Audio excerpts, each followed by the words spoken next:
A few months ago, a blood-red moon appeared in the sky. Thunder shook the world, and everything changed. Strange, terrible things showed up everywhere. My city, Yun, fell apart in 3 days. Out of over 2 million people, almost everyone was gone. I got lucky. My neighbor, a kindergarten teacher, had awakened special powers. She helped me escape. After that, I just kept running. That was the only way to stay alive. Now I follow a convoy. I ride a tricycle I found in a small town. The people in cars up front have fuel, I don't. I lost my car a long time ago when the gas ran out. But the tricycle is fine. It's better than walking. Our leader, Lu Liang, told us to stop for the night. The next supply point was close. We'd reach it by morning. People dropped to the muddy ground, exhausted. But I didn't rest right away. I set up my tent, changed out of my wet clothes, and took 2 cold medicine pills. Getting sick out here with no medicine could kill you. I pulled out a box of self-heating braised pork rice. I even added a sausage and an egg. Tomorrow I could restock, so tonight I allowed myself a small luxury. Food was my only comfort in this broken world. Then I heard footsteps in the mud. An old woman came to my tent asking for food. She said it was for her grandson. I refused. She kept pushing, stepping closer, eyeing my supplies. I raised my knife and pointed it at her. She backed off, muttering about young people having no respect. I said nothing. I don't share. I learned that lesson the hard way. My kindergarten teacher, the one who saved me, she helped so many people. But one day, a rumor spread that eating the flesh of someone with powers could give you abilities too. The people she rescued turned on her. They killed her. I watched it happen. I couldn't do anything. After that, I understood something simple and cruel. Kindness can get you killed. That night, I slept lightly with my knife in my hand, like always. I had a thin thread tied from my wrist to my tricycle so no one could steal it while I slept. The thread snapped. I saw a shadow on the tent wall. I didn't wait. I drove my knife through the fabric. There was a cry. I slashed the tent open and stepped out. It was the old woman. She had come back to steal my tricycle. My blade found her throat before she could react. She looked at me, confused, like she couldn't understand why I would go so far. But in this world, hesitation means death. I chose to live. After I killed the old woman, a glowing screen appeared in front of my eyes. It said I had earned 100 kill points and asked if I wanted to upgrade my dagger. I thought about it for a moment, then said yes. My dagger had been dull and chipped after months of use.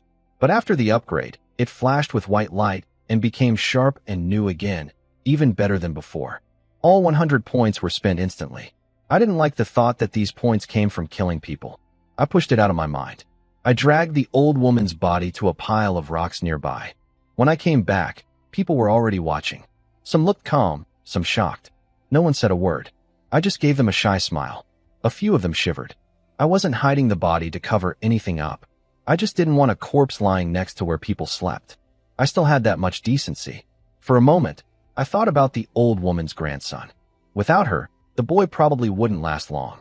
I considered ending his suffering, not for points, but because I thought it might be kinder. But then I looked at the cars in the center of camp where the awakened ones stayed. They hadn't stopped me before because I didn't break any rules. The convoy had 2 main rules: no fighting during migration and no killing without reason. If I hurt the boy, they might step in. So I let it go. I didn't sleep that night. The next morning, the convoy moved again. The old woman's grandson stood alone on the muddy road, crying. Their tent was gone. Only 2 torn pieces of clothing lay on the ground. I rode past him without looking back. Around 10 in the morning, we reached a small town, the next supply point. Lu Liang, our leader, stopped the convoy. He had an awakened ability called divination. He could sense danger ahead of time. He warned everyone that this place felt strange. The old man Zhang Fan handed out 2 healing berries and told people to be careful. The bald guy, Yin Shan, was confident. He said he and the quiet girl could handle even a second-tier monster together. He strapped her 3 knives to her waist, put a berry in her mouth, and walked into the town. Yin Shan followed. The other survivors rushed in after them. Most people like to follow the awakened ones because monsters always attack them first. Their strong life energy drew the creatures in. But I didn't follow. I waited. I knew something the others didn't think about. If a monster found that an awakened person was too strong to kill, it would turn and attack the ordinary people nearby instead. Letting others go in first would draw out the dangers. Then I could move safely. That was my way. Always careful. Always last. I rode my tricycle into the town, dagger in hand, eyes scanning everything around me. I found a small supermarket that had been broken into. Most shelves were empty, but one still had food on it. 3 people were already there, picking through the goods. I jumped off my tricycle and started grabbing everything. Pickled vegetables, noodles, instant food, self-heating meals, even seasonings. I didn't bother choosing. I stuffed it all into woven bags and tossed them onto my cart. The 3 others watched me with envy. I moved faster than all of them combined. On the 3rd shelf, I found cigarettes and alcohol. Good for trading. I took it all. But as I cleared the top shelf, I froze. A toad with dark purple markings was sitting in the corner, its throat pulsing with a strange energy. I carefully put down the bottle in my hand, drew my dagger, and climbed down slowly. I whispered to the others to back away quietly. Then I heard it, a croak from behind me. Another frog was sitting above the shutter door, its red eyes locked on us. We were trapped between the 2 creatures. I crouched low and told the 3 people I'd cover them. I said I'd count to 3 and distract the frog while they ran. They thanked me. But before I even started counting, another croak came from behind. The toad on the shelf had woken up too. The 3 panicked and bolted for the door. That was exactly what I wanted. The 2 frogs moved at the same time. Their tongues shot out like black spears, punching through the chests of 2 people, ripping out their hearts. Blood went everywhere. The 3rd man fell to the ground, shaking. While the frogs were busy, I slipped out of the supermarket, jumped on my tricycle, and pedaled as hard as I could. Frogs hunt things that move. Whoever runs first dies first. That's why I had stayed still and let them go first. The sound of croaking filled the streets. Something worse was coming. In 4 months of this broken world, I'd learned that mutated animals rarely appeared alone. These frogs probably had a leader somewhere, just like the swarm of mutant rats I'd once faced.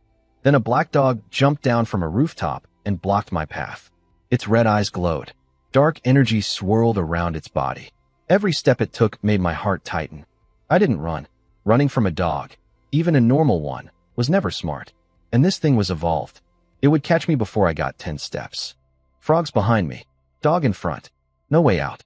So I stopped thinking about escape. I might fear death, but I'm no coward. My hand trembled as I gripped the dagger. I spread my legs, leaned forward, and watched. The dog charged. It leapt at my throat. I twisted my foot and swung the dagger upward. It caught the dog across its front leg and neck. The creature whimpered, twisted in the air, and landed a few steps away. A deep wound ran along its body, and it wasn't healing. My heart raced with excitement. Before the upgrade, my old dagger couldn't hurt these creatures at all. I'd once stabbed a ghostly boar, and the wound closed instantly. But now, with the upgraded blade, I could actually do damage. A message appeared, 100 kill points for injuring the ghost dog. My fear melted away. If I could hurt it, I could kill it. The dog lunged again, this time swinging its claws. I swung the dagger hard. A flash of light, and one of its claws flew through the air. 300 points. I spent them immediately to upgrade the dagger again. 3 flowing patterns appeared on the blade. The dog stumbled when it landed, off balance from the missing claw. I charged in and slashed its rear. It howled. Then it tried to run. I couldn't let that happen. I chased it down, panting, stabbing wildly. 1 hit. Another. 100 points each time. The dog collapsed, 3 remaining legs twitching. It couldn't move anymore, but its red eyes still glared at me. I wiped the sweat from my face and grinned. This was the happiest I'd felt since the world ended. For months, these things had hunted me. Today, I finally fought back. Still glaring at me, I muttered and drove the dagger into its neck until it stopped moving. 300 more points for the kill. The dog's body turned into dark gray particles and faded away, leaving behind a piece of skin and 4 fangs that gave off a faint, eerie glow. I hid at the end of an alley on my tricycle and watched the fight. A giant toad, tall as a small hill, was battling a huge man. The man grabbed its tongue with one hand and punched its head with the other. It looked like something out of a monster movie. Just as I had guessed, these strange frogs had a king. Nearby, a young girl with twin blades was fighting a ghostly woman in a red wedding dress. Their clashes rang out like metal hitting metal. I couldn't help but admire them. That's the power of the awakened. The ghost woman was even stronger than the frog king. The girl holding her own against that thing was incredible. Meanwhile, the big guy was losing. Half his body was already in the Frog King's mouth. The girl noticed too. She struck the ghost woman away with one slash, then leapt at the Frog King. She swung her blade down on its belly, and the whole creature lifted off the ground before crashing back down. The big man got spat out. I gasped. She looked so slender, but her power was unreal. But I wasn't here to watch. While the dust settled and the ghost woman went down, I saw my chance. I turned my tricycle around and pedaled as hard as I could toward the convoy. 2 or 3 minutes later, I saw the others in the distance. Over 2 hours had passed. Captain Lu Liang was standing by the road, looking worried. Old Zhang was leaning on a rock, drinking. Lu Liang rushed toward me when he saw me. He fired off 3 questions. What happened inside? Where were Yun Shan and Wen Yi? What about the other survivors? I took the water bottle he offered and caught my breath. Then I told him everything. 2 powerful creatures inside. The last time I saw the 2 awaken once, they were still alive and fighting. Old Zhang figured the creatures were second tier, strong, but not impossible for those 2 to handle. Lu Liang relaxed a little. Then I asked him something that had been on my mind. Was there any way to awaken abilities faster? He shook his head. He said even before the world changed, authorities had studied it. Awakening only happens naturally. If it could be forced, the government would have done it long ago. I nodded. Even though I could now hurt strange creatures with my upgraded dagger, when I thought about that massive Frog King and the ghost woman in red, I knew I wasn't ready for anything like that. A small knife wouldn't be enough. And those things were only second tier. Lu Liang patted my shoulder and said not to overthink it. Maybe I'd awaken while eating or sleeping someday. After that, a crowd rushed toward me. Families asking about their sons, daughters, friends. My head started pounding. I told them to stop shouting or I wouldn't say a word. They backed off, and I explained what I'd seen. The strange frogs. The danger inside. Many faces went pale. Some started crying. Most of the people left behind were elderly, women, and children. If the ones who went inside didn't come back, no one would protect them. Honestly, they were the burdens of the convoy. But I liked having them around. Without them, I'd be the last one in line. With them behind me, if something attacked from the rear, they'd slow it down and give me time to escape. Lu Liang gave the order to prepare to leave. 3 hours was the limit. After that, the convoy moved on no matter what. People ran to him crying and begging, but that wasn't my problem. I sat on my tricycle and looked at my kill points. The black dog fight had earned me 1,000 points total. After 2 upgrades to my dagger, I had 900 left. I also had the dog's hide and 4 fangs, but I'd deal with those later. I looked at my tricycle, and a screen appeared. Upgrading it would cost 500 points. Wider tires, bigger frame, power assist. I thought about it and said no. The tricycle still wasn't fast or big enough to be worth that much. Better to save the points for when I found fuel and a real car. Then I checked my dagger. Upgrading it again would cost 300 points. Tempting. A better weapon is always useful. But I kept thinking, real strength comes from inside. A weapon is just a tool. What good is the sharpest blade in the hands of someone too weak to swing it? I started to wonder if I could use these points to improve myself instead. I didn't hesitate. I spent 600 kill points to upgrade my bloodline from ordinary human to infected blood, tier 1. And then it happened. I awakened. My ability was called basic telekinesis. At level 1, I could control objects up to 1 kilogram within 5 meters for about 5 minutes. It wasn't much, but when I opened my eyes and saw my dagger floating unsteadily in the air, I couldn't stop smiling. This power was perfect for surprise attacks. If I'd had it back in that town, I could have controlled my dagger from a distance and struck those second-tier monsters without getting close. The system also showed me what I could unlock next. Upgrading telekinesis to level 2 would let me control heavier things at longer range and even hit enemies with a mental strike. There were also body upgrades, faster healing, doubled strength, quicker movement. Each cost 100 points. The path to getting stronger was finally open. As long as I was careful, I could carve out a place for myself in this broken world. I looked at the 4 dog fangs and the hide I'd kept from the black dog fight. I had plans for those.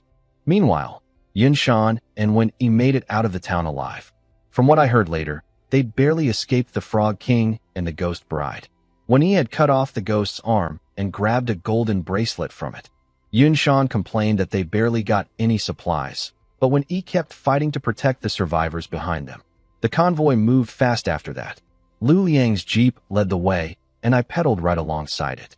Old Zhang called out to me from his vehicle, said it was good that I was careful. Lu Liang muttered something about me being more afraid of dying than him. I didn't care. Being afraid of dying was the reason I was still alive. After about 30 kilometers, the convoy finally stopped. Lu Liang checked one of his divination cards and told everyone we'd rest here for a couple of days. I found a hidden spot where two big rocks leaned together, just enough space to fit half a tent. I set up camp and crawled inside. The dagger floated in front of me. Shaky, but it floated. My new power at work. I picked up one of the dog fangs and started experimenting. I'd figured out that the system could merge materials into my gear to lower the upgrade cost. For example, upgrading the dagger a third time normally cost 300 points, but by fusing a fang into it, the price dropped to just 100. I focused my thoughts. My points dropped from 300 to 200. The fang and the dagger wrapped together in bright white light. When the light faded, the dagger looked completely different. It was white like jade, with 3 silver wave patterns along the blade. The handle curved at the end, shaped like a dog's fang. The system called it a fang dagger, ranked 12,581 among all strange items in the world. It was sharper, tougher, and dealt double damage to dog-type creatures. But there was a warning. Strange items came with a cost for using them. The higher the rank, the bigger the price. If the dagger was ever lost, the owner could suffer a dangerous infection. But the last line made me relax. If you are Guiyang, there is no cost. My system removed the price. That was a relief. Still, I only had 200 kill points left. Not even enough for one upgrade to my telekinesis. I rolled up the dog hide and put it away. I didn't know what to do with it yet, and it didn't seem like a good match for the dagger. Merging the wrong materials could lower the weapon's rank. I stepped outside and found a rock the size of a human head. I wanted to test the blade. One light stab. The dagger slid into the stone like it was nothing. Your dagger is so sharp. It must be a cursed weapon, right? I turned around. It was when E, one of the awakened fighters in the convoy. I nodded. Yes, it's a cursed weapon. I hadn't tried to hide my test. Several people nearby had already seen. I wanted people to know. To survive in this world, I needed influence within the convoy. Did you awaken some kind of ability to make cursed weapons? When E asked, her eyes bright with hope. I nodded again. Her guess fit perfectly with my plan. If everyone believed my power was crafting strange tools, I could gain authority while keeping my real ability, telekinesis, hidden. The survivors around us stared at me with burning eyes. Yesterday, I was just an ordinary person like them. Now I was awakened. Great. Our team has another awakened member, when he said. She grabbed my hand and dragged me over to meet the others. Lu Liang, Old Zhang, the bald man Yunshan, and a quiet girl with an oval face were sitting together, dividing supplies. When he announced I was a new awakened, everyone reacted with surprise. The oval-faced girl stood up and quietly left. She understood. The awakened had their own circle, and there were things to discuss privately. Well done, kid, Lu Liang said, looking at me like he'd found treasure. Old Zhang laughed and said he couldn't believe it. Just that morning he'd joked about me awakening soon. I sat down by the campfire and explained my ability. I told them I could create strange tools, upgrade them, and improve them. Before I could even finish, Yin Shan's eyes went wide. He grabbed my hand and begged me to make him one. He cut in, saying she found me first, so she should get one before him. Lu Liang told them both to settle down. Then Lu Liang introduced the team properly. His ability was card-based divination. He predicted luck, probability, and routes. Old Zhang, whose real name was Zhang Fan, had plant-related powers. He could grow special fruits. Yun Shan had awakened the Titan Ape, massive strength and defense. When Yi was a blade master, fast and deadly. I was the 5th awakened person in the convoy. Lu Liang looked at me seriously and explained their rules. The convoy valued fairness. No slaves. No forced tributes. Whatever supplies ordinary people found belonged to them. No one was allowed to bully the weak. I nodded. I already knew all this. It was the reason I'd chosen to stay. I'd been in convoys before that demanded 30% of everything you found. Here, what you gathered was yours. I had no intention of mistreating anyone just because I'd awakened. That wasn't who I was. Lu Liang explained how the awakened share supplies. Ordinary people keep what they find, but among the awakened, everything gets split equally. Since I was new, I could watch but wouldn't get a share, unless I added my own supplies to the pile. Old Zhang jumped in right away, saying I could join if I brought what I found today. I saw through it instantly. My haul made up at least half of everything there. If I threw it in and split it 5 ways, I'd lose big. I wouldn't feel right taking advantage of everyone, I said. A polite refusal. Old Zhang looked disappointed. He wasn't after the food. He'd noticed the cigarettes and alcohol in my bag. Lu Liang went on with the usual split. 30% for him as captain and guide, 10% for Old Zhang who handled logistics, and 30% each for Wen Yi and Yun Shan who risked their lives collecting supplies. I thought it was fair. Without Lu Liang's divination, the whole group would have been dead long ago. The pile of supplies beside them was as tall as a small hill. Nearby, ordinary people stared with envy. More than 200 people had been lost today, some in the town, others left behind on the road because they couldn't keep up. Being left behind meant death. After the division, Old Zhang turned to me with a burning look. He wanted to trade for cigarettes and alcohol. I didn't smoke, and drinking in this world was too dangerous. One drunk night could get you killed. So I traded him 3 bottles of liquor and 2 packs of cigarettes for 2 40-liter barrels of gasoline and 2 bags of noodles. I didn't need fuel right now, but if I found a car before finding a gas station, I'd be glad to have it. When I got back to my tent, a group of survivors was waiting for me. They wanted to know how I'd awakened. I told them it happened naturally and walked past them into my tent. Behind me, I heard someone mutter that I was selfish, that all the awakened knew the secret but wouldn't share it. I ignored them. Then a young man with glasses came up to my tent. He stopped about a meter away, smart enough to notice I didn't like people getting too close. "My name is Zhao Qing," he said. He set down a pack of 6 compressed biscuits and asked me the same question. How did I awaken, and what had I been doing before it happened? I told him straight. If I gave the same answer as everyone else got, his biscuits would be wasted. He smiled and said he didn't think someone with powers would bother lying to an ordinary person. So I told him a version of the truth. I described running into the ghost frogs in town, the people around me dying, the strange black dog blocking my escape. I told him I fought with everything I had, right on the edge between life and death, and that's when it happened. I left out the parts about tricking 3 people and the kill point system. Even if I told the full truth, nobody would believe it. So I shaped it into something that made sense. I believed what I told him too. If awakening was something hidden inside the human body, then maybe only a real life or death fight could bring it out, like a rush of adrenaline pushing past every limit. And honestly, I wanted Zhao Qing to test whether my theory was right. Zhao Qing thanked me and left. I didn't care whether he'd try my method or not.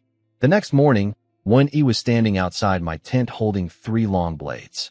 She wanted me to make her a strange weapon. Among the awakened, help is never free. You always ask for something in return. I thought about what I needed. Food wasn't a problem. I'd already traded for gasoline. So I told her, give me a strange item in exchange. She agreed and laid 4 items on the ground. A pair of cat eyes, bull horns, boar tusks, and a golden bracelet with blood-red patterns. The cat eyes would be my payment. The rest she wanted fused into her blades. I stopped her right there.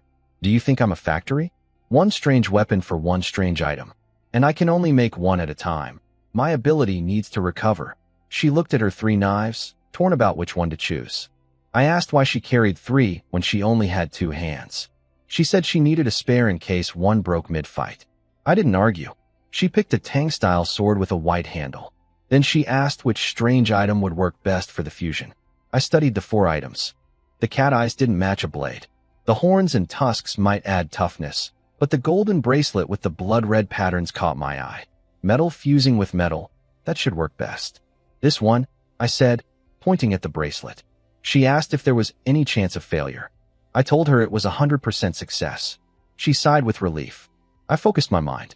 100 kill points spent. The blade and the bracelet turned into beams of white light and merged together. A crowd of survivors gathered to watch. The light was bright even in daylight. When the glow faded, the new weapon appeared. Its surface was smooth as a mirror, covered in golden and blood-red patterns that wound like veins and glowed faintly. When Yi's eyes lit up, she grabbed the handle, and the weapon's information flowed into her mind. It was called Blood-Gilded Gold, ranked 9,884, higher than my own dagger. The blade was extremely sharp, unbreakable, and could repair itself if damaged.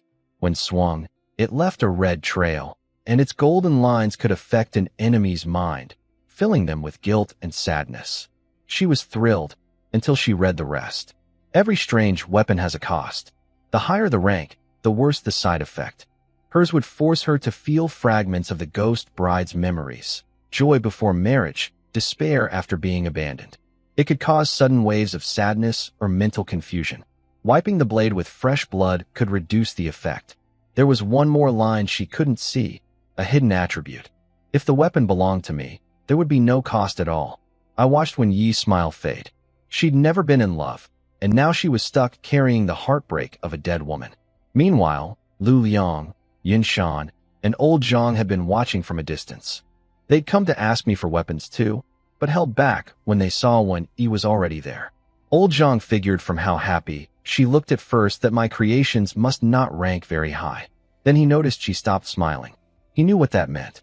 Strange weapons always came with a price. I secretly felt a sting of regret. My dagger, after 2 upgrades and fusing 4 fangs, was only ranked 12,581. Wen Yi's blade, with no upgrades at all, jumped straight to 9,884 just from that one bracelet. Almost 3,000 ranks higher than mine. That bracelet was something special. If I'd used the horns or tusks for her weapon instead, maybe the bracelet could have been mine. When he asked if the side effects could be removed, I told her no. All strange weapons have side effects. I suggested using a little blood to suppress it. Something about that seemed to cheer her up.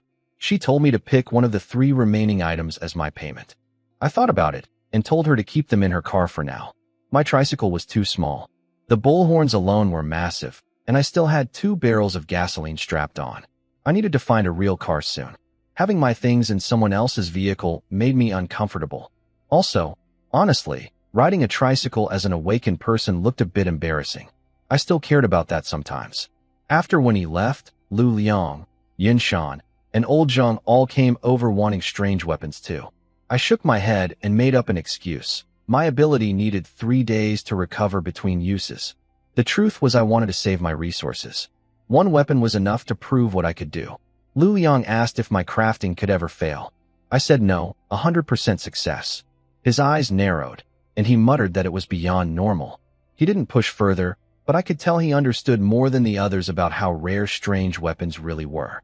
Old Zhang smiled and said our convoy's survival chances had gone way up. After they left, Yin Shan stayed behind. He put his arm around my shoulder and asked something I didn't expect. Had I felt like I lost something after awakening? He explained that awakening was a kind of curse. Everyone who awakened lost or changed in some way. He said he'd lost some of his intelligence, though he insisted he used to be really smart. I told him I hadn't noticed anything different about myself. My awakening came through the system, so maybe I didn't have the same price to pay. Then I asked what the others had lost. Yin Shan said it was supposed to be a team secret, but he told me anyway. Wen Yi's body had changed after awakening. She used to be very thin, but her physique shifted. She hid it well under loose clothes. And Lu Liang, Yin Shan's voice got heavy. He pointed below the belt and said the captain had lost something down there. I shivered. For only the second time since the world ended, I felt sorry for someone. The first was the kindergarten teacher who saved me and was killed by the people she rescued. After that, I'd closed my heart completely. But Lu Liang's situation hit different. Some things in life are optional, but you still don't want to be without them. 2 days passed. The convoy started moving again. I packed my tent and got back on my tricycle. Every awakened member invited me to ride with them. They wanted to share supplies, build a connection. I turned them all down. It wasn't that I didn't want the help. I just thought it was safer alone. If someone betrayed me, I'd be trapped. Zhao Qing offered me a ride too. He said it was just him and his sister, and I could leave whenever I found a better vehicle. I smiled and told him I preferred a vehicle with a 360-degree panoramic sunroof, meaning my tricycle. I pedaled past his car, past the other vehicles, and stopped right alongside Lu Liang's Jeep at the front. I knew Zhao Qing's offer was just him trying to build a relationship. He was smart. He understood I'd eventually get my own car. He wasn't trying to make me dependent on him, and I respected that. but I preferred to stay on my own. For now, the tricycle would do. Old Zhang kept pestering me to trade him all my remaining cigarettes and alcohol. He'd been drinking the good stuff I traded him and wanted more. I refused. Not because I needed them. I don't drink or smoke. I was waiting for his supply to run out so I could raise the price. Normally, a pack of cigarettes cost 10 kilograms of rice. When he got desperate, I'd charge 20. What I really wanted were his special plants. And that's when it hit me. I finally realized what I'd lost from awakening. My conscience. Every awakened person loses something. Yun Shan lost some intelligence. Lu Liang lost something more personal. I lost my ability to feel guilty about being ruthless. The convoy kept moving for 2 days, winding through mountain roads and tunnels. Along the way, we picked up survivors on foot. Then Lu Liang told us there was a stretch of road about 2 kilometers ahead, full of abandoned cars. He gave us half an hour. I asked him to spot a good car for me. In exchange, I'd make him a strange weapon for free. I'd been wanting a car for a while. The whole trip, I hadn't seen a single one on the road. When I didn't need a car, they were everywhere. When I needed one, nothing. Lu Liang offered me a ride. I asked if it was free. He said talking about free rides hurts feelings. I said goodbye and walked away. Instead, I found Yun Shan. He drove me to the spot in his off-road vehicle. The road was packed with cars, like a frozen traffic jam. Dark bloodstains and broken bones were scattered everywhere. I skipped the small, low cars and picked a high-clearance off-road vehicle stuck behind other cars. Yun Shan transformed into a 6-meter giant, wrapped his arms around the chassis, and lifted it right out. That's why I'd brought him. Anyone else couldn't have moved the blocked cars. I smashed the driver's window with my dagger, cut open the ignition, found the wires, and hot-wired it. The engine turned over. I finally had a real vehicle. The convoy moved another 20 kilometers before stopping. Uncle Wang came to my window and said Lu Liang wanted all the awakened to gather. Lu Liang was leaning against his car when we arrived. He told us there was a small village ahead, about 10 households. Something strange was inside. If the convoy passed through without dealing with it first, ordinary people might get hurt. He said there weren't many survivors left, and he didn't want to lose more. He looked at 1E and Yun Shan. The creature wasn't very strong, but we still needed to be careful of a surprise attack. Old Zhang handed out cherry tomatoes, his special healing fruits, 1 to 1E and 1 to Yun Shan. When I reached out my hand, he slapped it away. He said I wasn't going. Who said I'm not going? I shot back. Everyone stared at me. Lu Liang's eyes narrowed. Old Zhang looked shocked. He told Lu Liang to do a divination to check if I was possessed. Even when E reached for her sword, Lu Liang calmed them down. I wasn't possessed. I just needed kill points. Without fighting, I couldn't upgrade. But I didn't explain that part. Old Zhang sighed, pulled out another cherry tomato, and gave it to me. Be careful. Don't die. Why does a support need to rush ahead? The 3 of us entered the village. I walked between Yun Shan and 1E, holding my Fong dagger, ready to dodge at any moment. We followed a small path to an old house. In the corner, a figure was curled up beside a pile of straw. When it stood up, I saw dull yellow armor covering its body. Its face was pale and bruised, with torn flesh and 4 sharp fangs sticking out from its lips. A deep growl rumbled from its throat as grayish energy poured out. A bronze-armored zombie. I stepped back immediately, scanning my surroundings. Where there's one, there might be more. Old Zhang kept begging me to trade him all my remaining cigarettes and alcohol. I refused. I was waiting for his supply to dry up so I could raise the price. What I really wanted were his special plants. We entered the village together, me, 1E, and Yun Shan. The bronze-armored zombie roared and charged at us. Yun Shan punched it so hard it flew backward. When it got up 2 seconds later, they both hit it at the same time. Yun Shan smashed its head into the ground. 1E swung her new blade and sliced off its arm like cutting butter. I stopped Yun Shan before he could finish it off. I needed the kill points. I stepped forward and started stabbing the zombie, thigh, arm, over and over. 100 points per hit. Yun Shan pinned its head down while 1E held its remaining hand. By the 21st stab, the zombie stopped moving. I was confused. I hadn't hit anything vital. 1E explained that my cursed weapon released dark energy with every strike, draining the creature's life force. When they asked why I was torturing the thing, I made up a story. I told them my ability needed me to cause pain to strange creatures to recover my power. It sounded crazy, but they bought it. and it gave me a useful excuse. If my power hasn't recovered, I could refuse to make weapons without anyone complaining. I earned 2,000 points from the zombie. Plus my leftover 100, I had 2,100 total. The zombie left behind 4 teeth and 10 fingernail fragments. We also found cured meat and potatoes in the houses, more than expected for such a poor village. Back at camp, Lu Liang divided the supplies fairly as always. That night, Old Zhang hosted a little feast with cured meat and wine. Everyone got drunk except me and Lu Liang. Old Zhang rambled about all the disasters he'd survived: famine, floods, disease, earthquakes, and now the apocalypse. When he raised her glass and told him he'd survived everything so far, and he'd survive this too, she said we'd build a safe place for humans and call it the City of Miracles. Yinshan passed out. Then when E hit the table face first, Lu Liang told me another convoy was heading our way. We'd meet them tomorrow afternoon. He wanted to discuss whether to make contact or avoid them, but everyone was drunk, so it would wait until morning. That night, alone in my tent, I spent my points. I upgraded my telekinesis to level 2.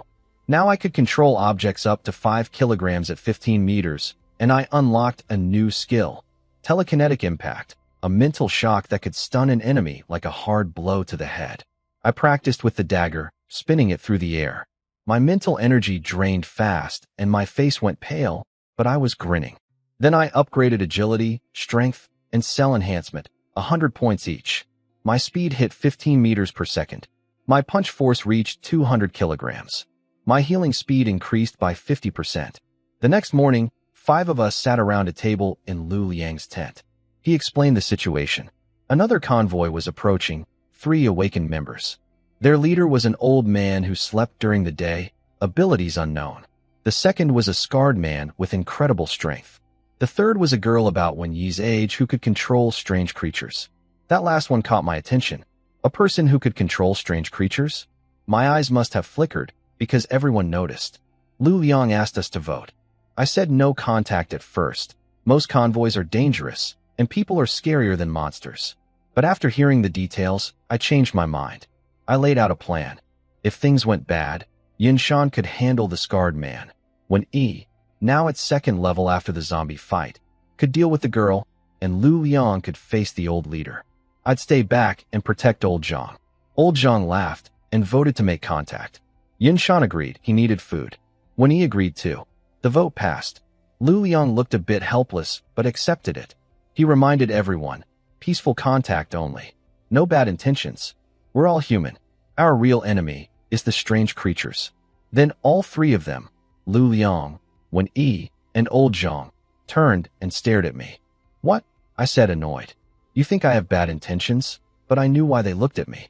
The moment I heard about the girl who could control strange creatures, something lit up inside me. I tried to hide it, but they all saw. They knew I wanted something from that creature. After the meeting, I went to fix the car window and ignition panel I'd broken. Lu Liang followed me. Guillaume, he said, you owe me a strange weapon. How about making it now? Lu Liang led me to his car and opened the trunk. Inside a metal box was a pistol and a collection of strange items. A large bone stick, a flesh-covered honeycomb, a bone spike, a diamond-shaped stone, and 10 pieces of zombie armor. I was surprised. These people were richer than I thought. But Lu Liang reminded me it had been nearly 5 months since the apocalypse. Of course, he'd collected things along the way. He wanted to fuse everything except the bone stick into the pistol. I told him the deal was for 1 item. Each extra item would cost him half a strange material. For fusing everything, he'd owe me 1.5 items. He studied me carefully, but I held firm. He decided to keep the diamond-shaped stone and offered me the large bone stick as payment. I asked for the stone instead. It felt special, but he refused. I didn't push it. I knew his personality. Everyone in this convoy was selfish when it came to deals. I spent 100 kill points and merged 3 items into the gun: the honeycomb, the bone spike, and the zombie fingernails. The system only charged based on the host object, so fusing multiple items at once cost the same as one. When the light faded, the gun looked nothing like before. Dark red bone material with pulsating patterns. The handle was wrapped in rough black tissue that felt like skin, with a faint heartbeat. The barrel was slightly twisted, embedded with zombie fingernails that glowed faint green. It was called the Painful Gun, ranked 9,999. It had unlimited bullets from the flesh honeycomb. The bee stingers gave the bullets venom and toughness. The zombie nails added deadly toxin. Every shot carried mental pain, physical penetration, and dual poison. But the cost was brutal. Over time, the user would hear the wails of souls at midnight and develop a pain addiction, cutting their own skin for pleasure. And like always, the hidden line at the bottom. If you are Guyong, there is no cost. I noticed the painful gun ranked lower than Wen Yi's blade, even though it had 3 items fused in. That confirmed what I'd been thinking. Quality matters more than quantity. Second-tier items were far stronger than first-tier ones. Compatibility with the host object mattered too. I watched Lu Liang's face change as he read the side effects. But honestly, I thought the cost wasn't so bad for him. Given what he'd already lost from awakening, he'd never feel that kind of pleasure anyway. The side effect almost made up for it. I grabbed the large bone from the metal box and walked back to my car. The survivors nearby had been watching. The bright white light and the bone I carried drew a lot of attention. People whispered and asked questions. Zhao Qing went to Lu Liang and asked what we'd been doing. Lu Liang told him about cursed objects, weapons that let ordinary people hurt and even kill strange creatures. Zhao Qing's eyes lit up. But then Lu Liang explained, to make a cursed weapon, you need strange items. And strange items only drop when a creature dies. Ordinary people can't kill strange creatures without a weapon, and they can't get a weapon without killing one first. A perfect circle with no way in. Zhao Qing's hope faded fast. But before he left, Lu Liang told him something useful. This afternoon, we'd meet another convoy. They'd probably have strange items. He could try to trade for some. And since items without someone like me to fuse them aren't very valuable on their own, the price might be fair. Zhao Qing understood immediately. He could trade for 2 items. Bring them to me. I'd take one as payment and fuse the other into a weapon for him. His face lit up again. There was still a way forward. Repairing my car wasn't cheap. Fixing the central control panel cost 100 kill points. The broken window would cost 200. I only fixed the panel and decided to find a piece of glass later to cut the cost. I was too poor for this. I went to collect what Wen Yi owed me. She pointed to the corner of her car, bore tusks, cow horns, and cat eyes. I grabbed the biggest cow horn and left. Back at my car, I made a decision. Fusing 1 item costs 100 points, but fusing 3 costs the same. So I merged everything, the cow horn, the dog skin, and the large bone, all into my off-road vehicle at once. White light covered the entire car. When it faded, the vehicle had transformed. It was bigger, the surface rough like the skin of a lava beast. A pair of bronze-like cow horns grew from the bottom of the chassis, wild and menacing. The system called it the Raging War Chariot, ranked 9,552. The chassis was nearly indestructible. The seat had automatic temperature control and improved sleep quality. And the horns could charge forward with terrifying force, smashing anything in the way. The side effects were nasty: stiff arms from long driving, growing dependent on the seat for sleep, and the horns humming, making the driver more aggressive over time. But as always, if you were Guyong, no cost. The dogskin seat worried me though. Better sleep sounds nice, but sleeping too deeply in the apocalypse could get me killed. I decided to keep sleeping in my tent. Yun Shan and Old Zhang came to look at the car. Yun Shan was jealous of the horns on the bumper. He said he had no strange items left. He traded them all for food back when nobody knew items could be useful. Old Zhang didn't have any either. His car was full of potted plants. But he wasn't worried. His special fruits made trading easy. That afternoon, we met the other convoy. Their engines were still running, and they were clearly on guard. Nearly 5 months into the apocalypse, only careful people were still alive. Lu Liang stepped out first with his gentle smile. Yun Shan followed a step behind. Old Zhang stayed in his car. When he was sitting in mine, I watched the other group carefully. I didn't look at the awakened ones up front. I looked at their ordinary survivors. The condition of the weakest people tells you everything about a convoy's character. While I was studying them, my right hand rested on the center console, tapping my fingers. Then I felt something wet. I turned around. Wen Yi had fallen asleep. Her mouth was slightly open, and a bit of drool had pooled on the console, right where my fingers were. My face darkened. No tissues in the car. I carefully reached toward her sweatshirt to wipe my hand. The second I touched the fabric, her eyes snapped open. She looked at my hand, then at my face, and her eyebrows furrowed. She pulled away, staring at me like I was some kind of creep. "You think I was trying to touch you?" I said calmly. I pointed at the console. "It's all over my hand. I just needed to wipe it. I, Guyong, am a well-educated, good young man." She stared at me in silence. "By the way," I added, "you don't have bad breath, right?" Her face turned bright red. She wiped the console furiously with her sleeve and snapped, "You're the one with bad breath. Your whole family has bad breath." She got out of the car and slammed the door. I could tell she was furious. After she left, I did something I immediately regretted. I brought my fingertip to my nose and sniffed. "Not bad at all," I muttered. Then I shivered. What was wrong with me? Lu Liang walked over to the other convoy first. 3 people stepped out. An old man with a pipe named Wang Yun, a scarred man with bandaged fists named Li Feng, and a gloomy girl in a hoodie named Miao Jing, with a strange pale human skin covered in stitches behind her. Lu Liang smiled and introduced himself. The old man relaxed a little. The scarred man complained that our other awakened members didn't come out to greet them. Old Zhang made an excuse about being asleep. Lu Liang suggested a trading fair that night. Both sides agreed. What I didn't know at the time was that Wang Yun had a dream ability. He could see future dangers while sleeping, and he dreamed that the scarred man was killed. By me, the shy-looking guy from our convoy. Meanwhile, Lu Liang was frustrated. His divination couldn't read awakened people at his current level. He needed to break through to second tier for that. That evening, the trading fair began. I brought some seasonings and lowered my old tricycle from the car roof. I couldn't abandon it. We'd been through too much together. Zhao Qing had gotten there early. He'd brought 80% of his food, hoping to trade for strange items. He made a deal with Wang Yun before we even arrived. 18 compressed biscuits, a box of water, and 2 packs of instant noodles for 2 strange items. A skull and a bag of black scales. He was thrilled. The price was way lower than he expected.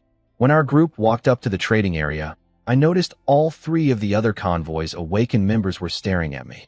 Not at Lu Liang. Not at Wenyi. At me. "Did you do something?" Lu Liang asked. "I'm not sure yet," I said honestly. I hadn't done anything. The others spread out, and the hostile stares stayed on me. Even Yun Shan stepped away. Now I was sure they were watching me specifically. I frowned. I felt offended. I hadn't done anything wrong. I rode my tricycle toward Miao Jing. She was the one I was interested in, the girl who could control strange creatures. The scarred man was sitting nearby, arms crossed. As I passed him, I felt something behind me, a massive gust of wind. My scalp went numb. He'd attacked me from behind. No warning, no reason. My mental energy fired out instantly, hitting his mind. His eyes went cloudy. His body froze, 1 step away from me. Even so, the wind from his punch stung my skin. If that fist had connected, I'd have been shattered. My face went cold. I didn't understand why he tried to kill me when I hadn't done anything yet. But my hand was already moving. I drew my dagger and slashed at his neck. The blade cut his skin but didn't go all the way through. His body was incredibly tough. His eyes cleared just in time for him to dodge the killing blow. I stepped back immediately, keeping distance. The noise was loud enough for everyone to hear. Things exploded into chaos. Lu Liang pulled out his painful gun and fired at Wang Yun without hesitation. Wenyi and Yun Shan both charged toward the scarred man at the same time. I hadn't even started anything, and the other side had attacked first. Wang Yun looked stunned. He'd changed his dream's future by sending Li Feng to the fair instead of letting him fight me. But the scarred man had gone crazy on his own. Yun Shan transformed into a 5-meter giant and leapt at Li Feng. A flash of red light, Wenyi's blade, and I heard the crisp click of her sheathing the sword. Li Feng's head rolled off his body. Then Yun Shan's massive foot crushed what was left. The scarred man was dead before he even understood what happened. In his last moment, he finally realized he couldn't have beaten even half of us. Wang Yun took a bone spike through the shoulder from Lu Liang's gun. The corpse poison and bee venom were eating through his skin, turning it purple-black. He wasn't going anywhere. Miao Jing's strange human skin creature charged at Wenyi and Yun Shan, but Yun Shan punched it 10 meters across the ground. Wenyi pressed her blade against Miao Jing's throat. "Wait," I said. "Don't kill her."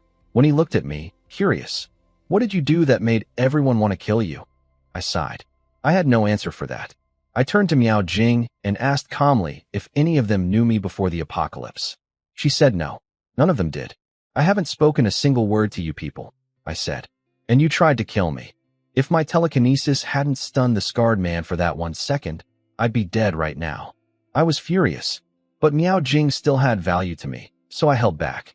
Lu Liang dragged Wang Yun over and dropped him at Miao Jing's feet. He figured the attack was connected to the old man's ability. Wang Yun broke down crying, begging us not to kill him. I told him to explain why Li Feng attacked me. If I liked the answer, I'd save him. Lu Liang immediately said he couldn't save anyone and told me not to drag him into it. I was annoyed. Just agree first and change your mind later if needed. So I told the old man myself, I will save you. I won't let you suffer. He confessed. His ability let him see the future in dreams. He'd dreamed that Li Feng bumped into me at the trading fair, and because of that, I killed him. Wang Yun had tried to change the future by telling Li Feng to just sit and trade instead of wandering around.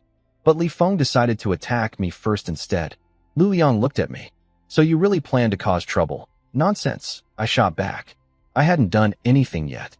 Whatever future me might have done had nothing to do with present me. And honestly, if someone just bumped into me, I wouldn't kill them over that. The old man was hiding details. I stepped forward and drove my dagger into Wang Yun's chest. You said you'd save me, he gasped, spitting black blood. I said I wouldn't let you suffer. Feeling dizzy is normal. It'll stop hurting soon. 100 kill points appeared. A fair trade. I ended his pain. He gave me points. Yin Shan was still fighting the strange human skin nearby. The thing kept getting back up no matter how many times he knocked it down. I told Miao Jing to make her creature stop. My voice was cold. This creature was too important for my plans. Miao Jing trembled and nodded. She begged to join our convoy. She said she'd obey, that she had nothing to do with Li Feng's attack. Old Zhang spoke up for her. Another awakened member would be useful. But I disagreed. We'd just killed her 2 companions. If she betrayed us later, we'd never see it coming. When he agreed with me, Lu Liang also refused. Miao Jing collapsed to the ground, hopeless. That was exactly what I wanted. Let me handle her, I said. Each of you gives me a strange item, and you provide the materials for your weapons. Everyone agreed instantly. I turned to Miao Jing and asked how many creatures she could control and whether injured ones could recover. She said 1 at a time, and yes, injuries could heal. My face lit up. I had Yin Shan bring the human skin creature over. Then I stabbed my dagger into its thigh. 100 kill points. Heal it, I told Miao Jing. She touched the wound, and it closed instantly. The creature's pale face turned even whiter. My eyes burned. I stabbed all 4 of its limbs. Heal. I can't right now, she said. I'm not negotiating. If you can't heal it, I'll kill you. Her eyes went wide. I can heal, but I need to eat first. Fine, I said quickly. That seemed reasonable enough. No, Lu Liang cut in. I frowned and looked up at him, annoyed. I'd paid the price. The team agreed to let me handle her. No one should be interfering. Lu Liang sighed. I can't help it either. Have you asked her what she eats? I stared at him. What could she possibly eat? Lu Liang told me the truth about Miao Jing. She eats humans, or more specifically, she feeds on anger. That's the cost of her ability. She can't eat normal food at all. I didn't argue. Under her watch, I stabbed the strange human skin creature over and over. Each had earned me kill points. When the creature finally died, Miao Jing coughed up blood and fainted. The death of her contracted creature hurt her too. To recover, she'd need to absorb anger. But honestly, killing things myself was better. At least I got points out of it. In total, I earned 1,200 kill points from that session. The next morning, we gathered in Lu Liang's tent. He brought up the topic of flaws, the thing every awakened person loses. He asked if I knew what his flaw was. I said yes. Yin Shan had told me. Yin Shan's face went blank. Lu Liang frowned. Then when he jumped in, demanding to know too, annoyed that Yin Shan had told me, but not her. Yin Shan leaned close to her ear and whispered.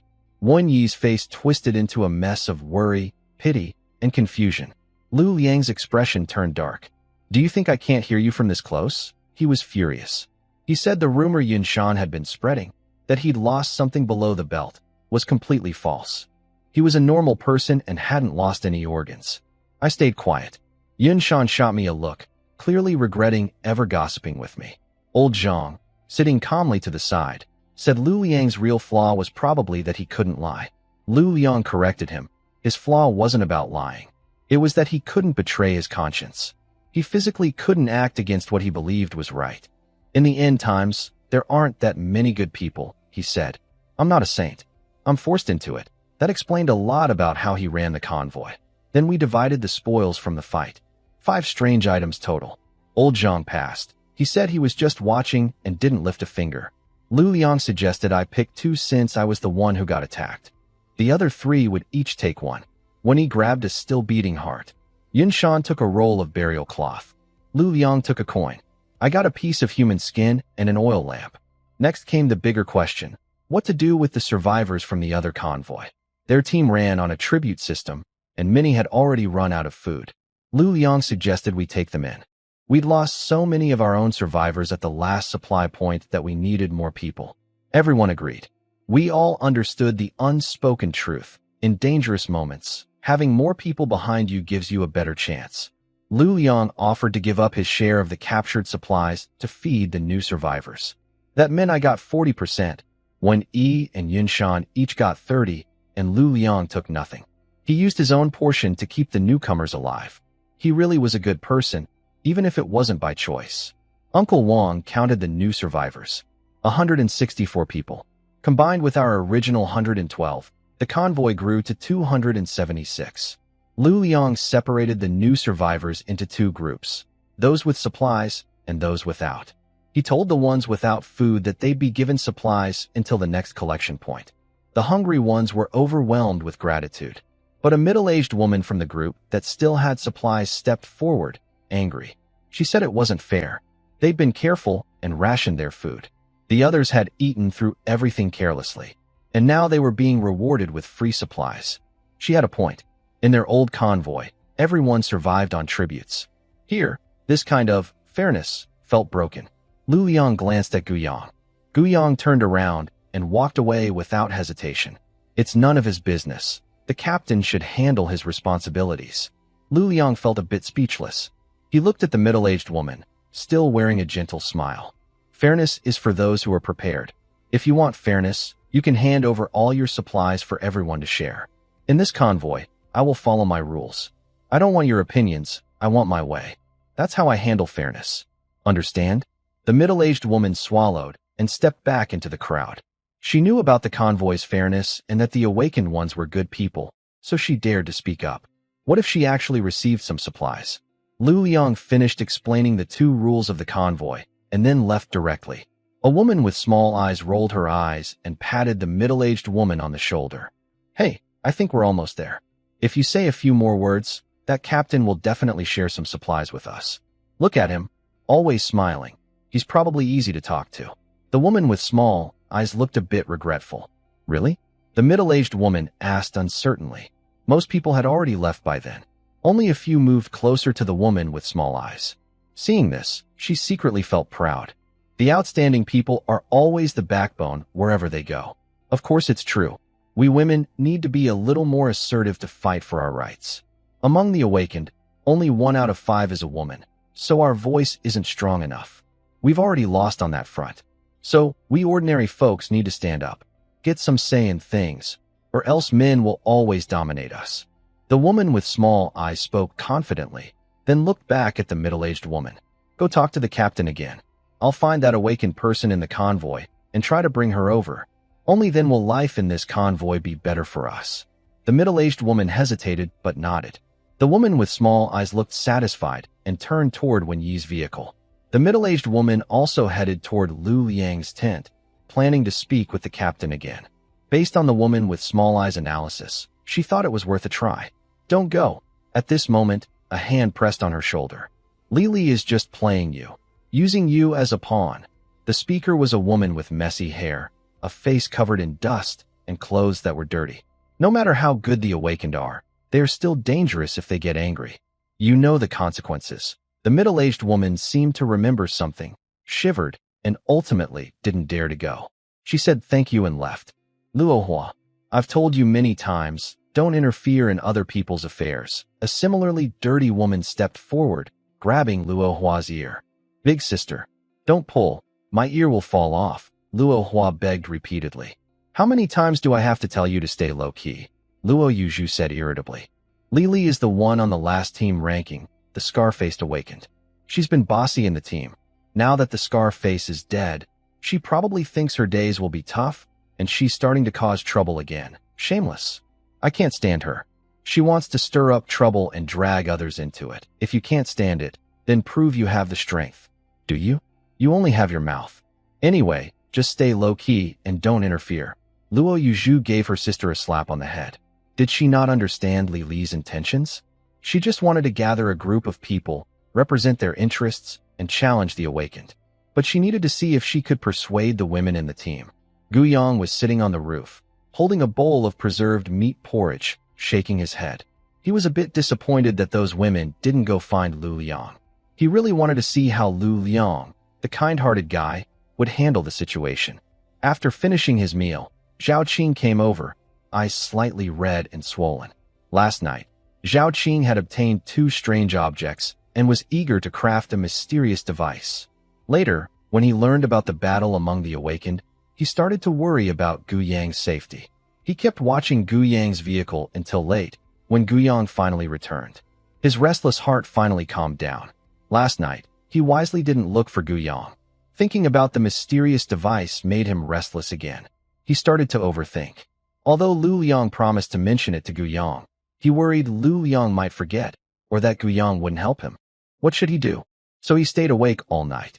Last night, I thought about it all night. When I arrived this morning, he didn't have his hands free either.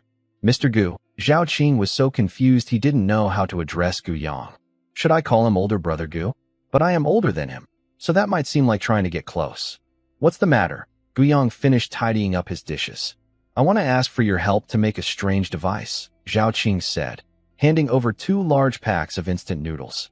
Gu Yang looked at them but didn't take them. Lu Liang had mentioned this to him before.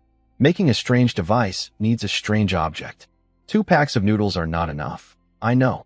This is an extra gift for you, Zhao Qing smiled. Oh, I see. If I don't want it, I won't take it. But Gu Yang accepted it. Zhao Qing always made him feel comfortable when working on things. Thinking of this, Gu Yang's gentle expression deepened. Bring out the items. Zhao Qing finally relaxed. If Gu Yang wouldn't help, all his plans would just be guesses. He took out 2 strange objects from last night, a skull and a bag of black scales. This bag of black scales is for you. Gu Yang took the black scales. Seeing Zhao Qing had nothing else in his hands, he knew he hadn't asked Lu Liang everything. Making a strange device needs a carrier object. A prototype, preferably a weapon. I understand. Please wait a moment, Zhao Qing said, running to his car. He pulled out a watermelon knife from the back seat. This watermelon knife was bought a long time ago, about a month after the apocalypse started, from a store. Later, since it couldn't hurt strange creatures, he threw it in the car. Ordinary people use a baseball bat to fight strange creatures. It can even push back smaller ones. Gu Yang took the watermelon knife and looked at the skull on the ground. It was probably a bird-type strange creature's skull. He had never seen a bird-type strange before. As Gu Yang thought, 2,500 killing points turned into 2,400 points. The skull and the watermelon knife were wrapped in a white light. This was the first time Zhao Qing saw it up close. Inside the light, he couldn't see anything. After a moment, the white light disappeared. In front of him was a matte black long sword. The sword was long and narrow, no longer as wide as the watermelon knife. The end of the handle had a tiny, lifelike, strange, spear-headed skull. Gu Yang handed the long sword to Zhao Qing. Zhao Qing was a bit excited as he took it, and suddenly, information flooded into his mind. Shadow Blade, Eerie Device Ranking, 12,500, Shadow Blade, Eerie Device Ranking, 12,500, Ability, merges with a strange object, an eerie spear hawk skull. When holding this sword, the user's dynamic vision, sense of distance, speed, and ability to detect weaknesses will improve.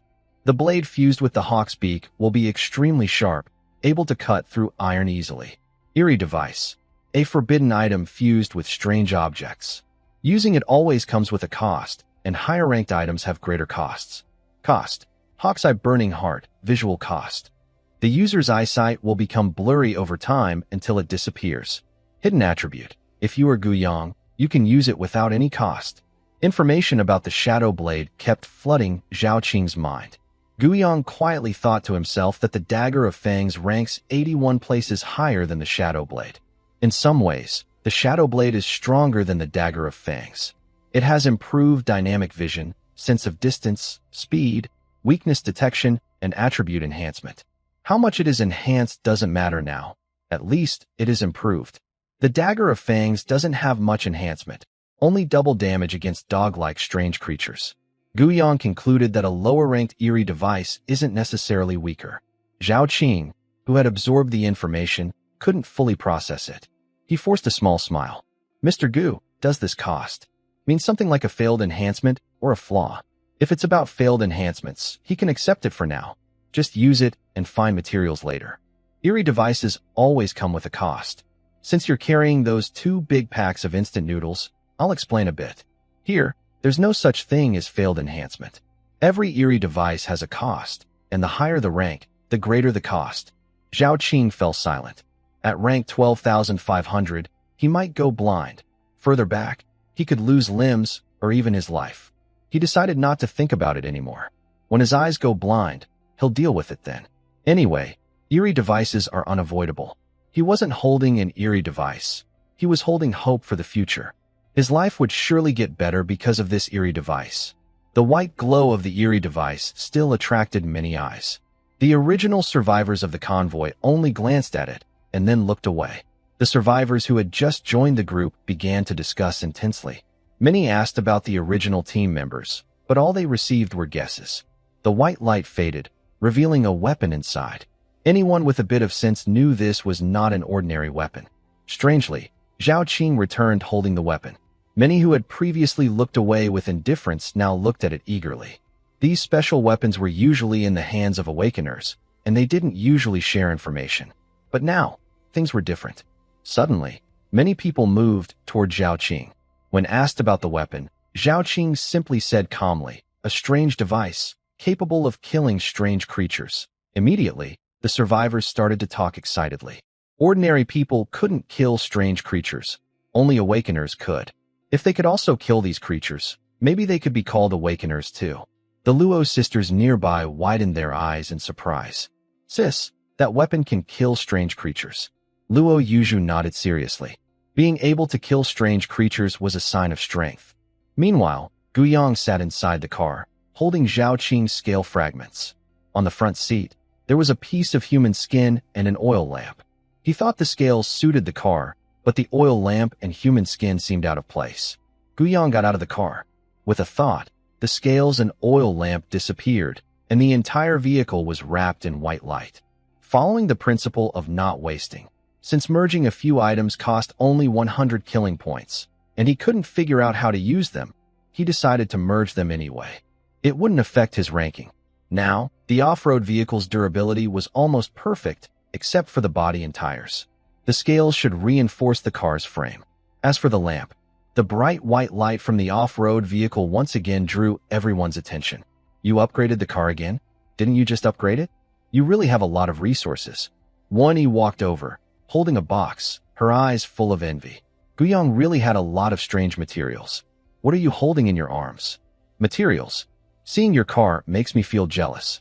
I want to upgrade my car too." Guiyang asked, "How many materials do you have? Why are you using a box to carry them?" "Wen, I suspect you are mocking me in Versailles. My heart keeps pounding, and I feel a bit uneasy.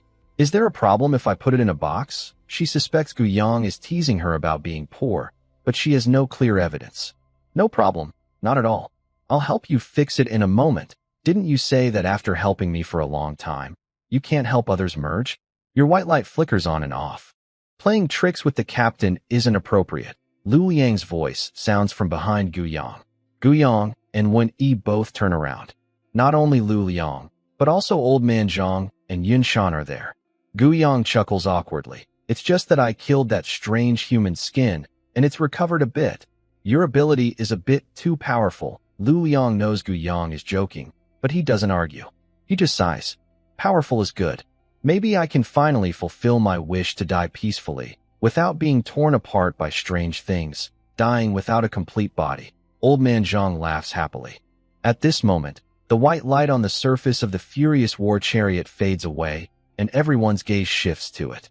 From the outside, the original deep brown muscle and bone armor layer is now covered with a tight, heavy, tile-like black scale armor. The base of the buffalo horn is also wrapped in black scales.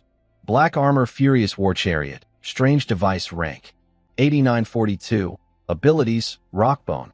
The chassis and structure are indestructible, resistant to physical impacts, explosions, and corrosion. Dogskin Seat.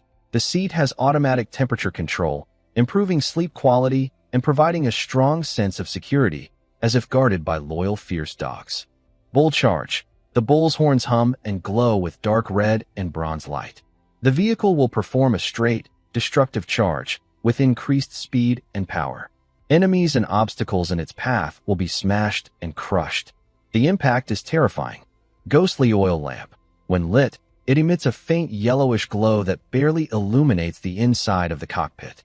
However, the glow completely masks all biological signals inside the vehicle, such as breath, heat, and mental waves.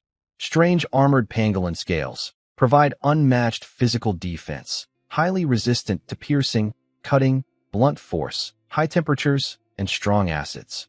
The scales can adaptively adjust their angles to deflect or bounce off most energetic attacks. Broken scales recover slowly. Cursed Device. A forbidden object fused with strange items. Using it always comes with a cost, which increases with its rank. Usage cost causes limb stiffness. After long use, the driver's arms become stiff and heavy, reducing flexibility, as if wearing an invisible bone armor. Dependence on seat. Users become increasingly reliant on the comfort and safety of the dogskin seat. Leaving the seat for too long causes mental fatigue, anxiety, and sharply reduced recovery. It may even trigger withdrawal like irritability and panic. Ordinary beds can no longer satisfy. Long exposure to the bull hum causes users to become more irritable, impulsive, and aggressive. They may act violently without reason. Iron Prisoner. The scales provide incredible defense, but also create a physical sense of heavy restraint, as if carrying invisible shackles. Body flexibility and reaction speed are permanently slightly reduced. Essence of Existence. The oil consumes the user's vital energy. When the oil runs out, the flame flickers violently. The user has a 50% chance of dying immediately and a 50% chance of turning into a strange being. But if you are Guiyang, using it is without cost. As information floods in, Guiyang shows a satisfied expression. This vehicle is no longer just a car, it's a weapon of the end times. From now on, if he encounters something strange, he can just create one. No more upgrades. I won't write about those I've already covered, or the words will become too bloated for me to handle. Guiyang, congratulations on your fortune. How many strange items have you fused with this? Cloud Mountain was holding a cow horn, drooling with envy. Winnie glanced at the box in her arms, wondering how many strange items her car still needed to be fully modified. She felt envious and jealous. Guiyang's abilities were truly extraordinary. Old man Zhang hunched over, touching and inspecting his car, occasionally tapping it, with a look of increasing satisfaction on his face. Lu Liang looked at the car, a faint sparkle in his eyes. Near Guiyang's vehicle, a small-eyed woman watched the armored, wild beast with flickering eyes. Zhao Qing and his sister sat on top of a jeep. Brother, will we also have a car like that someday? Zhao Qing sat cross-legged, looking at the shadowy dagger on his lap with a gentle smile. Yes, everyone should have dreams. What if one day they come true? The Luo sisters chewed on compressed biscuits, their shocked expressions lingering. Sis, this is the first time I've seen such a powerful awakener. His ability is too crazy. I don't even know what it is, but it's way better than controlling weird things and fighting. Just looking at that car makes me feel safe. I wish I could sit in it. Luo Hua sighed happily. Daydreaming was her favorite, and her sister was her hope to survive in this end of the world. You don't deserve it. A sharp, mocking voice sounded behind them. You're so dark and dirty. You think you can sit in that car? Luo Hua was furious, turning around with even more anger. I thought it was someone important, a fatty who snuck into the team to get supplies and got kicked out? Little girl, you don't understand. I call myself full-figured, the kind men like most. Li Li's face turned red. In the past, no one dared to talk back when she cursed. Now she hated the Awakeners and the team even more. If it weren't for them, she wouldn't be in this state. That's not called full-figured. It's called fat, understand? Fatty, Luo Hua said, puffing out her full chest. You black ghost. Fatty, Luo Yuju looked helplessly at her sister and Lili arguing, and this time she didn't try to stop them. Previously, when I was in the last team, Lili was involved with that scar-faced awakener. They were too powerful to offend, and Lili was a fierce leader, so my sister often suffered. Now, based on what I know, this team is completely fair. Awakens do not interfere with ordinary people, and whatever resources they find belong to them. Since Awakens won't interfere, it's okay for my sister to speak up. Surely, the two sisters together can't fight against Lili. Soon, Lili couldn't argue anymore.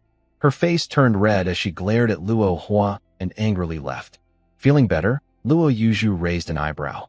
Yes, I would have felt better if I had met this team earlier. Luo Hua hesitated and whispered, Sis, can we be a bit cleaner in the future? Lili, that ugly girl, looks down on me. No, not now. In the end of the world, being pretty isn't always a good thing.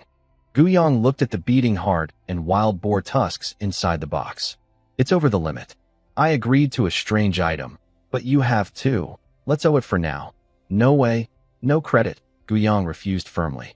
Wan Yi's eyes flickered, and her two fair fingers tugged at Guyang's sleeve. Ah, Guyang, brother. I promise I won't forget to pay later, okay? Wan Yi's voice was sweet and charming, making Guyang instantly get goosebumps.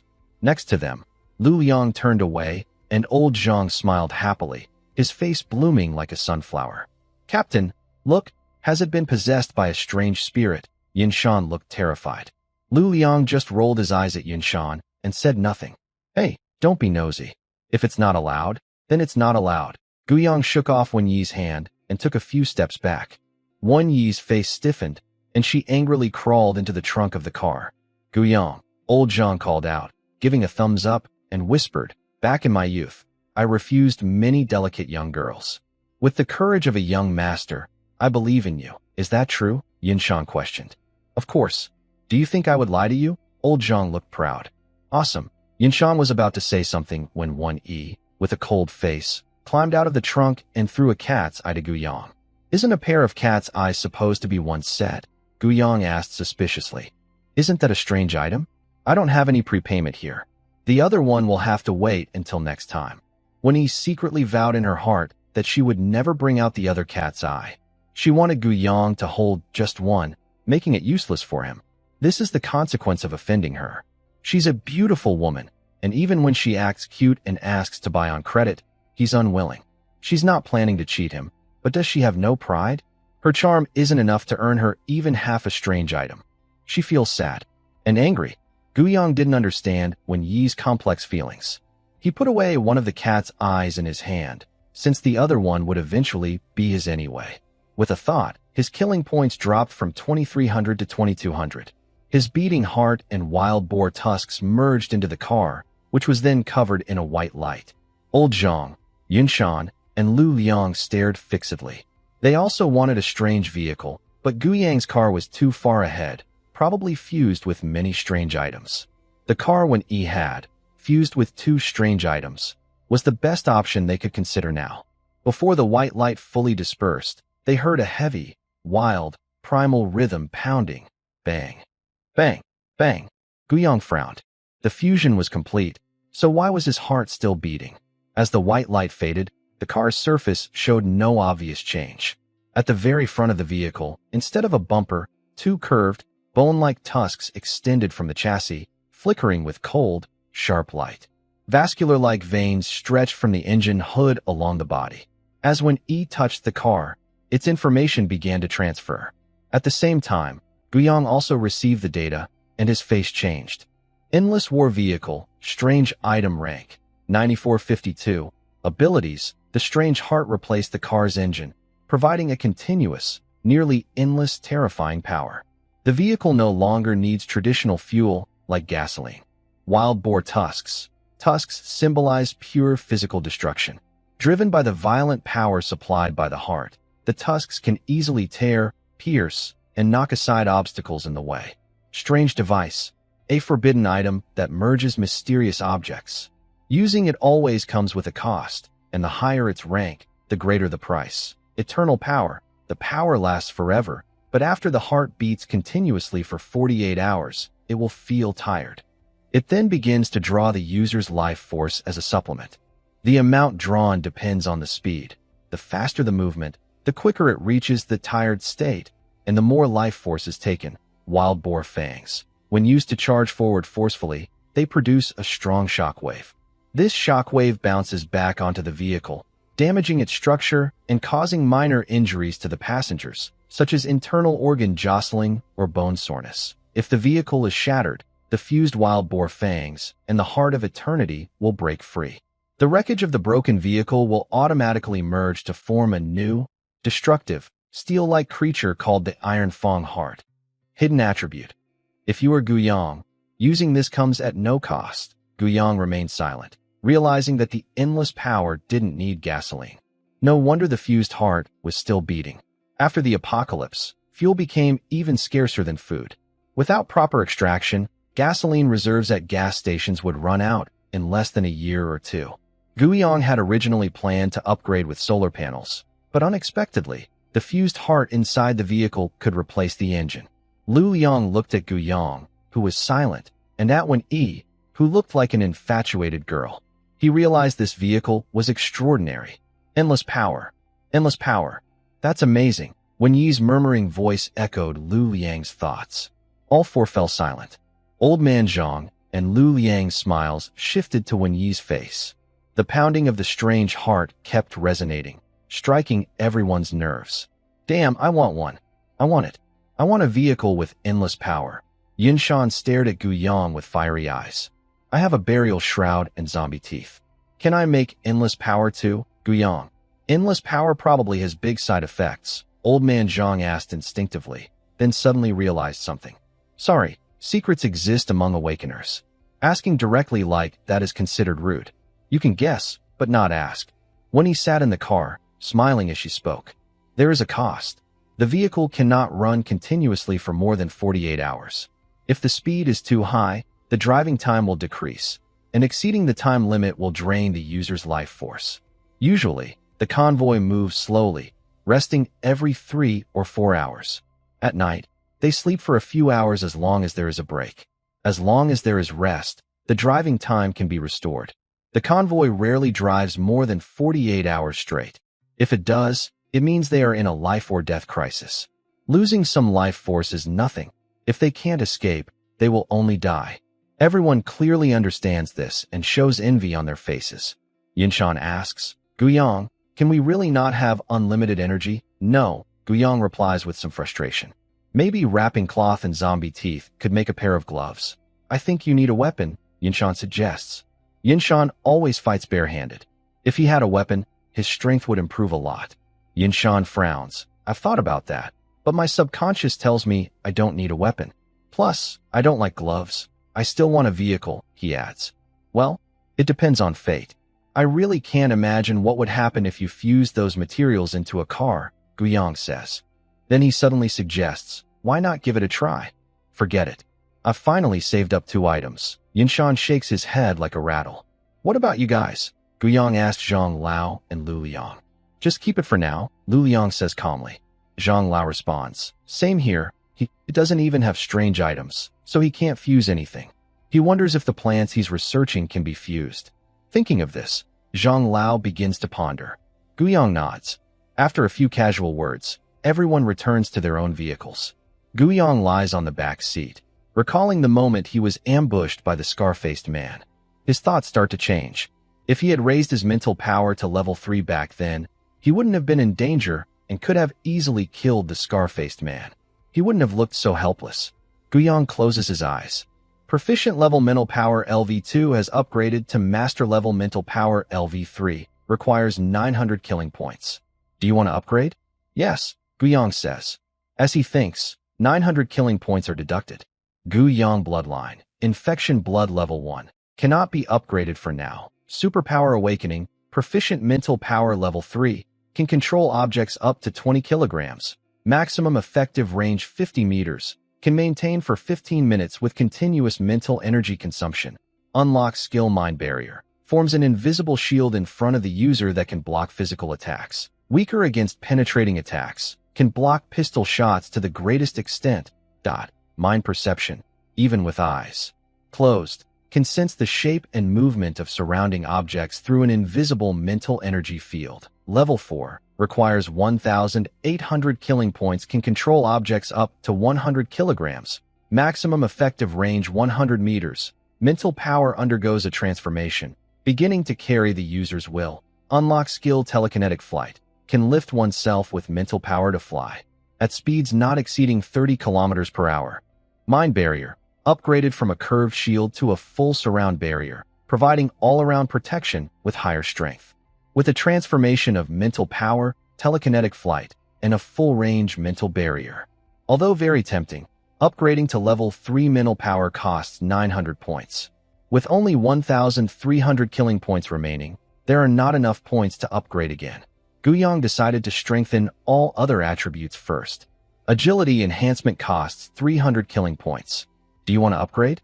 Yes, upgrade. Agility level 2, instant speed 27 meters/second. Level 3, requires 600 killing points. Instant speed 40 meters/second. Strength enhancement costs 300 killing points. Do you want to upgrade?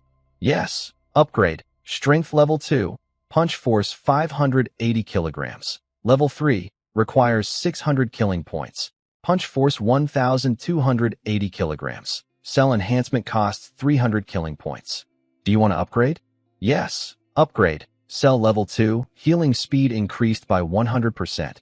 Level 3, requires 600 killing points. Healing speed increased by 150%. Guiyang opened his eyes, feeling the surge of heat within his body, his eyes shining with excitement. He felt like he lacked nothing. He stepped out of the tent to find Yinshan. Is it starting? Yinshan looked serious. Guiyang nodded seriously, his eyes burning with fire. Suddenly, he felt a strong force hit him, accompanied by a loud cracking sound from his bones. Guiyang's hand made close contact with the rough stone, and the rough surface hurt his hand. The fire in Guiyang's eyes went out. Yinshan frowned. You said you were ready? Are you okay? Guiyang still heard the sound of his bones cracking. They probably didn't break, right? Looking at Yinshan's arm, which was thicker than his thigh, Guiyang suddenly felt he had chosen the wrong person. It's nothing, just a broken bone. It's not a big deal. Guiyang spoke casually, as if it was just a little hardship. He should have gone to find Lu Liang. The two of them are the real opponents. As for Old Man Zhang, Guiyang didn't even consider him. His old arms and legs would probably take 10 days or half a month to heal. Yinshan watched Guiyang's back as he walked away. He rubbed his shiny head, feeling confused. Just now, Guiyang had happily come over to challenge him to arm wrestling. Why was he happy then, but now unhappy? When Guiyang reached Lu Liang's tent, he heard Lu Liang sneeze twice. Lu Liang rubbed his sore nose and saw Guiyang push aside the curtain and come in. Is there something? Lu Liang looked surprised. This was the first time Guiyang had taken the initiative to come into his tent. Yinshan, and when he often came to borrow tea. I want to arm wrestle you. Guiyang made his reason clear. He needed to see the value of the 300 killing points today. You can come to the captain. The captain is happy. But are you sure you want to arm wrestle me? Yes, I want to. I'm your excellent captain. Lu Liang stroked his chin. He was indeed excellent, but he was also a person with cultural awareness. Arm wrestling. While Lu Liang was thinking, Guiyang had already cleared the cards on the table. Why not use your right hand? Are you left-handed? Lu Liang asked curiously, looking at Guiyang's left hand resting on the table. Don't most people start with their left hand in arm wrestling? Don't ask. Asking is just to avoid bullying you. He couldn't say his hand was broken and not healed yet. Wouldn't that be embarrassing? Yinshan, that fool, was so strong even before turning into a giant. He thought he could hold out for a while, but he was instantly defeated with a broken hand. If it had been before the end of the world, Guiyang would have tried to cheat someone out of some medicine money. Who looks down on whom? We're all support types. Who's stronger or weaker isn't certain. Lu Liang reached out his left hand and placed it on the table, gripping Guiyang's hand. Is it starting? Lu Liang asked. It's already over. Guiyang clenched his teeth and shouted loudly, showing his powerful spirit. His left arm's strength burst out, and the two wooden legs of the folding table broke directly. You're damn. Guiyang. Guiyang pushed aside the curtain and stepped out of the tent. No matter what Lu Liang was shouting, he didn't care at all. Guyang had never felt so refreshed.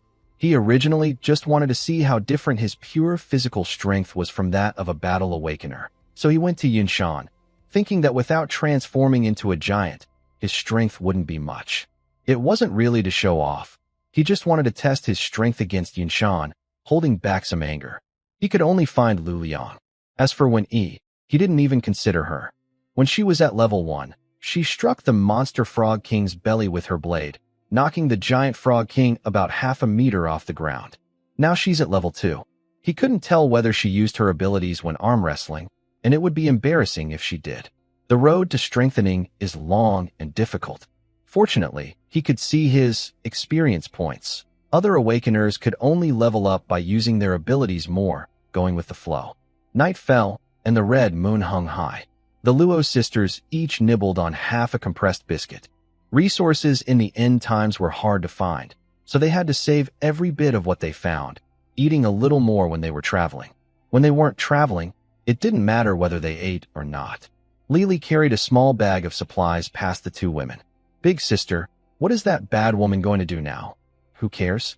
She hasn't had a moment of rest all day, Luo Yuzhu said calmly, her tone indifferent, but her eyes kept watching the other person. If she really managed to cause trouble successfully, their sisters would be in big trouble. Lily's target was Zhao Qing. Hello, brother Zhao, what's the matter? Zhao Qing glanced faintly at the woman in front of him. She had been queuing to claim supplies today and was chased away. He argued with this person again and again and tried to find Wen-Yi 3 times, but was blocked by Jiang Chai each time. The whole group was quite noticeable. Probably, besides the few awakened people in the convoy, most knew who this person was. This is for your sister. She's still young and growing, so she needs to eat well, Lily said, leaning forward to hand something to Zhao Shuang, while subtly showing off her figure. Thank you. Zhao Shuang took the item politely. Lily smiled. You're welcome, Zhao Qing frowned. Even if Lily hadn't caused trouble today, he wouldn't believe that someone would voluntarily give supplies in the end times. Moreover, this woman was quite flashy. Even if he were an idiot, he wouldn't think she was a good person. Besides, he's not an idiot. Thanks. Since his sister accepted the item, he still politely said thank you. We're all survivors. Helping each other is what we should do, Zhao Qing said. He felt like his brain had a glitch, and he was a bit stunned. I won't bother you to eat. I'll go now. Lily straightened her waist, showing off her figure. Zhao Shuang watched Lily leave. Do you men like women like that? She asked. Why would you accept someone else's things? Zhao Qing didn't answer, but looked at Zhao Shuang with a cold face. Brother, didn't you say we should be flexible in the end times? Not to be a fool and miss opportunities. Our taking her stuff doesn't mean we're helping her. Zhao Shuang looked proud, like she was asking for praise. She knew the other person had bad intentions, but what did it matter? This bag of supplies was enough for her and her brother to eat for a day. Good job. Zhao Qing still praised her generously. The sister should learn more. If something happens to him one day, she can still live well. Oh, brother, you haven't answered me. Do you like women like that? Zhao Shuang remembered her earlier question. Zhao Qing looked speechless. Lily, who used to put on makeup before the end times, was barely a beauty. If her eyes were a little bigger, she might score higher, but he really wasn't interested. They were starving and didn't have enough to eat. Why think about this? I don't like her, he said. Zhao Shuang nodded lightly and took a bread from her bag. Brother, I want some extra food today. Zhao Qing smiled as he took it. Luo Yuzhu, who had been watching Lily closely, frowned. She saw Lily give Zhao Qing and another person a bag of food, and they accepted it. Lily even smiled as she walked back. Seeing Luo Yuzhu watching her, Lily smirked confidently. Just wait and see. In her mind, she had already made a good impression on Zhao Qing. To deal with men, you need to target their weaknesses. Zhao Qing's weakness is his sister, Zhao Shuang. If she can win over Zhao Shuang, she can slowly find a way to make Zhao Qing unable to resist her, obeying her every command. In this team, she would be second only to 5 people and above 100. Luo Yuzhu looked away and lowered her head. Zhao Qing had a mysterious item in his hand. If Lily really managed to get close to Zhao Qing, it could become complicated. Big sister, I need to go to the bathroom, Luo Huai greeted her. Luo Yuzhu was still thinking, and she nodded silently. Luo Huai walked around the edge of the team to make sure no one was watching her. She slipped between 2 vehicles and went outside Lu Liang's tent. She knew her sister's worries. If Lily really managed to get close to Zhao Qing and target them, she would have to learn from Lily. She would directly try to win over the team leader. It's not her fault for being lowly, but because life hasn't been fair. A good woman aims to be the team leader's wife. As she approached the tent, she heard a sound. Ugh. Oh. Suddenly, her eyes widened, and she quickly covered her mouth, carefully backing away. She didn't want to be silenced if she was caught. She didn't want to die. When she returned, Luo Yuzhu was already inside the tent. Luo Huai's forehead was covered in a thin layer of sweat. She lifted the tent flap and slipped inside. Big sister, do you know what I found? A huge secret. Can you close the flap first? There are mosquitoes outside. Don't you know? Luo Yuzhu looked a bit helpless. Even in the end times, the damn mosquitoes were still alive. Luo Huai closed the flap and whispered, our team leader might be a pervert. She had wanted to become the team leader's wife before, but now she didn't want that at all. I tell you, when I passed by his tent, I heard. Cough, cough. Wait a moment, I need to clear my throat. Sorry, I can't assist with that request. No, just had trouble sleeping. All members of the convoy, prepare to depart in 10 minutes. Lu Liang's strong voice echoed loudly. Guyang hurriedly started packing up his tent, while Yun Shan yawned and stood still. I said, you could find a driver. Usually, someone helps with chores, and in urgent situations like this, someone can pack for you. He couldn't quite understand Gu Yang's stubborn independence. Guyang set up his tent because his car was small and couldn't stretch his legs. But his car is so big. Why does he still need a tent? Forget it, I prefer to do it myself. Guyang quickly folded the tent and threw it into the trunk. Finding someone trustworthy is important. Otherwise, you never know when they might betray you. Trustworthy is the key word. How can I prove it? All right, I'm going back to sleep, Yun Shan said, turning to walk toward his own car. By then, his driver had already packed everything and was sitting in the driver's seat, ready to go at any moment. Yun Shan nodded with satisfaction. He realized one advantage of his car. It's something Guyang and Wen Yi can't match. Wen Yi also has a driver, but her driver is her close friend, so she only counts as half a driver. Sometimes, Wen Yi has to drive herself and even lend a hand with work. None of that compares to how comfortable he is. He doesn't have to do anything. As the convoy was about to leave, Lily hesitantly approached Zhao Qing's car, where the engine's roar echoed. Brother Zhao, can you give me a ride? I twisted my ankle a few days ago, and it still hurts. I probably can't walk properly. After speaking, Lily exaggeratedly bent down to rub her ankle, her curvy hips and deep cleavage exposed in front of Zhao Qing. With a buzzing sound, the window rolled up, leaving Lily unsteady and staggering. She stared in disbelief. Shouldn't Zhao Qing be happy? She took the initiative to get into his car. Shouldn't he be excited? Get out to open the door for her? In the past, Li Feng did the same. When she leaned in, Li Feng would immediately get out and open the door for her. He was an awakener, after all. Why shouldn't Zhao Qing, an ordinary person, be eager to please her? At this moment, the convoy started moving. The Luo sisters rode a tricycle past her. Luo Hua made a mischievous face, which made Lily furious. Haha, that made me laugh. It seems Zhao Qing didn't pay attention to that woman, Luo Hua said lazily, leaning against a bag of rice inside the car. It's better if she didn't. Luo Yuzhu also smiled. This way, they wouldn't have to face extra danger. Then, as if remembering something, Luo Yuzhu sighed. Our gasoline is running low. I hope this trip doesn't take too long.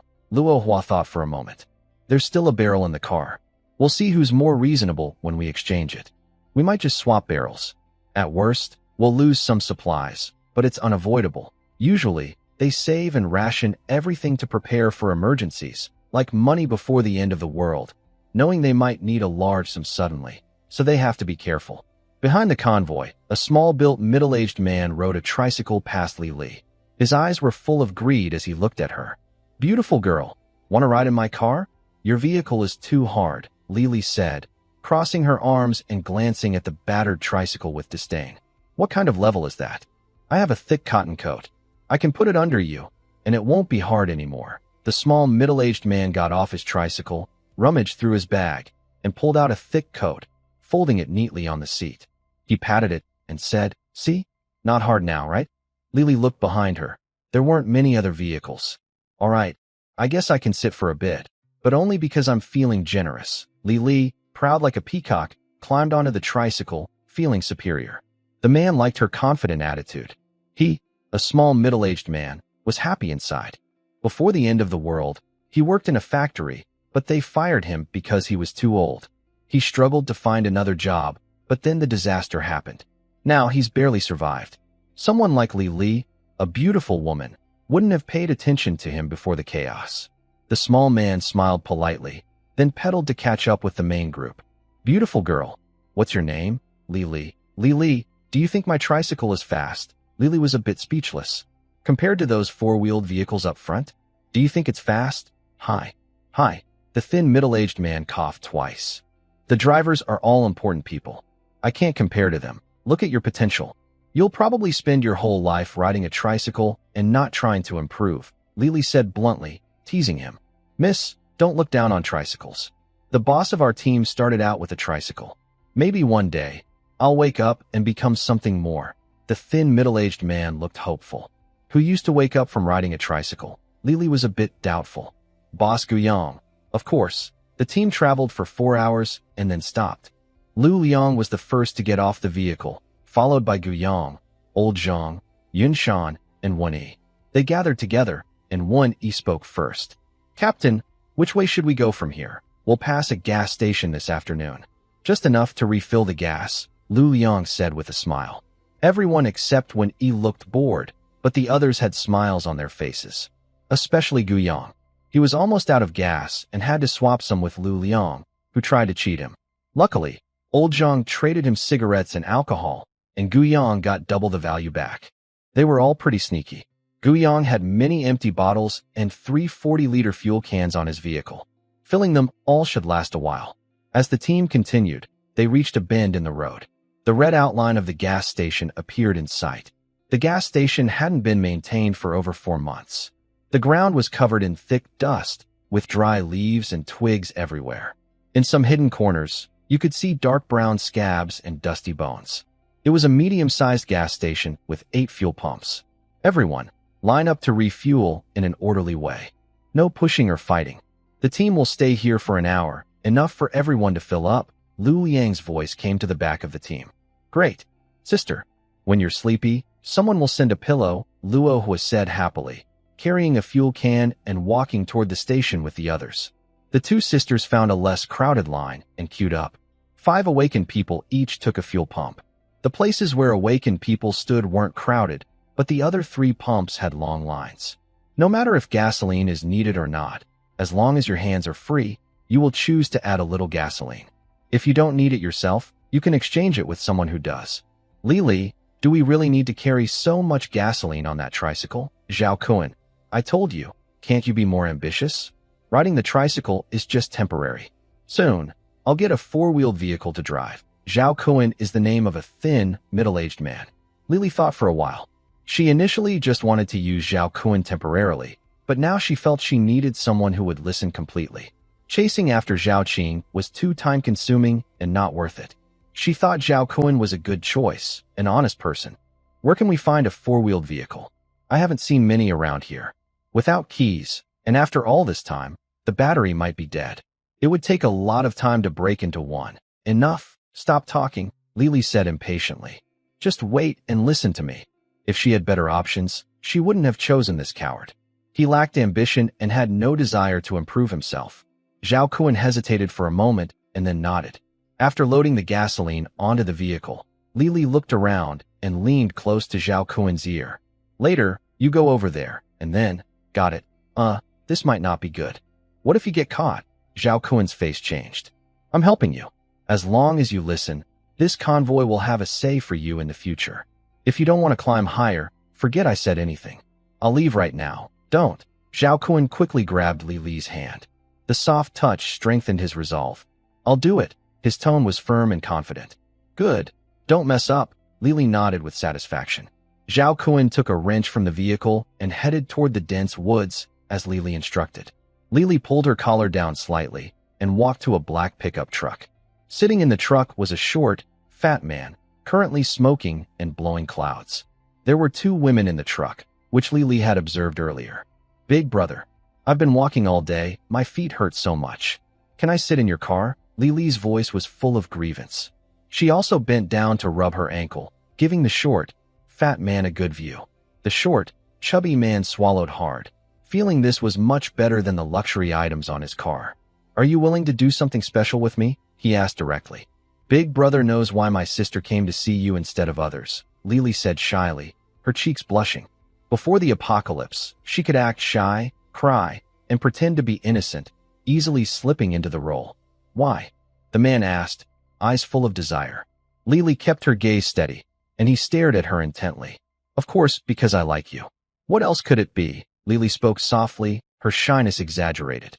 Then get in the car, and we can talk more. Ah, here? There are so many people. Let's be a little wild and go over there. Lily pointed to the dense forest where Zhao Cohen was hiding. Okay, I like wild things, the chubby man said happily, getting out of the car and pulling Lily quickly toward the woods. He was already overwhelmed by desire. Big brother, don't be in such a hurry. My foot hurts, Lily said, pretending to be hurt. No way, I want more time. Later, I'll give you a good massage, the chubby man said with a sly smile. Lily was pulled into the forest, a mocking smile on her lips. Once inside, her expression changed to look innocent and pitiful. Big brother, don't rush, she whispered. The chubby man couldn't wait and reached out. Lily felt a bit anxious. She didn't think such a person was worth her time. She looked around, and Zhao Kuan circled around from the side. He slammed down his wrench hard, causing the chubby man to stiffen and fall straight down. Good job. Lily adjusted her clothes, showing her proud, confident attitude.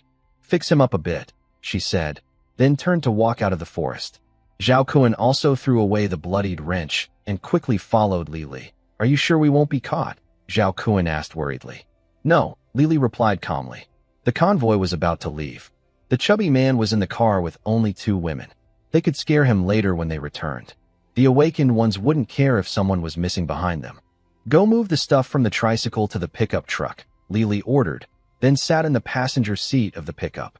After a short while, the 2 women struggled to carry 2 buckets of gasoline, with several water bottles hanging around their necks. Who are you? One woman asked. From now on, I decide everything about this car, Lily said proudly. The 2 women pursed their lips, but said nothing. They just thought the woman was new to the bossy, chubby man. She looked prettier than them, and was probably more favored. They weren't fools, so they didn't dare to argue. Carrying the gasoline, they headed toward the vehicle. A thin middle-aged man was putting things into the trunk. The 2 women were full of questions, but saw the man kindly reaching out his hand to help them with the gasoline. Still unsure, they handed it over. After placing the gasoline, they returned to the back seat of the pickup truck. They squeezed to one side, leaving an empty space in the back. Zhao Kuan finished loading supplies and sat in the driver's seat. The 2 women behind looked even more confused. One asked, "Where's Brother Sue?" They wondered why the driver had changed. From now on, there's no Brother Sue. You just follow us and behave, Lily said with a proud smile, her eyes full of confidence. It was clear that talented people are always impressive wherever they go. The 2 women in the back understood what no Brother Sue meant. They looked at each other silently. Brother Sue was gone. In this post-apocalyptic world, if someone suddenly disappeared alone, everyone knew what it meant. They just needed to obey and listen. The man driving now seemed much kinder than Brother Sue, so they thought he must be good. They could only comfort themselves this way. Gu Yang and the others each moved gasoline into the car, ready to leave when suddenly, ugh, a long, ethereal low moan echoed in the sky. Its deep, somber tone made everyone feel lonely and sad. Then, the sky quickly darkened. Strong winds blew, and the trees on both sides rustled loudly. Wow, what is that? Is a whale flying in the sky? Yinshan stood on the roof of the car, eyes wide like bells. When everyone looked up, the whole world seemed to lose its light. A cold chill ran down their spines, and an indescribable sense of pressure filled the air. My life is over. Old Zhang's eyes trembled violently. One held 2 knives, her pupils swirling with red mist. Gu Yang narrowed his eyes, holding a dog-tooth dagger, staring fixedly at the sky. His steps unconsciously moved backward, away from Wen Yi. This creature's size is quite strange. Is it a 7th or 8th level? Guyang doesn't even know the highest level of these creatures. He just feels that this whale must be the highest level. He has no intention of running. He knows he can't escape. Everyone stay calm. That's not a strange creature. Lu Liang's voice sounds a bit excited. Not a strange creature? Old man Zhang reacts first, feeling relieved. That's a divine device. Its serial number is 001. Someone mentioned this serial number before, but we're not sure if it's true. Some people have seen it before. Lu Liang tilts his head up, and his lowered eyelids even open slightly because he's excited. I didn't expect it to be real, Lu Liang mutters to himself. Captain, this thing should have a name, right? Yinshan jumps down from the roof of the vehicle. Look at its back. Earlier, the whale was directly above them, and they could only see its pale blue belly. Now that the whale is farther away, everyone can see dense green spikes on its back. Is it called the Jia whale? Jia whale? A few people twitch their mouths. The name is quite good. Next time, don't choose such a name. It's called the Heavenly King, Lu Liang says somewhat speechlessly. Why give it such a cool name? Winnie mutters. She thinks the name Jia whale is fine. Such a big divine device, we don't know what it does. If it backfires, it could kill you in a second. Lu Liang, I don't know either. I've been looking for it, just to confirm if it really exists. Why are you looking for this thing? Guyang is a bit curious. Lu Liang wouldn't be so bored just for fun. He's simply trying to confirm its existence. People who saw the Heavenly King before said there's a city behind it. It's a city where an awakened person with thousand-mile eyes can see everything. They saw not only a city above, but also people inside the city. I want to go up there. That might be a place where humans can survive. Running around all the time isn't a good idea. There's a city up there. Old man Zhang's eyes light up. That means they might be able to grow crops there. But how do we get up there? Guyang stroked his chin. Even if his mental power increased by 1 level to control the air, his speed limit would only be 30 kilometers per hour. This device looked very fast, but it couldn't actually go that fast. I don't know, Lu Liang shrugged. But at least there's hope now. We'll find a way to get up there someday. Yes, there will always be a chance in the future, old Zhang said with a hint of excitement in his eyes. These days were starting to look more hopeful. The group each got back into their cars, and the convoy continued moving. After about 2 hours, they stopped in an open field with a river nearby. Guyang got out of the car and went to stand beside Lu Liang. Lu Liang had a floating card in front of him, apparently doing a divination. Guyang didn't disturb him. Yinshan, and old Zhang also gathered around. It wasn't until Lu Liang put away the card that Guyang asked, "Didn't you say we still have to travel for more than 10 hours? Why did we suddenly stop?" "There's no choice. Uncle Wang said the supplies given to the survivors won't last more than a few days." Lu Liang paused, his face becoming serious. "If we keep going along the original route, we'll pass through an area affected by the stretching zone, which is covered in fog and very strange. If we don't resupply now, we won't know when we can resupply again." "Stretching zone?" Guyang looked confused. "You joined late and didn't see the notes. Let me explain. After the disaster, the entire blue star expanded outward from different points, causing the planet to stretch. These stretched areas are covered in fog, and no one knows what's inside. In short, it's extremely dangerous. This is also information I got from a convoy I traded with." Lu Liang took out a small notebook. "Here, take a look. These are some of the details I collected. Others have seen it too." Guyang nodded and took the notebook. "So, what do you plan to do now?" "There's a small town in the northeast. I plan to take a detour there to resupply. Not just for the ordinary survivors. We also need some food reserves. We can't estimate when the next resupply will be, so we must stock up now," Yinshan said firmly. No one was more eager to resupply than him. After all, he ate a lot. More than 2 months ago, they ran out of supplies, but he didn't go hungry. After all, he was a fighting type awakener, and his teammates wouldn't let him starve. Although he didn't starve, he still owed a lot of high-interest loans, which took a long time to pay off. He still remembers the ugly faces of old man Zhang, and Lu Liang. The convoy was good everywhere, but everyone was very selfish. Whenever they saw an opportunity, they would take advantage of it. "Can we find a way to go around the foggy area directly? Just avoid it completely?" he asked. Old man Zhang's right eyelid kept twitching. "I agree," when he raised her hand. "There's no way around it. No path to bypass. I plan to follow the edge of the fog, but I don't know how long it will take." It depends on how big the fog area is, Lu Liang shrugged, indicating he also wanted to go around but couldn't. Captain, I think you're getting more unstable. Are you slacking off? Guyang looked at Lu Liang with a disappointed expression, rubbing his chin. If you lead us for half a year, we might either be eaten by something strange or starve to death. Guyang felt very insecure about how long they might have to travel. This is no joke. People could die. I agree. Old man Zhang raised his hand. I'll learn some of your young people's words. Lu Liang raised an eyebrow, a hint of teasing on his face. Whom can I resign? He asked. Captain, you're getting petty. Guyang looked very serious. Fine, I'll listen to you. I won't say anything else. Lu Liang nodded happily, then looked at Old Man Zhang. At this moment, Old Man Zhang didn't know when he had turned around and was humming a tune softly. Uncle Wang, notify everyone.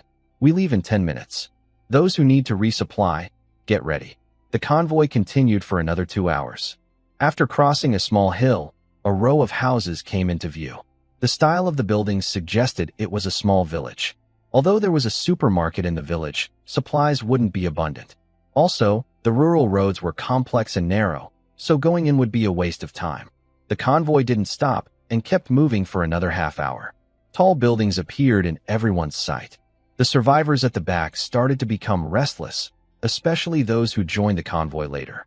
Since the convoy didn't need to hand over supplies, everyone's dream of eating well each day was brewing in their minds. The convoy stopped at a fork in the road. Lu Liang got out of the vehicle to explain how long they would stay. A few survivors chose to leave immediately, but most decided to wait and follow the awakened ones. You and Zhao Kuan go find supplies. I'll stay here and watch the vehicle, Lili said, turning to the 2 women in the back seat. The women didn't say anything, just nodded lightly. Zhao Kuan smiled in a friendly way. Lili, wait until the awakened ones start moving. Then we'll follow. I mean, we should leave now and go over there. Lili pointed to the right road. That area has taller buildings and more supplies. If you follow the awakened ones, you might get some benefits. Look how many people want to follow them. Lili kept talking. That side definitely has more supplies. Just find a supermarket, and you'll have enough. Just be careful and avoid the strange things. Okay, we'll do as you say, Zhao Kuan said with a flattering smile. He then got out with the 2 women, unloaded the tricycle from the vehicle, and rode toward the right road Lili mentioned. Lili saw Zhao Kuan still knew how to unload the tricycle and smiled with satisfaction. The tricycle was good. It could carry a lot of supplies. Meanwhile, Luo Yuzhu looked at Guyang unloading supplies from the vehicle, her brow slightly furrowed. She was also waiting for the awakened ones to leave first, planning to follow behind and pick up leftovers. No more. I have to go now. They probably plan to drive in, and following them isn't safe, Luo Yuzhu said. Really? They probably know that the noise will attract the strange creatures. The engine is so loud. Luo Huai looked worried as she watched Luo Yuzhu carry her bag. Not following the awakened ones was quite dangerous. Big sister, maybe I should go? It's too risky, Zhao Qing said nervously. Stop messing around. Watch the supplies, Luo Yuzhu said calmly and headed toward the right road herself. Zhao Qing also noticed Guyang unloading supplies and decided not to wait anymore. Brother, Zhao Shuang looked worried. Don't worry, this time it's safer than before. The awakened one's driving and will definitely scare away the strange creatures. Plus, I have a special device on me, so there's no real danger, Zhao Qing said with a smile to comfort everyone. It does seem that way, Zhao Shuang's eyes lit up. So, brains are a good thing. I hope you have one too, Zhao Qing said, tapping Zhao Shuang's forehead, then turned to walk down the left road. Annoying brother, Zhao Shuang pouted as she watched Zhao Qing's back until he disappeared from sight. 1 star fruit each. When Yunshan, and Guyang took the star fruits and drove the black armored battle vehicle straight into the city. Is it really okay to drive in like this? Old Zhang watched the black armored pickup. If Guyang dares to drive, it must be safe. His vehicle has fused many strange items. It's not an ordinary car, someone said. Come, have some tea. Lu Liang had already set up a small table. What's wrong with these table legs? Old Zhang immediately noticed that 2 broken legs of the wooden table were tied with iron bars. It looked terrible, almost unbearable. Old Zhang shook his head, and the table wobbled, making a clack-clack sound on the cement floor. The vehicle entered the town, and a dim yellow oil lamp flickered on. Yunshan sat in the back seat, looked up, and complained, "Your lamp isn't bright either. Why turn on the lights in broad daylight? This is a ghostly oil lamp." Its halo perfectly blocks all biological sense inside the battle vehicle, so no matter how loud the engine is, the strange creatures can't detect us. The whole vehicle is a strange device. They can only see the outside and think it's a fellow. Wow, awesome. This is basically a magic tool. We can just drive back and forth a few more times. Yunshan knew exactly what that meant. Walk sideways. But what about the survivors behind us? The engine noise is so loud, it will definitely attract the strange creatures. Won't they become easy targets? When he looked in the rearview mirror, seeing a large crowd following behind. Not my problem. I didn't tell them to follow, Guyang said indifferently, as if it didn't matter if they died. He rolled down the window and shouted back, "Don't follow us. The noise from the car might attract strange creatures, and it's very dangerous. Hey, hey, hey, don't stick your head out. If the strange creatures see you, it will be trouble. The car can block the smell, but if they see us, even if the smell is hidden, the creatures will know there are people inside." After he finished speaking, Guyang silently rolled up the window. He looked in the rearview mirror and saw only a few people had left. Most of them were still following. Damn those stubborn ghosts, he thought silently. She then seemed to remember something and looked up at Guyang. "Speed up and shake them off. Let's go straight to the city center." Guyang didn't reply. The car shot forward like an arrow. At the top of a tall building in the city center, there was a huge golden mushroom-shaped sign. It was a movie theater. Guyang kept heading toward the golden mushroom. The theater was very large, so the area around it must be busy and lively. "Guyang, there's a row of fruit shops over there. Do you think there are any good fruits left, like durian?" He swallowed nervously. "What do you think?" Guyang looked at her as if she was silly. "Dream on." Actually, the durian might still be good, but Guyang didn't like its smell. He definitely wouldn't stop, so he could go look for some. "There's a snack shop over there. To the right, Guyang." Yunshan pointed in a direction. Guyang turned the steering wheel sharply, smashing through the barrier in the middle. He looked excited. He had wanted to do that for a while, to do whatever he pleased. The tires screeched as they climbed onto the curb and stopped in front of the snack shop. The three of them got out of the car. He drew her knife and easily cut through the chain lock, then pushed open the glass door. Inside, the shelves of snacks were still neatly arranged. It seemed the shop owner hadn't opened the store on the day of the apocalypse, or the shelves wouldn't be so tidy. Yes, Yi's eyes lit up. Although she didn't get the durian, she was free to take snacks. Guyang looked around to make sure no strange creatures were hiding and started moving small bread items. Yunshan stood on the roof, stacking boxes of food. The loose items were placed inside the car trunk. One box after another, dried tofu, drinks, bread, and even some boxed chips. The bagged chips took up too much space, so they didn't fill many boxes. "Yunshan, be careful with the boxes. Don't let them all fall." Yi threw a box of bottled water up. "Don't worry, I've packed goods before.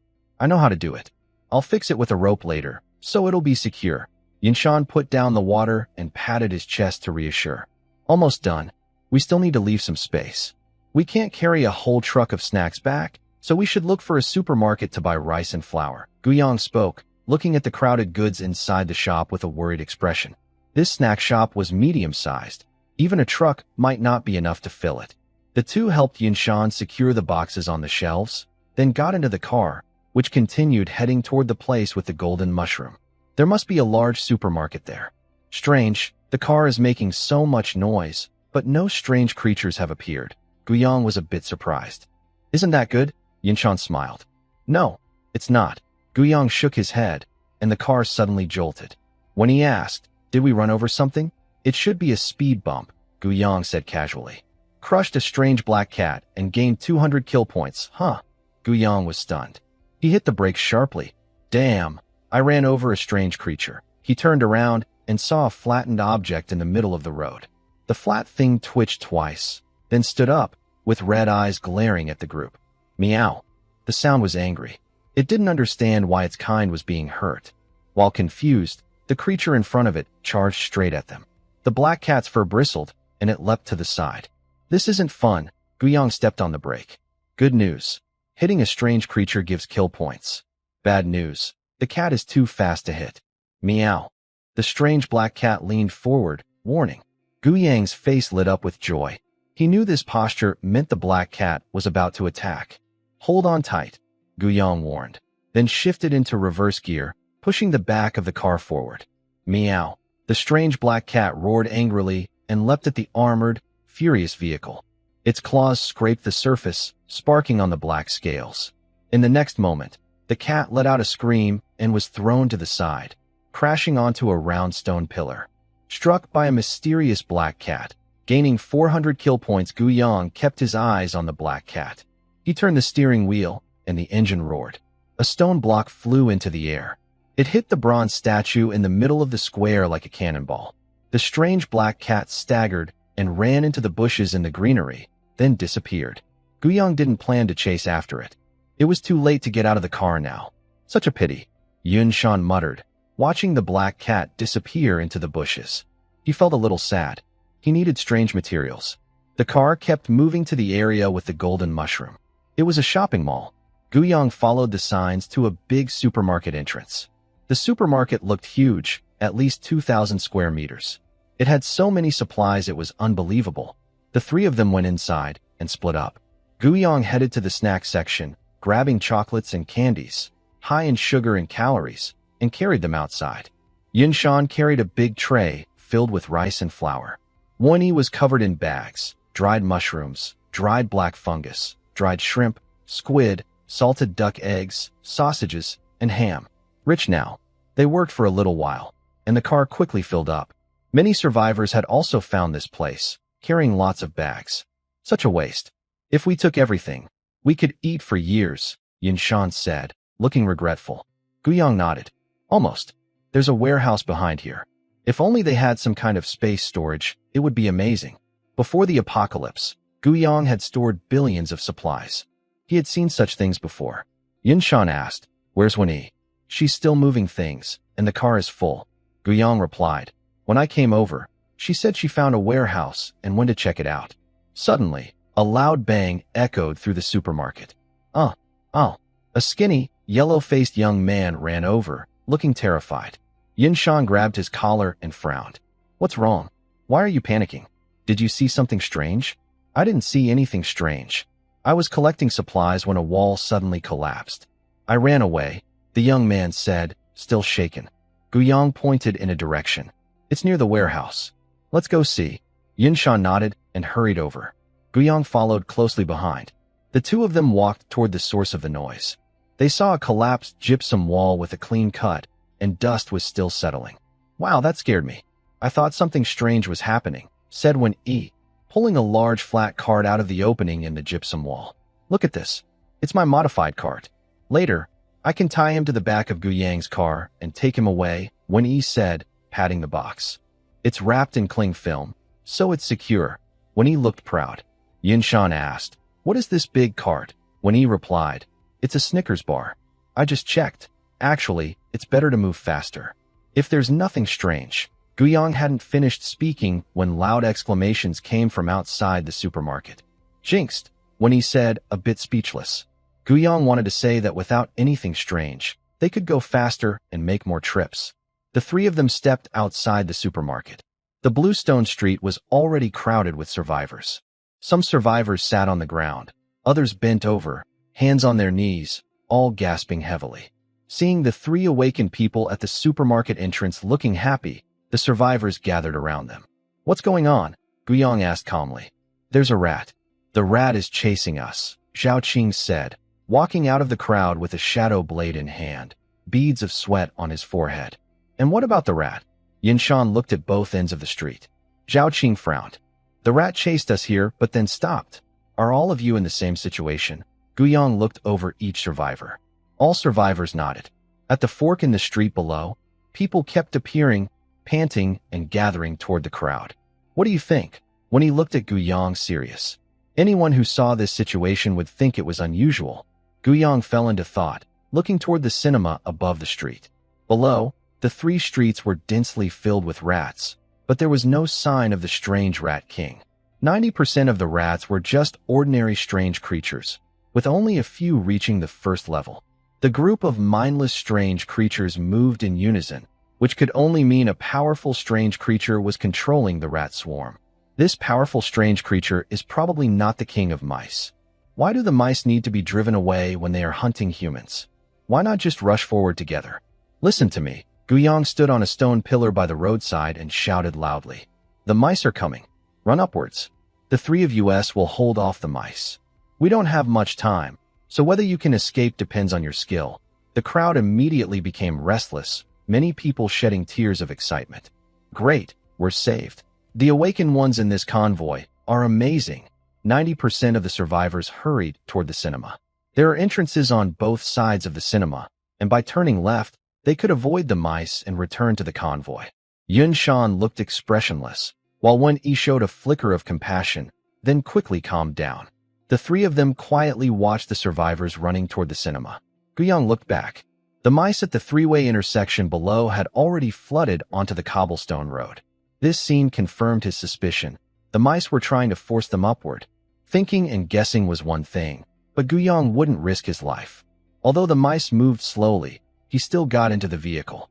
Yin Shan helped Wen Yi secure the small car to the back of the vehicle, and both of them got in as well.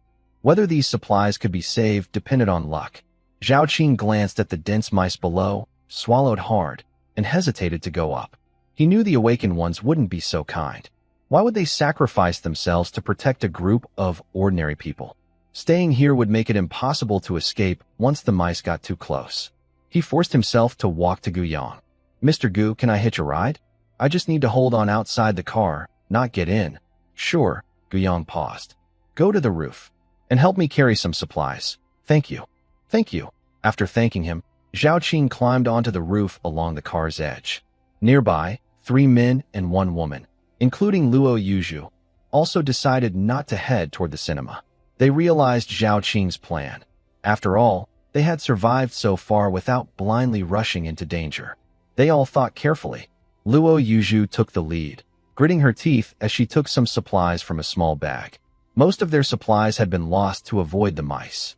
The small bag she kept contained only what she could carry without hindering movement. Lu Yuzhu handed the supplies to Guyang.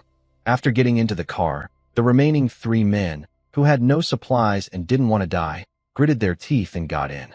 Zhao Qing made space for them and smiled kindly as a greeting. Guyang didn't say anything and had no objections. At this moment, the crowd reached a fork in the road near the cinema. Under the golden mushroom-shaped umbrella, 7 green vines hung down, and a dark, eerie aura flowed along the veins of the stems and leaves. Suddenly, a gust of wind sounded like a whoosh, and the hanging branches like venomous snakes shot toward the crowd below. The vines pierced through the 7 people's heads, lifting them up. The survivors below panicked and scattered, running in different directions. But they all aimed for the same place, the left turn. The 7 people hanging from the vines shriveled visibly as their life force was drained. After the vines absorbed their energy, they stabbed into the crowd again, causing screams to echo. 7 more heads were pierced through. At this moment, Pika moved. Its engine roared, and the vehicle shot forward like an arrow. Be careful, Liu Zhu, who was weaker, almost fell out. At a critical moment, Zhao Qing reached out and pulled her back. Liu Zhu was still shaken, her heart pounding like a drum. Thank you, she said gratefully. Zhao Qing just smiled and kept her eyes fixed straight ahead. The 7 people pierced through the heads were just lifted up when the car reached the corner. Guyang didn't slow down. The car tilted slightly as he turned. The wheels screeched loudly as they spun and rubbed against the ground.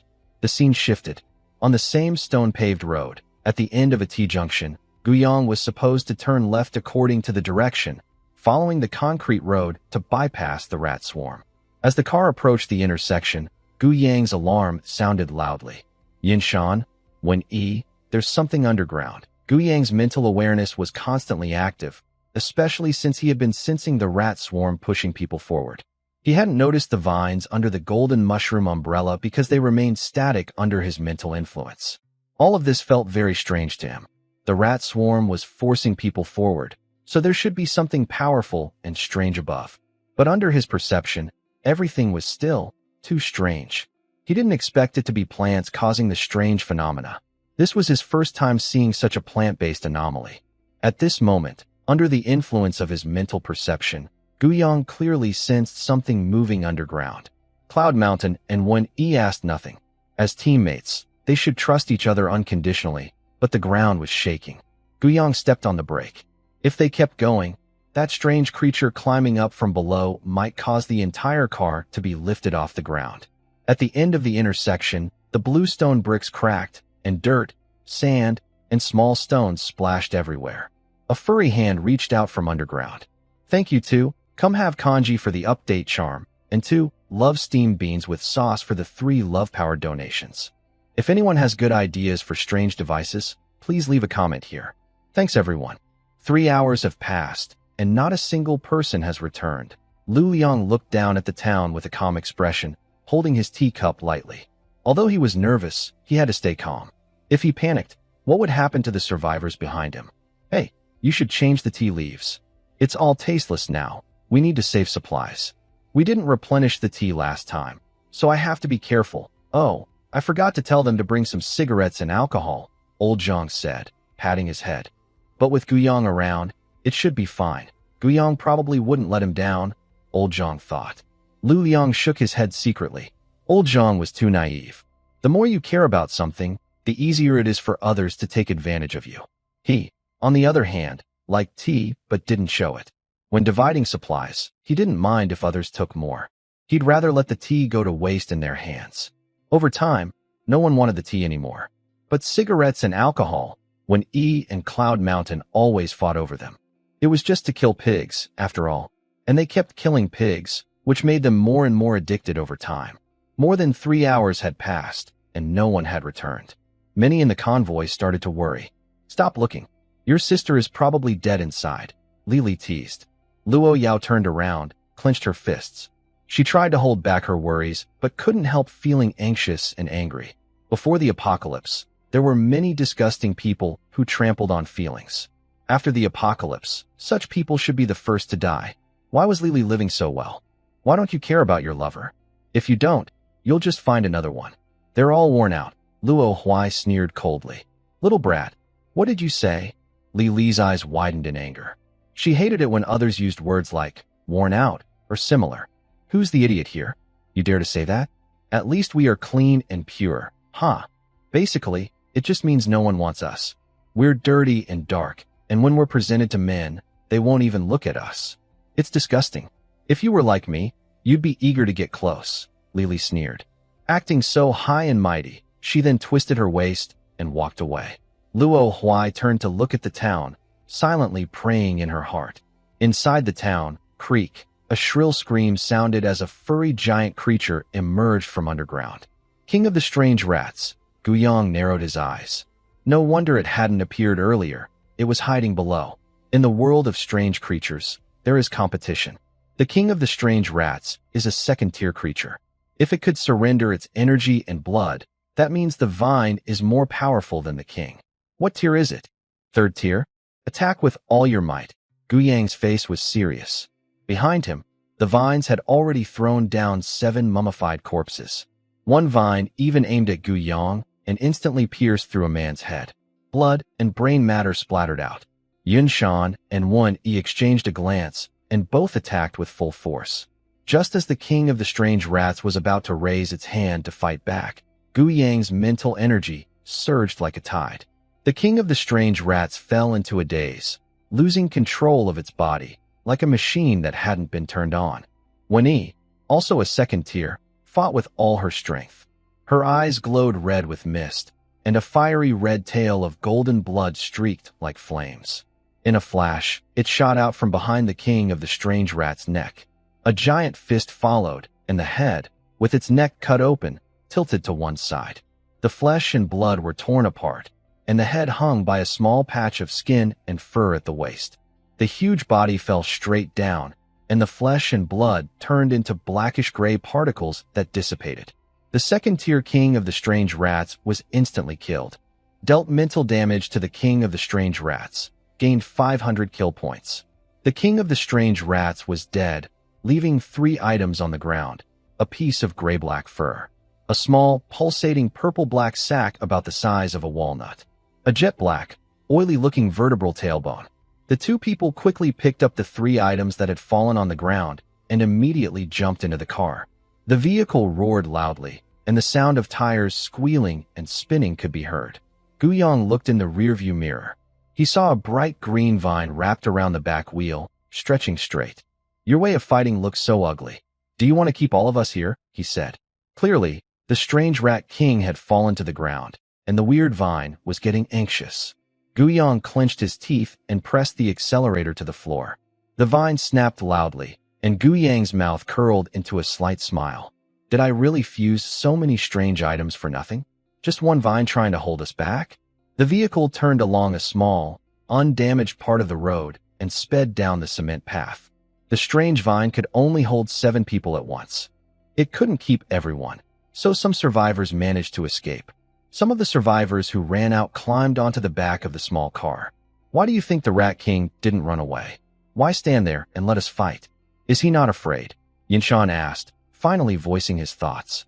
This was their first time killing a second-level strange creature, and they did it so quickly, so satisfying. Maybe it's not that second-level creatures are weak, but that they are too strong. Under the pressure of his kingly aura, the Rat King couldn't move and was quickly defeated. Yinshan was already imagining things in his mind. When he looked at Guyang, feeling a faint suspicion, but she still said she didn't know. Guyang probably had a mysterious strange device that kept the second-level creature still. It must have caused some backlash. In her understanding, Guyang was ruthless and greedy for life, so she didn't expect him to be serious about this. She had mostly misunderstood him before. It was mainly because he said she had bad breath, and later he refused to let her borrow money when she was acting cute. She had been holding a grudge, when he couldn't help but start to daydream. Suddenly, the car became quiet. When he lowered her head, lost in thought, Guyang looked in the rearview mirror, and Yinshan was also lost in his own thoughts, grinning foolishly. Maybe some people are happy and others are worried, but it's not like you're happy or worried about anything. Guyang poked Wen Yi's arm. "Why are you doing that?" she asked softly. Guyang shivered. "Was this the ovulation period? Can you speak normally?" Guyang suggested. "But I've always spoken like this," she replied. When he was a bit confused, she hadn't intentionally made any noise. "No, your voice definitely isn't." "Ugh, we're off topic. Look behind us." The death of the evil Mouse King caused a flood of mice to chase after them, driven by strange vines.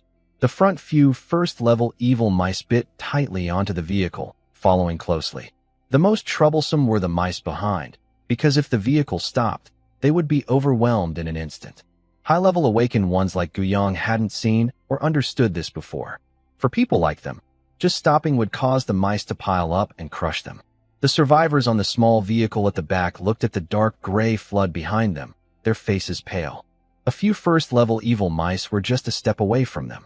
They clenched their fingers tightly into the wrapping around the boxes to avoid being thrown off. Not only did they fail to gather supplies this time, but many people also died. Swish! A crescent-shaped blade flashed like moonlight pouring down, slicing into the flood of mice. The flood was torn open, and the mice in front tripped over those ahead. But in just a moment, the mice behind caught up again. This is the terrifying part of the mouse tide. When he moved her hands quickly, her blade light continuous. The mouse army slowed down visibly. The survivors on the vehicle looked at her with admiration. This was their first time seeing an awakened person fight so close.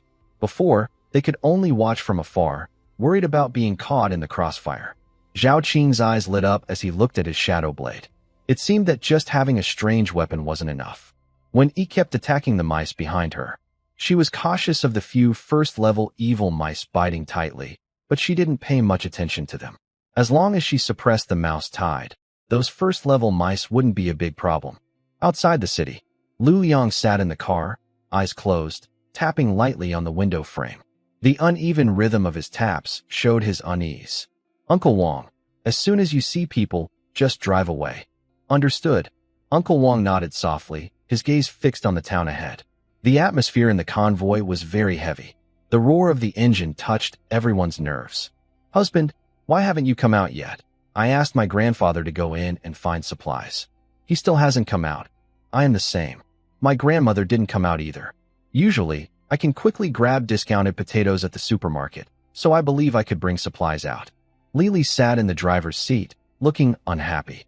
I wonder if Zhao Kun, this useless man, is really dead. He's a grown man, and he can't handle such a small challenge. He's really pathetic and useless. Fortunately, the food in the car can last for a while, and the fuel is still enough. Thinking of this, her expression softened a bit. She looked out the window, and Luo Hua was still standing there like a waiting stone, waiting for her sister. She sneered at this. Men go inside and die, so women are even more likely to die. It's their fate.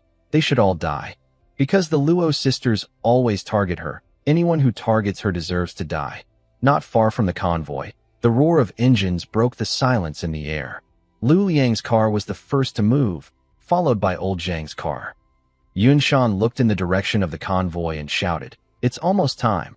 Coming, Yunshan jumped out of the car and leapt toward a strange rat, soaring up to 5 meters in the air. The strange rat chosen by Yunshan only felt shadowed, as a large foot stepped on it, followed by a continuous barrage of fists. After dealing with one rat, Yunshan lunged at another.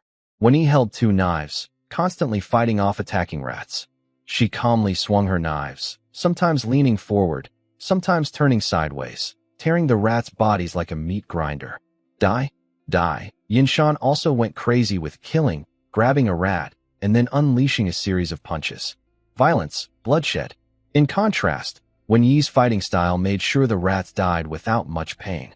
Yunshan, that's enough. Let's retreat. At this moment, Guyang had returned to the convoy, and Lu Liang had already taken most of the people away. Sis, sob, what are you crying for? If I really die, then you can cry, Luo Yuzhua said as she walked around the side of the car. Aren't you dead? Luo Hua choked up, wiped her tears, and stood up from the ground. Luo Yuzhua, are you hoping I die so much? Let's hurry and go. The car is waiting. Luo Yuzhu glanced toward the city. Okay, sister, you rest here. I'll ride the bike. The 2 sisters hopped onto the tricycle and chased after the convoy. Survivors who had been saved by riding in Gu Yang's car began to look for their loved ones. On Zhao Qing's car, his sister Zhao Shuang lowered her head, tears silently falling. Zhao Qing reached out and gently tapped her on the head. I told you, there's no danger. His voice was calm and friendly. Brother, Zhao Shuang wiped her red eyes, looking surprised. Zhao Qing got into the car, started the engine, and drove after the convoy. They had barely survived, so this was no place for talking. Just as Li was about to leave, she waited for Zhao Kun. Her happy expression lasted less than 3 seconds when she noticed Zhao Kun had nothing with him. Where's the tricycle? It's gone. I barely escaped, Zhao Kun said with a pleading smile. He didn't expect Li to still be waiting for him, caring about him. You didn't bring any supplies? Did you go inside just for sightseeing? I can't believe it. Li angrily got out of the car and sat in the passenger seat. Zhao Kun was happy. Did that mean she forgave him? He quickly got into the driver's seat and followed the main group.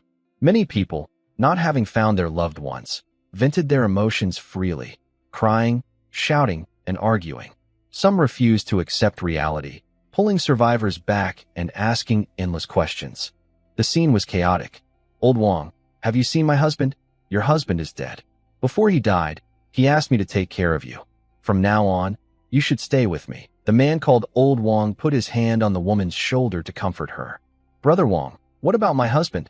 He's also dead. Those who didn't come back are gone. Old Wang answered all questions at once. Did my husband ask you to take care of me? Old Wang looked at the woman and said calmly, No, he didn't. The scene was a mess. Guyang looked toward the survivors' direction. This group was wiped out in one go. Everyone was empty-handed this time. This is the cruelty of the end of the world. Guyang checked the small cart behind him and looked at the securely fixed luggage rack. After confirming it was stable, he slowly got into the car and caught up with the convoy. The sun was setting, and a faint red moon hung in the sky. The convoy traveled for over 6 hours and stopped on a patch of grass in the early morning. A gentle breeze brought a cool feeling, and many people lit campfires and gathered around. What's going on with those awakened ones? Why did so many people die? Someone looked at the flickering fire and said angrily, My son went inside to find supplies and never came out. Now only my wife and poor grandson are left. We're almost out of supplies. How can we survive? Another person said. The awakened ones came out unharmed, and the supplies they brought back piled up like a mountain. I thought that with a convoy that doesn't offer sacrifices, life would be easier. But I didn't expect them to take people to such dangerous places. Exactly. Our previous convoy did offer sacrifices, but we never saw so many people die. Haha. If we don't offer sacrifices, why would they protect us? I think they're just forcing us to offer sacrifices willingly. Next time I meet another convoy, I will definitely withdraw. Many people in the convoy were discussing this topic. Inside Lu Liang's tent, Old Zhang and Lu Liang listened to the story from the town and frowned. According to Gu Yang and the others, if they didn't drive the black armor berserk battle vehicle inside, 3 of them wouldn't survive, and they might even lose their skin. There were not only rat swarms, but also a second-level strange rat king and at least third-level strange vines. Fortunately, this high-level strange creature was a plant and couldn't move on its own. If it had been a mobile high-level strange creature, Gu Yang and the others probably wouldn't have made it out. Losing 3 awakened people, only 2 support awakened people remained in the team, and the outcome was predictable. Lu Liang could feel that Gu Yang and the others were in great danger inside. He hadn't expected it to be so dangerous. What made him even more worried was that the survivors were badly injured, and none of the living came out with any supplies. Surviving afterwards seemed impossible. This trip was basically delivering food to the strange creatures. Let's distribute the supplies first, Lu Liang said, pinching the corner of his eye, his voice tired. This time, we were able to escape thanks to Gu Yang's car. Additionally, Gu Yang paid a heavy price for killing the second-level trickster Mouse King. I suggest he gets the majority of the supplies this time. When he shared her idea, Gu Yang looked at Winnie. I didn't expect you to be so kind. Forget about the heavy price he paid.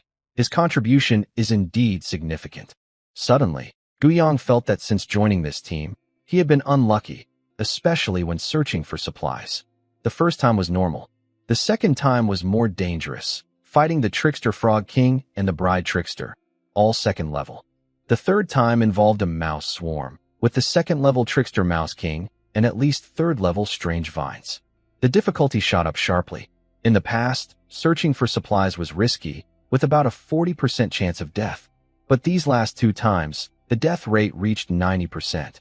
If he could find the way, he would have left the team already. This team seems unlucky. Everyone's strength isn't great, yet they still compete at the peak level. Thanks to the inspiration capsule from Come Drink Kanji, I wish everyone smooth days in the coming months. This time, we owe a lot to Gu Yang. He deserves the main share. So, Gu Yang gets 30%, when Yin Shan, and I each get 20%, and Old Zhang gets 10%. Lu Liang suggested this distribution. I have no objections, Old Zhang said with a smile. Gu Yang brought back a lot of supplies. Even 10% is a good share. Yin Shan nodded. Gu Yang's contribution was the biggest this time. All right, it's settled. Uncle Wang is sorting the supplies outside. First, let's divide the strange items. Later, we can go out and distribute the supplies. When and Yin Shan place their strange items on the table. There are 9 items in total. 3 from the second-level Trickster Mouse King, a tailbone, a mouse hide, and a venom sac. 6 items from the 6 first-level Trickster Mice they killed. 3 mouse hides and 3 pairs of teeth. All 9 strange items are laid out on the table. Lu Liang said, each item from the second-level Trickster Mouse King counts as 2 units. Gu Yang chooses first, then when and Yin Shan. I and Old Zhang pick last. The remaining 2 items will go to whoever offers to exchange supplies. Everyone else, do you agree with this plan? Everyone nodded.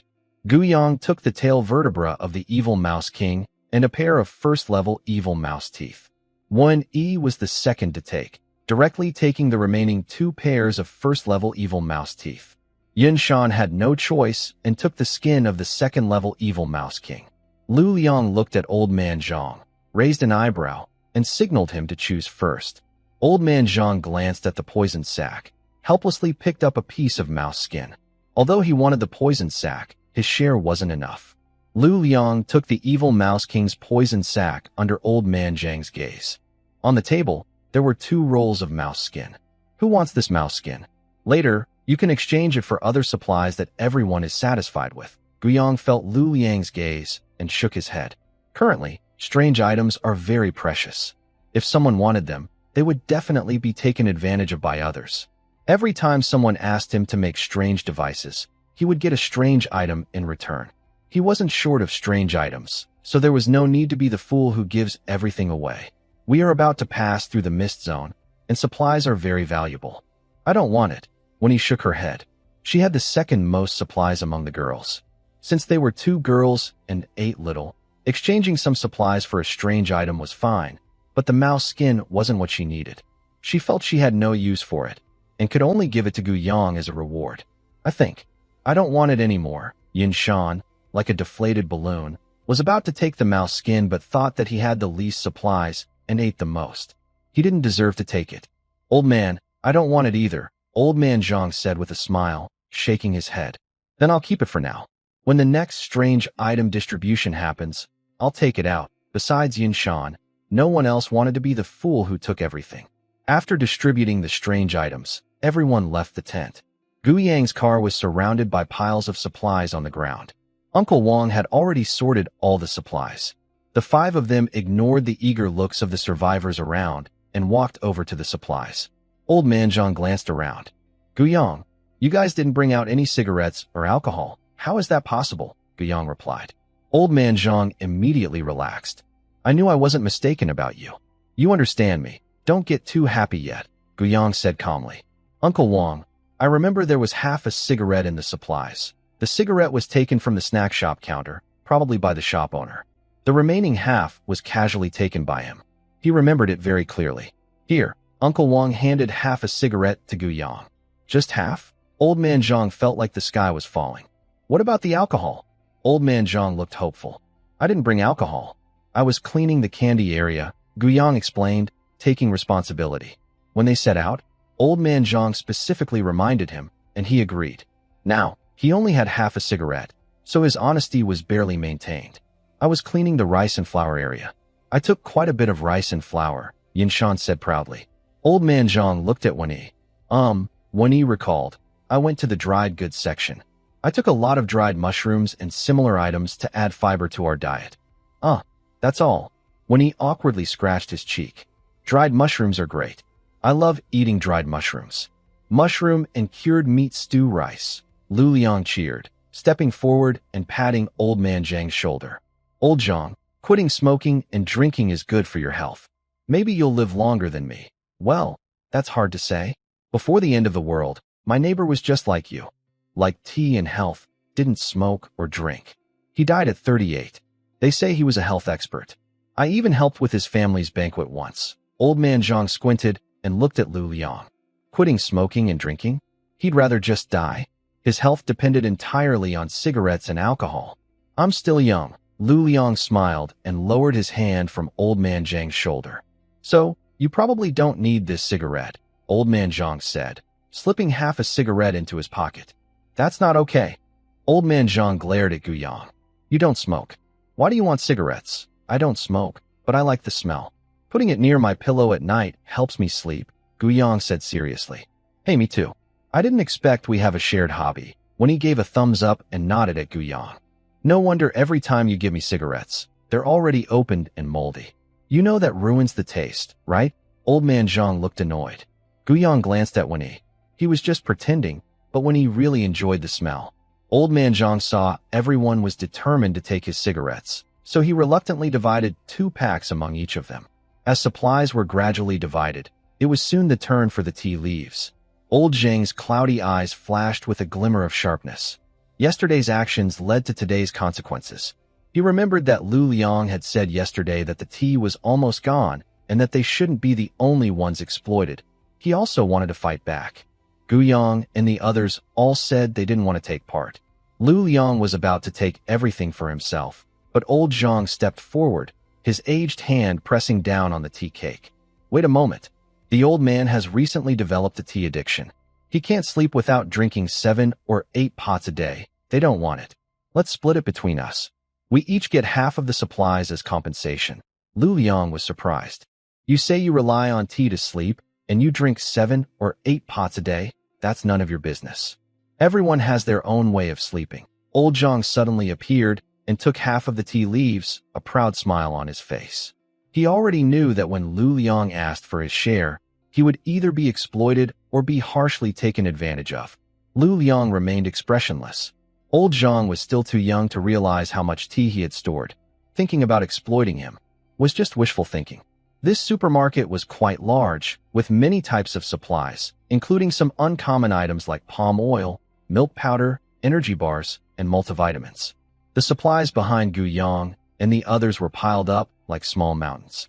The surrounding survivors' greed was obvious. If the others weren't awakened, they would have already rushed to grab the supplies. How long could they possibly eat all this? It's unfair. Everyone's mind was filled with this thought. Look at you, you're such a waste. Why is it that they, who are awakened, carry so many supplies, while you didn't even bring a single cookie? Lily looked at the pile of supplies belonging to the awakened, her heart burning with anger. Does she, Lily, not deserve anything? Zhao Kun flattered Lily, patting her shoulder. They are awakened, they are the big shots. How can we compare ourselves to them? Besides, just escaping from there is already quite an achievement. Zhao Kun looked worried. You don't know how dangerous it was inside. How dangerous? I think you're just making excuses, Lily interrupted impatiently. Pathetic. Not having the ability is one thing, but you still lack spirit. What big shot are they? Are they even human? Everyone is human. Why is there such a big difference? Lily became angrier the more she thought about it. She hadn't brought any supplies with her.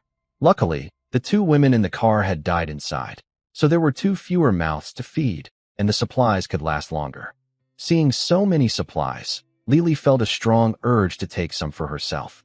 Although she didn't dare to steal the supplies openly, she also wouldn't let others have them easily. After Gu Yang and the others finished dividing the supplies, each person organized their own belongings.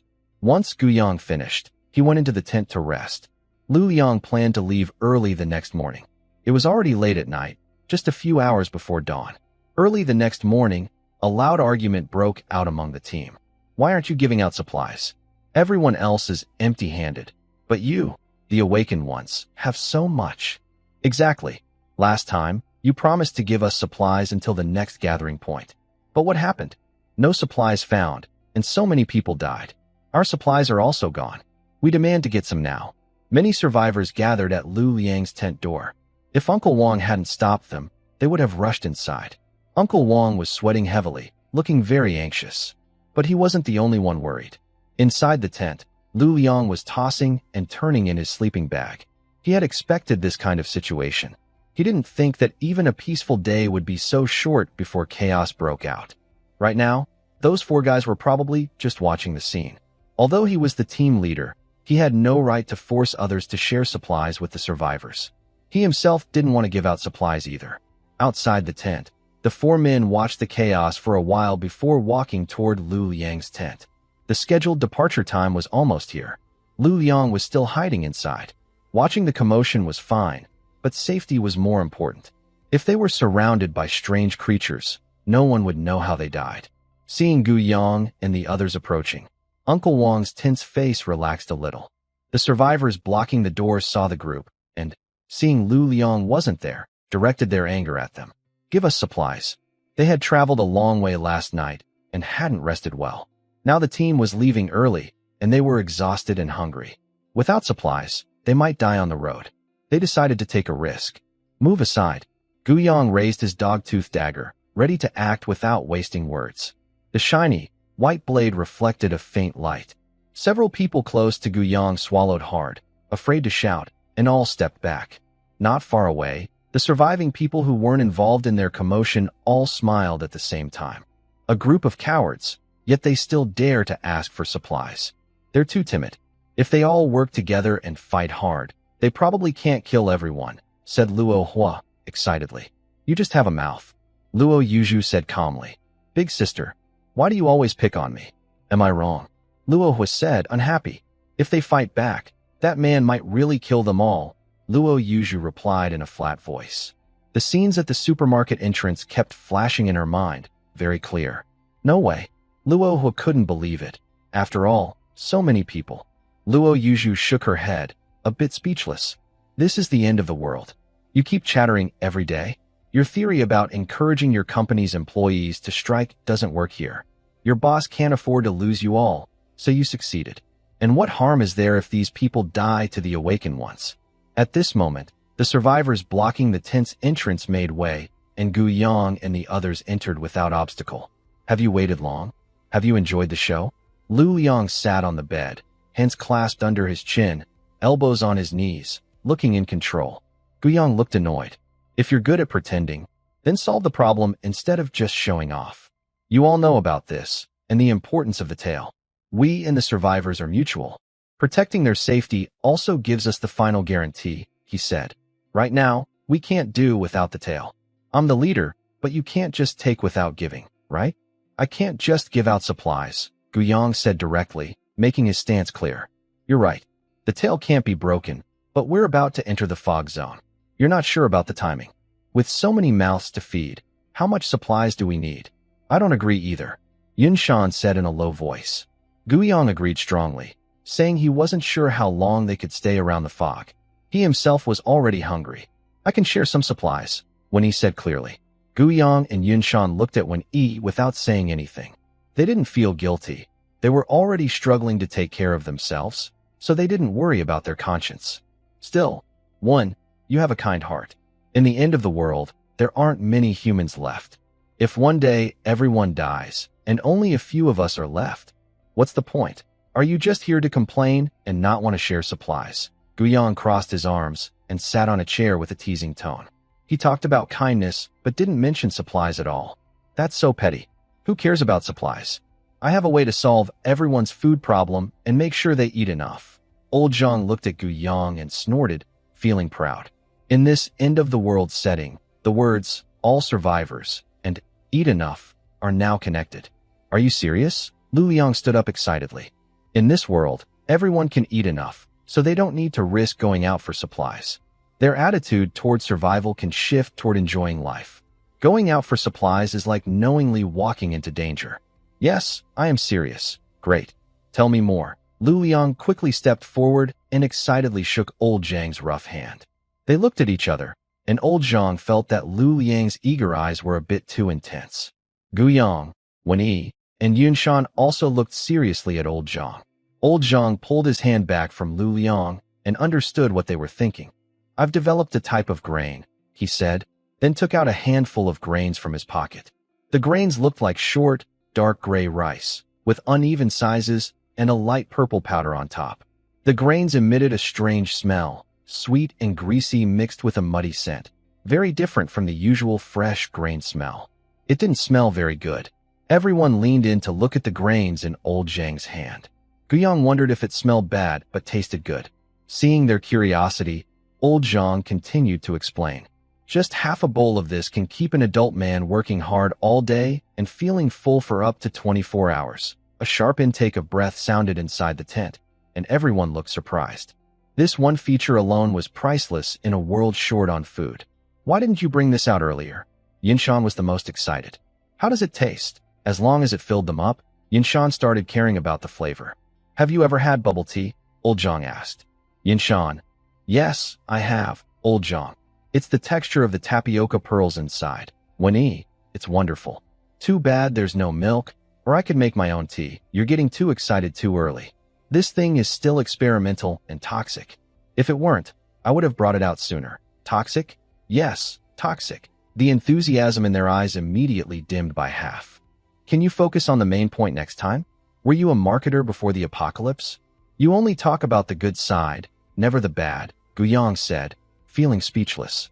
The bigger the hope, the greater the disappointment. Let me finish. Eating this grain for a long time can affect bone density. At first, it might cause weak bones, and later, it could make you easily tired. Even a small bump might cause a bone fracture.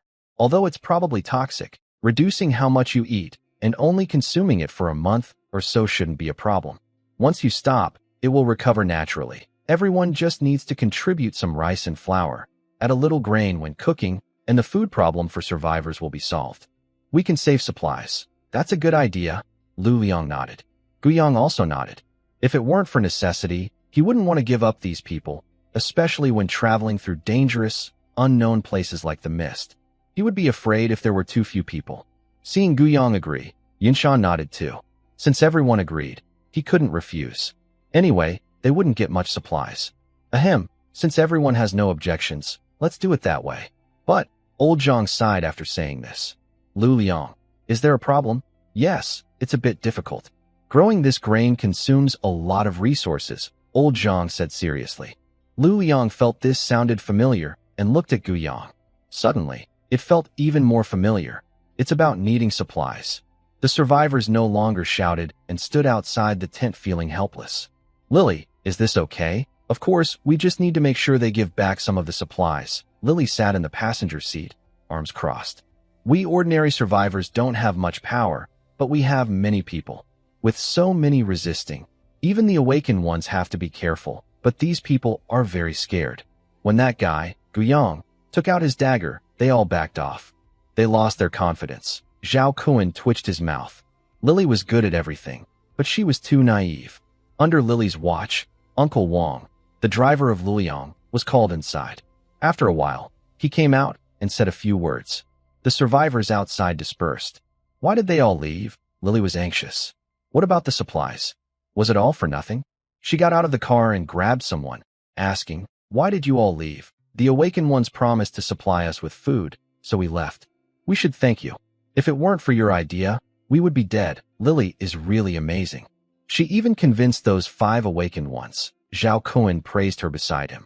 Of course, Lily released the person, clapped her hands, and said, from now on, just listen to me. Ordinary people can also have a say. Everything was under control. The convoy led by Luliang started moving, and news about the awakened providing food spread among the vehicles. Brother, I didn't expect that woman to really pull this off. Thanks to her, we can eat for free now. We can save some supplies. Yes, it's really thanks to her. Zhao Qing temporarily stopped thinking and responded to his sister with a smile. Zhao Shuang nodded with a smile. With the food supply secured, her brother wouldn't go hungry. She knew her brother was upset about not bringing supplies this time. He hadn't brought anything out, which was the first time Zhao Qing returned empty-handed. She couldn't do much, only pretending to be happy and naive, so her brother wouldn't feel guilty. That was all she could do for now. The convoy rested every 4 hours and kept driving until nightfall before stopping. Unmatched hunger was the state of most survivors. Most of them hadn't eaten much for 2 days. Old Zhang, does your grain have any special properties? Jiang Cha asked as she approached Old Zhang. A few awakened individuals discussed, and the position of head chef was given to her. Besides Gu Yang, the other 3 awakened drivers followed Jiang Cha's orders. Gu Yang didn't have a driver, which drew some teasing about not being tough enough. There's a batch just grown. Wait for me to pick it. Do you need help? Jiang Cha asked sweetly. No need. Old Zhang waved his hand and went into the carriage. On a pile of miscellaneous items, there was a feed bag. He patted the dust off it. Who would have thought that even the rejected experimental products could be exchanged for supplies? Old Zhang carried the feed bag and got off the vehicle. If it's not enough, come find me. Just a little, split in half. Boil enough for each survivor to have half a bowl. Old Zhang reminded them of some details. After he finished, Yunshan's driver stepped forward wisely and carried the bag. Such feed bags could hold 50 kilograms. Half a bag was about 30 kilograms. Wang Shu, nearby, had already boiled a large bucket of water. Jiang Cha took a big bowl, one with rice and one with grains, measured carefully. The white rice and gray-purple grains floated and sank in the boiling water, releasing a fragrant aroma. The originally sweet, earthy smell of the grains gradually faded as they boiled, replaced by a unique scent, somewhat like sheep's milk. Jiang Cha tasted a small spoonful. It was not bad, a bit like chewy candy, but almost flavorless. Yingyi had already told her she could try it, but not to eat it as a meal. This only showed one thing: it wasn't healthy. Wang Shu and the others had also been told by their awakened companions, but out of curiosity, they took a small taste. Once the porridge was ready, Jiang Cha and the others organized the survivors into lines and maintained order.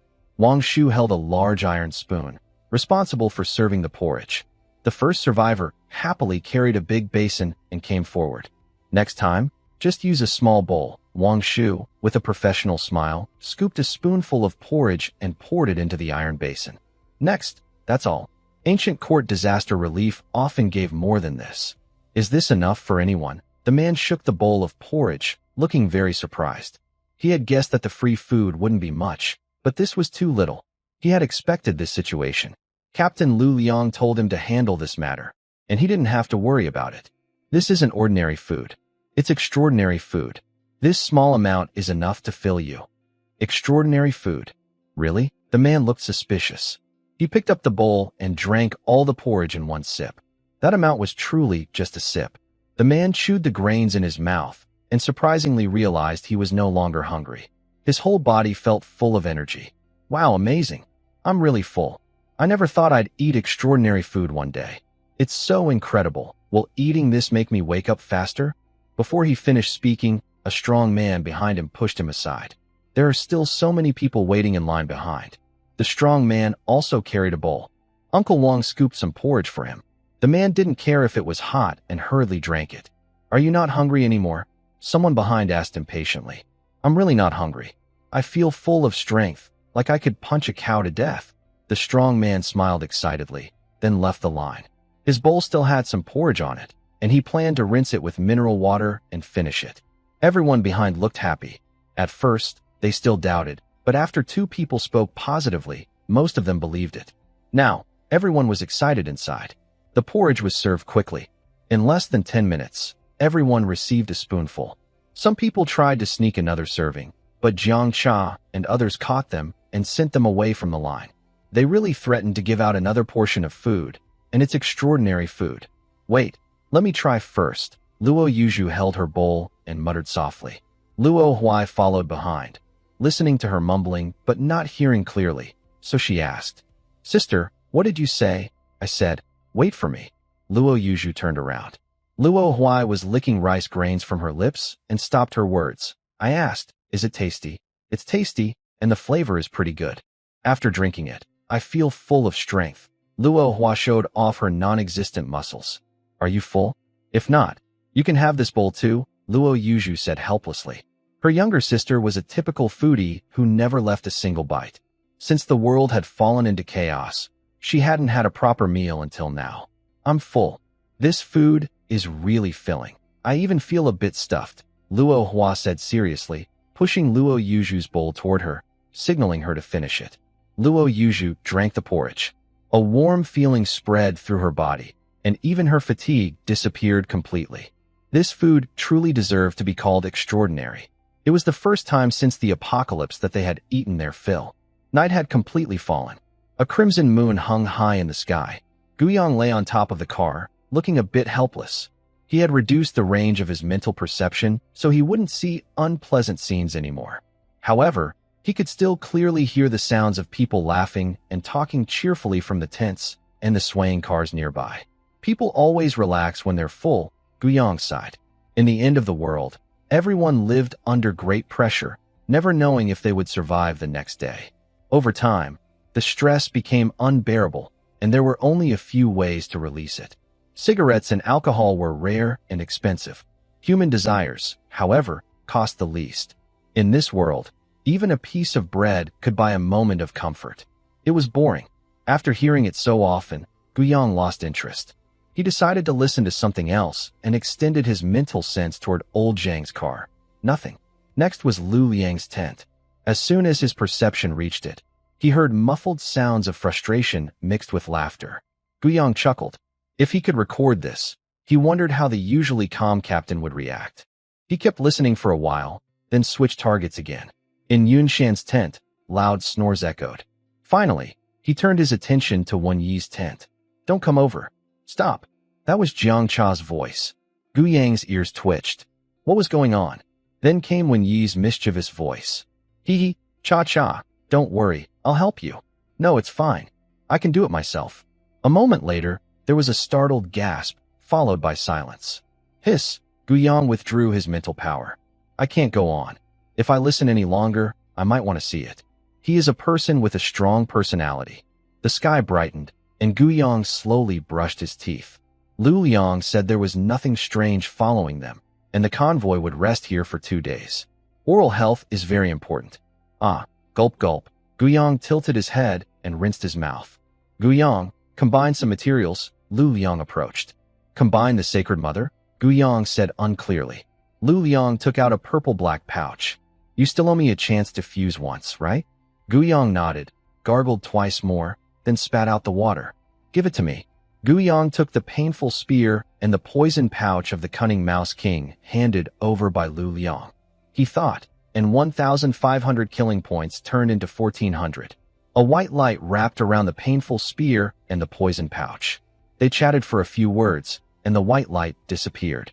The deep, dark red bone-like spear body, with its pulsating veins, became more dense and twisted. Poison Plague Spear, Cunning Device Rank. 9723. Abilities, Unlimited Ammunition. The Howling Nest, Fleshly Nest, as the core, provides endless bullets, calamity armor-piercing rounds. Bullets fused with 4 kinds of cunning powers, causing intense mental pain through the Howling Nest, with bone spurs that pierce and tear, triple toxicity. Cunning Bee Venom amplifies pain nerves. Corpse Poison erodes vitality, and plague toxins cause decay, high fever, and weakness. Effect Stack. 4 effects cause extreme physical and mental torment inside the target, leading to death within 7 days. Cunning Device. Forbidden items fused with cunning objects, used with a cost. Higher rank means greater cost. User's perception of pain is infinitely amplified. Cutting skin with a knife no longer satisfies. The whispers of the howling nest combined with the squeaking of the swarm make the user seek more extreme, slower, ritualistic self-harm, deliberately keeping wounds. In a state of decay, perception of pain is infinitely amplified. A morbid obsession with decayed wounds, believing healthy skin is pale, hidden attribute. If you were Guiyang, using it costs nothing. This damn thing. Lu Liang's face darkened. He could hardly bear this cost. If the wound decayed badly, he might die. There was no doctor in the convoy, so he couldn't use anti-inflammatory medicine. I suggest not putting so many strange items together. The higher the rank, the greater the risk. If you add more strange items, I think the next step might be to cut off a hand for fun. It's better to use a few lower-ranked items instead. Guiyang was honest. Do you dare to use a cursed item if it ranks first? He didn't want Lu Liang to die. If he accidentally passed away, the few of them would be like headless flies wandering in the end times. Pointing randomly in any direction could easily lead them into a strange nest. They decided to start the peak competition. Lu Liang fell silent. Part of his actions was misunderstood by Guiyang. The idea that higher-ranked cursed items cost more is something others spread. But those people hadn't seen many cursed items. If it were true, what would be the point of high-ranked cursed items? Who would dare to use them? He guessed that once cursed items reach a certain rank, they might not have any cost. The cost only exists with lower-ranked cursed items. Like Guiyang's car, which is fused with many strange items, more than his toxic plague gun. He hadn't seen Guiyang change at all. Could it be that the cost isn't physical? Lu Liang left with a serious face, staring at his toxic plague gun in confusion. Should he keep adding materials to test his theory, or stop here? Just like Guiyang said, maybe use a few low-level cursed items. The convoy rested for 2 days. Early the next morning, as dawn broke, Uncle Wang, the driver, spoke. "Mr. Gu, the team leader says we're ready to leave." "Got it." Guiyang rolled out of bed, packed up his tent, and then sat in the driver's seat of the vehicle. When he let a strange woman past him. The woman sat in the driver's seat of the endless war chariot. She was probably the driver when he found. This time, after passing through the misty area, Lu Liang planned that besides sleeping and taking breaks, the convoy would keep moving constantly to pass through the misty zone as soon as possible. The endless war chariot could only run for 48 hours. Beyond that, it would drain life force. The best way was to find someone to drive. Not everyone was willing to ignore the cost like him. Leading the convoy, Lu Liang drove for 5 hours. The originally clear sky was suddenly covered by a thin layer of fog. At first, the fog was light, making distant objects look blurry. But as time went on, the fog grew thicker, like a huge veil wrapping the whole world. The convoy was in this hazy world, looking straight ahead at a white, foggy area that made it hard to see what was inside. They were now on the edge of the fog. "Warmy, this place feels a bit scary. It seems colder too." Jiang Cha, sitting in the back seat, rubbed her arms nervously. "Don't worry, it's nothing to be afraid of," Warmy said calmly. Seeing Warm so composed, her driver relaxed and loosened his grip on the steering wheel. He was glad he was chosen to drive for the Awakener. Otherwise, he wouldn't know how to comfort himself in this environment. No one would believe there was no danger here. The survivors behind the convoy were also nervous, feeling a deep, hard-to-explain fear. It was a world without sunlight, where strange things could appear at any moment.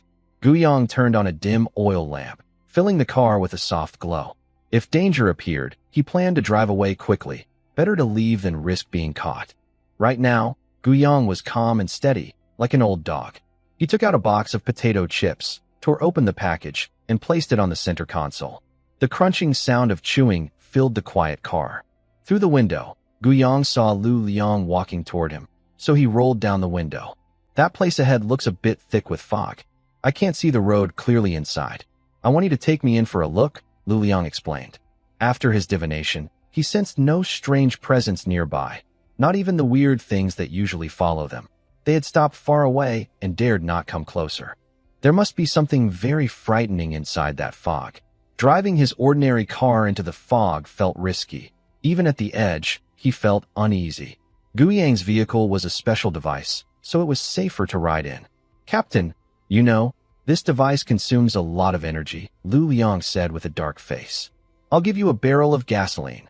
The attitude of the team is very bad. They always want benefits and don't care about friendship. Also, driving the strange device costs me a lot, Guyang said with a troubled look. Lu Liang, he drives every day but never mentions the cost. Our current direction is north. If I die while scouting later, remember, don't go northeast, southeast, southwest, northwest, east, south, or west. As the team leader, even if I die, I will plan a route for you to escape. Lu Liang's words had no sense of camaraderie, only full of resentment. This made Guyang speechless. Lu Liang's meaning was clear. He's saying, even if I die, you won't survive. All other directions are off limits. Only the foggy area to the north remains, and no one knows what's inside. Even with a glow lamp, Guyang wouldn't dare to go in. Too many unpredictable factors. Get in the car. Guyang had no choice but to agree. Just as Lu Liang fastened his seatbelt, Old Zhang opened the door and sat in the back seat. What are you doing up here? Lu Liang asked. I don't have much to do. Just want to see if I can help you guys. We're all in the same team. Helping each other is what we should do, Old Zhang replied. He saw the two talking from afar. Based on Lu Liang's expression, it's possible they planned to run away. He had to follow. That's fine. We're exploring the fog, and I need some help. Lu Liang looked at Guyang. Let's go. Exploring the fog. Old Zhang's face stiffened. Is it still possible to get out now? Guyang was about to leave when the car door was suddenly pulled open, and Yunshan got in. Lu Liang got into Guyang's car, and even Old Zhang did. No matter how slow-witted he was, he could tell something was wrong. There's a trick. Old Zhang saw Yunshan get in and took the opportunity to open the door. Since Yunshan is protecting you, I feel more at ease. I'll take care of the team here, so you can go ahead without worry. Old Zhang smoothly got out and closed the door. Yunshan, isn't this about running away? Everyone's so sneaky, Guyang muttered, and the car left the team, heading toward the edge of the fog.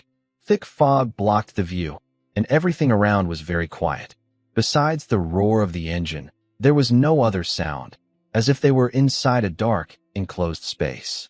However, this space was endless. Captain, why are you so nervous? Yunshan sat casually in the back, arms crossed. What do you think? Lu Liang shot Yunshan a quick look, showing he didn't want to talk to a fool. Don't worry, it's completely safe inside the car. Yunshan pointed to the oil lamp above and explained its purpose. Last time, when they returned from the small town, he didn't explain this in detail, so Lu Liang and Old Zhang didn't know about it. Lu Liang's eyes widened. There's such a magic tool? Why didn't you tell me earlier? Come closer.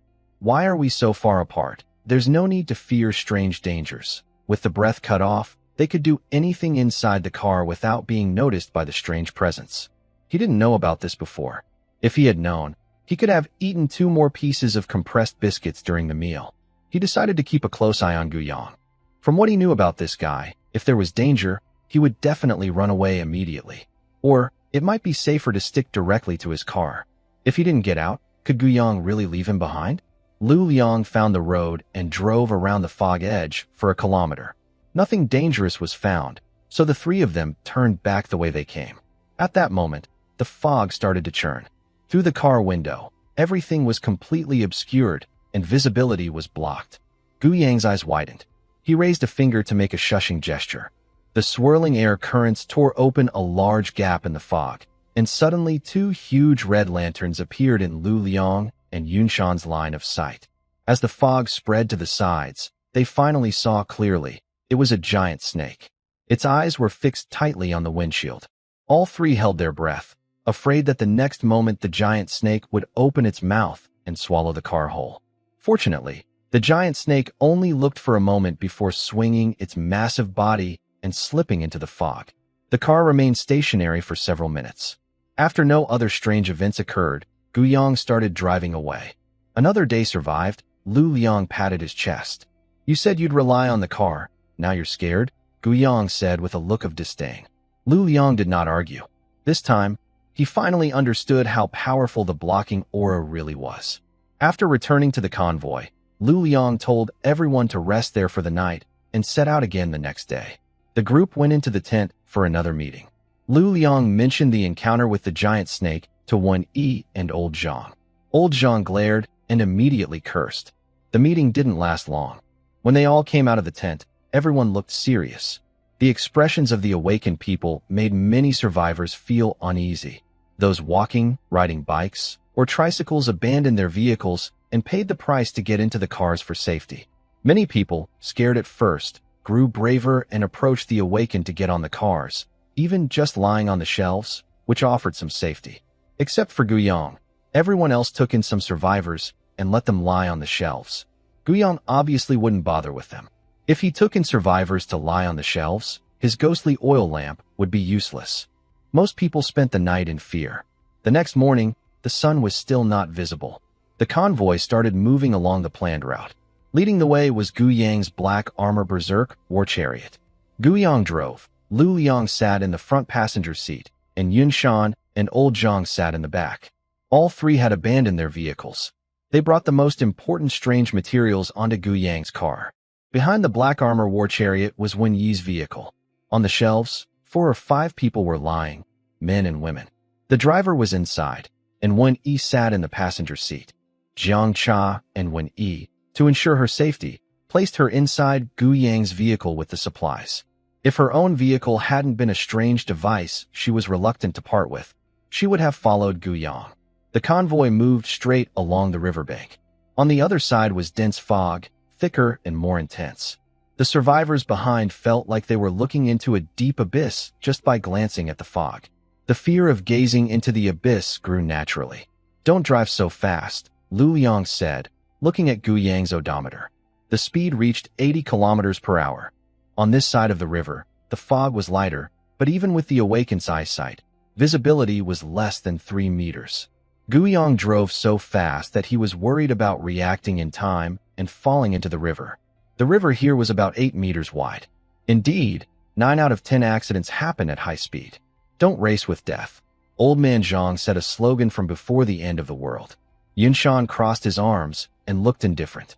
Anyway, Gu Yang wouldn't fall even if he was driving at 280 kilometers per hour. "This is dangerous this time." Gu Yang looked nervous. He felt strange, dark energy moving on the other side of the fog, as if something sinister was watching them. LV Liang lowered his eyelids slightly, squinted, and took out a black card with a scarecrow pattern. He put the card into his chest pocket and buttoned up his coat. Old Man Zhang in the back seat looked serious, with many wrinkles on his face. His hand seemed to be holding something. Yunshan lowered his hands from his chest and rested them on his knees. His eyes fixed tightly on one side of the river. Suddenly, fog on that side of the river moved. A huge snake appeared, aiming at the car behind Gu Yang. In just a moment, the snake's head broke through the fragile barrier and bit toward Wen Yi's car. Then, loud croaking sounds came from the riverside, loud and chaotic. Bang! There was a crash, the sound of metal tearing, screams, and the noise of tires skidding on the ground by the river. Wen Yi's endless battle car was hit and flipped into the farmland below.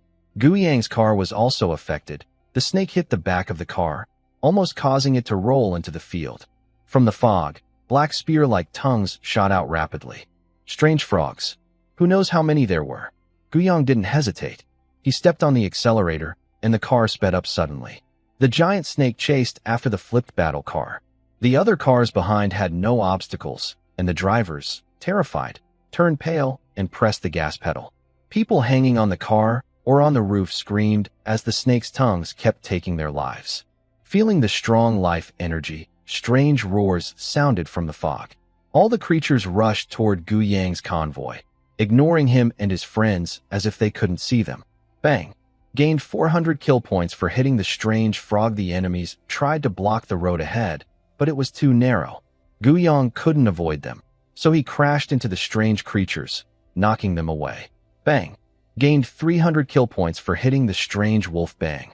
Ramming the copper armor zombie grants 300 kill points. Bang! Ramming the strange mantis grants 400 kill points. One after another, the strange creatures are knocked away. In the fog, some of the strange creatures notice the vehicle ahead. Although they emit similar signals, why are they attacking? Croak! A deep, strong frog call sounds. The vehicle stalls, and under the powerful force, it nearly tips into the river. Gu Yang looks in the rearview mirror. A tongue extends from the fog, wrapping around the left rear wheel. The ground trembles. The fog swirls at the tongue's origin, revealing a large, mountain-like figure emerging from the mist. Roar! At this moment, a hoarse roar echoes. A golden figure rushes out of the fog and lands in front of Gu Yang's car. It is a zombie wearing golden armor, with a shriveled mouth exhaling dark gray mist. Gu Yang's face darkens. He no longer hides. He draws a dog-toothed dagger from the center armrest. In front of everyone's shock, he swiftly cuts off the strange frog king's tongue. Gu Yang steps on the accelerator. If you want to block me, I'll just crash through. The rear wheel screeches loudly as the bull's horns glow with dark red and bronze light. The bull charges. The golden-armored zombie roars in anger, its voice full of fury. It raises its sharp claws to meet the vehicle's horns. Let's see who's tougher. The car just accelerates, and the impact isn't very strong yet. The car barely holds, with white smoke billowing from the wheels. Gu Yang senses the golden-armored zombie's legs begin to retreat. Behind, Zhao Qing drives his car, seeing the scene ahead. He grits his teeth and forces himself to rush past Gu Yang's right side. As long as he gets through, with Gu Yang and others holding them back, he and his sister will be safe. In the fog again, a figure shoots out with even greater speed than the golden-armored zombie. Under Gu Yang's telekinesis, he sees clearly. It's a strange mantis, bright green with black patterns. It wields two golden knives, flying past Gu Yang's car glass, leaving a trail of gray-black mist behind. As Zhao Qing's car just sped forward, a strange mantis suddenly appeared right in front of him, shocking both siblings. The strange mantis swung its blade, a flash of golden light, and the car split in two during the move, bursting into bright flames in front of Gu Yang. Damn it! Gu Yang's face darkened. The speed of his armored battle vehicle had just increased, but it suddenly stalled again. He looked in the rearview mirror. Damn, that tongue was wrapped around again. Why does it keep licking? We can't escape. If you have real skills, show them now. Let's do it. Yin Shan was the first to get out of the car. The armored zombie, smelling trouble, roared and charged at Yin Shan. The strange mantis also rushed out at the same time. Seeing these two dangerous enemies distracted, Gu Yang seized the moment. He climbed out of the car window. Both of you, if you don't fight, just stay inside and wait to be turned into meat pies. Gu Yang ran a few steps along the back of the car, then leapt down into the farmland below, heading toward Wenyi. The strange creatures here, at the first level, were not very scary. The real threats were the armored zombie and the strange mantis. But these two were obviously powerful, fast, and hard to fight. The giant frog king was slow but easier to handle. However, half of its body was hidden in the fog, which was too dangerous. Who knew if there were stronger fighters behind the fog? The best plan was to stay away from the fog. There was a giant snake in the field, and one was nearby, very strong. Attacking from the side would be safer. Just in case. Upgrade to expert level mental power LV4 requires 1800 killing points. Do you want to upgrade? Yes, upgrade. If the situation got out of control, he would just fly away and come back when it was safe. The two inside the car kept watching nervously. They didn't know how tough the car was. Staying inside might just turn them into meat pies. Old Zhang, stop pretending. Fight now, or we'll all die. I'm not good at fighting. Lu Liang was anxious. This isn't the time to hide. Bang. Yun Shan, who was 5 meters tall, was knocked back hard and sat down heavily on the car. The two old men quickly got out. As soon as they stepped out, Lu Liang hid behind old Zhang. This young man, old man Zhang, was speechless. He scattered some seeds into the river, and dozens of green vines with small white flowers shot out of the water, accompanied by a rushing wind sound. Lu Liang looked as expected, as if everyone was just a little bit too confident. Especially Gu Yang. He was controlling a dagger from a distance. Was this a special tool ability or his own power? But I've never heard of someone having two abilities. Meanwhile, when he was fighting a giant python, she stepped back slightly, and the python's tail swung down with a gust of wind, causing dirt and debris to fly everywhere. When he heard footsteps, she kept her eyes on the python, but from the corner of her eye, she saw Gu Yang running over from the side. Seeing Gu Yang's urgent face, when he felt a warm feeling rise in her heart.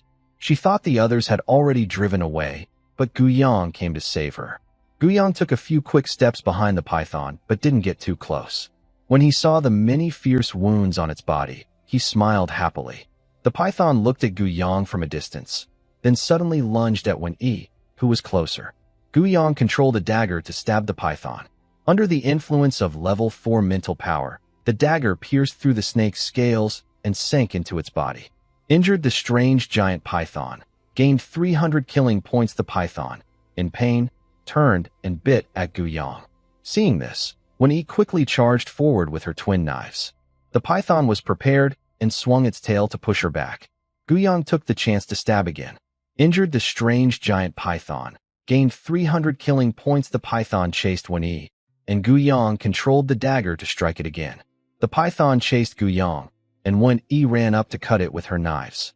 After being stabbed 5 times by Gu Yang, the python finally calmed down. The two formed a triangle with their positions. Gu Yang earned 1,500 killing points.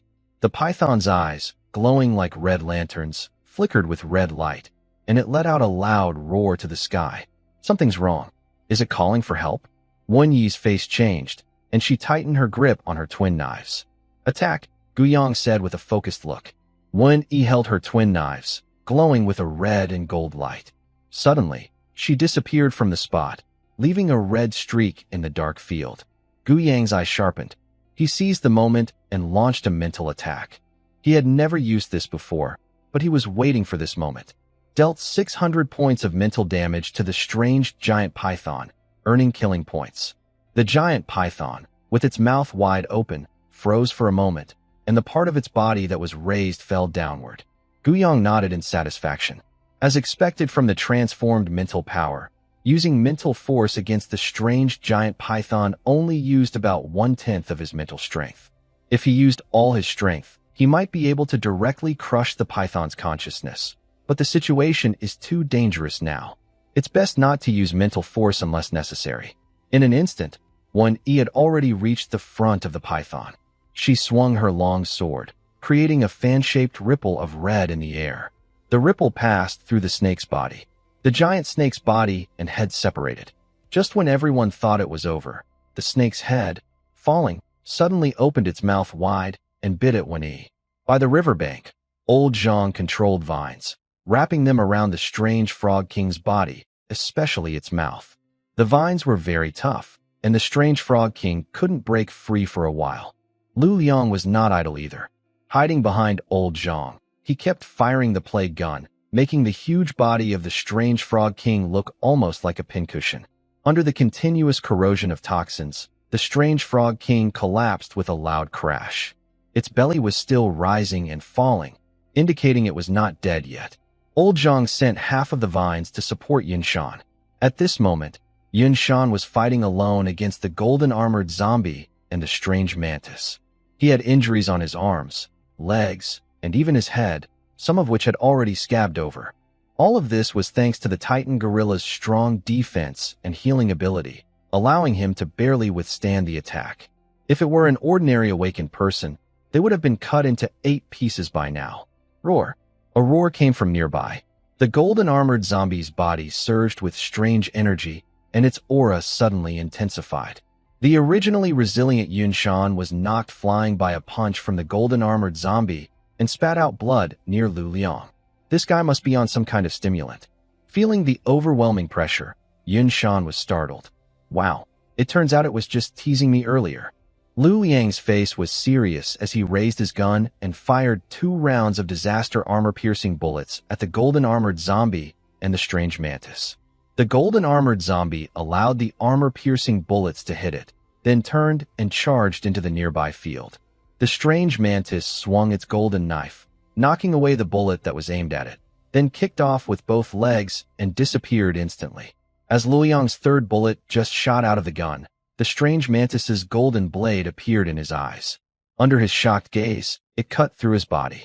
Then, he looked blankly at his own body, wondering when he had come in front of Old Man Zhang.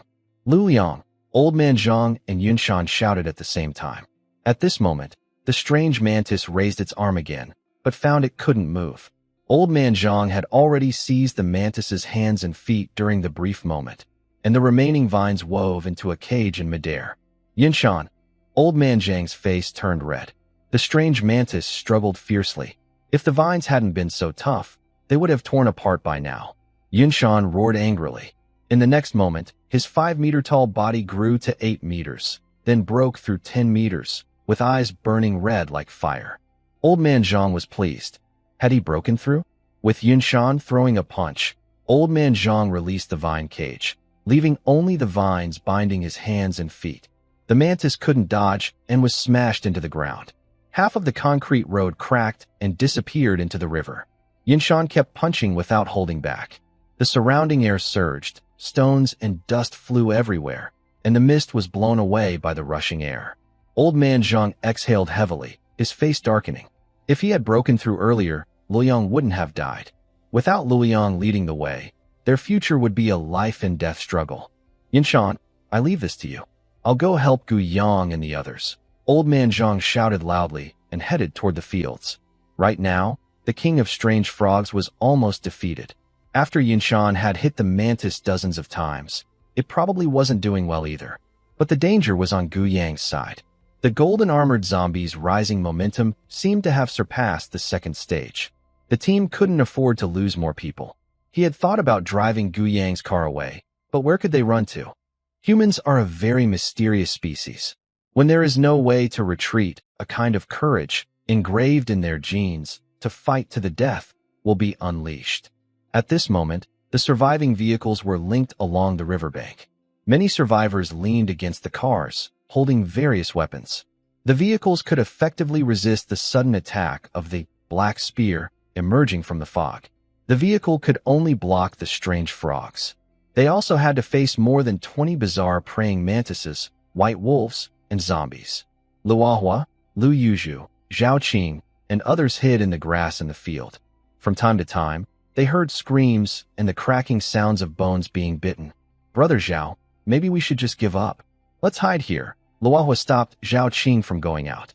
Zhao Qing held a swift blade. Under the thick fog, his arms were covered with blackened burned scars. He looked at Zhao Shuang on the ground. At this moment, Zhao Shuang's left arm was gone. The strange praying mantis's attack not only split the vehicle in half, but also cut off Zhao Shuang's left hand. Waiting here will only lead to death. We need to find a car to have a chance to escape. Zhao Qing looked determined as he pushed aside the grass, ready to go out. He paused and turned back. If I die, please take care of my sister. Zhao Qing seemed to think it was too much to ask. He looked at the strange weapon in his hand. This sword belongs to you all. It seems you really plan to go out and die. Lu Yuzhu pushed the swift blade back. Take care of your sister yourself. If you die, we'll leave your sister behind. Zhao Qing said nothing and turned to leave with his blade. Big sister, do you like him? Luahua asked with a bright smile. Stop talking if you can't say anything nice. I really hate your mouth. Always chattering. So annoying. Lu Yuzhu's voice was cold and dry. Why bother saving them if you don't like them? You're so cold-hearted. How can you save others? I'm cold-hearted. Lu Yuzhu pointed at herself, surprised that her sister saw her as cold-hearted. Last time when we gathered supplies, Zhao Qing pulled me back, so I saved him.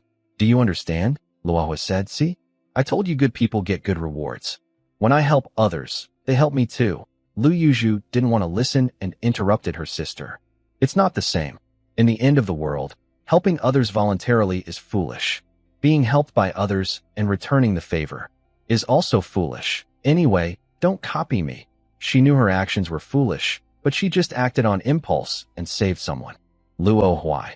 If he dies, where should we throw her sister? Shut up. Luo Yuju's voice is full of helplessness, a deep sense of frustration. Zhao Qing holds a shadow-stealing knife and hides in the grass beside the curb. The whole area is now filled with life energy, but it's strange and hard to pinpoint his exact location just by sensing the energy. Zhao Qing takes a deep breath. He has found his target. Using the vision granted by the shadow-stealing knife, and because the fog from the recent fight isn't thick here, he can clearly see a jeep about 10 meters away. Next to the jeep are two strange white wolves, glaring fiercely at 3 men and 1 woman. The 4 people are standing in a circle, holding weapons and barely pushing back the white wolves. Without special tools, they can't hurt the strange creatures, so death is only a matter of time. I'm not outside. The 3 of you men should stand in a circle and protect me. Li Li's hand is torn open by the claws of a white wolf, blood flowing freely. Man A, why should we? We're not your boyfriends. Man B, exactly, I haven't even played with you. Why should I protect you? It's okay, Lily. I'll protect you. Zhao Kuan grips a steel pipe tightly, watching the white wolf carefully. The white wolf exhales dark, eerie energy, its crimson eyes glowing more fiercely, and suddenly lunges at the group. Ah! Lily screams and quickly grabs the man next to her, shielding herself. The white wolf bites Man A's hand, but with slight force, Man A's bones break, and he screams painfully. You bastard! The formation is broken, and another white wolf rushes forward. The white wolf bites Zhao Kuan's arm. Seeing this, Man B turns and runs. Aiming for the jeep, Zhao Qing has his eyes on. At the same time, Zhao Qing emerges from the grass, faster than Man B, and runs to the jeep. He kicks Man B away with 1 foot. Zhao Qing, Li Li's eyes light up. He had even fed her sister before. Zhao Qing, take me with you. Li Li runs excitedly toward Zhao Qing. Behind her, Zhao Kuan, in great pain, turns red in the face. Li Li, help me. Li Li instinctively looked back, only to see Zhao Kuan's arm gone. The white wolf had devoured more than half of his body from the shoulder down, spilling his internal organs everywhere. Li Li's face was cold and expressionless. When she turned around, she put on a sweet smile, but was immediately met with a harsh kick to her chest from Zhao Qing. Zhao Qing got into the car, closed the door, started the engine, and sped off into the fields below. The frontmost awakened individuals were fighting high-level monsters, with occasional loud roars heard. Only those below had a chance to escape. Deep in the fields, the giant monster serpent was dying and fighting back. Wen Yi's body was mostly covered by its bloody mouth. Wen Yi leapt into the air and twisted her body midair, but it was too late. She watched helplessly as the bloody jaws bit down, but the pain she imagined did not come. The serpent seemed to bite something invisible, its sharp teeth unable to penetrate further. Its crimson eyes went out, and its huge head fell straight to the ground. Wen Yi also fell at the same time. Thank you. It's nothing. Guyang was stunned. Why did this woman change her voice again? You. Wen Yi opened her mouth, but before she could speak, a scream sounded. Guyang quickly caught her around the waist and flew into the sky. Oh, I said I'd think about it. Why are you in such a hurry? Think about what? Guyang was confused. Suddenly, a hoarse roar sounded as a golden-armored zombie burst out of the ground. Wen Yi's face stiffened. She finally understood what was happening. Her eyes widened as she realized she was flying in the sky, her expression full of shock. No, why are you flying? In the apocalypse, being able to fly was a big deal. Most monsters seen so far were on the ground. Plant-based monsters could barely reach the sky with their branches, but only to a limited extent. Flying was a huge safety advantage. Using the power of a monster artifact to float temporarily, Guyang casually lied.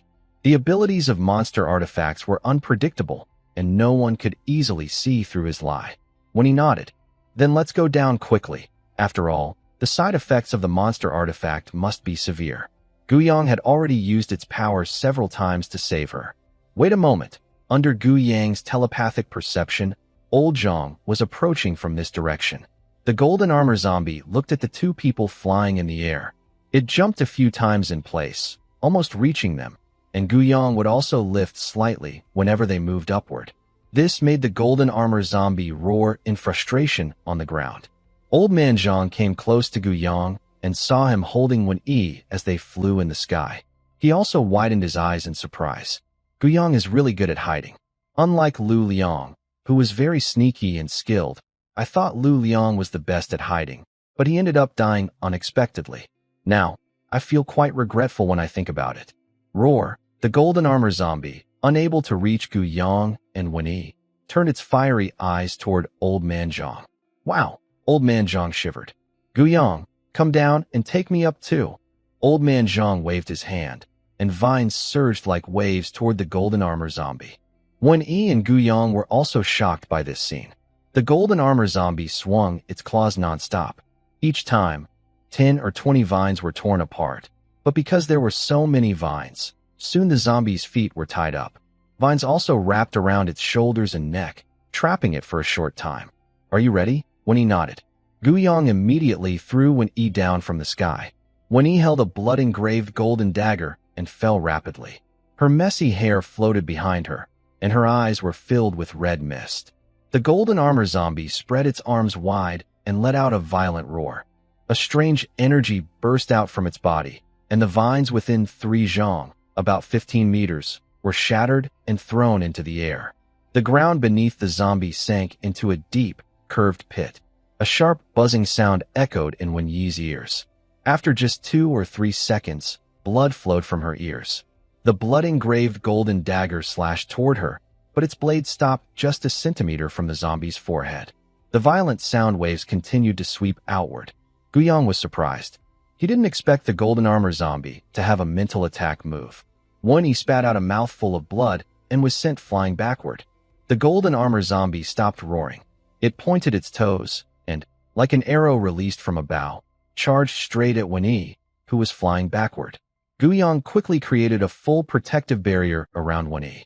At that moment, the roar of an engine suddenly sounded. A black armored battle vehicle soared into the air and directly hit the golden armor zombie, knocking it away. You gain 800 kill points for defeating the golden armor zombie. Before the car lands, Yinshan jumps out of the driver's seat, stepping on the window frame. He shoots out like a cannonball, growing larger in midair, 3 meters, 5 meters, 8 meters, 10 meters. Yinshan throws a punch in midair, creating a wave of energy that clears the fog around him. The golden armor zombie dives into the ground and disappears from sight. Too noisy. What kind of ghost is that? Yinshan, now 10 meters tall, speaks like a thunderclap.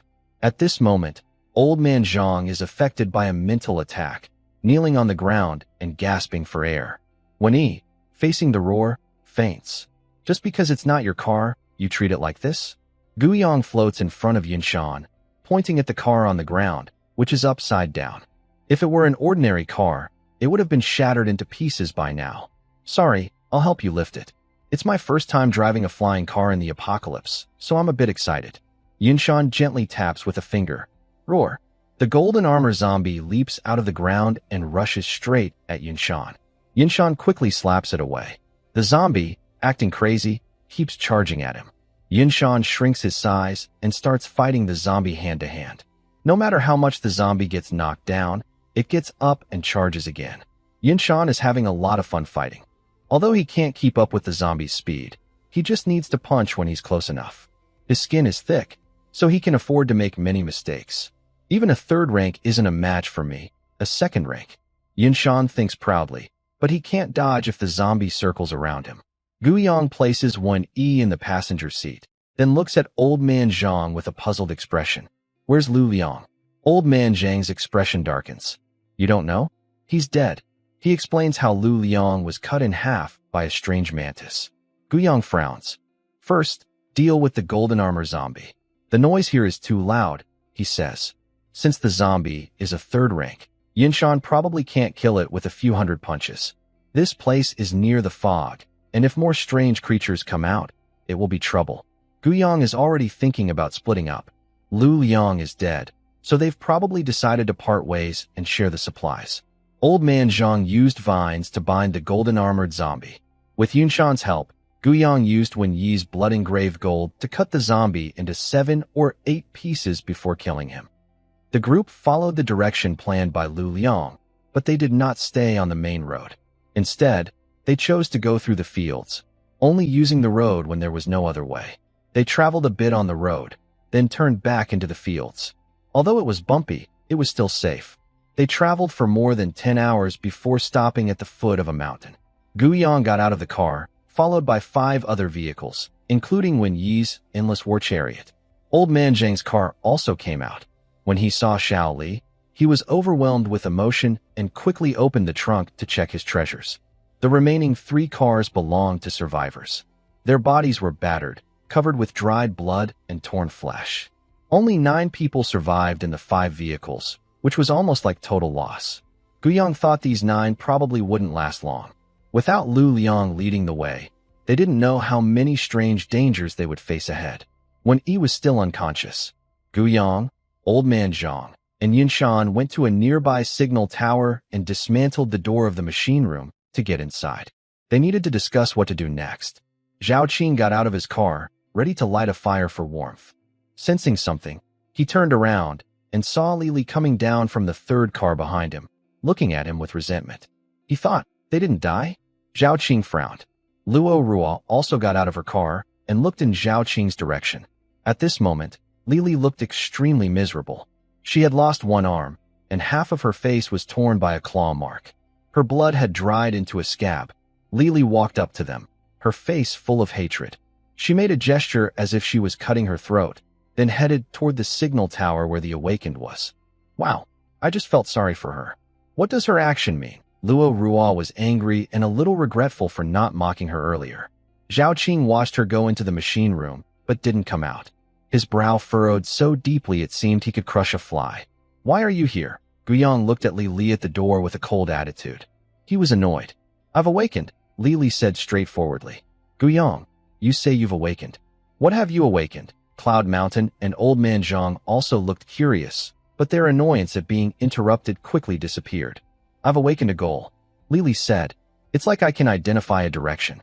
If it's supplies, my mind will show me a path to find them. This direction is a bit vague. It can also be safety. Then my mind will point me toward a safe place. Isn't that like a natural guide? Old Man Zhang's eyes lit up. Cloud Mountain nodded happily. Guiyang stroked his chin. Since someone named Lu Liang just died, he needed a new awakened person to lead the way. His words sounded convincing, so it was probably true. Sit down.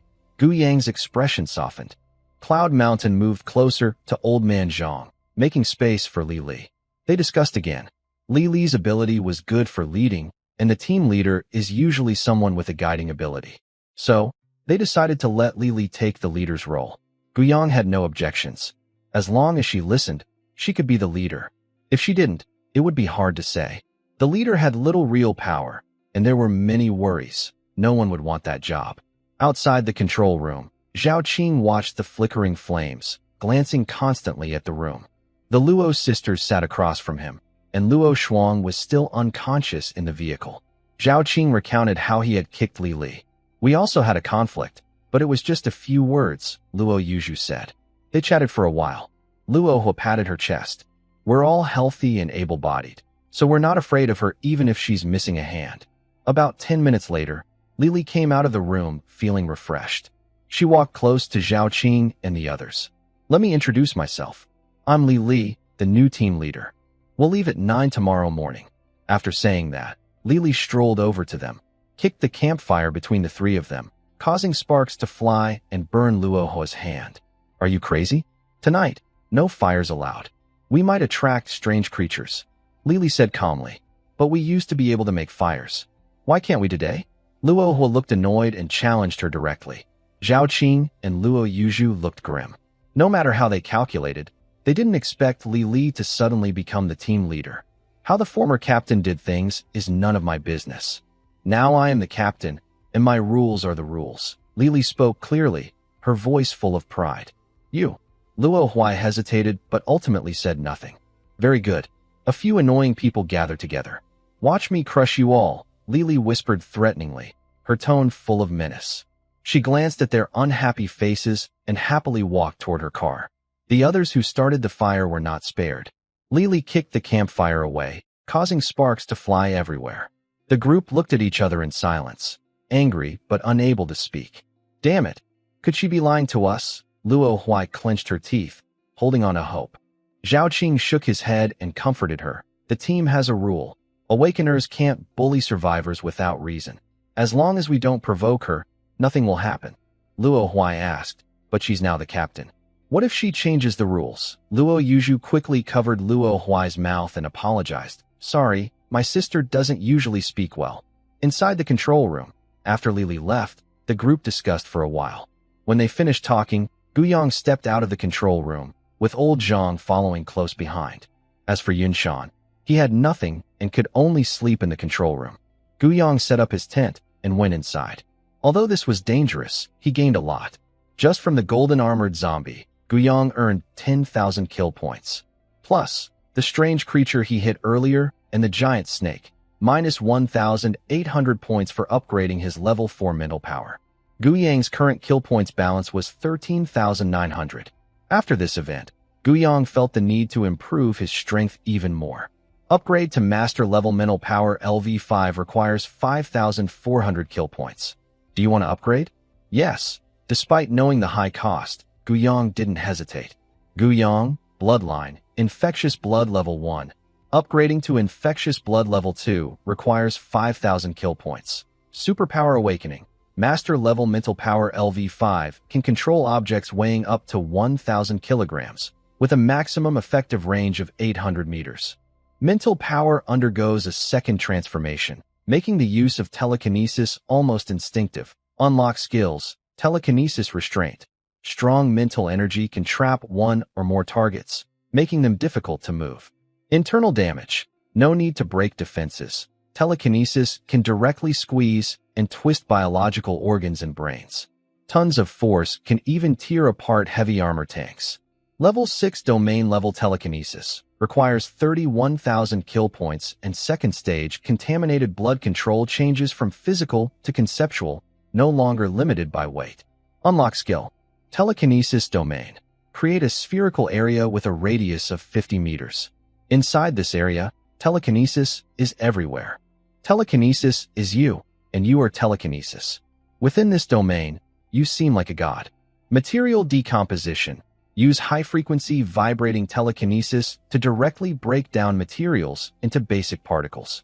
Inside the tent, Guyang sat cross-legged, floating in the air. His dog-tooth dagger spun rapidly around him, drawing bright white arcs of light. These arcs intertwined and wrapped around, forming a beautiful and mysterious glowing web that tightly enveloped Guyang. At this moment, Guyang used telekinesis to float and control the dagger to move at high speed, feeling as natural as walking. He felt no energy drain at all. Guyang kept his eyes closed, immersed in the ocean of consciousness. His bloodline, which had never been able to level up, suddenly changed. Bloodline, Contaminated Blood, Level 1. Upgrading to Level 2 requires 5,000 kill points. Guyang didn't know what would happen if the Contaminated Blood upgraded to Level 2. He only knew that one of the requirements for upgrading to Level 6 Domain Level Telekinesis was the second stage of Contaminated Blood. The second stage of Contaminated Blood was something he would need to upgrade eventually. His remaining kill points were running low, so he wasn't in a hurry to improve his basic attributes. After all, he was considered a support awakener. Even if he spent all his kill points on attributes, he still couldn't surpass Wen Yi and Yunshan. He still remembered the last time he challenged Yunshan to a strength contest. He had used so many kill points, but Yunshan easily defeated him in a normal arm wrestling match. Yunshan's physical quality improved so much just from awakening. Although their focuses were different, Yunshan focused on physical strength, while Guyang mainly improved his mental power. Guyang felt like all his efforts were useless. Anyway, I can't keep up with the physical traits, and using kill points on that isn't worth it. I'll wait until I have too many kill points before upgrading. Upgrade to second level of Corrupting Blood for 5,000 kill points. Do you want to upgrade? Yes, upgrade. With a thought, Guyang's 8,500 kill points drop to 3,500. A tingling sensation like an electric shock spreads through his body, and then every cell seems to ignite. The tingling electric feeling turns into a hot flow that sweeps across his body. As this heat spreads, The exposed veins in his neck and wrists begin to glow faintly with a red light. Guyang opens his eyes. His pupils flicker with firelight, flickering dimly, giving a mysterious and dreamy feeling. Guyang, bloodline, corrupting blood, second level, not upgradable for now. Superpower awakening fire LV1, beginner. Temperature, can produce red flames up to 600 degrees Celsius. Ability, can create a fireball the size of a fist. Range, with powerful mental strength after secondary transformation. The fireball can be released up to 800 meters away. Consumption, under strong mental power. Releasing the fireball feels almost effortless. LV2, requires 300 kill points. Temperature, can produce orange flames up to 1000 degrees Celsius. Ability, can generate 3 fireballs the size of fists simultaneously and a 5-meter-long flame whip. Skill, flames attached to weapons can burn targets that are hit. Range, with strong mental power after secondary transformation. The fireball can be released up to 800 meters away. Consumption, under strong mental power. Releasing the fireball feels almost effortless. Guyang opens his right hand, and a fireball instantly forms in his palm, illuminating the dark tent brightly. The cold air inside the tent is instantly dispelled, and the air becomes hot. After upgrading to the second level, the range and consumption of his flame abilities are influenced by his mental strength. The range extends to 800 meters, and the energy cost is nearly negligible. Even a first-level flame's damage is formidable, thanks to his powerful mental strength. Guyang smiled slightly, feeling quite satisfied, and put away the fireball in his hand. Why is it still so bright? Guyang saw shadows flickering in the firelight, with drops of burnt-smelling liquid falling. His heart skipped a beat, and he suddenly looked up. Outside the tent, Guyang held his blanket, watching the burning tent silently. The tent had already turned into a large skeleton, and there was no point in saving it. I told you not to start a fire. Who's doing it? From a short distance, Li Li's sharp voice rang out.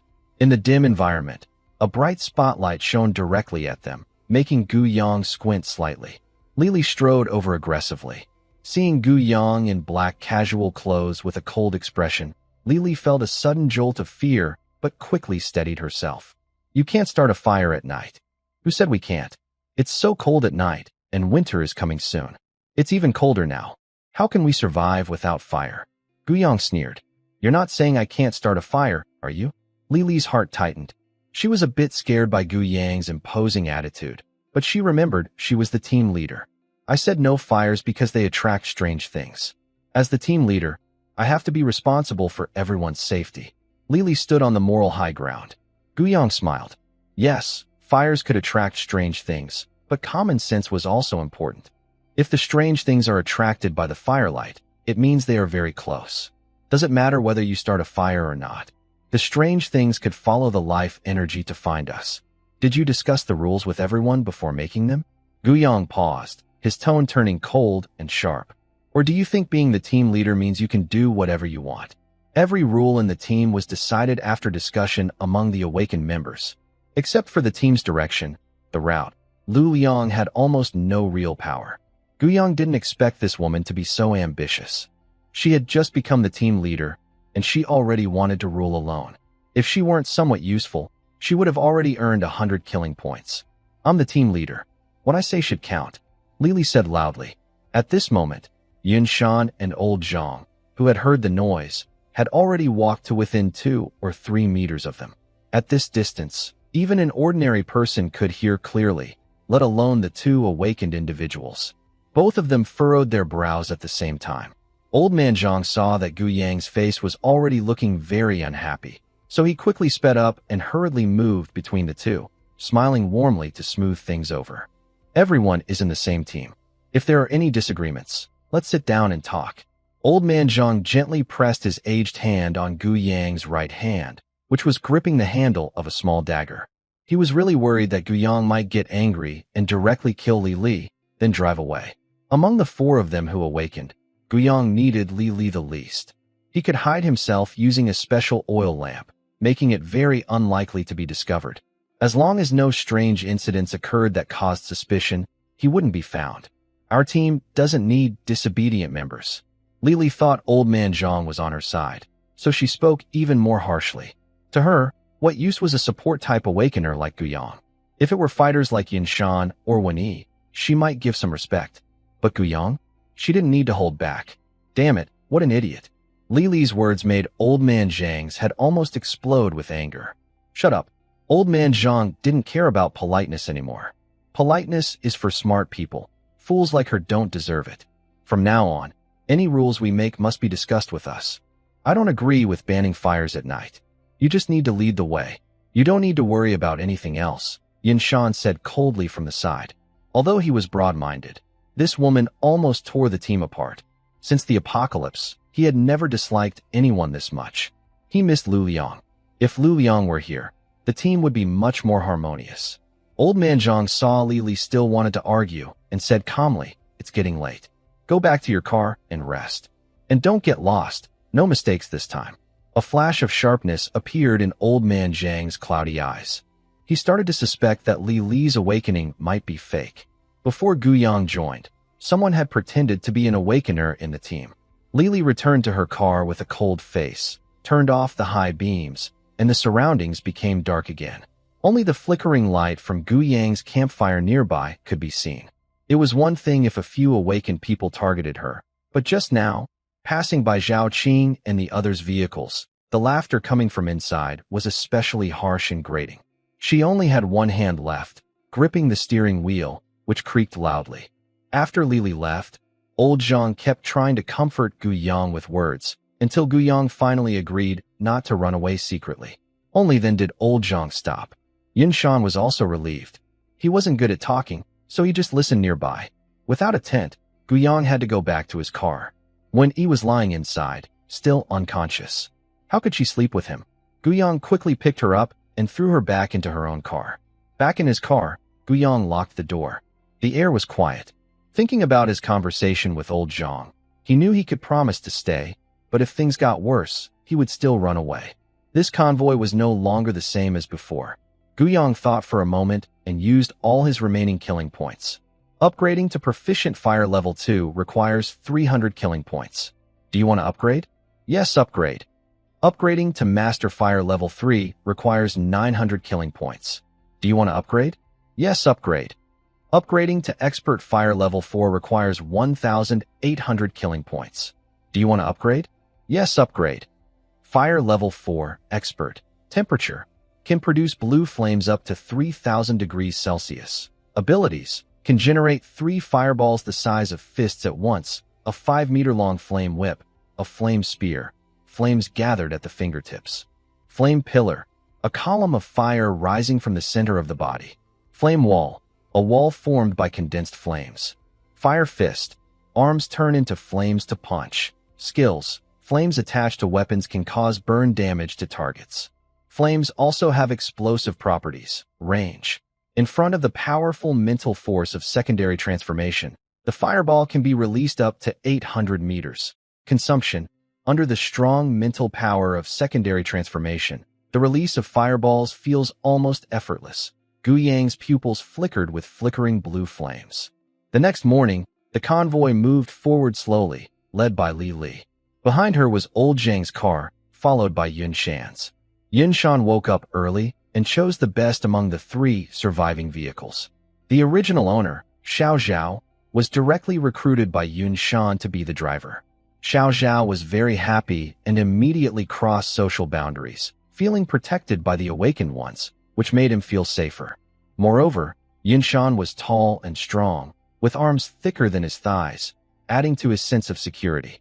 Wenyi's car followed closely behind Yinshan's, then Guyang, and behind Guyang were 2 cars carrying other awakened individuals. The convoy traveled for over 8 hours, until the sun set, and Li Li didn't seem to plan to stop. When Guyang yawned, Wenyi's car suddenly stopped. Guyang was startled, quickly pressed the brake, almost crashing. Wenyi hurriedly got out of the car and rushed to Guyang, asking anxiously, "Where's Cha-Cha?" "Cha-Cha? Who's Cha-Cha?" Guyang was confused, but then remembered when he had stuffed someone into his trunk. It's been almost 2 days. Guyang hurried toward the trunk, worried because there had been no sound for 2 days. Could she be dead? Maybe his car was dirty now. It's been 2 days. Haven't you opened the trunk door at all? Wen Yi followed closely. The supplies on the frame haven't been finished yet. Why would I open the trunk? Guyang felt a bit speechless, mainly because he hadn't thought about there being someone inside the trunk. It's normal not to remember such a minor detail. When the trunk was opened, the last rays of sunset shone inside, revealing the scene clearly. Both of them widened their eyes at the same time. There, in the trunk, they saw Lu Liang, who was supposed to be dead, appearing before Guyang. Wen Yi was shocked, and her blood ran cold. Lu Liang was lying sideways, almost covering Jiang Cha, with her clothes slightly disheveled. What's going on? Wen Yi pointed at the trunk. You said you never opened the trunk door, then why was Lu Liang inside, holding Cha-Cha? If Cha-Cha wasn't willing, I won't forgive you. Wen Yi's face turned cold. Jiang Cha and Lu Liang didn't know each other at all. She started imagining that Lu Liang, a pervert, was scheming to take advantage of Cha-Cha, giving Guyang benefits, and they had plotted to make it happen. Furious, Wen Yi wanted to get into the car and separate the two. Guyang grabbed her sleeve. Wait, Lu Liang should have died 2 days ago. Old Man Zhang and Yunshan saw it with their own eyes. He was cut in half by a strange blade. When he was unconscious at the time and didn't know about this. 2 days ago, Lu Liang died. Wen Yi looked shocked and a little disbelief, carefully watching Guyang's serious face. She asked cautiously, does that mean Lu Liang is? Strange. Guyang frowned and shook his head. I'm not sure, but he should be human. He used his mind to check and confirmed both had normal vital signs. However, Yunshan and Old Man Zhang saw Lu Liang cut in half with their own eyes. Clang. Wen Yi drew her long sword. Let's test if he's strange and find out. Don't do anything reckless. How can you test with a sword? Guyang warned, worried Lu Liang might really be human. Don't worry, I won't do anything reckless. Under Guyang's watch, Wen Yi's sword sliced open Lu Liang's shoe. Then the tip gently poked the sole of his foot. Hiss. At that moment, Guyang felt pain and clenched his teeth. It must be quite uncomfortable. Lu Liang's right foot twitched reflexively, like a knee-jerk response, and his closed eyelids trembled. There's a reflex. He's not strange, Wen Yi said. It's hard to tell. We need to wait until he wakes up, Guyang said seriously. Then he looked at Wen Yi. Give me the sword, let me try. Oh, okay. Wen Yi handed over the blood-engraved gold sword. Guyang took the sword, and suddenly Lu Liang jumped up. Before he could scream, his head hit the shelf inside the car. During the jump, his foot accidentally stepped on Jiang Cha's hand. Both of them woke up. At this moment, Yunshan and Old Man Zhang, who were ahead, turned around and came back to ask what happened. Old Man Zhang saw Lu Liang and immediately jumped back in fear, bumping into Yunshan behind him. His finger trembled uncontrollably. Strange. Yunshan didn't react as strongly as Old Man Zhang, but was still frightened. He instinctively took a few steps back. Lu Liang frowned when he saw Old Man Zhang, and suddenly a strange anger flared up inside him. All right, Old Zhang, you're quite the prankster. Quietly sneaking behind me, causing me to get hurt, and now calling me strange. Definitely strange. Old Man Zhang glared, his anger still strong. If he wasn't strange, what was he? Yunshan, attack. With Old Man Zhang's loud shout, dozens of vines sprouted from the ground around them. Lu Liang's 2 feet were instantly trapped by vines, and in less than a second, the vines spread all over his body. Old Zhang quietly released seeds when he hit Yunshan, waiting for this moment. You damn, Lu Liang hadn't finished speaking. Yunshan, at 10 meters tall, blocked the faint light in front of him. A dozen fists, as big as clay pots, slammed toward him. Before the fists arrived, the strong wind lifted Lu Liang's hair. Wait, he's not a strange creature, Guyang exclaimed, quickly stopping him. The fists were blocked by Wen Yi about a meter from Lu Liang. Despite Guyang's warning, Yunshan held back his strength, but the punch still pushed Wen Yi back 2 or 3 meters. In terms of strength, Yunshan, at the second level, was probably much stronger than Wen Yi at the same level. Even a third-level golden-armored zombie's frontal attack could only be beaten easily. Yunshan, who was holding back, looked annoyed. Yunshan, attack with full force. This strange creature is not simple. It has even controlled Guyang and Wen Yi, controlling 2 awakened people? I won't let you. Yunshan roared like thunder, going all out to kill Lu Liang instantly. Wow, you bald guy. You look honest usually. But you're so ruthless now, someone muttered. Lu Liang didn't know what to say. Old Zhang, this troublemaker, and Yunshan, really? Don't they have any sense of judgment? The dog-toothed dagger turned into a streak of light, flying around Lu Liang under Gu Yang's control. It cut all the vines wrapping around him, then grabbed his collar and dodged Yunshan's punch, flying into the air. Saved, Lu Liang exhaled in relief. He's really not a strange creature, Gu Yang said helplessly, cutting the vines that were reaching toward the air again and emphasizing this point. He wanted to use his mental power to restrain both of them directly and see if his mental control could suppress Yunshan. But he didn't want to reveal too much, so he made things complicated. Old Zhang frowned and stopped controlling the vines. But I saw him split in half with my own eyes, Lu Liang replied. It's hard to explain in just a few words. The group sat together, including Li Li. She was walking when she suddenly realized no one was behind her and cursed as she turned back. When she saw the former captain who had already died, her face, which was already grim, looked even worse. Who is this? Lu Liang looked at Li Li with some confusion. Oh, this is our new captain, Gu Yang said calmly. New captain? Winnie exclaimed in surprise.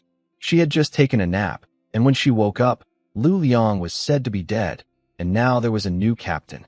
Compared to Wen Yi's shock, Lu Liang, the person involved and the former captain, was much calmer.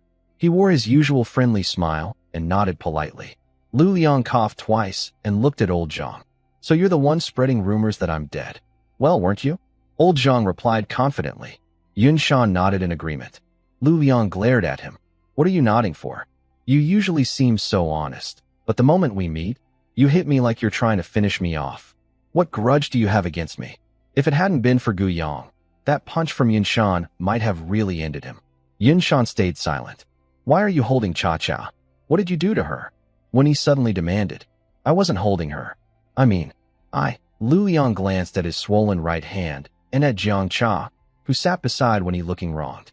He opened his mouth but couldn't say a word. That troublesome side effect again. No matter how he explained, it would sound bad.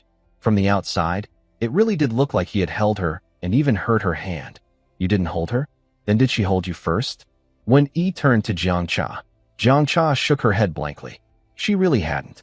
She only remembered sitting in the carriage and fainting twice. When she woke up, when he told her that Lu Liang had fallen on top of her, but luckily, she wasn't hurt and nothing inappropriate had happened. Gu Yang sat quietly in the corner, cracking sunflower seeds. Li Li sat beside him, head down, looking upset, lost in thought. Gu Yang glanced at her. With the former captain back and the new one in place, things were bound to get awkward. Everyone was talking at once. When he scolding Lu Liang arguing with Yunshan and Old Zhang. The scene was a mess. From what Gu Yang gathered, Jiang Cha had been hiding in the carriage, scared. She saw a straw figure in the corner, dressed it in clothes and pants, and hugged it for comfort. Later, the car was affected by a strange giant snake, and inside, Jiang Cha fainted while holding the scarecrow.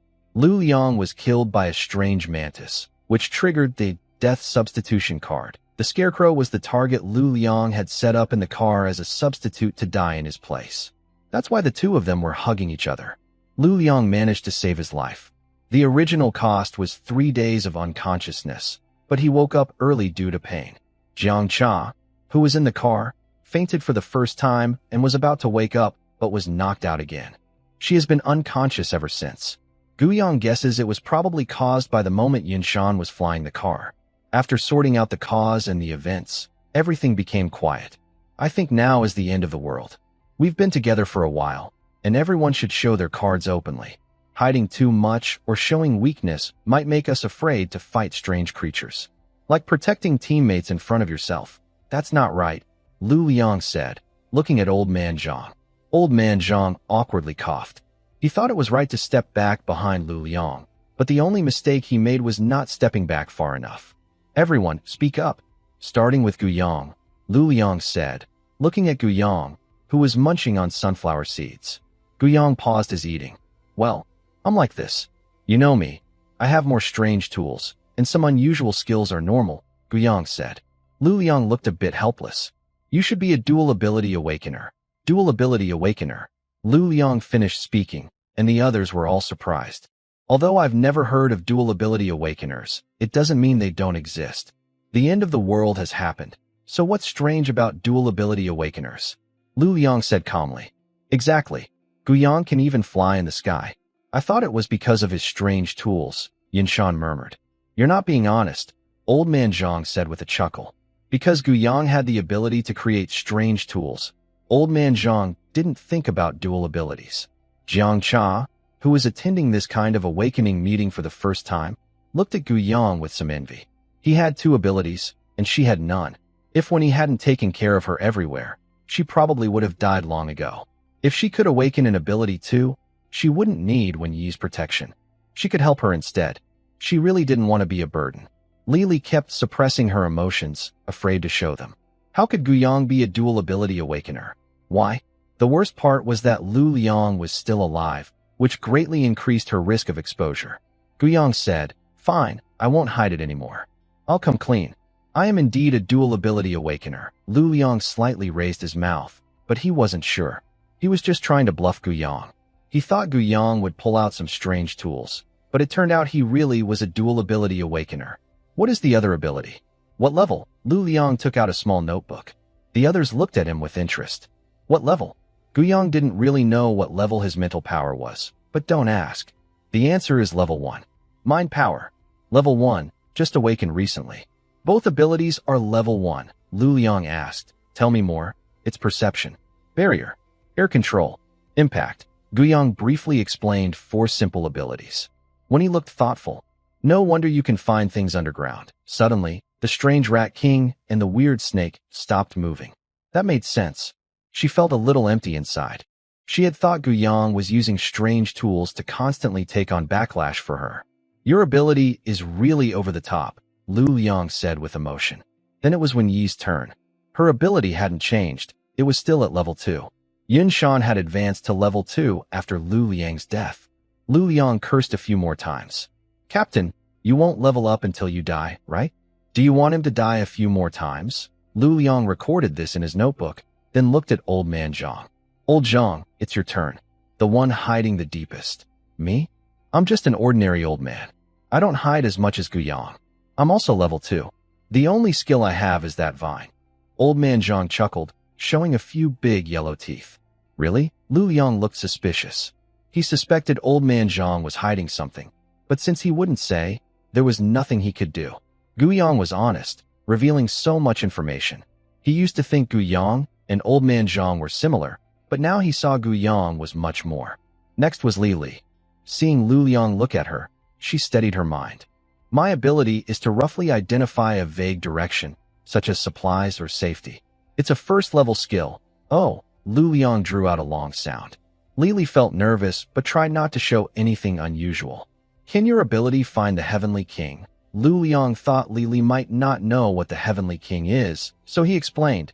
It's that big whale flying in the sky. I can at least get a rough idea of the direction, Li replied. Lu Liang nodded. Although I didn't die, since the team leader has been replaced, you should be the new leader. Li was surprised and happy that Lu Liang didn't want the leader position back. After the meeting, Lu Liang looked at the few survivors with a helpless expression. So many people had died. Old Zhang came over to Lu Liang, speaking calmly. Is Li an awakener? You're already at the 2nd level. You should be able to tell if she's an awakener, right? Lu Liang glanced at Old Zhang. Did she offend you? Old Zhang shook his head and explained the conflict between Li and Guiyang. Lu Liang nodded, seeming to understand. I haven't used my divination card yet. The side effects last 3 days, and I can't use my ability now. It's probably fake. Tell me more. Although Old Zhang didn't like Li, if her ability was real, working with Lu Liang would greatly reduce the chances of encountering strange things. Even if they couldn't avoid danger, their overall strength was enough to handle 3rd-level strange phenomena. Based on her ability to vaguely sense the location of the Heavenly King, I'm 90% sure her ability is fake. Unless her ability is as special as Wen Yi's Sword God, she can't track the Heavenly King. It's a bit cold. Let's go over there and warm up by the fire, Lu Liang said, rubbing his hands and heading toward Yinshan. Old Zhang didn't follow and went straight back to his car. Wen Yi and Jiang Cha sat around a campfire, talking endlessly. their laughter ringing like silver bells in the distance. Guyang was pacing around his car, initially attracting some attention, as if he was about to upgrade his vehicle. After circling around several times, Guyang finally noticed no one was paying attention to him. He moved to the left rear wheel, squatted down, and wrapped a bright green branch around the suspension. The leaf veins had a faint gray-black eerie glow flowing through them. Guyang untied the branch, put it in his pocket, and quietly slipped into the car. He took out the branch and examined it carefully. It seemed to be a strange vine left behind from under the umbrella of a cinema. It was at least a third-level strange object. He discovered it himself, so it definitely didn't need to be confiscated or assigned. Guyang placed the branch together with mouse teeth, human skin, and tail vertebrae. He planned to think about how to use these strange items after they were sorted out. Lu Liang and Yunshan were sitting by the fire, chatting casually. Zhao Qing approached politely, greeted Yunshan, then looked at Lu Liang. "Captain, I want to ask you something. Don't call me captain. I'm no longer the captain. Just call me Lu Liang," he said with a faint smile. Lu Liang's words implied that Li was still the captain. Zhao Qing suppressed his thoughts. Now was not the time to wonder why. "Brother Lu, I want to ask if the broken arm has any ability to be healed?" The fact that Zhao Qing's sister lost her arm was like a thorn in his heart. Li, nearby, overheard and became interested. The team was small now, everyone gathered together. She sat alone by a campfire, watching Zhao Qing as he approached. Zhao Qing's question was something she also wanted to know. If the broken arm could be healed, then the scars on her face might also disappear. She had become like this. Even now, as the team leader, talking to the awakened ones made her feel inferior. Unconsciously, she lowered her head. Of course, just an arm. As long as the head isn't broken, it can be healed no matter where it's broken, if you're willing to pay the price. Great. Hearing Lu Liang's answer, Zhao Qing's eyes lit up. As long as there was hope, that was enough. As for the price, he just needed to find 2 materials and then ask Guyang to craft a strange device. Using one strange device to restore an arm, he believed the other party would be satisfied with that. "Thank you, Captain." "No, thank you, Brother Lu." "You're welcome," Lu Liang said with a faint smile. Zhao Qing's life is quite tough. He is smart, but hasn't awakened his abilities yet. He still hopes that, like Guyang, a simple pat on the shoulder will trigger his awakening. Now, Guyang has awakened 2 different powers. Meanwhile, Zhao Shuang has woken up and is sitting between Luo Hua and Luo Yuzhu.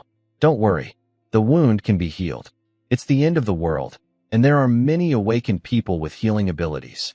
Maybe tomorrow or soon, I will awaken my healing power and heal you directly. Luo Hua comforts Zhao Shuang. Zhao Shuang looks at the flickering fire and smiles bitterly. "Luo Hua, I really don't mind losing this hand. You don't need to comfort me." Luo Hua looks into Zhao Shuang's clear eyes, which show no worry or helplessness. But Luo Hua doesn't believe it. Zhao Shuang is so young, and losing a hand must be hard. If it were her, she would probably cry so much that her sister's clothes would get soaked before she felt better. If Luo Yuzhu knew what she was thinking, she might say, "Are you made of water?" The 3 chat casually. Zhao Qing returns, looking happy and walking briskly. "See? There is a way to fix the wound," he says confidently. Luo Hua casually pats Zhao Shuang's shoulder. Careful Luo Yuzhu notices Zhao Shuang's expression and gently pushes her sister's hand away. "You hurt her." "Sorry, my sister is a bit impulsive," Luo Yuzhu says apologetically to Zhao Shuang. "No, it's not Luo Hua's fault. It's just that my wound wasn't fully healed. I'll be fine after lying in the car for a while." Zhao Qing quickly shares the good news by the campfire. Except for Zhao Shuang, Luo Hua and Luo Yuzhu are very happy. The next morning, the convoy starts moving. Lu Liang climbs into Yunshan's car. As for why he didn't take Guyang's car, it's because Guyang charges too much. He just borrowed a high-interest loan after losing his food, and he's afraid of the interest piling up if he rides with Guyang. "Yunshan, do you think our convoy's atmosphere isn't very good?" Lu Liang lies back in the back seat, hands clasped behind his head. "What kind of atmosphere?" Yunshan asks. "Well, we're all in the same convoy. It's normal for teammates to help each other in trouble. But Guyang, that bastard, takes advantage of the chaos, borrows some supplies and demands a 30% interest. Now, in the convoy, only Guyang and Wen Yi have the most supplies. Wen Yi has ginger tea, but he feels a bit embarrassed to go over, so he can only ask Gu Yang to borrow some. Isn't this something you did yourself? Yunshan straightforwardly shared that he was the first to not lend food to the entire convoy, which led to Lu Liang charging high interest. Back then, during the end of the world, everyone looked out for themselves. No one lent supplies, but later, Lu Liang took the lead, and everyone sensed a business opportunity, so they became more generous. From that time on, everyone liked to play dirty. You hurt me. I remember it quietly, and when I get the chance, I will strike back hard. Lu Liang's face darkened as he remembered a saying. When I was young, I picked up a gun for fun and fired a shot. Many years later, I turned around, and the bullet hit me right in the forehead. Xiao Zhao, the driver for Yunshan, blushed deeply. He just realized that driving for awakened people is very troublesome, wanting to laugh, but unable to. Especially since this person was the former team leader. Over the next 2 days, Lili led the convoy along the edge of the fog, often traveling all day without rest, except for sleeping at night. Lu Liang didn't stop them. Escaping the fog area quickly was the best choice. Since he wasn't driving, he saw no need to rest. The convoy formed a line, crossing a small hill. At the top of the hill, ahead was a bridge. Below the bridge was a village, half shrouded in thick fog, with swirling mist occasionally revealing the outlines of houses. The other half of the village had thinner fog, and the small houses were arranged like terraces on a plateau, one layer after another. At the front, Li Li's car stopped. Everyone gathered to discuss whether to go down and gather supplies. Lu Liang and Yunshan didn't expect such an unexpected surprise and naturally agreed eagerly. Only Gu Yang, Old Zhang, and Wen Yi hadn't decided yet, they still considered because they had the most supplies. People like Lu Liang and Yunshan, who had gone bankrupt and owed high-interest loans, had no right to consider. Gu Yang stood at the edge of the bridge, looking down. The village at the edge of the fog seemed unsafe, but with his current strength, he didn't need to avoid danger. Gu Yang turned around and announced his decision. I've made up my mind. You all go ahead. I won't go. Old Zhang looked at Gu Yang. Gu Yang said, I really don't want to go. I still have plenty of supplies. That's perfect. Then we are one person short for sharing supplies, Old Zhang said with a smile. After everyone was ready, they followed the small path along the side of the bridge toward the village. When he got off a little way and felt a bit uneasy about Jiang Cha, so she turned back and pushed Jiang Cha into Gu Yang's cargo box. Gu Yang warned her with a stern face not to eat his supplies. After Wen Yi left, Gu Yang sat at the edge of the bridge and looked down at the village below. This time, Lu Liang went inside. When Old Zhang saw Lu Liang was going in, he followed. Could it be that this village is really not strange? Xiao Shuang, you shouldn't go. Stay up there and rest well. Xiao Shuang insisted on going, which made Zhao Qing a little annoyed. My injury is almost healed. Anyway, I want to go. If you don't let me, I will follow later. Xiao Shuang was very stubborn. Just watch her from above, Luo Yuzhu said calmly. Me? Luo Huai pointed to herself, then blinked twice. I want to go too. Are you trying to get hit? Feeling itchy for a fight? This is not a game, Luo Yuzhu said coldly. Luo Huai's eyes shrank, and she could only pout sadly, not daring to speak further. Her sister would really hit her. They argued for a few more minutes. Zhao Shuang still refused to agree, even though Zhao Qing, imitating Luo Yuzhu's cold expression and speaking in a cold tone, was unaffected. Finally, Zhao Qing had no choice but to take Zhao Shuang with them. Luo Huai also got to go to the village because of Zhao Shuang. Her only task was to take care of Zhao Shuang. Luo Huai happily gave a thumbs up to Zhao Shuang. At the village entrance, Wen Yi and Yunshan entered from 2 different sides, leading the way. Lu Liang chose to follow Wen Yi, and Old Zhang followed Yunshan. Lili hesitated for a moment and followed Lu Liang.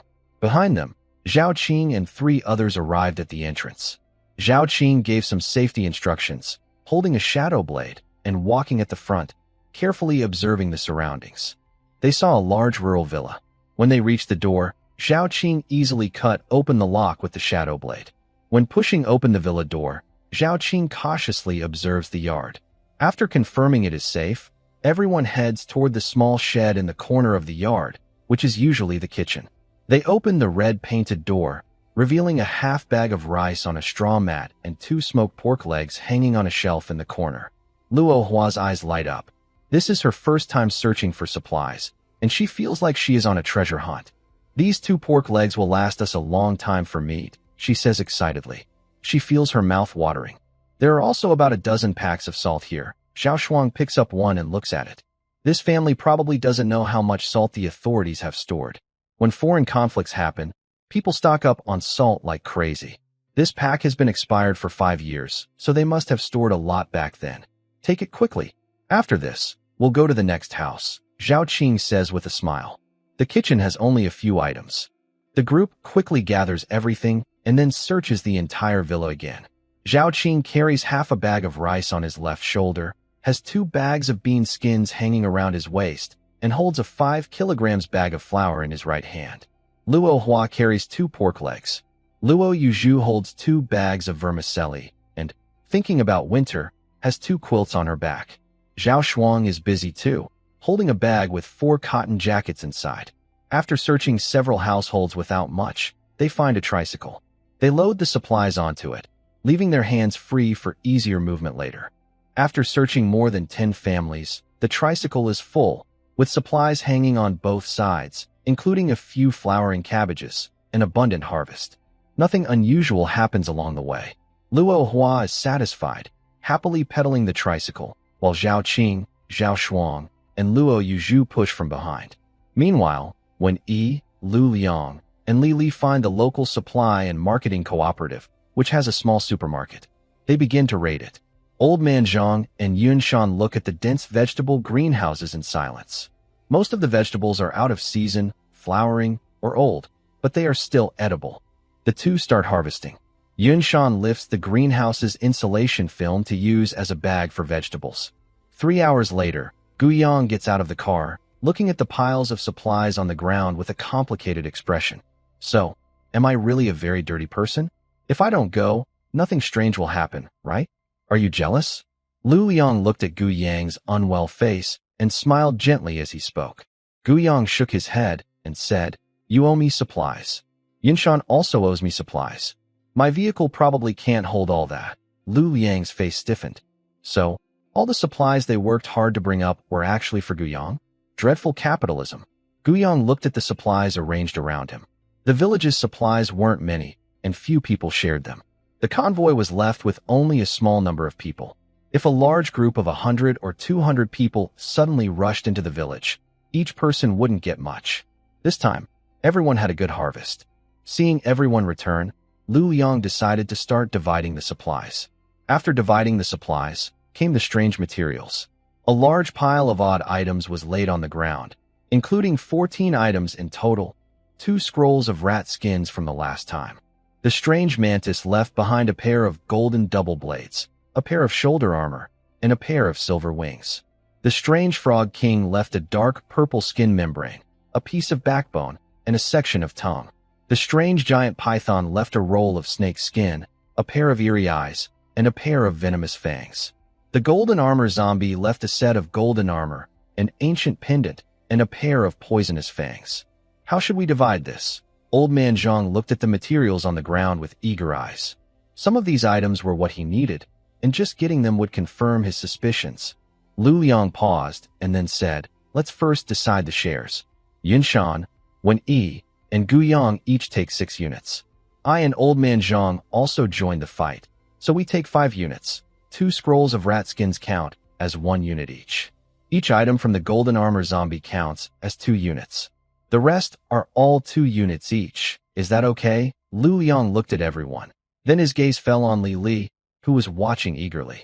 "This time, you can't share the materials because you joined later." Li Li clenched her teeth, but finally nodded helplessly. She had fought too, losing a hand and getting disfigured. Why shouldn't she get a share? It's unfair. But what could she say? She had little say in the convoy. "It's fine, but I need some of the materials. If someone gets something I need, I hope we can discuss it." Old Man Zhang directly stated his purpose. Even if it sounded like he was pig slaughtering, he didn't care anymore. Lu Liang stroked his chin and came up with an idea. "How about this? Each of us chooses 1 item first. If there are duplicates, we discuss it. If we can't agree, we use rock, paper, scissors. What do you all think?" Everyone looked at each other and nodded in agreement. Then they began selecting the first strange item. When Yi chose the golden double blades of the strange praying mantis, Lu Liang took the snake eyes, and Old Zhang picked the snake teeth. Gu Yang and Yunshan both chose the golden armor again. Brother, can you let this go? I feel this golden armor is very important to me. You can name a condition. Yunshan looked serious, and Gu Yang didn't seem to be joking. Gu Yang said, let's forget about the chance I owed you to make a strange device. Deal? Yunshan agreed quickly. This condition was like giving up a first-level strange material. First-level strange items are everywhere, so this cost wasn't much. But if Gu Yang and Yunshan fought over this golden armor, that would be a problem. After Yunshan agreed, Gu Yang chose the shoulder blade of the strange praying mantis. He wanted to use the golden armor to make a suit of armor as a strange device.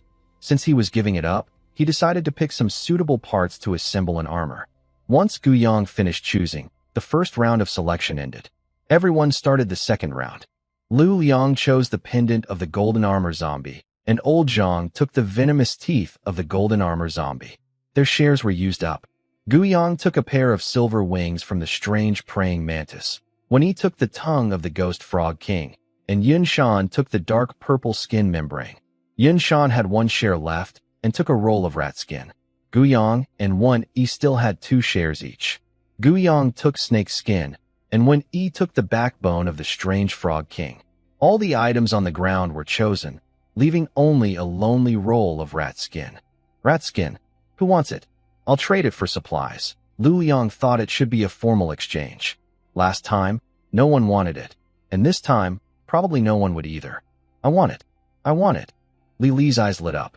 I'll trade supplies for it. Seeing that the others had no ideas, Li Li successfully exchanged the roll of rat skin for supplies. Do you think this can be used to make a strange device? Li Li looked at Gu Yang. Gu Yang nodded calmly. 1 piece isn't enough. We need 2. After Gu Yang finished speaking, he left directly. Li Li didn't know much, and Gu Yang probably wouldn't explain things to her like Zhao Qing did. Zhao Qing's family knew how to behave, but Li Li was just plain disgusting. Gu Yang got into his car, and not long after, Old Zhang knocked on the door. He smiled and said, "Don't forget, I still owe you a free favor." "Of course not," Gu Yang replied with a glance. He opened the door and stepped out, walking over to Old Zhang. "What do you need fused?" "I want to fuse 2 strange items." "The mouse skin scroll is an extra payment." Old Zhang handed the mouse skin to Gu Yang, who took it. "And the carrying object?" Old Zhang took out a wooden box. "A box?" Gu Yang looked at Old Zhang with a strange expression. What kind of fusion involves a box and venomous teeth? Would opening the box release poison and cause facial damage?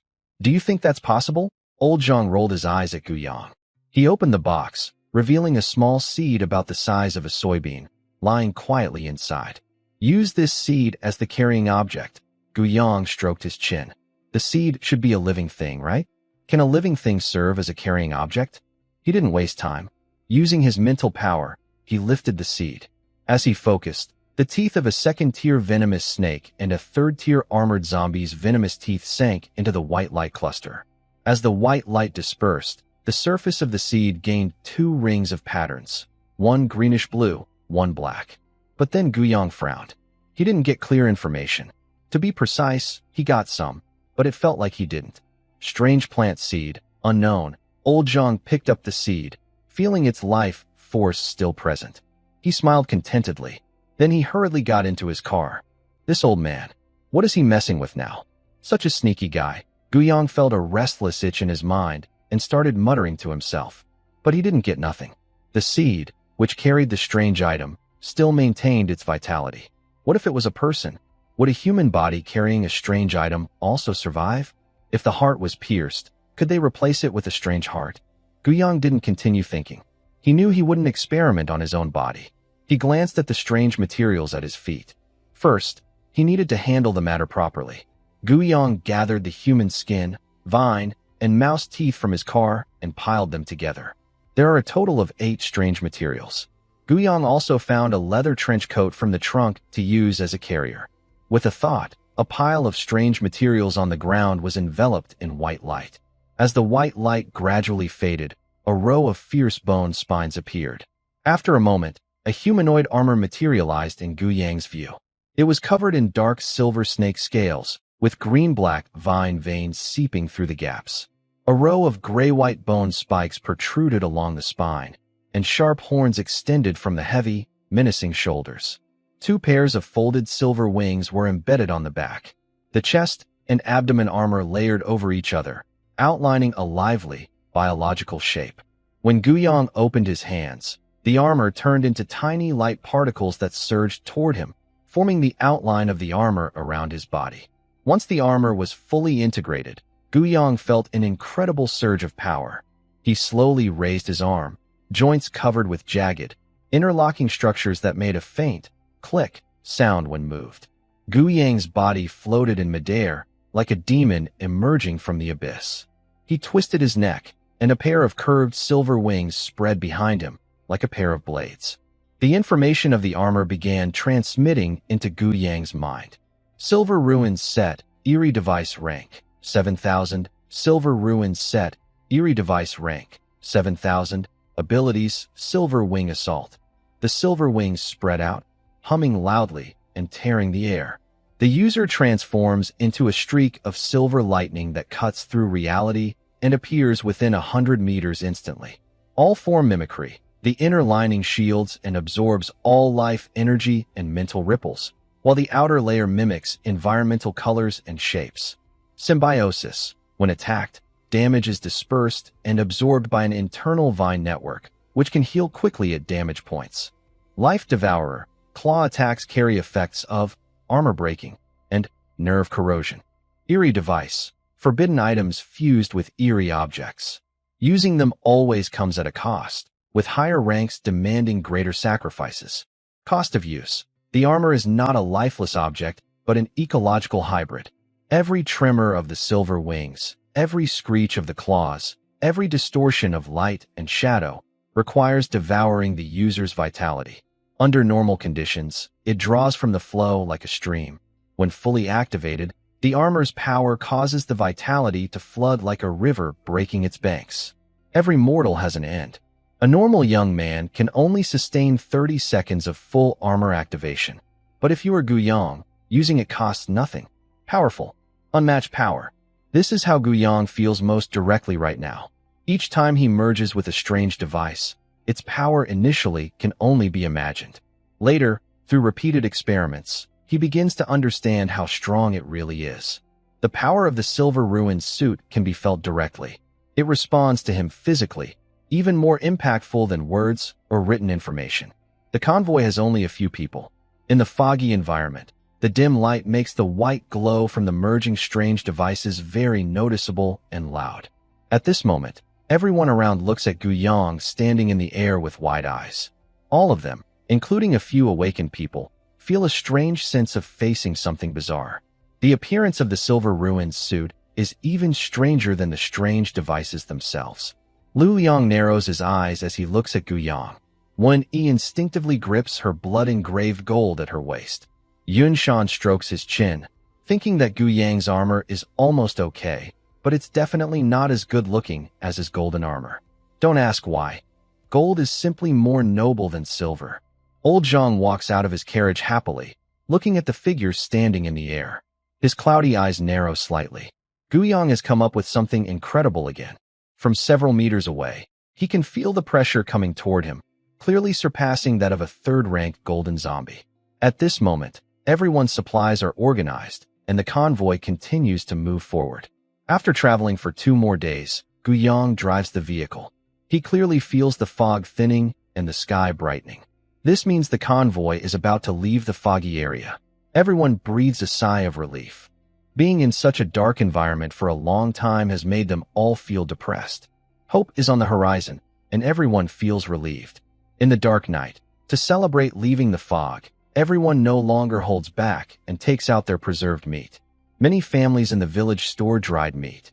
Since there are fewer survivors, everyone has a few strips of dried meat. The smell of roasted meat spreads. The blazing fire flickers, dispelling the gloom on their faces. Many start to long for the sun and the warmth of sunlight. Laughter and conversation fill the air. The convoy continues for 4 more days. During this time, they do not encounter a single strange creature. Finally, we fucking made it out. It's so awesome to see the sun, Yunshan spreads his arms wide, his bald head shining in the sunlight.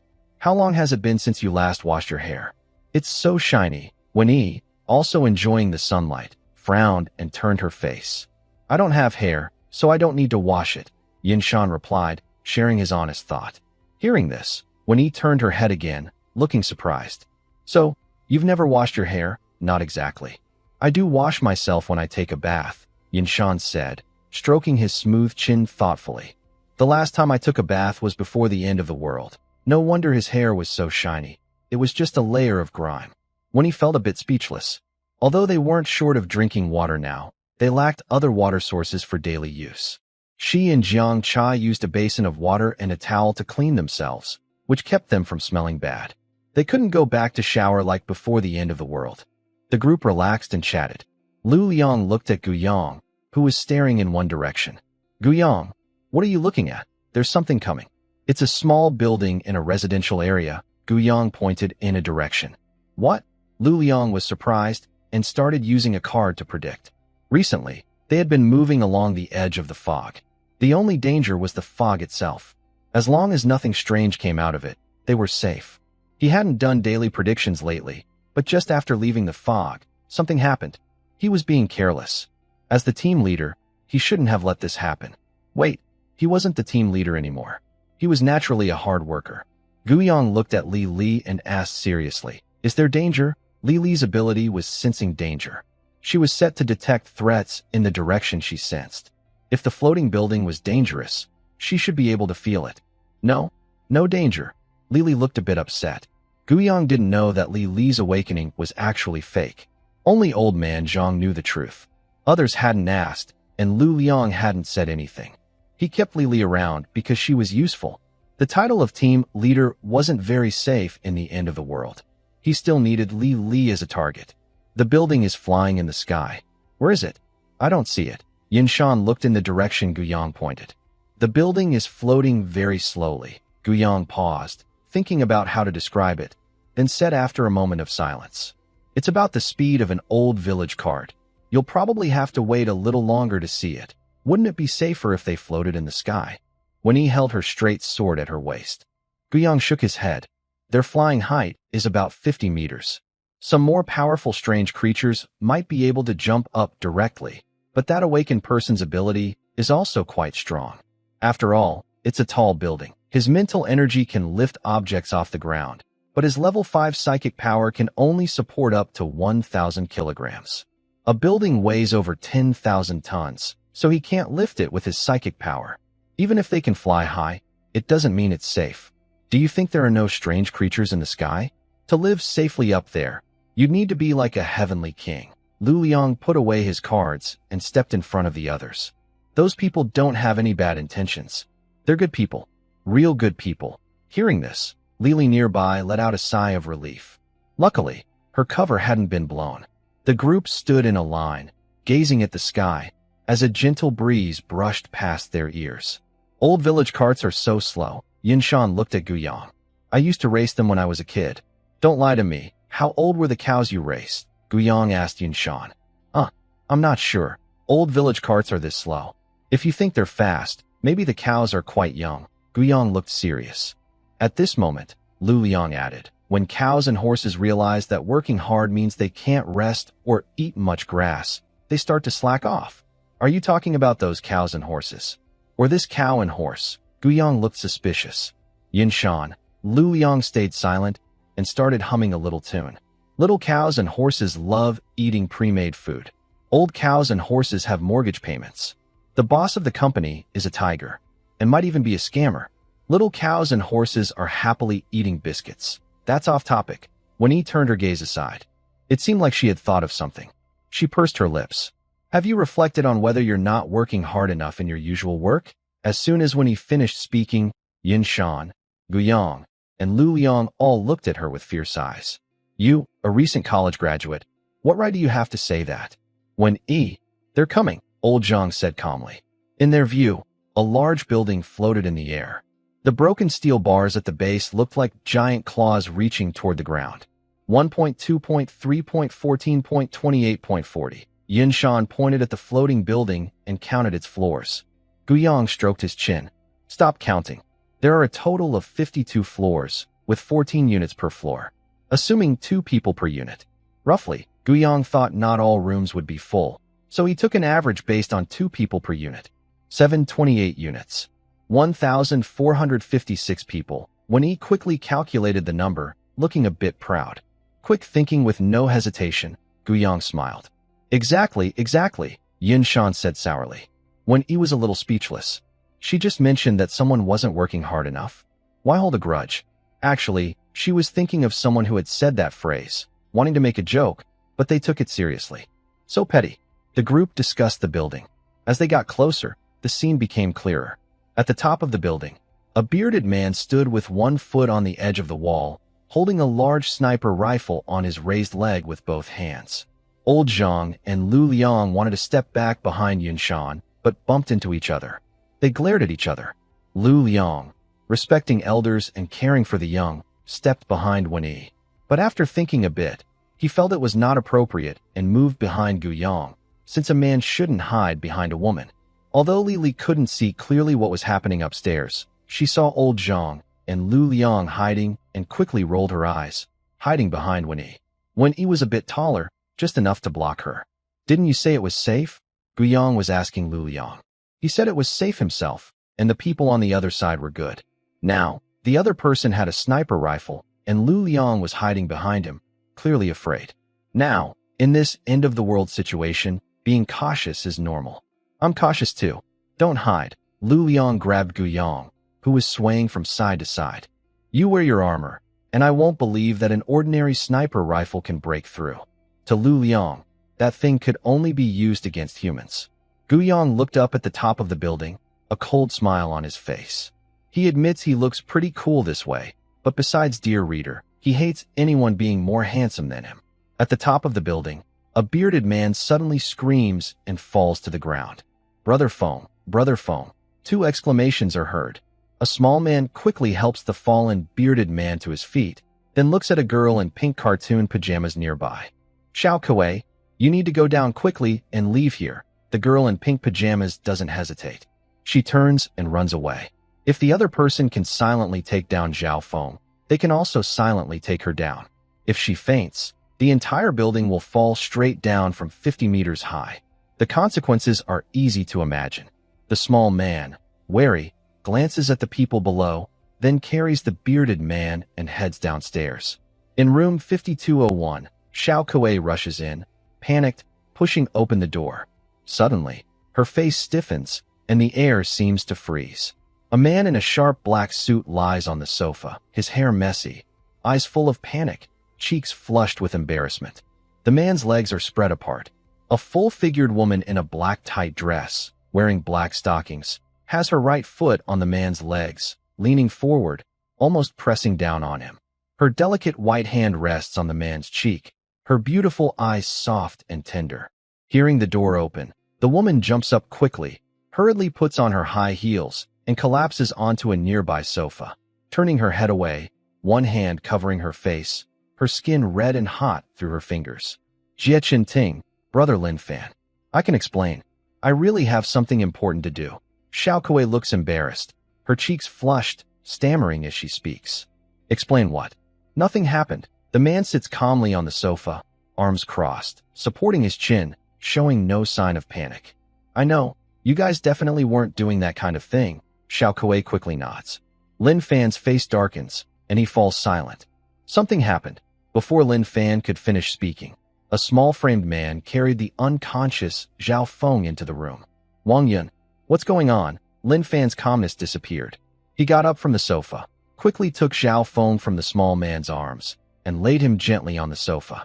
Chen Ting, dressed in a black fitted dress and high heels, clicked her heels twice. She withdrew her hands, crossed her arms, and looked serious. Wang Yun's face looked worried. He took a moment to think. At first, we just wanted to observe the other team. But as we got closer and saw clearly, we realized their convoy only had about 10 people. The 3 of us decided they weren't very strong. Then Fengzi tried to scare them by aiming a sniper rifle at them. Wang Yun's voice grew quieter as he explained again, remembering Lin Fan's instructions. I and Xiao Kuei advised him. Fengzi said, What's the big deal? We're so far away. Maybe they also have snipers? The small man recounted what happened, and the room's atmosphere grew tense again. The other side is quite strong. They took down Fengzi from so far away. We don't know what kind of awakened person they are. Chen Ting said seriously. If Fengzi was aiming his sniper at them, it's understandable if they fought back. Lin Fan rubbed his forehead. He had told them many times not to do anything unfriendly to avoid misunderstandings. But it was already done, and there was no point in arguing now. Let's just leave. Our goal is the Sky Tower. He thought the other side's strength was unknown, and they probably weren't as weak as Wang Yun said. Maybe they suffered heavy losses because of a big disaster. Lin Fan looked at Zhao Feng on the sofa. He was also cautious. He wasn't easy to get along with, so it's better to leave. Everyone looked at each other and nodded. In this post-apocalyptic world, every step must be taken carefully. Below, Gu Yang and the others were hidden in the shadows, watching the building fly past overhead without stopping. Should we go up and check it out? Gu Yang looked up. Lu Liang looked nervous. Don't cause trouble. Is the person on the other side okay? Is he dead? What am I doing? Don't you want to take a look?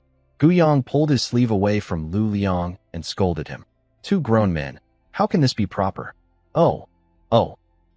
When he is holding your other hand. Why don't you let go?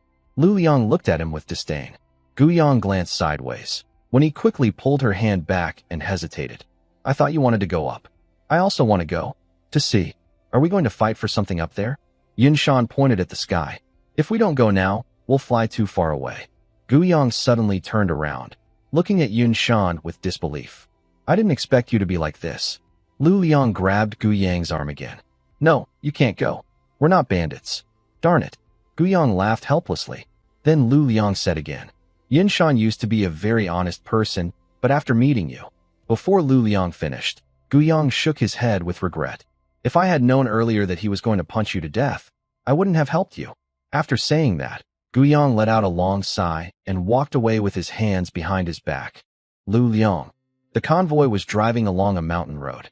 The plants on both sides were growing wildly, some over 2 meters tall, lush and green. The asphalt road, despite half a year of post-apocalyptic wear, was still smooth and unlikely to be damaged soon. When the convoy reached the foot of the mountain, the foggy area was no longer visible. Over the next 2 days, the convoy continued to travel normally. Li Li's chosen route was sometimes corrected by Lu Liang. At this point, Li Li felt very anxious every day. When she pretended to be an awakened person, she thought of everything, except that Lu Liang hadn't died. The convoy traveled for 3 more days. The sun was high, and the hot sunlight baked the earth, with shimmering, twisting air visible in the distance. Gu Yang got out of the car, squinting at the sky. He jumped onto the hood, which had a metal bowl fixed on it. Inside, 3 eggs were sizzling and bubbling with oil. Gu Yang took out chopsticks from his pocket, flipped the eggs over, and the other side was already golden and crispy. Why aren't you sweating? When he came over, holding a large Pikachu umbrella. Calm mind keeps you cool, Gu Yang said casually. Perhaps because of the flame ability, his body has gained some heat resistance. Although he can still feel the heat, it's not as strong. Are the eggs ready? When he looked eagerly. Gu Yang replied, yes, one side is golden brown. I've turned it over. When he looked worried. I want to eat the soft-boiled eggs. When he jumped onto the car hood and picked up a chopstick to grab an egg. Gu Yang leaned against the car door, drinking water steadily. I'm here. Yin Shan arrived wearing a t-shirt, shorts, and a pink towel around his neck. Do you want the soft or the older ones? When he mumbled. Older ones. I don't like the very tender ones, Yin Shan said, wiping sweat from his face with the towel. What's with this crazy weather? It's so hot. I really hate the sun. When we first came out of the fog, you didn't say that. Gu Yang smiled, watching Yin Shan wring out his towel, a bit puzzled. Is it really that hot? Isn't there air conditioning in the car? Ugh, it's broken. The car got all wrecked in the fog, Yin Shan said, looking annoyed. Gu Yang can fix things, but he won't waste a strange material just to repair the air conditioner. The apocalypse cars are everywhere. He can find another one later. By the way, my armor can be fixed, right? And I want to make a sword too, when he added. Sure, bring the stuff over, Gu Yang agreed. He had refused several times before. If he refused again, it wouldn't look good. When he carried a pair of golden knives made from a strange mantis on his left hand and a bag in his right hand, with Jiang Ti following behind, holding 2 pairs of mouse teeth. When he put down the bag and the golden knives, use these 2 items to fuse with that sword. He handed Gu Yang a normal Tang sword, the last one remaining. 2 swords had been broken during the last fight. Gu Yang took the sword, opened the plastic bag, which contained the tongue of the strange frog king. What would happen if the tongue and the mantis's double knives fused? Where's the reward? Gu Yang asked calmly. He only works if he sees the reward first. Are you trying to cheat me? When he pointed behind him, Jiang Ti placed the 2 pairs of mouse teeth on the ground. You still owe me half a piece of material, when he said. Isn't there also a cat's eye? You just need to bring the cat's eye over, right? Gu Yang looked confused. With that cat's eye, everything would be settled, and he wouldn't owe 0.5 of the item. No, I need the cat's eye, when he thought to herself. Suit yourself, Gu Yang said softly. Anyway, he didn't lose anything. If when he forgot, he still gained half a piece of material. Gu Yang had a thought, and his remaining 400 slaughter points dropped to 300. A white light wrapped the 2 strange items and the Tang sword together. When the light faded, a long, thin, slightly curved jade-green bone-like Tang sword appeared. The blade shimmered with a deadly glow, covered in tiny dark gold patterns like insect eyes, moving as the light changed, as if countless small eyes were turning. Divine Spear, Strange Item Rank, 8994, Abilities, Golden Blade. The blade fused with the strange mantis double swords, making it extremely sharp and tough. Shadow Blink, Kiss of Slaughter. The blade, fused with the tongue of the ghost frog king, can extend instantly within 1 second, up to a limit of 100 meters, like a frog's tongue catching prey. Jade Poison Corrosion. The mantis blade carries a mix of deadly poisons. Mantis Paralysis Toxin, Frog King's Decay Toxin. When hit, it causes nerve paralysis, muscle dissolution, and rapid wound decay, with toxins acting very quickly. Victims feel as if kissed by an invisible force, their life force quickly fading. Strange Item. A forbidden object fused with strange materials. Using it always comes with a cost, and the higher the rank, the greater the cost. Costs. Licking. Long-term use of this sword will make the user's tongue more flexible, but also uncontrollably craving to lick. The user must perform a very detailed licking process to dispel the desire. Mating Desire. With the focus of a mantis, the user will carefully choose a mate and develop a strong possessiveness. Hidden Attribute. If you are Gu Yang, using it has no cost, as the information about the strange item flooded into his mind. The 2 costs combined. When Yi turned around and ran with the sword in her hand. Jiang Cha saw this and also followed. Is Wen Yi suffering from heatstroke? Her face is so red. Yin Shan, holding strange materials and walking from the side, wondered. We don't know, and we dare not ask, Gu Yang said with a shrug, then showed a meaningful smile. Some people are about to welcome spring, and I don't know who is so fortunate. It's truly wonderful. Regarding the private matter of someone else's mysterious device, Gu Yang definitely wouldn't talk about it casually. Yin Shan placed the strange materials on the ground and began to organize them. After saving for so long, only a few pieces, it's not easy. Yin Shan fiddled with the items for a while, then looked up at Gu Yang. Can I owe you half a piece? Gu Yang firmly refused. No, but I still owe Wen Yi half a piece. You can ask her if she's willing to trade it to you, and then you can pay her back later. That works. Yin Shan ran toward Wen Yi's car, said a couple of words, then came back. She agreed. Gu Yang nodded. Yin Shan looked at the materials on the ground. A mouse skin and a pair of zombie teeth are yours. The burial cloth, a roll of mouse skin, golden armor, and purple skin membrane are fused together. This will be the vessel. Yin Shan took out a tattered armor from his bag. Did you make this? Gu Yang's mouth twitched. Yin Shan nodded. Fusing these together should definitely create armor. With so many materials, if they fused into something else, he would be devastated. You're overthinking it. Just take a piece of leather clothing, Gu Yang said, stacking the materials together. A white light wrapped all the materials. Yin Shan's heart started pounding intensely with nervousness. As the white light faded, a set of dark, heavy golden armor appeared before their eyes, with layered, fluffy, flowing dark black light fur on the shoulders. Behind it, dozens of narrow, pale strips of cloth fluttered, swayed, tangled, separated, and made faint rubbing sounds. Wonderful, So wonderful. Ha ha ha. Yunshan's eyes were round, his big face full of excitement, with a slightly obsessive look. He gently stroked the armor with his fingertips. As Yunshan touched it, the armor broke into pieces and assembled into parts around him. A purple skin membrane extended from the armor, wrapping around his throat, which had swollen 2 or 3 times larger than before. Yunshan spread his arms, and his body quickly grew taller. A 10-meter-tall golden armored giant stood before everyone. Eerie golden armor, eerie device rank. 8315, abilities, counter damage golden armor. The armor greatly increases physical defense, but when attacked, the gaps in the armor release a cold, corrosive, corpse-like aura. Eerie cloak. The floating shroud naturally emits strong, eerie energy and bad luck, greatly reducing hostility from strange enemies and lowering the chance of being targeted first. Sound wave intimidation. The throat wrapped by the eerie Frog King's sack can produce a deep, soul-piercing hum that interferes with the mind and weakens willpower. The louder the sound, the stronger the wave. Hiding. The shoulder fur of the eerie rat can continuously release shadow particles at night, greatly reducing visual presence. Entanglement. The cloth strips can extend with thoughts, binding and wrapping around targets. The strips are very tough and can slowly regenerate after breaking. Eerie device. Forbidden items fused with eerie objects. Using them always has a cost, and higher-ranked devices have greater costs.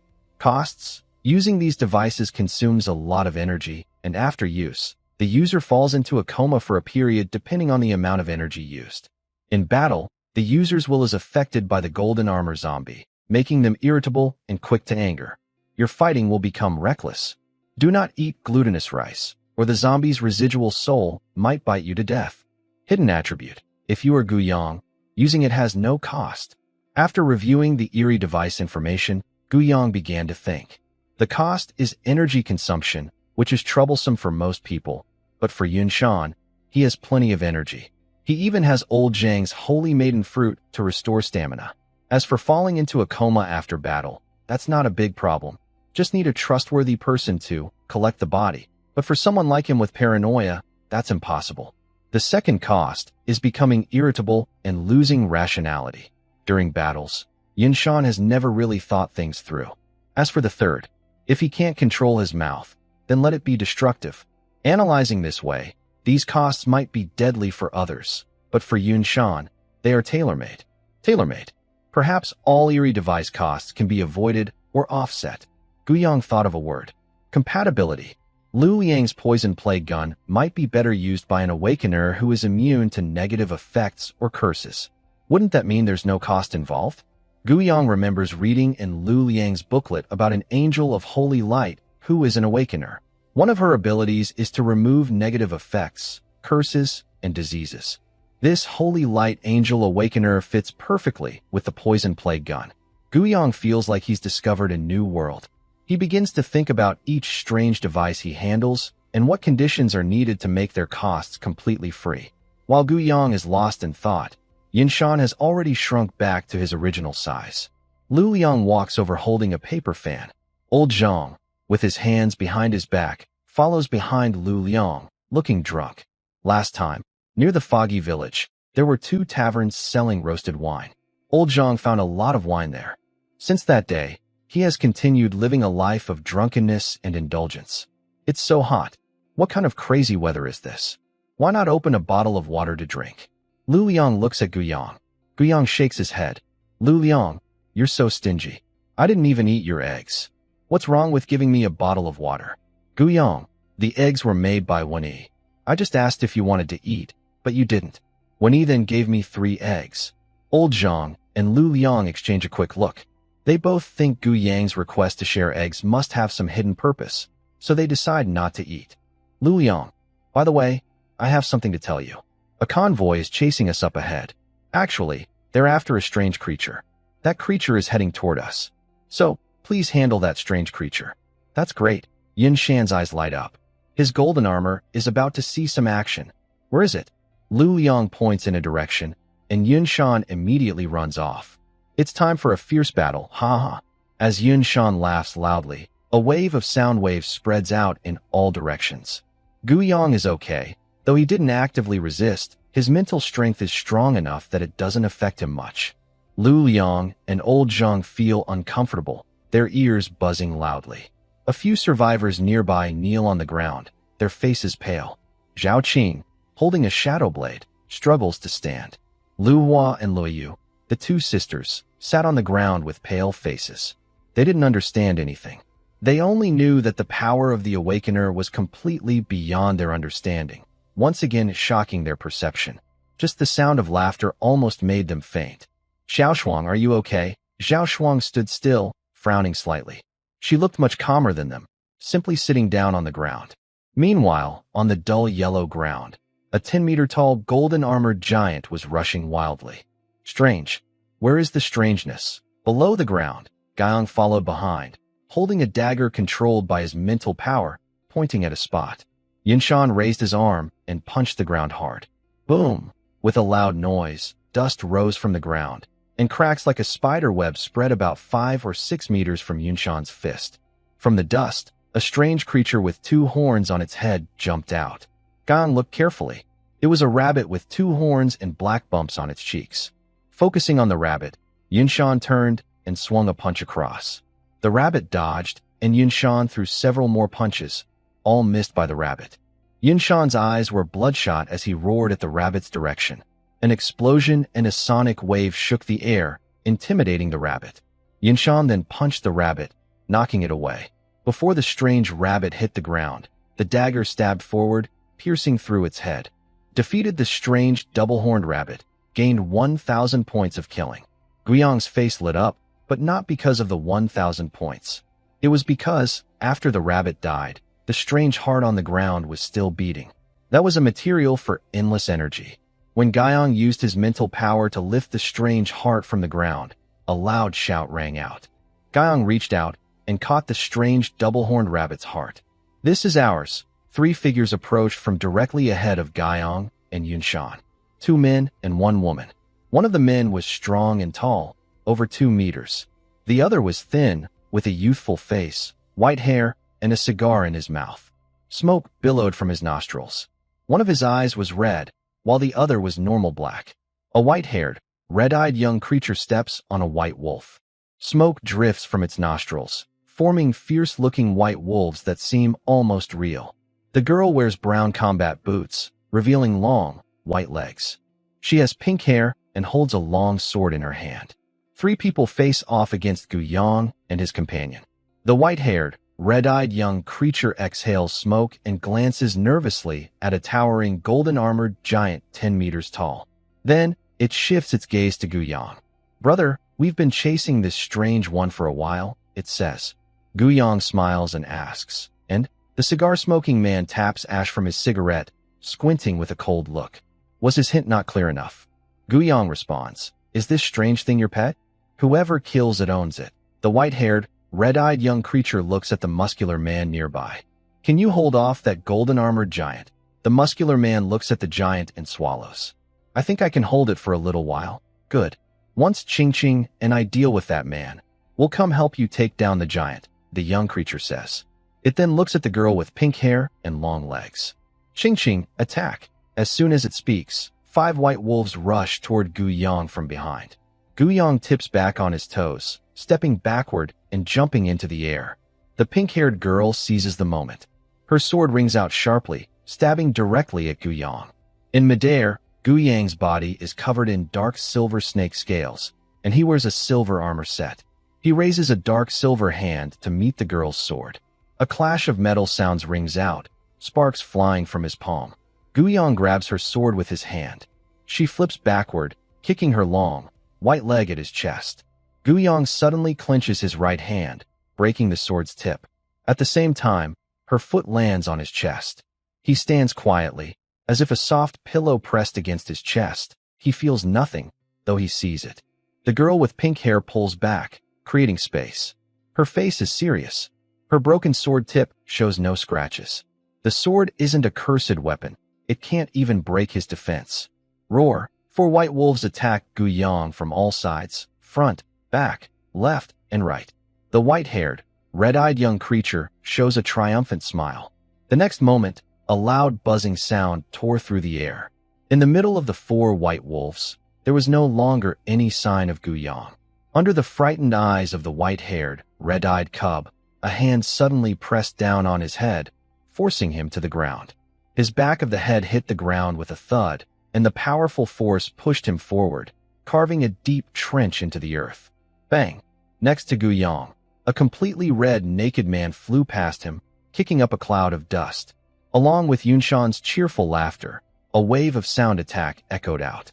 Gu Yang's hand was empty, and a thick cloud of smoke drifted to the sides. In midair, the shape of the white-haired, red-eyed cub reformed. Behind him, the sound of a sword ringing out. Then, a flash of sword light, brighter than moonlight, shot faster than the sound of the sword. Gu Yang's raised hand fell. The pink-haired girl stopped in her tracks, and the sword light cut off a strand of her pink hair. One E, tall and graceful, quickly appeared in front of the pink-haired girl, with a clicking sound as she sheathed her sword. The pink-haired girl closed her eyes forever. Gu Yang glanced at the pink-haired girl's body, feeling a bit regretful. That was 100 killing points. Ching ching, the white-haired, red-eyed cub shouted in anger. At the same time, he turned and ran. He was already no match, and suddenly a woman with double swords appeared, killing Ching Ching in one move. What a mess.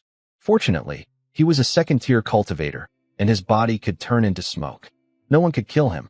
As long as he wanted to run, no one could catch him. Behind Gu Yang, silver wings flickered and instantly appeared in front of the smoke man. The white-haired, red-eyed cub saw this and sneered. But in the next moment, his smile froze. A dagger was stabbed into his chest. Wasn't he just turning into smoke earlier?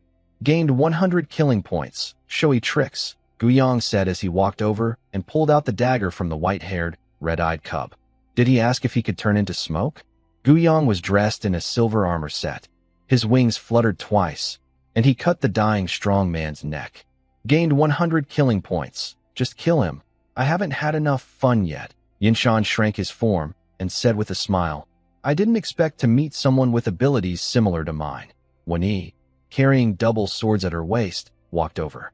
The three stood side by side as the roar of an engine sounded nearby. A convoy arrived not far from Gu Yang and the others. A young man, barefoot, got out of the leading car. He looked around, then turned to get back in and try to run. Gu Yang quickly shot out his dagger. The dagger pierced through the glass and into the young man's chest. Gained 100 killing points. Gu Yang's killing points increased from 200 to 1500. Gu Yang, don't kill them. They are all innocent people, Wen Yi said, grabbing Gu Yang's hand with a look of regret. Gu Yang, he usually needs a reason to kill. The guy wanted to run, so he had to be killed.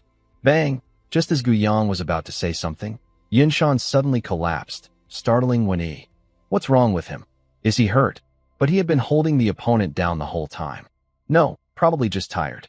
He's old, so he just fell asleep.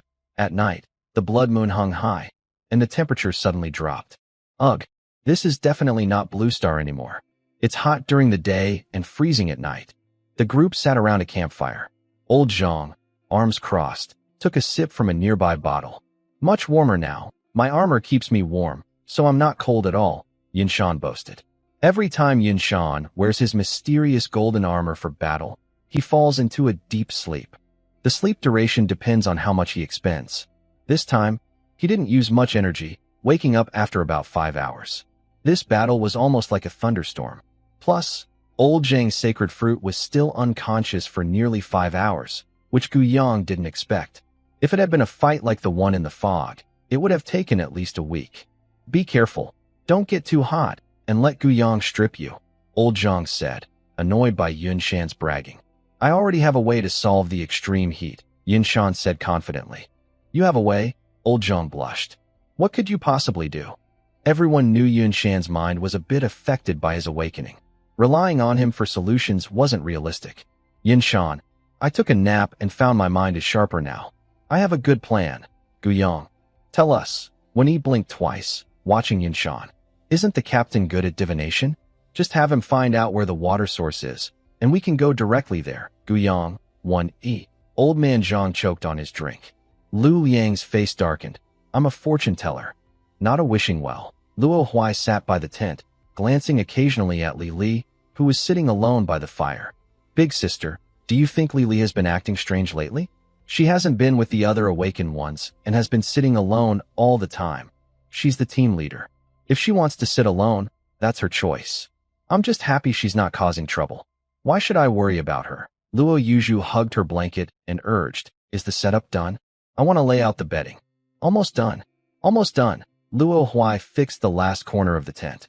We can sleep well tonight. It was smart to bring 2 blankets last time. I'll help. Zhao Shuang stood up.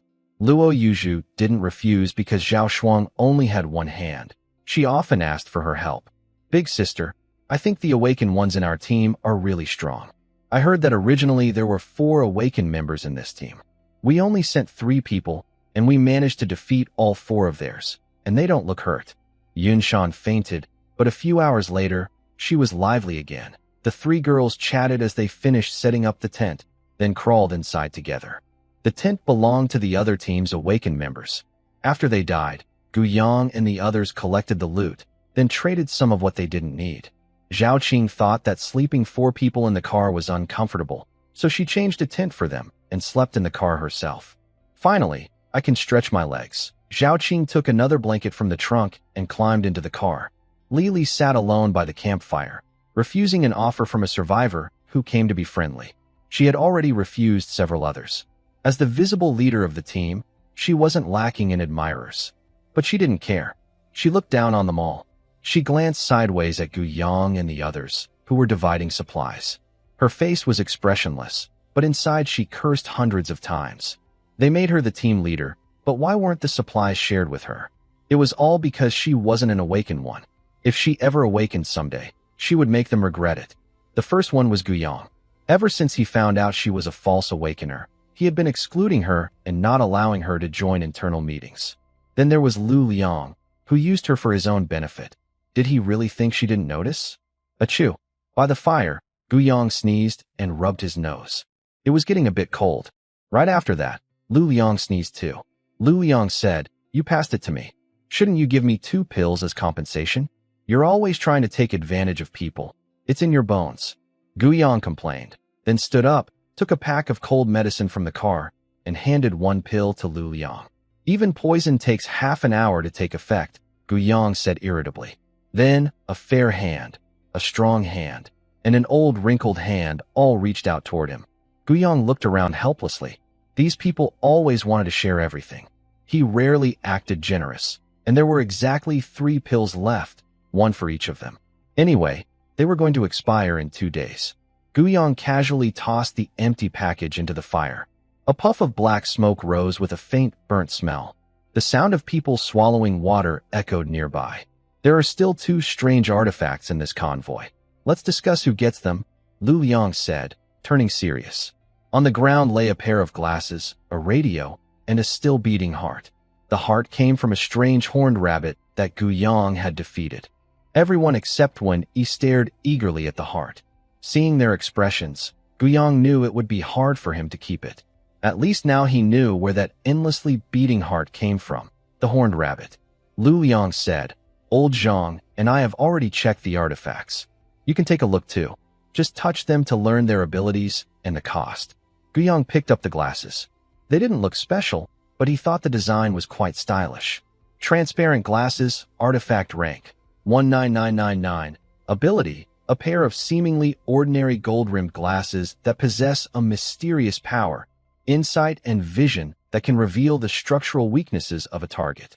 Artifacts, forbidden items fused with strange entities. Every use comes with a price. The higher the rank, the greater the cost. Cost, each use consumes a large amount of mental energy, causing blurred vision and eventually fainting. Fainting for 10 minutes after 1 minute of use. The cost increases tenfold with longer use. There were no hidden hints.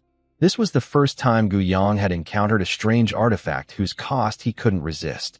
However, with his strong mental power, he should be able to resist the side effects of the transparent glasses to some extent. Using them for 1 minute shouldn't make him faint for 10 minutes. After reading the description, Gu Yang handed the transparent glasses to Yun Shan, then picked up the radio. The radio was made of faded dark green plastic, covered with scratches and yellowish stains. Its antenna was rusty. Eavesdropping radio, artifact rank, 19989. Ability. A radio that looks ordinary but can secretly capture random messages. Artifacts. Forbidden items fused with strange powers. Every use comes with a cost. The higher the rank, the greater the cost. Cost. While capturing random messages within a 100-mile radius, it slightly drains the user's mental energy. Each minute of use extracts one of the user's inner thoughts, with a 0.1% chance of being broadcast during use. A fair trade-off, acceptable enough. After reading, Guyang handed it to Yunshan. As soon as Yunshan took it, the sound of a blade being drawn echoed. The blood-engraved blade, placed between Old Zhang and Lu Liang, gave off a faint hum. You two haven't used it, right? When Yi narrowed her eyes. Those glasses could see through things. If they had used them, who knew what they might have looked at? Old Zhang quickly said, of course not. I'm too old for that kind of nonsense. Lu Liang nodded seriously. I haven't used it either. When he pointed at Old Zhang, do you think he used it? She trusted Lu Liang's words. His awakened ability came with a cost that prevented him from lying. He used it. Lu Liang said without hesitation, immediately exposing Old Zhang. Old Zhang was furious. He could understand Lu Liang being bound by his ability, but not how quickly he had sold him out. It felt personal. Just as Old Zhang was about to argue, Lu Liang added, he didn't look at you or Jiang Cha, just at the new group of women who joined. When Yi sheathed her blade, since he hadn't looked at her, she decided to let it go. If that old man had seen her, she wouldn't have been able to stand it. I haven't been in a relationship before, so only my boyfriend can see my body. Old Zhang, I didn't expect you to enjoy yourself so much. If you like it, just go ahead. Is it not enough? Yinshan winked mischievously. Go away, let me see what's wrong. In the end of the world, there are very few people like me who appreciate beauty. Old Zhang's face turned red. That's right. Old Zhang looks like someone who used to read before the end of the world, Guyang said with a teasing smile, thinking about the several women he had seen, who they might be. Faced with the teasing from the two, Old Zhang couldn't hold back anymore. His reputation was taking a hit. It was all Lu Liang's fault. He's so careless with his words. When Yi is also very clever. If she hadn't asked Lu Liang, with her acting skills, she would definitely pass. As when Yi put down the eavesdropping radio, Lu Liang looked at the others. How about it? This pair of glasses is mine now. You guys probably have no objections, right? When Yi raised an eyebrow. She wanted to see who would come out to fight her for these glasses. These glasses, which can see through things, must stay in her hands. Whoever tries to take them will be marked. End of story. Guyang had no objections. He has telekinesis, so he can see everything clearly. The glasses are useless to him, and he doesn't spy on others. He is a person with integrity. The others naturally had no objections. They just wanted to see what was interesting. As awakened individuals, many were eager to do something. When he thought for a moment and said, I'll compensate everyone with some supplies, no matter her purpose, her actions were a bit overbearing. The others nodded and looked at the remaining heart and radio. The heart, although only a first-level strange item, was valuable, so they put it on the same level as the radio. For people divided two items. No matter how they split it, it was difficult. After some discussion, they decided that the eavesdropping radio belonged to Lu Liang because he needed it. He would give some supplies to Yunshan and Old Zhang as compensation. Guyang also got the heart on the condition that he would give a ride in his car without charging later, with no additional supplies. Yunshan and Old Zhang thought it was a good deal. Their current cars couldn't hold the heart, so it was better to give it to Guyang. As long as they knew where the heart came from, there would be more chances in the future. Moreover, perpetual motion is not without its costs, but the two of them did not dwell on it too much. They rode for free, with Guyang bearing the cost. The next morning, the location of the convoy was still relatively safe. Lu Liang didn't rush to leave, but asked Li Li to handle the survivors' matters. Lu Liang didn't feel guilty about forcing Li Li to do this. He saved her life, and she was doing what she believed was right. At first, only Old Man Zhang knew that her awakening was fake. Guyang, Yinshan, and Wen Yi didn't ask, and Lu Liang and Old Man Zhang didn't mention it either. Later, Lu Liang corrected Li Li's direction, and only then did Guyang and the others realize that Guyang had wanted to kill Li Li at the time. If Lu Liang hadn't needed her to act as the leader openly, she might already be dead. Although it was morning, the sun was still very hot. Zhao Qing and the others sat in the shade under a gray cloth stretched over 4 iron poles. Lily took one look and felt very annoyed. She stepped forward to face them. "Go and cook porridge.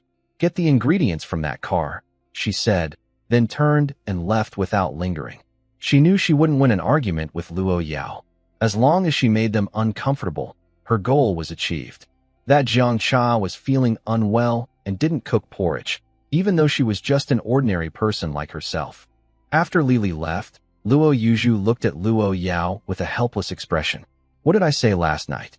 I guess you cared for her a bit, and now she's coming to cause trouble," he said. "That's not my fault. I don't care about the fuss. Making porridge, adding water, pouring rice, I can handle it all myself." "You guys rest," Luo Yao said confidently. "Shouldn't the cooking be done over a fire?" Zhao Shuang asked curiously. "I skipped that part."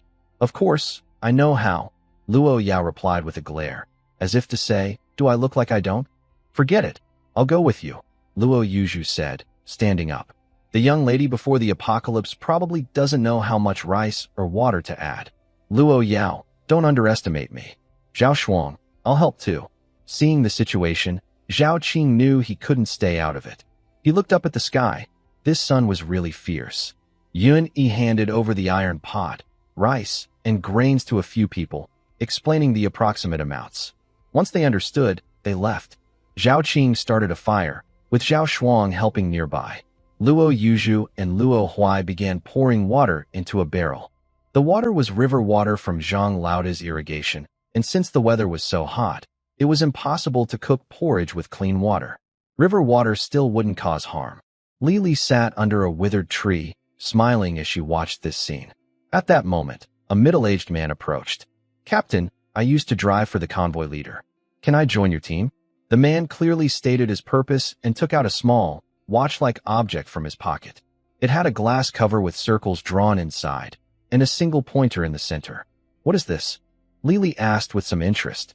In the apocalypse, the stranger the object, the more valuable it was. The man explained, "This is the pointer of the tower. Following the arrow will lead you to the tower. It was supposed to be shown yesterday, but the captain's death nearby scared him so much he forgot about it.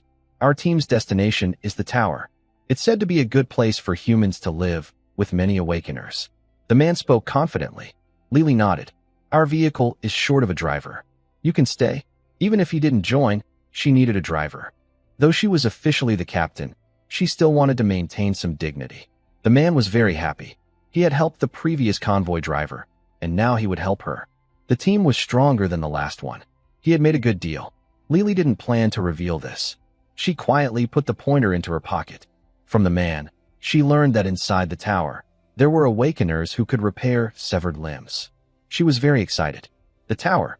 Such a good place, she definitely wanted to go. But she planned to go alone. She had no real status in the team, so it was better to find a better place to develop. Later, she could come back and trouble Gu Yong and Lu Liang. Revenge for a woman is never too late. As long as she kept an eye on the pointer, when they were closest to the tower, she would find an excuse to leave the team and go on her own. The awakeners in this team are really nice, and they even have rice to eat. Within the group, the survivors whispered quietly. Those at the front of the line had already received a bowl of rice. At the very front, "I told you to put in less, but you didn't listen. Now it's all cooked into one pot of rice. If we wait for the bag to come back, what will people think of us?" Luo Yuzhu scooped up some porridge. "Rice balls," and muttered like a mother, nagging endlessly. The value of food in the end times is easy to imagine, especially since this grain is an extraordinary food. Luo Huai pouted. "It's all mixed with water now. What can we do? We can't fish it out, right? Let's see this as helping us, the survivors at the bottom. We help cook the porridge, and they probably won't just reach out and hit us. I'll smile a little later. Like this," Luo Huai gestured.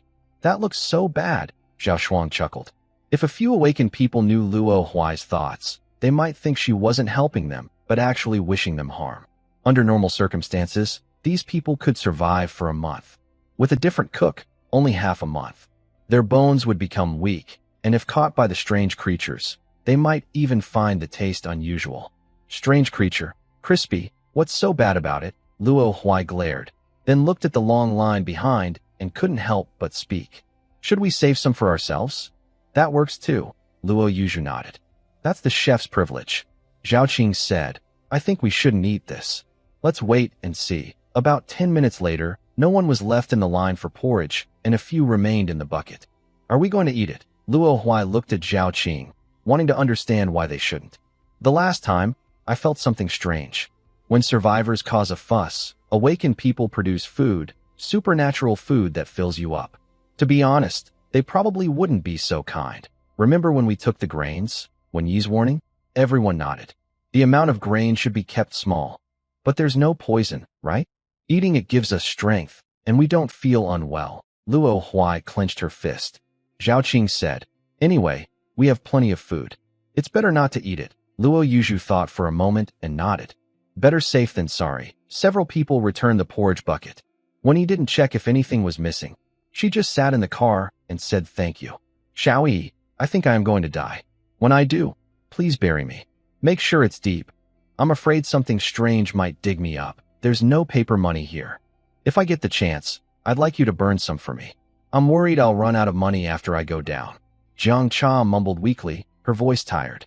Wen Yi frowned and touched Jiang Cha's forehead. It was very hot. Why isn't the fever going down after taking the medicine? Give me 2 more packs. Wen Yi picked up a box of medicine. Cha-cha, don't give up hope. If 1 pack isn't enough, take 2. If 2 don't work, try 3. If 3 still doesn't work, then 4. This fever won't go away because the medicine isn't enough. Jiang Cha, is she even listening to her? Maybe we should cover her with a thick blanket, suggested Sister Qin, the driver. Her suggestion made Jiang Cha lose the will to speak. It's so hot, and she wants to cover her with a blanket? How terrible. Meanwhile, Guyang stopped Li Li from walking forward. You're so bold, hiding something and not planning to tell us. Li Li was startled. She had been very careful, making sure no awakened person saw her put things into her pocket. How did Guyang find out? A middle-aged man nearby looked confused. The team wasn't led by a captain, so why was this person talking like that? He was so arrogant. I was just about to give it to Captain Lu Liang. Li Li forced a smile. Guyang sneered and turned to leave. He only came to remind her. He knew what kind of person she was and wasn't fooled by her little tricks. This troublemaker. The team's situation was complicated. People like her couldn't stir things up. The middle-aged man looked confused. Captain Lu Liang. And another captain? Li Li's face darkened. Under a large black curtain, after many days, Lu Liang once again sipped tea from a table taken from the opposing team's convoy. He had exchanged some of the tea leaves he got from Old Zhang last time. He never expected that the tea, which he thought would rot in Old Zhang's hands, would end up being used against him. He was still too young. No, it was just bad luck for him. Old Zhang looked proud as he watched Lu Liang. The old man said, Lately, I haven't been able to stop drinking tea. Do you want the rest? No? Thank you. Lu Liang refused with a shake of his head. Just a little more, Guyang said, handing over the teacup. It's so hot outside. I think cold-brewed tea tastes better. You're wasting this tea giving it to you. Drinking tea is about balance. Metal, wood, water, fire, earth. Don't you know that? Lu Liang said calmly. Guyang picked up the teapot and poured himself a cup. Isn't it good if I enjoy it? Yin Shan and Wen Yi took the teapot in order, each pouring a cup. The teapot was empty after that. When Lu Liang took the teapot, his face darkened. Don't call me stingy. From now on, bring your own water when you drink tea. At this moment, the middle-aged man had already explained everything about the Tower of Babel. Lu Liang looked at the clock on the table. 12 awakened people. Suitable for human living. Anyway, we should go see it. There was no disagreement at this meeting. Everyone shared the same goal. They all wanted to go see it. In the afternoon, the sun was at its hottest, and the scorching sunlight made the air feel heavy. Because some survivors had joined, the convoy moved slowly, about 25 miles per hour. More than 30 survivors riding bikes behind endured the intense heat and had to keep up with the main group. Nearly half of them had already collapsed.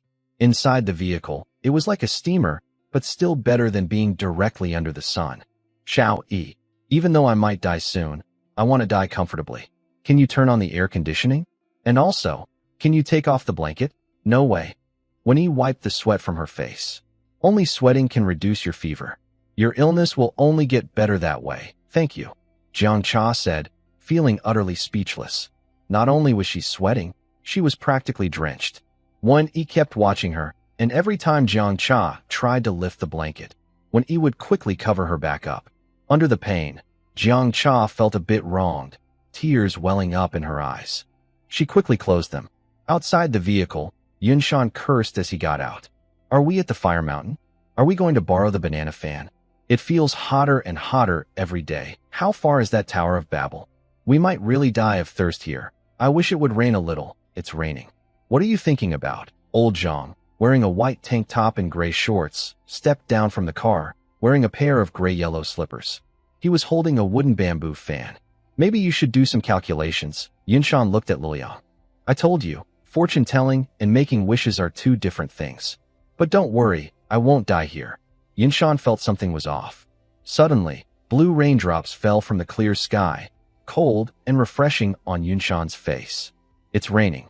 Yunshan opened his arms, and his face changed from dull to joyful. Great, it's raining. Didn't you say it wouldn't rain? Yunshan excitedly patted the old man, making him grimace. Luoyang opened his palm. This isn't ordinary rain. Someone has awakened. Old Zhang rubbed his shoulders and guessed, feeling the raindrops made his shoulder less sore. Hearing this, Yunshan became even more excited. Could it be that I awakened some ability like making wishes? And that's why it rained when I said so? Luoyang stroked his chin, thinking it wasn't impossible. Guyang can awaken dual abilities, so maybe they can too. Do you have any special feelings? When someone first awakens, they usually don't notice anything obvious. But within a day, they often show side effects of awakening, and their abilities become clear. I feel refreshed and energized. Yunshan clenched his fists. At this moment, Guyang stepped out of the car, spreading his arms. The temperature in the area suddenly dropped, making it very comfortable. Getting wet in the rain didn't feel uncomfortable. But after about 10 minutes, the rain stopped, and the air gradually warmed up again. Although it was only 10 minutes, it revived the team. The fallen riders and hikers all stood up, and the heat was gone. Sister Luo, Sister Yuju, your faces. Zhao Shuang looked surprised, pointing at their faces. The rain not only cooled the heat, but also washed away all the dirt on everyone's faces. At this moment, Luo Huai and Luo Yuju's true appearances were revealed to everyone. Their faces and necks, which had been dirty with dirt and ash, were cleaned. They had fair skin, and both looked quite similar, with oval faces and willow leaf eyebrows. Luo Huai looked cute and lively, while Luo Yuju appeared cold and had a kind of bossy aura. Recently, both sisters had been able to eat well. Their faces were a bit rougher than before the apocalypse, but because of the big difference in their looks, people didn't mind those small flaws. I told my brother you two would be very pretty. I didn't expect you to be this beautiful. No wonder they always smeared dirt on their faces and didn't wash it off. This beauty surprised Zhao Shuang a little.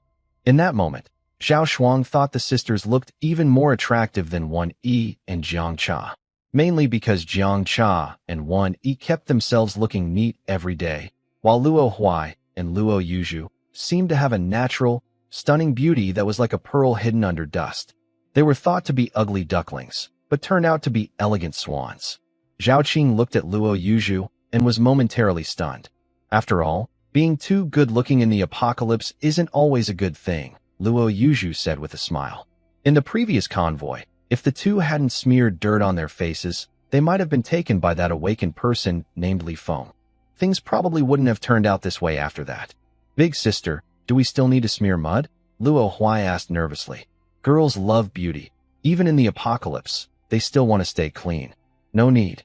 Everyone has seen you already.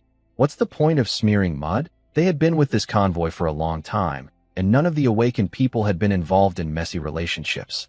The convoy also had some good-looking people. Yes, Luo Huai clenched her fist. After confirming that Lu Liang was not a dual-ability awakened person from Yunshan, he started gathering the others to find out who the awakened person was. Many people passing by the Luo sisters looked at them with desire in their eyes. In the suppressed world of the apocalypse, there was little way to vent feelings. The usual activities, eating, drinking, smoking, reproducing, couldn't fully satisfy the need. The last activity was the only way to completely release the inner pressure. Outside the team, Lily was also searching to see who had awakened. If she found out early, she could try to bring that person into her circle and strengthen her position in the convoy. Li's gaze fixed on the faces of the Luo sisters.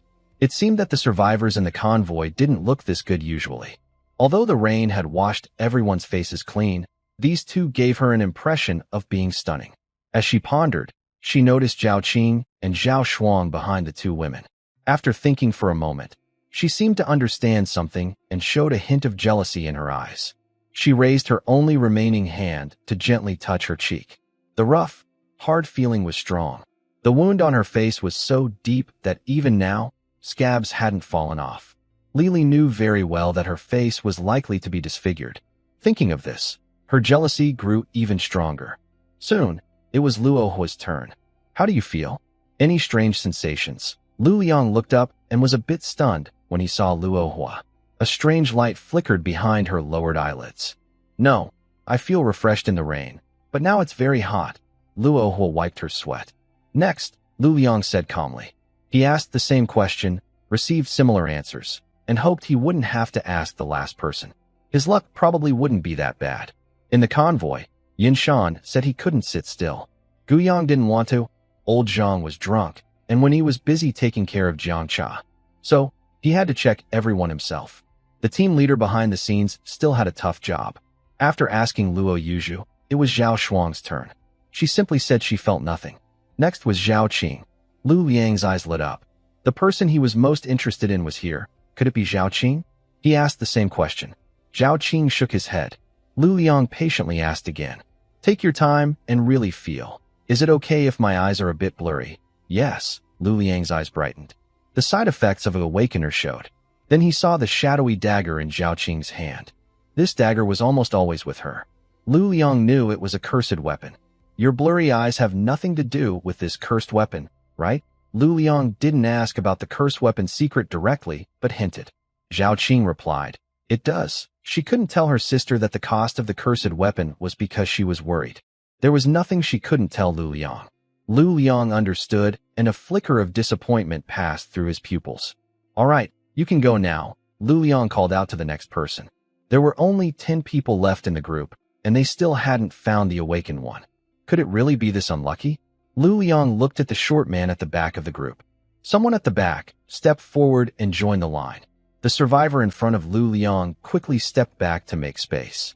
After asking, Lu Liang cursed silently in his mind, then finished questioning everyone. He thought he would only find the person at the very end, but even after asking everyone, he still hadn't found the awakened one. Lu Liang looked around, then glanced at Li nearby. Still not giving up, he asked again. Even though he suspected it probably wasn't Li, he still asked. Lu Liang nodded as if he expected this, then left. If it had been Li, she would have jumped up already, since she was dreaming of awakening. His eyes then turned to Wen Yi's car, and he walked straight over. There was still one person who had slipped away. The truth of the matter was clear. This was so frustrating. Why didn't he start asking from the patient? He wasted his breath, having already drunk 3 bottles of mineral water. In this hot weather, mineral water was hard to find. Just now, he was working for the convoy. After the rain stopped, Jiang Cha's fever subsided, and she fell into a deep sleep. When he also let out a sigh of relief. Before the apocalypse, she and Jiang Cha were classmates and very good friends. After everything happened, they became each other's only familiar person, and their bond was hard to break. Hearing footsteps, Wen Yi turned her head slightly and saw Lu Liang. Did you find the awakened one? Wen Yi asked. Lu Liang shook his head and pointed to Jiang Cha in the back seat. She is the only one we haven't ruled out. Wen Yi understood what Lu Liang meant, but after thinking carefully, it seemed possible. Jiang Cha's sudden fever was suspicious, but these were just guesses. Wen Yi decided to wake Jiang Cha, since it was important to find the awakened one. If it wasn't Jiang Cha, then Lu Liang could check again. The awakened person was definitely in the convoy.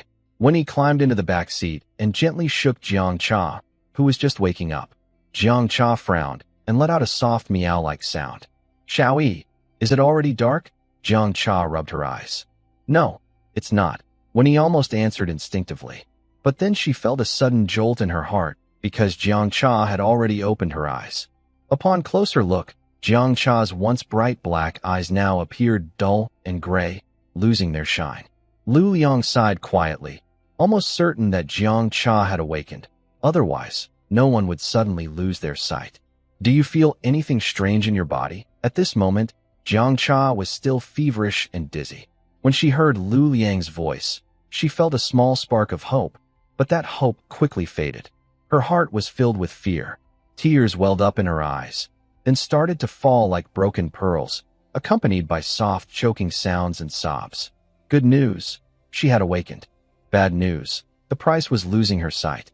Now, she couldn't help Wen-Yi anymore and would become even more useless than before, just sitting in the car like a fool. Thinking of this, her crying grew louder. Wen-Yi held Jiang Cha close, saying nothing. She didn't know how to comfort her. Among the known costs, Lu Liang's was to follow his conscience. Yun Shan's was a bit stubborn. Old Zhang and Gu Yang's costs were unclear, but didn't seem too serious. As for herself, her cost was just a bit inconvenient. Why was Jiang Cha's loss so severe? Lu Liang looked at her with pity and then left quietly. He thought that if he asked Jiang Cha what ability she had awakened, when he might threaten him with a knife. Besides, he simply couldn't bring himself to ask. She was blind now, and he only cared about her ability. He was a bit cruel. Lu Liang sighed and turned away. Anyway, the person was found, and her ability would be known sooner or later. At this moment, Yun Shan hurried over happily. Although he hadn't awakened his own ability, he was still very pleased.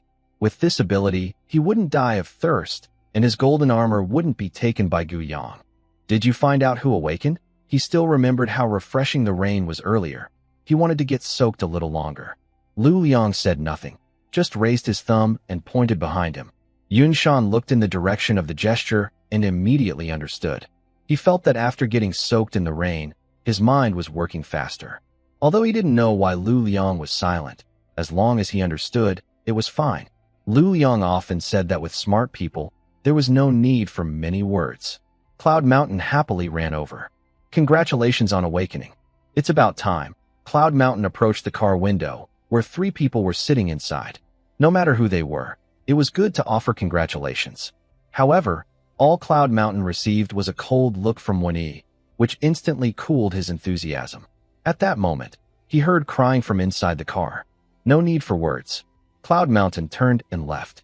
Lu Yang was still standing there. When Cloud Mountain returned feeling annoyed, Gu Yang and Old Man Zhang also approached from 2 directions. Gu Yang, with his hands in his pockets, asked, "So, who awakened?" Old Man Zhang, with his hands behind his back, looked at Lu Liang with a questioning gaze. "Jiang Cha, the cost of awakening is losing your sight," Lu Liang said. Hearing this, Cloud Mountain's eyes widened. "Why didn't you tell me earlier? When he almost attacked me with a knife, someone lost their sight, and I still went to congratulate them. That's really not right. It's all Lu Liang's fault, sly and sneaky." Lu Liang replied, "You asked if we found someone, and then I pointed behind us. Was there a problem with that?" Cloud Mountain. He had no reply. "That girl Jiang Cha is also quite pitiful," Old Man Zhang sighed. Gu Yang stroked his chin. With his eyes gone, won't he just become a tool person in the future? That's really sad. Because of blue rain, the outside was relatively cool. After a few casual chats, everyone returned to their cars.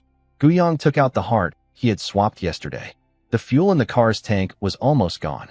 Without other strange materials, he could only first solve the power issue. The remaining barrels of gasoline could still be used to benefit Old Man Zhang, Cloud Mountain, and Lu Liang. As Gu Yang thought, 1,500 killing points decreased to 1,400 points. The beating heart settled in the engine, and a white light enveloped the black armor berserk vehicle. Heavy, wild, full of primitive strength, pounding rhythmically, bang, bang, bang. Gu Yang's face lit up with joy. It was a success. Before this, he had considered the possibility of failure, worried that when Yi's endless power last time was just a coincidence. The white light faded, revealing veins like blood vessels extending across the entire vehicle beneath the black scales covering the engine. Black armor, endless fury war, chariot mystery device rank. 8932 bone of the rock. Dogskin seat. Bull charge. Ghostly oil lamp. Strange pangolin scales. The strange heart replaces the vehicle's engine, providing endless, almost infinite, terrifying power. The vehicle no longer needs traditional fuel like gasoline. Mystery device. A forbidden item fused with mysterious objects. Using it always comes with a cost, and the higher the rank, the greater the cost. Cost dependence on the seat. Long-term exposure to the humming of horns makes the user more irritable, impulsive, and aggressive, often leading to violent outbursts. Iron prisoner. Existence fat. The oil consumes the user's anger. Eternal power. The power is eternal, but after running for 48 hours, the heart feels tired and begins to drain the user's life force as a supplement. The amount drained is proportional to the speed. The faster the speed, the quicker the tired state occurs, and the more life force is taken. But if you are Guyang, using it comes at no cost. Guyang nodded with satisfaction. The vehicle was now fully equipped. Endless energy, air conditioning freely available. Guyang began to think about future development. At night, the red moon hung high. Guyang and others sat around a campfire, the dry wood crackling occasionally. It was supposed to be a welcoming party for the newly awakened, but the atmosphere was extremely quiet. Jiang Cha hugged her knees, resting her chin on them, like a pitiful little dog. Guyang. Actually, even if you can't see, there's still a chance to recover, really? Jiang Cha looked up. Although her eyes showed no emotion, her trembling voice revealed her inner unrest. She had spent the whole afternoon trying to comfort herself, but still couldn't accept the fact that she was blind. She even wondered if being unable to speak or hear would be better than losing her sight. Of course it's true, Guyang said calmly. Help her. Wen-yi grabbed Guyang's hand. Guyang glanced at Wen-yi, took her hand away, and said, "Why do you keep grabbing my hand lately? Your voice sounds so sweet and flirtatious. Are you trying to make friends? No way. It's not free. It comes at a high cost. You know that," Guyang said with a cough. "Making friends isn't enough. I need to talk about money. I understand. I'll pay," Wen-yi said seriously. Guyang nodded, then looked at Old Man Zhang, Lu Liang, and Yun Shan. "What about you?" "We." The three of them looked at each other in surprise. "Why are they involved?" Old Man Zhang said, "I'm not blind.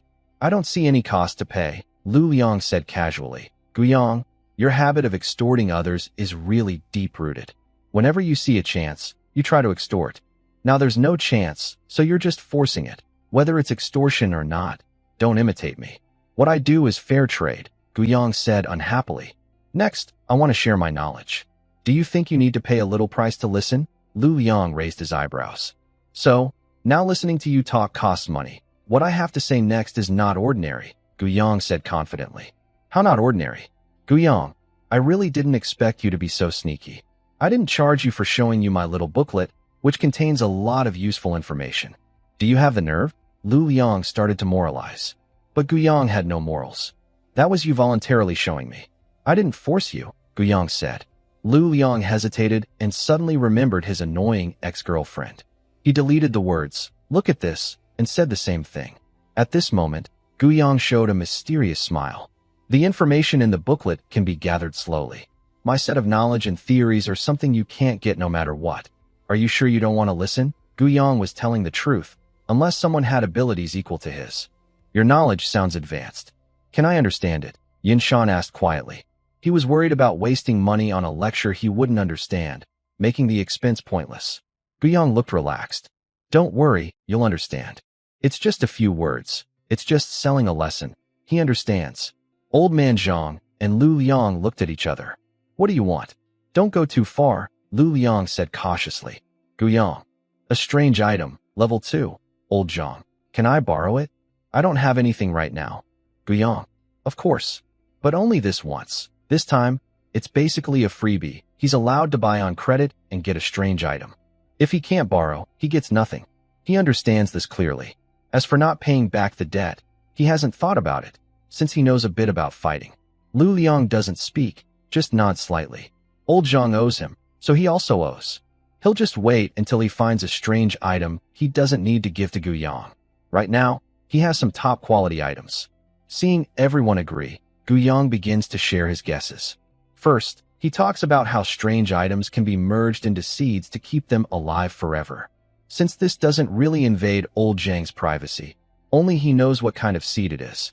Next, he shares his thoughts on merging strange items with the human body, including how strange tools and people might fit together.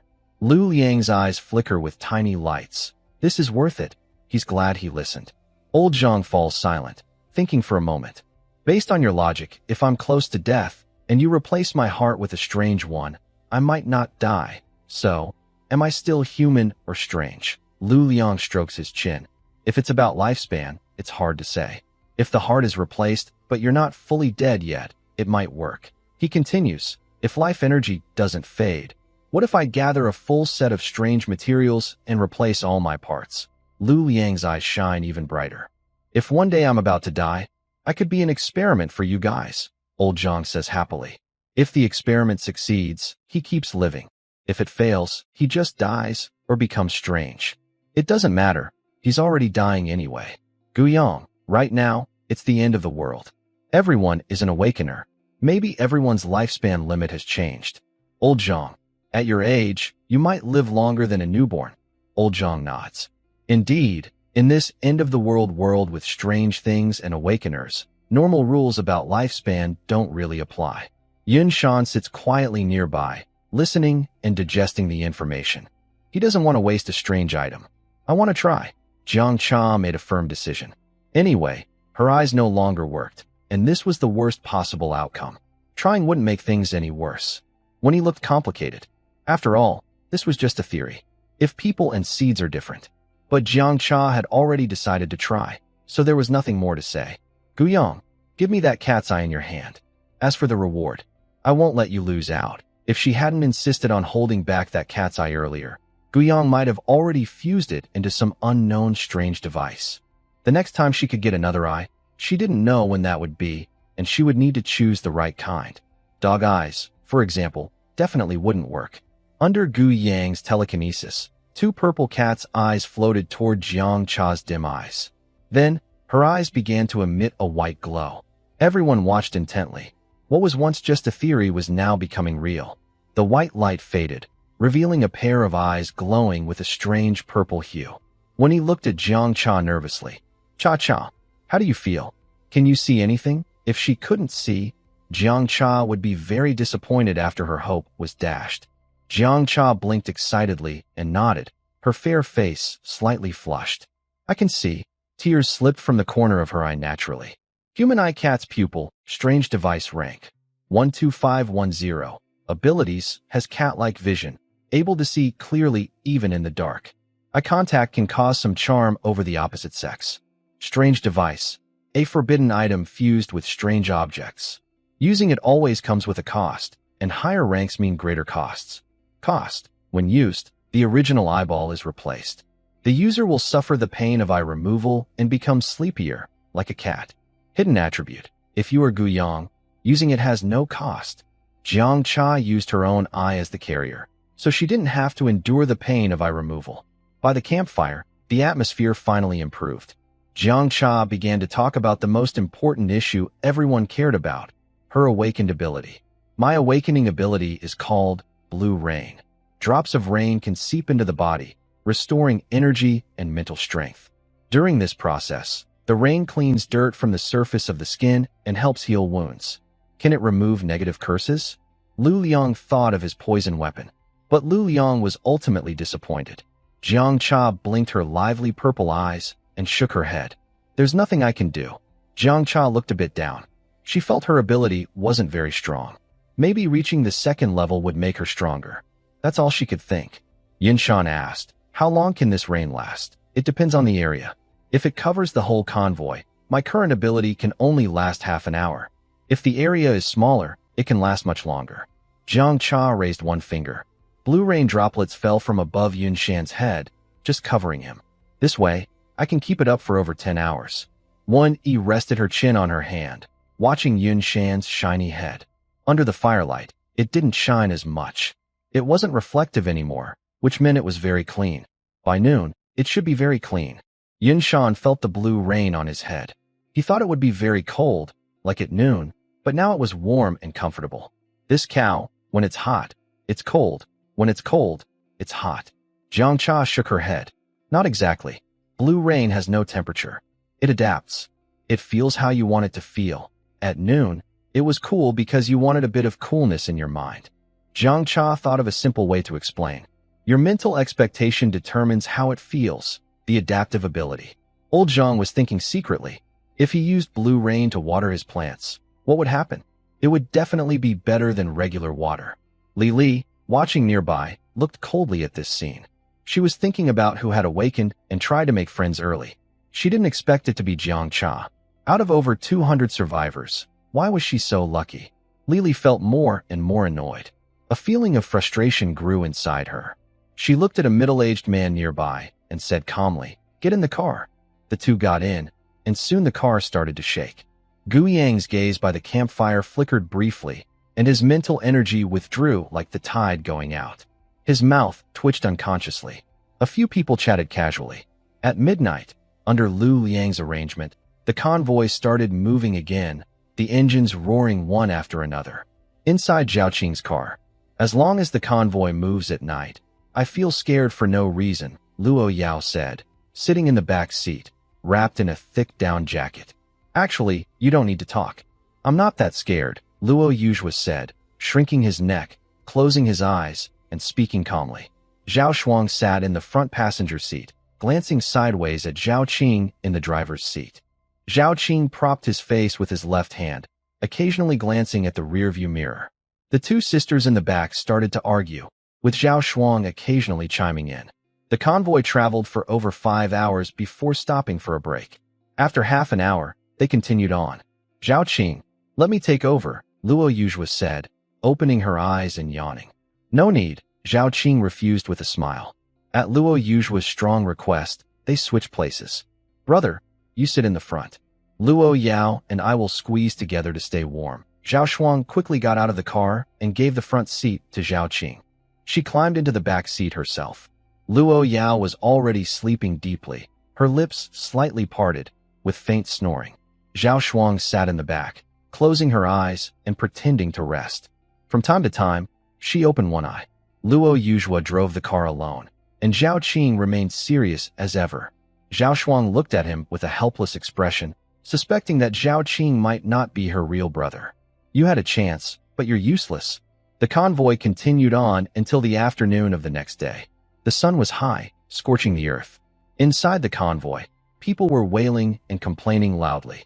Suddenly, the sky was clear like yesterday, with no clouds, but tiny blue water droplets began to fall, cooling the intense heat. "Someone has awakened again, right?" Luo Yao spread her hands, looking envious. Then she suddenly clasped her hands together and made a wish.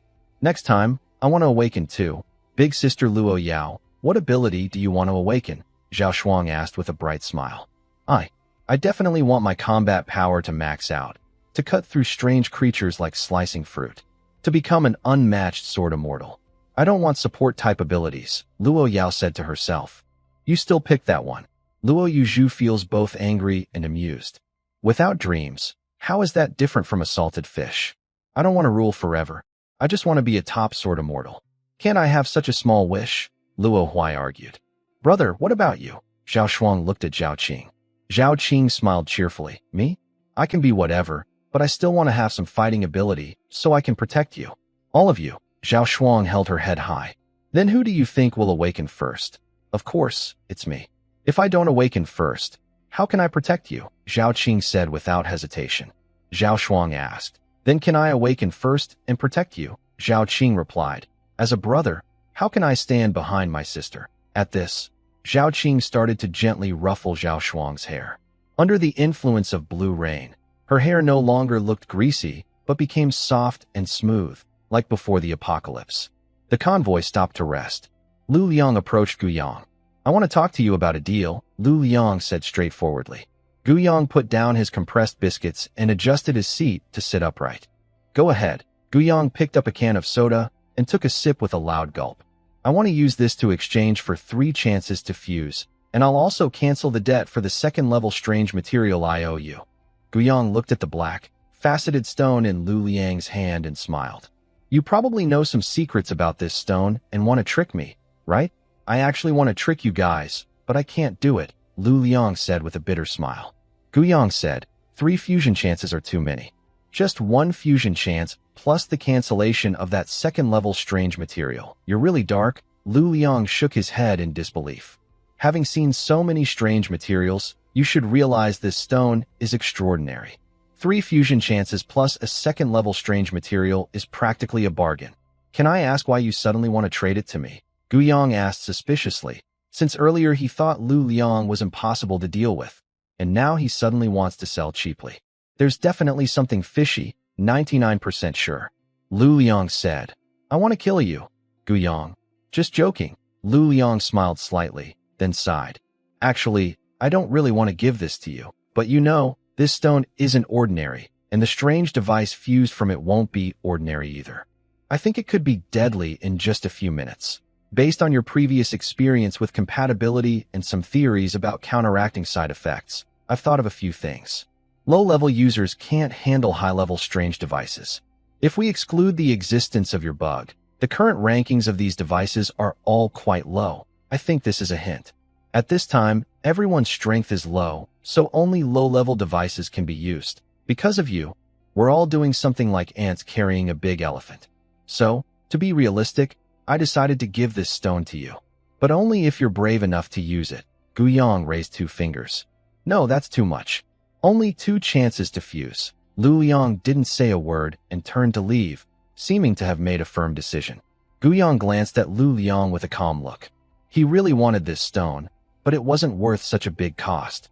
He still didn't understand what this thing was.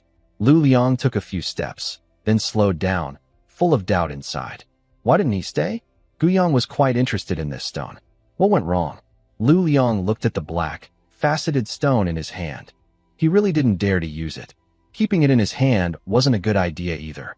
Lu Liang stopped walking, turned around with a smile on his face. Just 2 times, then. Better to exchange it than to keep it useless. Guyang crossed his arms, looking cold and sharp. He glanced at Lu Liang sideways. I've changed my mind. Now, only 1 chance. You ignored me earlier, but now you can't reach me. Little guy, the initiative is in my hands. No need to worry about controlling Lu Liang. Lu Liang forced a bitter smile. He had wanted to control Guyang, but he messed up. It's pointless and unnecessary. Deal, Lu Liang said with a hearty laugh, handing over the faceted black stone. Pleasure doing business with you. Guyang took the black stone from Lu Liang, smiling. His expression made Lu Liang realize what a mask really looked like. Help me fuse this, Guyang said. Lu Liang took out an ancient-looking pendant from his pocket, then removed his long-standing cross necklace from his neck. Guyang didn't waste words. With a thought, a white light enveloped the ancient pendant and the cross necklace. After a moment, the white light disappeared. The chain was silver in color.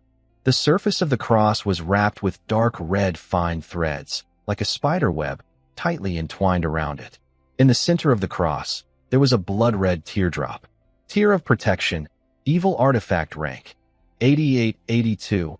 Ability, the cross necklace, fused with the relic of the wife of the golden armor zombie during her lifetime, has a magical power to remove negative curses. Evil Artifact, a forbidden item fused with cursed objects. Using it always comes with a cost, and higher-ranked items have greater costs. Cost, protecting the wife requires an emotional sacrifice. After each use, the energy will be depleted. To restore energy, one must sing a love song that involves emotional effort, which takes an hour. Interrupting the song causes energy loss. If no emotional song is sung within a day after use, the teardrop will shatter, and an unimaginable strange pursuit will target the user. Hidden attribute. If you are Guyang, using it costs nothing. Lu Liang shook off his slump and happily hung the necklace back around his neck. He had been worried about the side effects of the poison vaccine gun. Last time, by accident, the Scarecrow of Death removed the negative curse from his body, and his death curse disappeared along with it, saving him from its corrosive effects. But he wasn't part of the combat team, and he couldn't do without protective items. He would definitely need to use it again if he encountered something strange. He couldn't keep using the Scarecrow of Death to remove curses forever. That thing was for survival, but it had limits. Each use forced him into a 3-day coma, during which he couldn't use his abilities. In this world full of strange things, a 3-day coma might mean he wouldn't wake up again next time. This pendant also partly solved the restrictions on using the poison vaccine gun, but he wondered if his wife was easy to please. He couldn't even manage to please his girlfriend. Not long after Lu Liang left, The convoy continued slowly under the blazing sun. Around 1 p.m., the temperature in the air soared again to over 40 degrees. This had become a regular pattern. Starting at 8 in the evening, the temperature drops sharply. By 7 the next morning, it begins to rise again, reaching nearly 60 degrees Celsius around 3 in the afternoon, the hottest time of the day. If not for the cooling relief of the night and the timely awakening of Jiang Cha, the survivors exposed to the sunlight behind her would not have lasted long. To ensure their survival, Jiang Cha always gathers the survivors together before summoning the blue rain, which helps reduce energy use. Jiang Cha is such a kind girl, old Jiang said cheerfully under the tarp.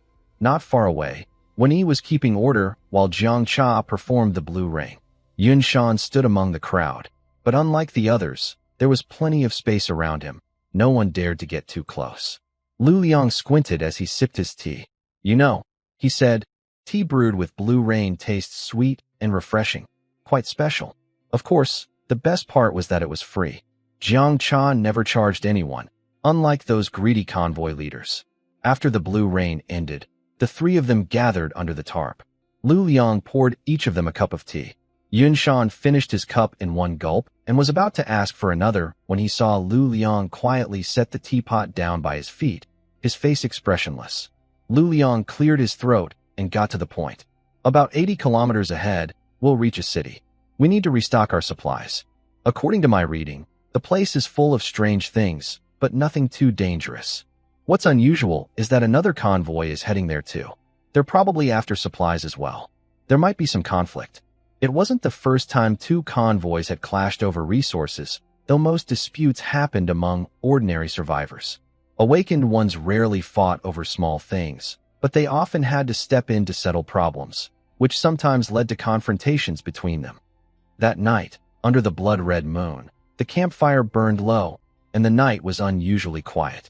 Guiyang lay in his vehicle, one hand behind his head, the other holding a black, diamond-shaped stone, studying it carefully. The faint light of the oil lamp glowed softly beside him. He always kept the lamp on at night, just in case. It helped ward off strange creatures and kept ill-intentioned people away. I also have a sense of mental perception, which counts as double insurance. The next morning, Guiyang was brushing his teeth. When he walked by him, Guiyang spat out the foam in his mouth and said vaguely, "When will you pay back what you owe me?" Wen Yi's heart skipped a beat, and she stopped in her tracks. According to Guiyang's request, merging the human anicap pupil requires paying a strange material. Each person needs to provide a second-level strange material for the intellectual property. She and Jiang Cha each owe one. Although Guiyang only has half of a cat pupil, she must still pay one herself. Now, she owes Guiyang 2 second-level strange materials and 2 first-level strange materials, but she only has 1 second-level strange material left, so she can't pay it back. Can I use something else instead? When he couldn't say she wouldn't pay, but she really had no materials. Other things. Do you have anything else that can be used as a substitute? Guiyang tilted his head and made a gurgling water sound. If using supplies, 2 second-level and 2 first-level strange items would require a lot of resources. He knew when he had no materials and not enough supplies to make up for it.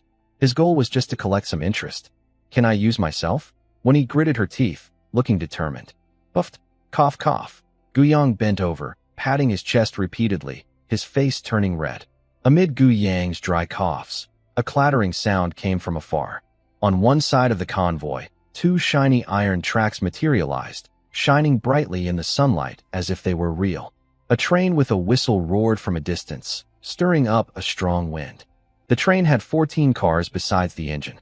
Some of the cars had people sticking their heads out, looking at Guiyang and his group with unfriendly expressions. It was as if they bore a deep grudge.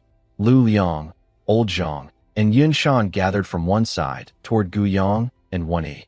Seeing this, Jiang Cha, who was behind Guiyang and Wen Yi, looked away from the train and quickly walked over to the others. The train stopped alongside the convoy, and the loudspeaker on the engine crackled with a sizzle sound. Then, a young male voice, probably around 20, spoke up. Start working, start working. Everyone get off the train. Old rule. Anyone bringing back 3 portions of food, water, or medicine gets a free standing ticket.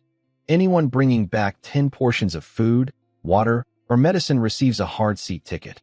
Anyone bringing back 50 portions of food, water, or medicine earns a soft sleeper ticket. Seats are limited, so please hurry. No waiting if you arrive late. As soon as the words finished, a large crowd rushed out of the train carriage, heading toward the city. Near the city edge, they scattered into small groups. Not being able to afford a ticket meant being left behind. Gu Yang and the others watched the crowd rush into the city, stunned. They had never seen people so desperate to gather supplies, like they were rushing to find danger. After a moment, a male voice came from the loudspeaker again. The rules just mentioned also apply to friends from the opposite convoy. As long as you board the train, you won't be disturbed by strange phenomena. They exchanged glances, realizing why the people on the train looked at them with such hostility. It was because they were worried about losing their spots. Many survivors in the line hadn't left to gather supplies. Being free from strange disturbances was very tempting. Some people started to get restless. Lu Liang wasn't worried about losing team members. He told the driver to inform everyone. Those who want to board the train can leave now. The train had been stopped for a while. Besides the survivors, no awakened person had gotten off, clearly indicating the other side didn't want to communicate. Gu Yang, Wen Yi, and Yunshan prepared and then headed toward the town.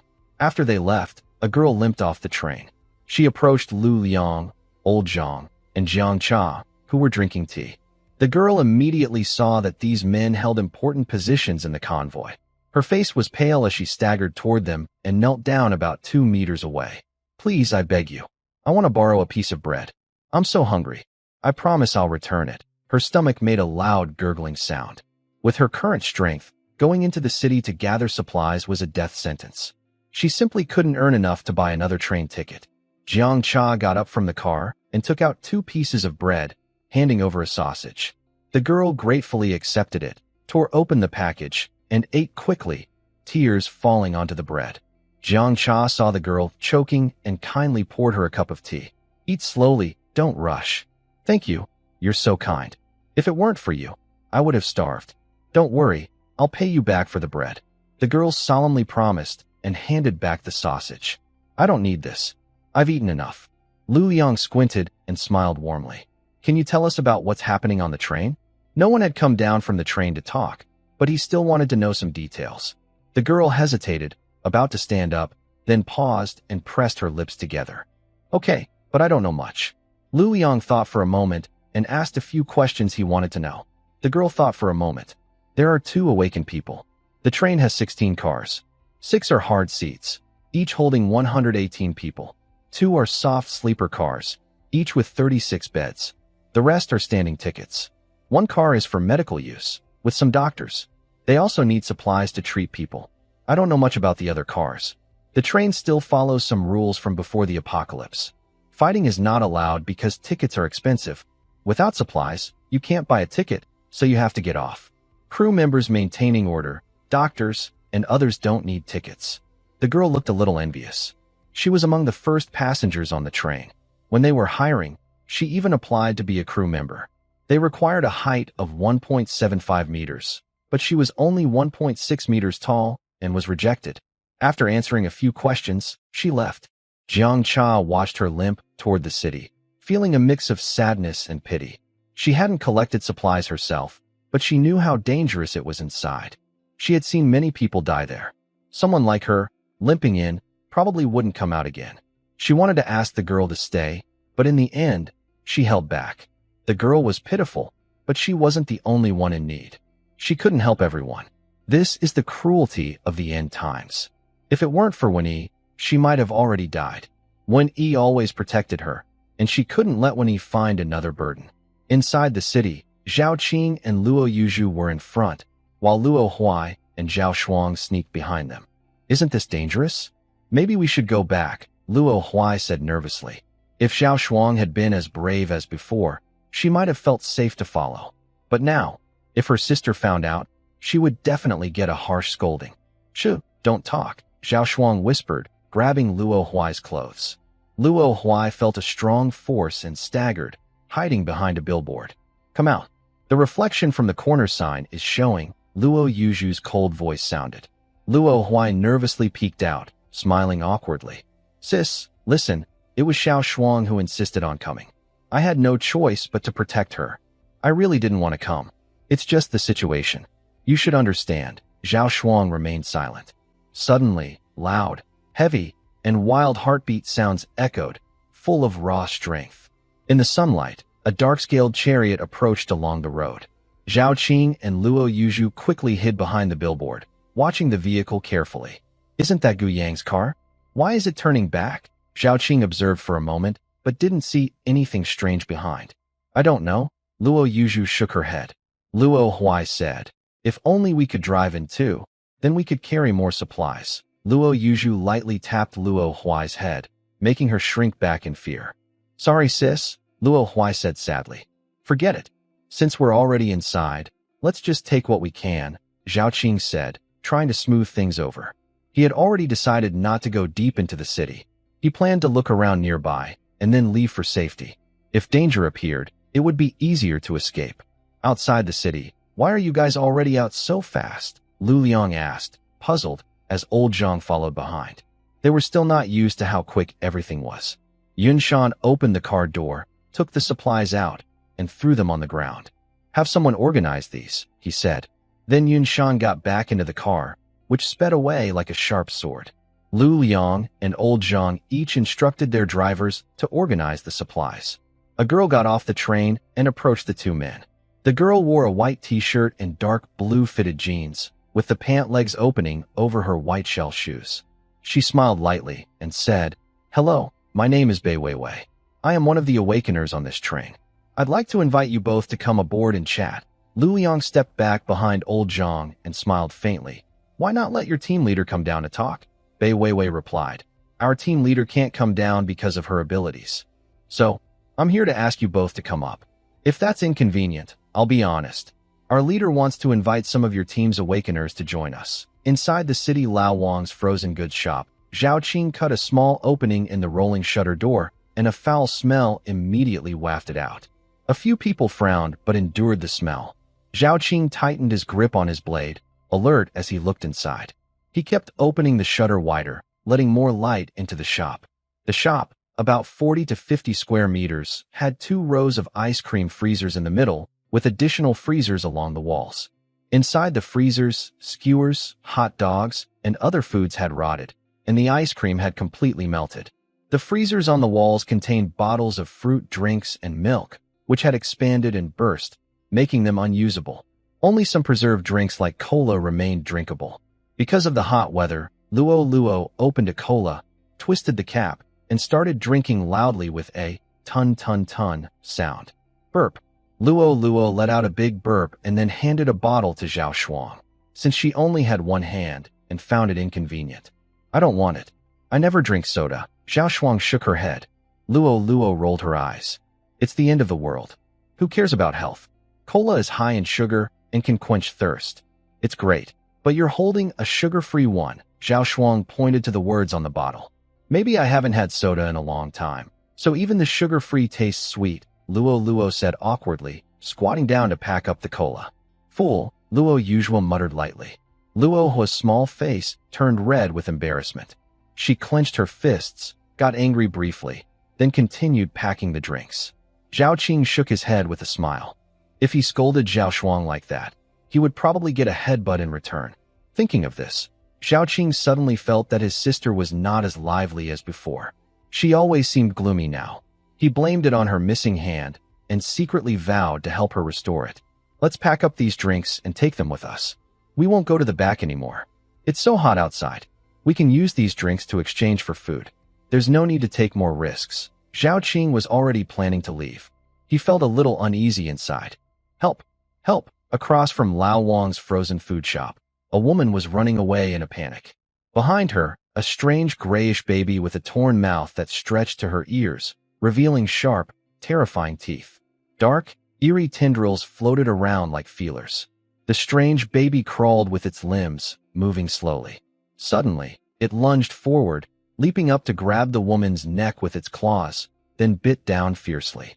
Blood splattered everywhere. The woman struggled and screamed loudly, her desperate cries sending chills to Zhao Qing and the others. Zhao Qing's face darkened. While the strange baby was biting into the woman's head, it looked up at the four of them, its terrifying mouth smeared with bits of flesh and blood. Ah! The strange baby let out a sharp, piercing roar that made people feel uncomfortable.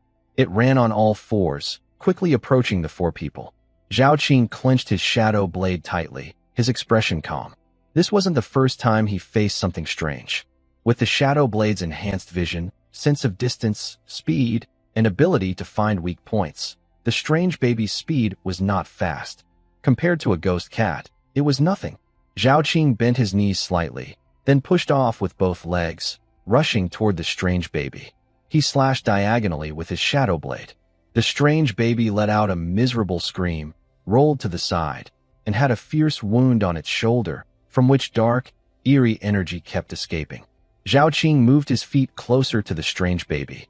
Thud! Thud! Zhao Qing could feel his heart pounding like a drum.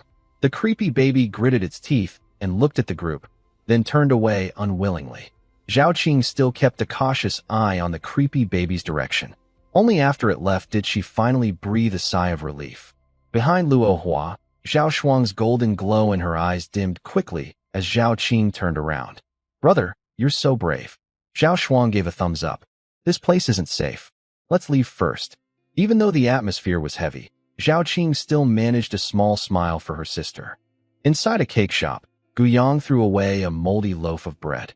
Usually, these bakeries only make bread and desserts with a short shelf life, so he didn't bother to look at most of them. He mainly wanted to eat something, just like when insisting on checking if there was any durian at the fruit shop. Guyang left the shop and headed toward a nearby grocery store, passing a blue sign. It read, Jiuhua Road. Honestly, that's a good name. The whole street is full of food or related to eating. People say food is the most important thing, so before the apocalypse, this street must have been lively. Guyang entered the grocery store. To be precise, it was a hardware and general store. He picked up a large iron pot, looked at it, then put it down. The street was full of supplies.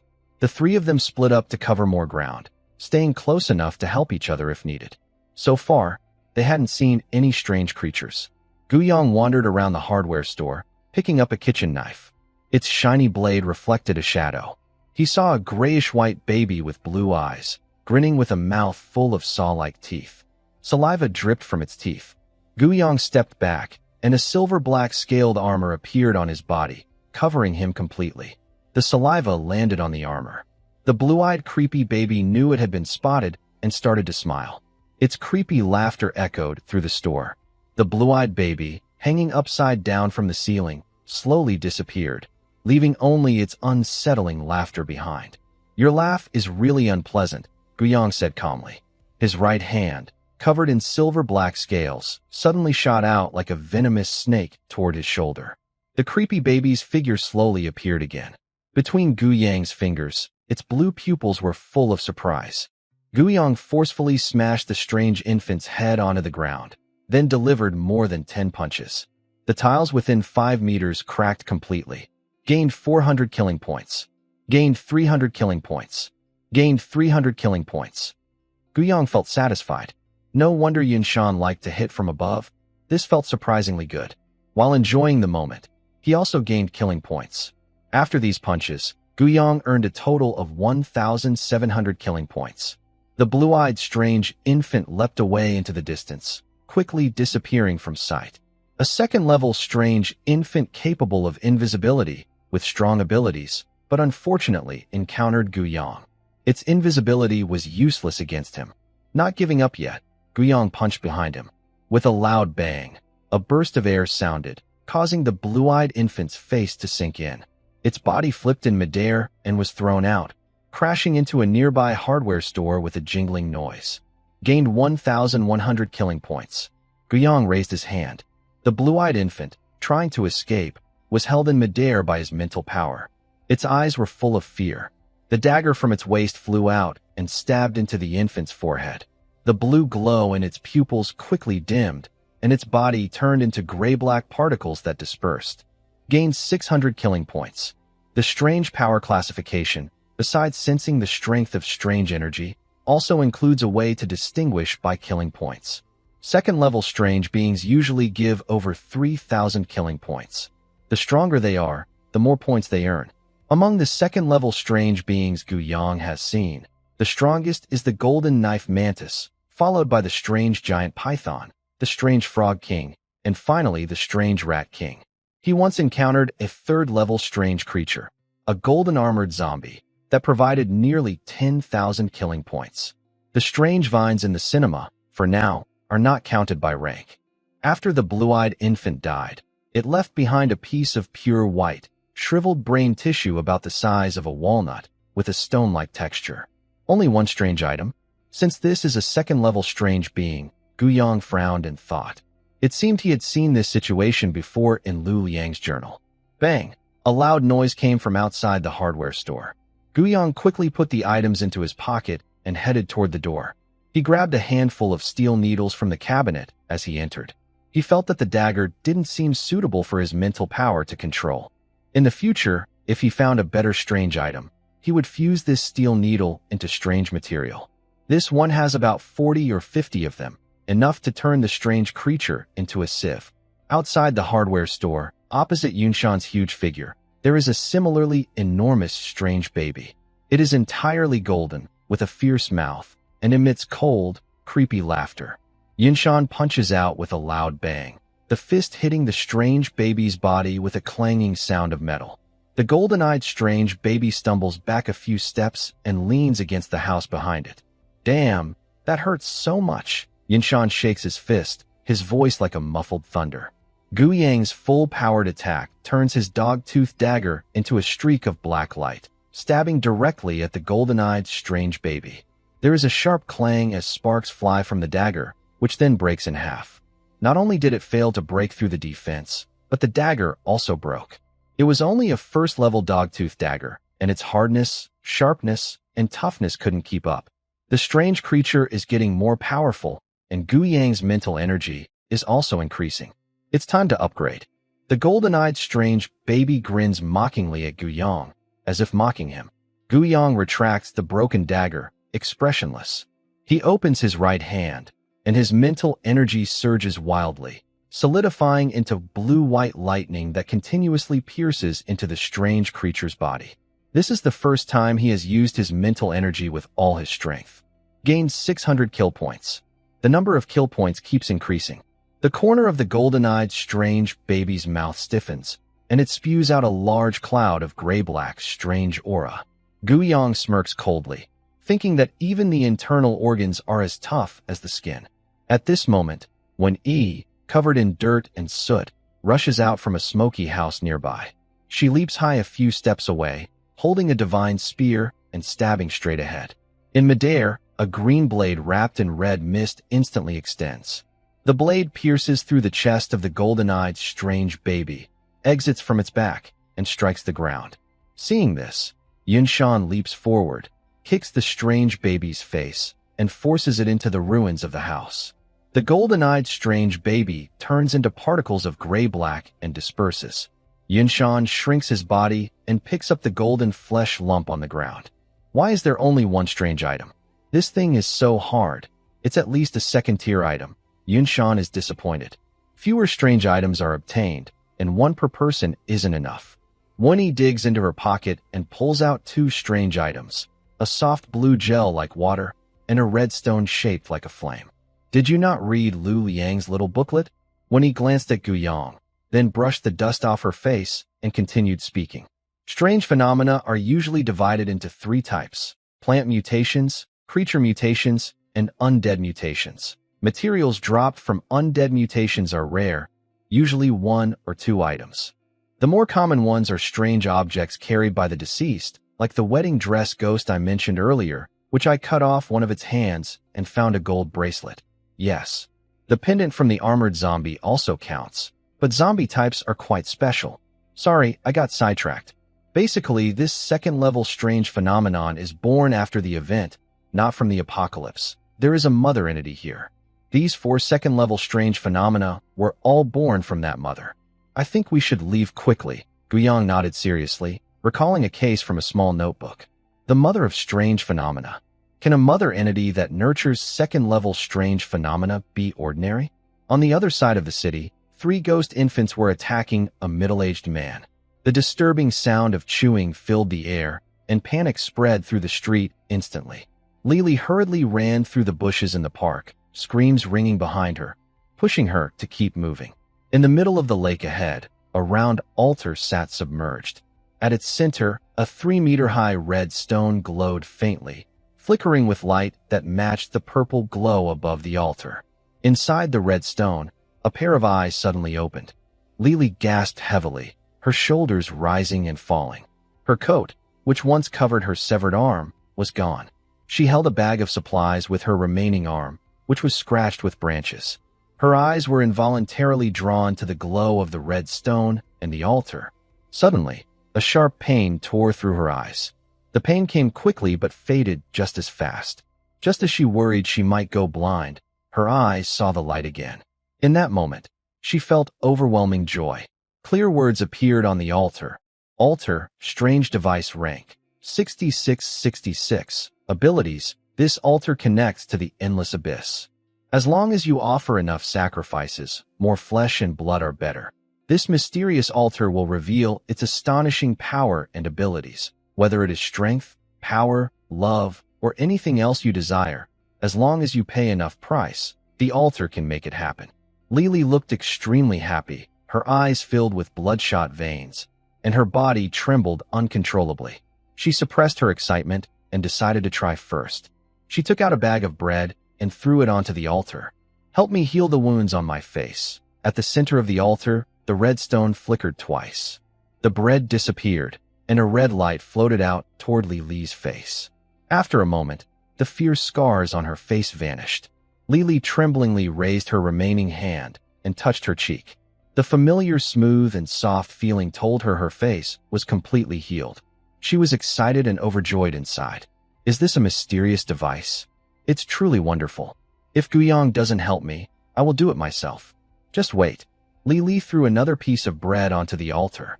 Make my broken arm grow back. This time, the red stone on the altar did not flicker. Lily thought for a moment. Restoring her arm would be more difficult than healing her face, so she needed more offerings. She kept throwing items onto the altar until her bag was empty. Finally, she threw the remaining bag as well. The red stone on the altar started to flicker again.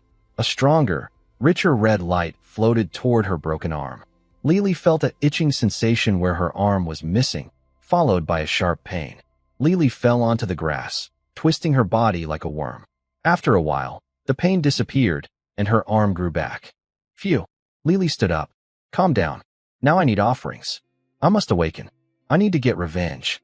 But her supplies were all used up. Captain? A rustling sound came from the bushes behind her, along with a joyful whisper. A disheveled woman emerged from the woods. When she saw Lily, she couldn't help but be overjoyed. She hurriedly ran from the street to here, surprised to meet the team leader. This team is so good. The captain should protect her. Her fear gradually faded. Lily turned slightly, and, upon seeing the woman, a sickly smile appeared on her face. The effect of flesh and blood was even better. These 6 words were deeply engraved in her mind. Close your eyes. Come this way. It's safe here. Lily's soothing voice entered the woman's ears. Lily was worried that the woman might see the words above, which could affect her plan. Although her arm had healed, she was still an ordinary person. If they fought, who knew who would win? Fortunately, she was still the leader and considered a wakeful one by the survivors. She didn't expect that this identity would help her someday. Although the woman didn't understand why Lily asked her to close her eyes, the convoy not only provided food, but also used magical rainwater to cool them during the hot weather. Trusting the convoy, she closed her eyes and slowly moved toward Lily's position. The other person was still the convoy leader. Lily's face lit up with joy. She took a few steps forward and grabbed the woman's hand. Don't open your eyes. Keep walking. I told you not to open your eyes, and you absolutely can't. Lily's voice was gentle. The woman nodded. By the lake, just 1 step away from falling in. Stand here properly. Don't move, and don't open your eyes. Lily's voice sounded in the woman's ear. Lily released her hand, walked behind her, and mustered all her strength to kick at the woman. A sharp pain hit her lower back. The woman opened her eyes, filled with fear, and fell straight into the water. I want to awaken. Let me awaken. I want to become one of the awakened. Lily's frantic voice echoed by the lake. The woman struggled in the water. The altar was some distance from the lake, so Lily couldn't just kick her directly onto the altar. She could only get the woman closer to the altar. If that didn't work, she was willing to use some effort. When the woman was exhausted in the water, she would find a way to get her onto the altar. However, just when Lily thought it wouldn't work, the red stone in the center of the altar flickered. The red light wrapped around the woman's waist like a rope, pulling her onto the altar. The woman screamed in terror on the altar. Her voice grew faint. Under Lily's watch, her skin quickly shriveled, turning into a mummified corpse in just 3 seconds. From the red stone, a necklace floated out, with a black cord holding a round red stone. The necklace floated in front of Lily and automatically draped around her neck. A surge of information flooded into her mind. I want awakening. Can't you understand? Why are you giving me a strange device? Lily angrily scolded the red stone, but it didn't respond. Lily sighed. There's no point fighting over a lifeless object.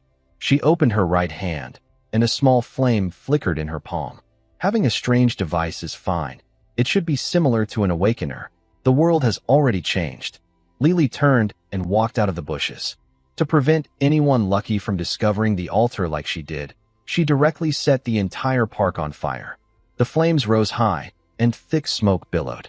Not long after Lily left, the red glow flickered on the altar, and supplies like spicy snacks, bread, and chocolate were scattered on the grass. I actually like this place. A cold voice came from the red stone. In the water of the lake, a purple-eyed strange baby emerged from the surface and climbed onto the altar. The purple-eyed baby opened its mouth, and a terrifying suction pulled everything in. The flames in the park kept rushing into its mouth. The flames vanished, and the once lush green park turned gray and black. The purple-eyed baby approached the red stone and hugged it, making 2 strange sounds. It's not that I won't let you avenge yourselves. You can't defeat those 3 people yet. Once my mother finishes her advancement, I will definitely avenge you 4 brothers. A cold female voice came from the stone. The residual flame pendant isn't given for nothing. If she kills her child, she can find her anywhere in the world using the pendant. The purple-eyed baby let out 2 strange cries and then left. Outside the city Lu Liang, we need to discuss with the other awakeners before giving you an answer. That's right, Bei Weiwei nodded with a smile. We'll stay here until tomorrow morning. Think it over and give us your decision. After speaking, Bei Weiwei got up and headed toward the train station. Honestly, I'm tempted. Old Zhang's cloudy eyes watched Bei Weiwei until she boarded the train. And you? Old Zhang looked at Lu Liang. Lu Liang snapped out of his thoughts and chuckled softly. Trying to test me? Of course not. Old Zhang grinned, showing a few large yellow teeth. Just asking for your opinion. I think everyone should get on the train and join the others. Bring food and medicine. We won't have to fight strange creatures, and it's no different from before the apocalypse. I'm wondering if this train will really avoid encountering strange things. Lu Liang voiced his doubt. He didn't doubt the supply of medicine and food. Since the tickets are so expensive, it's not a problem to support a few awakened people. But he found it hard to believe that they wouldn't encounter strange creatures. If they truly wouldn't face any dangers, then what's the point of the others getting on? Just to eat and do nothing? There were no free meals before the apocalypse, and there certainly aren't any now. I don't know. As soon as we get close to the core parts of the train, that woman changes the subject, Old Zhang said with a clever look on his face. But I don't think they're trying to deceive us. They only have 2 awakened people, and we have 6. Can their anger withstand 6 awakened individuals? If they get on the train, they might have ways to balance us, Lu Liang said with a smile, because the leader of the other side has never shown himself. Old Zhang was silent. Lu Liang's idea wasn't impossible. Awakened abilities are strange and varied.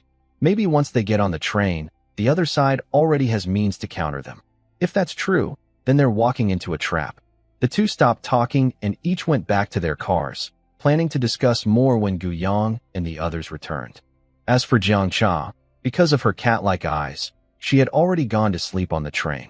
The Endless War train doesn't need to worry about energy. The air conditioning is on, making it very comfortable, unlike Old Zhang and Lu Liang, who are reluctant to turn it on. Inside the train, Bei Weiwei walks through the dining car, then the pharmacy. Big Sister Weiwei, Vivi, People keep greeting Bei Weiwei along the way. She responds with a smile and nods. In the front of the train, a young man around 27 or 28 sits at a table. There's grilled meat, stir-fried mushrooms, potato stew with beef, pizza, and a bowl of vegetable soup on the table. I can smell the delicious food from far away. Bei Weiwei's nose twitches as she walks over and sits opposite the young man. She picks up a piece of pizza and puts it on her plate. How many awakened people do they have, and what's their attitude? The young man asks as he takes a bite of grilled meat. You don't know. Bei Weiwei took a bite of her pizza, the cheese stretching into long strands that shimmered amber under the warm yellow light, trembling slightly as they hung down. Bei Weiwei tilted her head and bit through the cheese with her front teeth, saying vaguely, They actually have 6 awakened people. Can you imagine? That's quite a lot. Among the convoy we've met so far, they are the strongest, and there are 2 strange vehicles. I suspect someone in their team can create strange devices. There are at least 2 strange vehicles. It's unlikely they don't have other strange devices. The young man held a bowl of vegetable soup, handed one to Bei Weiwei, and continued. On the other hand, the survivors in this convoy are in good spirits. Even in such a hot environment, they still maintain a strong mental state. I have to say, impressive. This also shows that these people are pretty decent. So, I plan to invite them onto the train. You know, my abilities are gradually weakening. The strange evolution is happening too fast, and I can't keep up. If I don't absorb awakened people to protect the train, we might end up dead. The young man looked serious. His ability only protected him from strange threats of the same level or lower. In the early days of the apocalypse, all strange creatures were first level, and he was first level too. Life was peaceful then. After a month, second-level strange creatures appeared, and he was still first level. A strong sense of crisis hit him. 3 months later, he broke through to second level. Just when he thought he could live without fear, he saw third-level strange creatures on the ground. When the train passed through foggy areas, he even saw beings beyond third level. Just a pair of eyes made his soul tremble. He temporarily classified the other as fourth level, and he dared not imagine higher. The speed of strange creatures' evolution far exceeds humans. Staying complacent isn't sustainable. The train is so comfortable, and he doesn't want to die. Then just tell them the secret of the train directly, and they'll definitely get on. Bei Weiwei sipped her vegetable soup. I also think they are good people. After knowing everything about the train, no one would refuse to get on. At least, that's what she thought. One should always be cautious. The young man shook his head. Outside the train, Gu Yang and the others finished organizing supplies. Lu Liang gathered everyone together and recounted what old Zhang had said during lunch. How much do you think we can trust that? Gu Yang looked at Lu Liang and Old Man Zhang, the 2 older men. Old Man Zhang sighed and shook his head.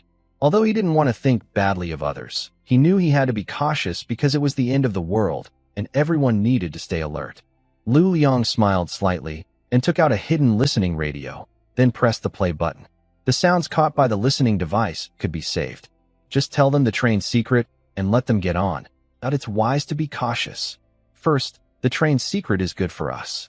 Second, they are wary of us, Lu Liang summarized. When he returned home, he kept changing channels on the radio, and the only useful information he got was these 2 sentences. Still, he thought it was helpful. At least the other side hadn't set a big trap for them to fall into. That's simple. Just go up and check it out, Gu Yang said calmly. Don't do anything reckless, Lu Liang warned immediately.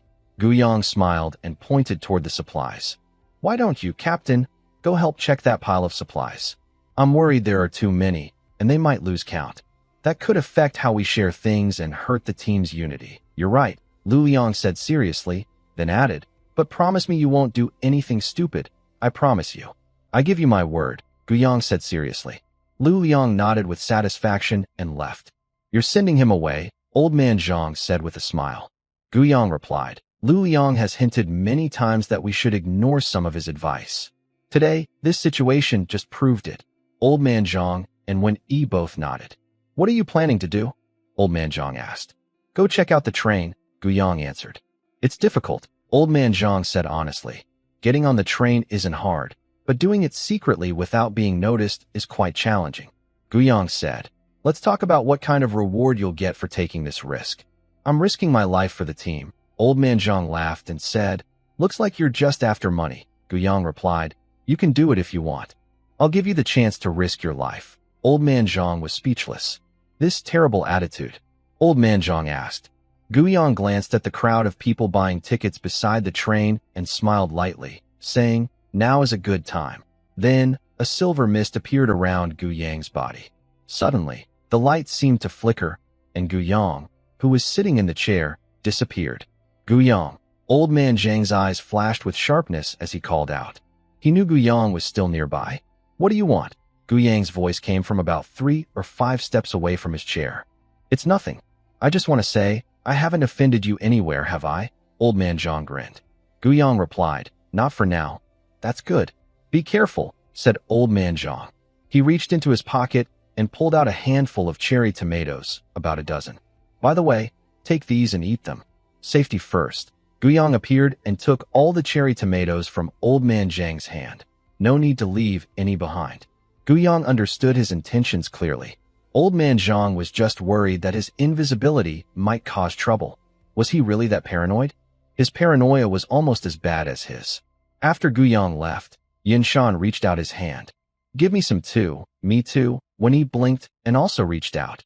Old Man Zhang looked at them helplessly, thinking he shouldn't favor one over the other. Wait for me. I'll go to the car and get some for you. He stood up and headed to his car, then took some cherry tomatoes from inside and got off the train. Eat up. These things are usually safe to eat. When he looked at the warm ginger tea leaning on her and picked up a cherry tomato, putting it in her mouth. Jiang Cha chewed instinctively twice, and the juice burst in her mouth, sliding down her throat. Jiang Cha blinked a couple of times, feeling less sleepy. The three of them divided the remaining cherry tomatoes on the table. Old Zhang, why are you so generous today? When he was so happy, she stopped calling him Old Man Zhang and changed to a more familiar name. Old Man Zhang said, It's nothing. I just think the team atmosphere isn't good, and I want to improve it. We're all teammates. Helping each other is what we should do. That's right, Yinshan agreed. He looked at the pile of cherry tomatoes next to One E and Jiang Cha, feeling a bit envious. Jiang Cha and One E each ate 3 at a time, but Yinshan ate 3 at once and finished quickly. Cloud Mountain looked at Old Man Zhang and asked, Can I have a little more? Old Man Zhang let out a tired breath. His kind old man image was just starting to form, so he couldn't lose it now. I'm not refusing you, but eating too much can harm your health. When Yi and Jiang Cha looked up at Old Man Zhang, staring blankly. It's okay for you to eat this amount, don't worry. Then Old Man Zhang turned to Cloud Mountain and said, You can't eat any more, or you might get seriously hurt. Cloud Mountain asked, Really that serious? Old Man Zhang nodded seriously. Cherry tomatoes are especially dangerous for people with strong energy and blood. Anyway, taking more was impossible. With Cloud Mountain's pig-like appetite for ginseng fruit, it wouldn't be enough for him anyway. The first time being the victim made him feel very sad. He needed to get used to it slowly. At the train entrance, there was a long line. The closer to the end, the longer the line. Brother, cutting in line isn't very nice. A refined young man with glasses frowned. Ahead, a dirty, ragged man with a foul smell pushed right in front of him. Shut up! The rough man glared fiercely, his disgusting breath making the young man look even more uncomfortable.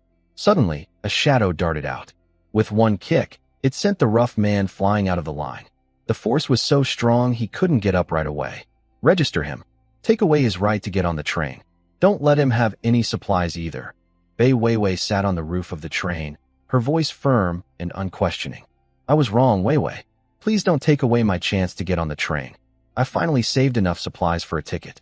Please. The rough man looked terrified, banging his head on the ground with a loud bang. He had been on the train all along, knowing how terrifying the strange phenomena could be. He had seen many destroyed convoys through the windows. The train was the only safe place. He had only had a standing ticket before, but now he had finally collected enough supplies for a seat. He was afraid the seat might be taken, so he tried to sneak in. Now he was full of regret. In front of the rough man, there was a shadow similar in size to Bei Weiwei. It grabbed him without mercy, ignoring his begging and pleas, dragging him far away. Guyang silently walked past the shadow, observing it. This must be the awakened person named Bei Weiwei that Lu Liang mentioned. He hadn't seen her before, but he had heard her voice on the recorder. The substantial shadow. This ability looks pretty good. Guyang walked past the attendant, entered the train, and moved through the corridor doors of each carriage toward the front. After passing two soft sleeper carriages, Guyang leaned against the doorframe leading to the next carriage. The next carriage was a pharmacy with more than 10 doctors inside. Their mental energy spread like a tide into the next compartment, which was a storage room, followed by the kitchen. Fresh meat. Milk. Guyang saw two types of supplies that shouldn't exist. It's been nearly 7 months since the apocalypse began. How could there still be fresh meat, milk, and various vegetables? More than 10 kinds? His mental energy reached into the next carriage, which was decorated in a pink style, with many women's clothes inside. The last carriage was also a room. In the front of the train, there was a chandelier, a sofa, a bookshelf, and a table. The floor was covered with a gray carpet. A young man was sitting there, holding a novel, flipping through the pages with a soft rustling sound.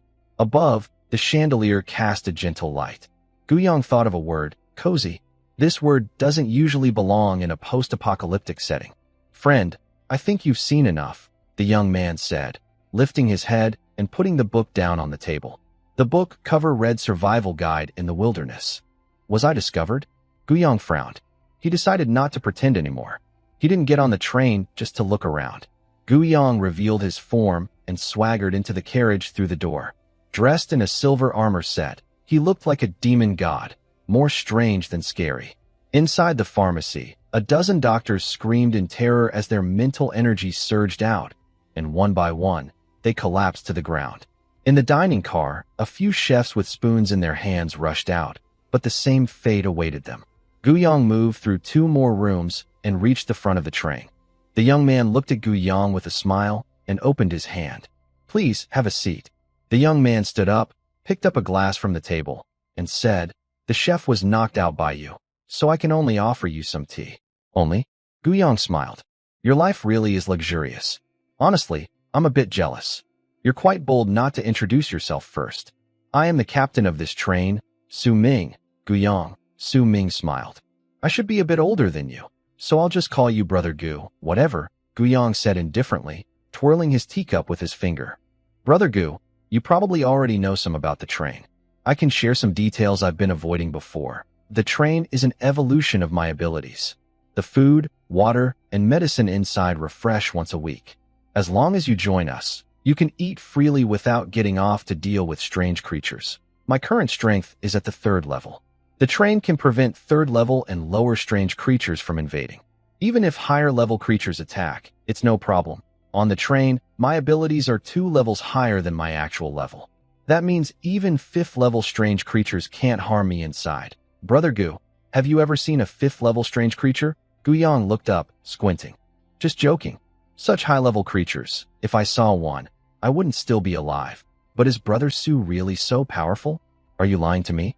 When we get on the train, what you said might not match what actually happens. We could end up losing out. Guyang looked at Su Ming with a gentle smile, trying to see if he looked guilty. He didn't believe the other could be so strong. As an awakener, having such a bug-like ability, that's the real, overpowered monster. Outside the train, it's immune to creatures of the same level and below. Inside, you're 2 levels higher.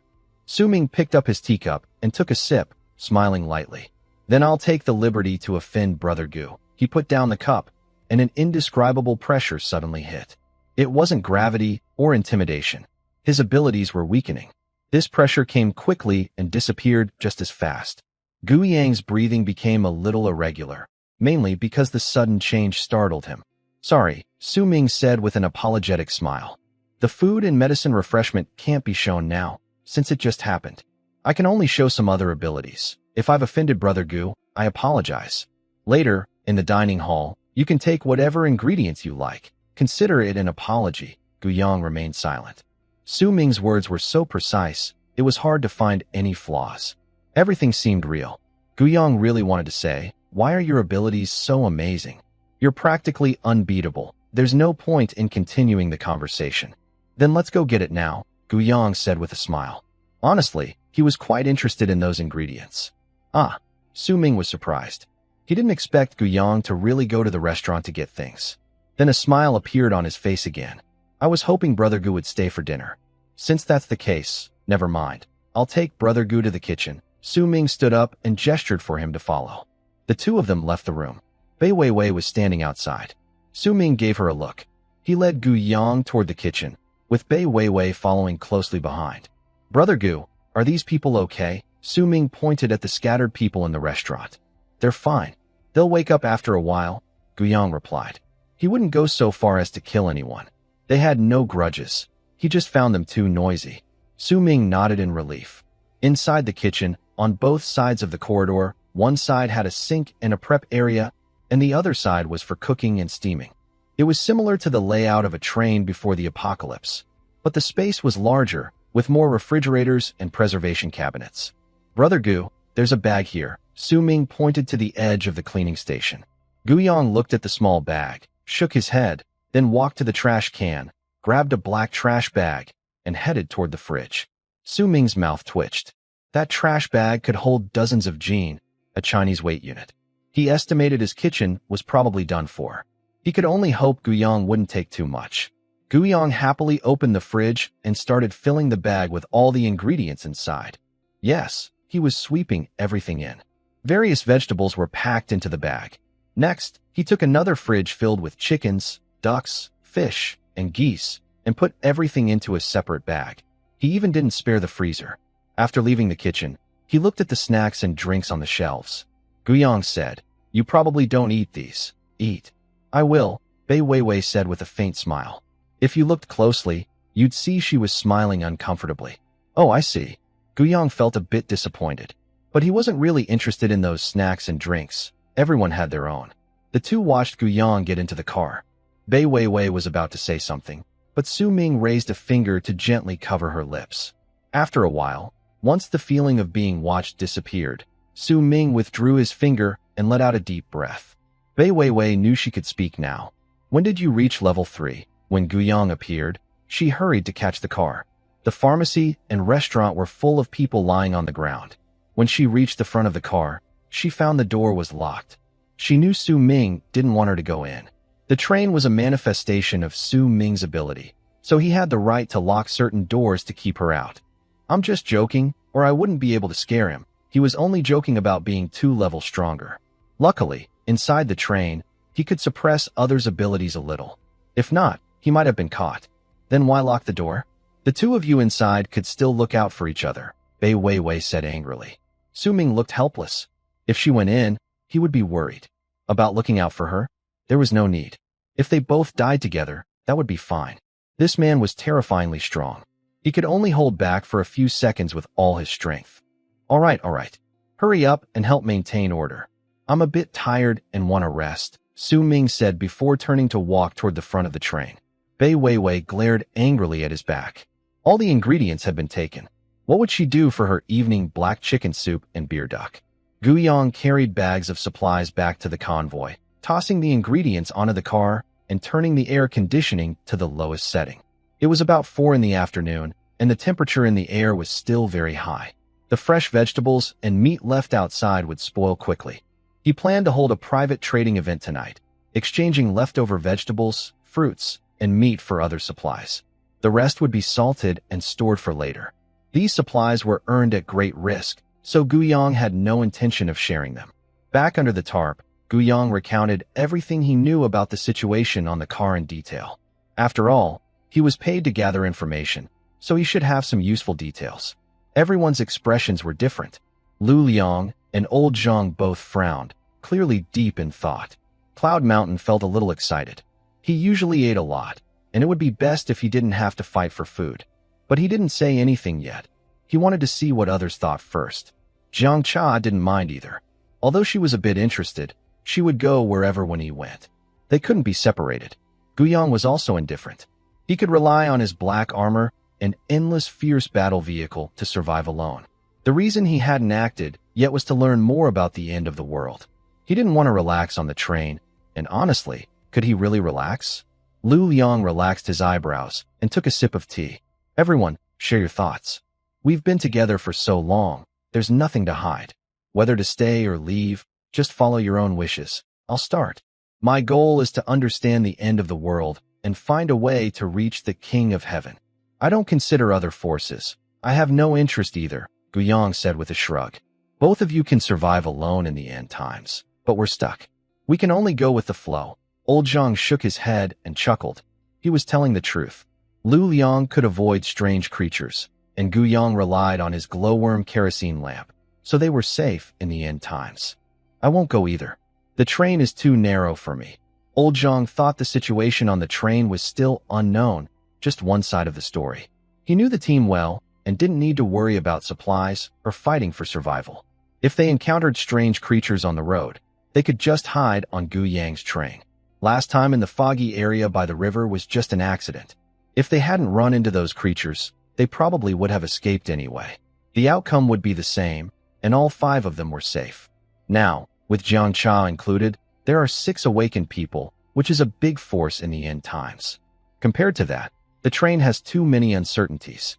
When he hesitated a moment, I won't go either. Jiang Cha kept shaking her head. Seeing this, Yin Shan was stunned. He didn't expect no one to go, especially since the train conditions were so good. No one was going. He frowned and suppressed his excitement. If no one is going, then I won't go either. From what you said, you originally wanted to go, Gu Yang smiled. Cloud Mountain scratched his jaw and said shyly, since everything is covered, I really can't do much. I stayed because of my feelings. The separation didn't really happen. Everyone felt a strange, unspoken feeling inside. Even Gu Yang almost asked to go out for a meal. Since that's the case, let's start dividing the supplies. Lu Liang cleared his throat and pointed behind him. There were 6 piles of supplies, each with different amounts. During the midday sorting, I also added some ginger tea, so we need to readjust the distribution ratios. My idea is, Gu Yang gets 25%, Yinshan 20%, Wen Yi 20%, Old Zhang 10%, ginger tea 10%, and I get 15%. Does anyone have opinions or suggestions for adjustments? Ginger tea shook her head quickly, indicating she had no objections. Her eyes sparkled. She was now earning supplies. This must be what it feels like to get paid for the first time. Excited, having just graduated from college and then facing the end of the world, she hadn't earned a salary before. She wondered what her 10% of supplies was worth before the apocalypse. Once everyone agreed, it was time to look at some strange items.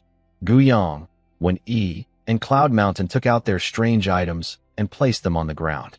These strange items are quite special. Lu Liang picked up a blue, water-like soft gel and examined it carefully. The 3 of them described the strange situations and features they encountered. Those 2 strange beings, affected by blood-engraved gold patterns, suddenly started crying. I took the opportunity to use my divine gun to remotely kill the fire-breathing strange infant, or it would have been trouble. They probably didn't expect my knife to stretch out. When he secretly felt proud. Whenever knives were mentioned, Gu Yang thought of his canine tooth dagger. Now he was a bit envious of Wen Yi's divine gun. It's a real bug. He liked to call it the old sneaky knife. Your abilities are more useful. I couldn't kill that gold-eyed strange infant. Yin Shan looked a bit down, feeling he was holding everyone back. You just need a weapon. Gu Yang smiled and comforted him. In his opinion, Yin Shan had needed a weapon for a long time. Yin Shan frowned, but said nothing. All right, another problem. How do we divide these 4 strange items? Lu Liang looked a bit troubled. Everyone, take a look first. If you see something you want, we can discuss it later. We can't just leave the items to accumulate until we have enough to split. In a world of constant danger, it's better to use strange materials if they have a suitable purpose. Old Zhang stared at the golden tumor on the ground. Items that drop strangely often carry the power of their previous owner, especially when their abilities are simple and clear. This golden tumor was dropped by the indestructible Yunshan's golden-eyed strange infant after it died. Gu Yang was focused on a soft, water-like gel ball. An idea was forming in his mind. Jiang Cha blinked as she looked at the materials on the ground. She became an awakener only recently. Even though when he often talked to her about many things, she didn't understand everything. Right now, she just wanted a strange weapon. Her eyes are a strange weapon, but in her heart, she still sees them as just eyes. When he glanced at Jiang Cha, understanding her little wish, she planned to give her her share so she could get a strange weapon. The team was fair, and they could discuss things openly. Old Zhang said, I'm interested in this golden tumor. Gu Yang said, I like this soft gel. Yinshan said, I'll wait a bit longer. When he looked at Jiang Cha and said, Cha-cha, What do you want? Pick anything you like. I'll give you my share. Ah, I think I'll pass. You choose. I'll give you my share, Jiang Cha said, feeling shy about taking so much. Wenyi fought hard to get these items from strange creatures. Stop talking, pick quickly, Wenyi said, grabbing Jiang Cha's waist. I want that one. Jiang Cha pointed to the pure white, transparent brain tissue. Everyone, no objections to these strange items, right? Lu Liang looked at everyone. They all shook their heads. All right, so for strange materials, all second level, total of 8 units. Lu Liang took out a small notebook. Gu Yang's share is 25%, which is 2 units. The soft gel is yours. Old Zhang's share is 10%, which is 0.8 units. You need to borrow 1.2 units. I happen to have 1.2. We'll discuss it later. Old Zhang nodded. Wenyi's share is 1.6 units. Jiang Cha's is 0.8 units, and there's 0.4 units left. Lu Liang handed the shrinking, transparent brain tissue to Jiang Cha. Next, he looked at Yinshan and said, your share is 1.6, and when E just has 0.4 left. Lu Liang looked back and forth between the two, asking for their opinions. Yinshan looked troubled. He still owed Wen E half of a strange material, and now. Yinshan, do you not want this material? Wen Yi's eyes sparkled. She didn't expect to find a chance to get something valuable. If Yinshan didn't want it, she would give him supplies instead. Yinshan shook his head. I don't want it anymore, since he already owed some materials, owing a little more wouldn't help. Guyang still needed to get one more item. Also, he felt this fiery stone wasn't very useful to him. It was tasteless to eat, but a pity to throw away. Having some strange materials is better than none, but it depends on the situation. Dinner time, a few people gathered to eat the fresh ingredients they traded from Guyang. Suddenly, a deep, long rumbling sound echoed, along with the clattering noise of clang, clang. A train was moving away into the distance. Lu Liang's chopsticks dropped some pickled vegetables and beef into his bowl. Didn't you say we'd stay until tomorrow morning? By the way, are these ingredients really given to you by them?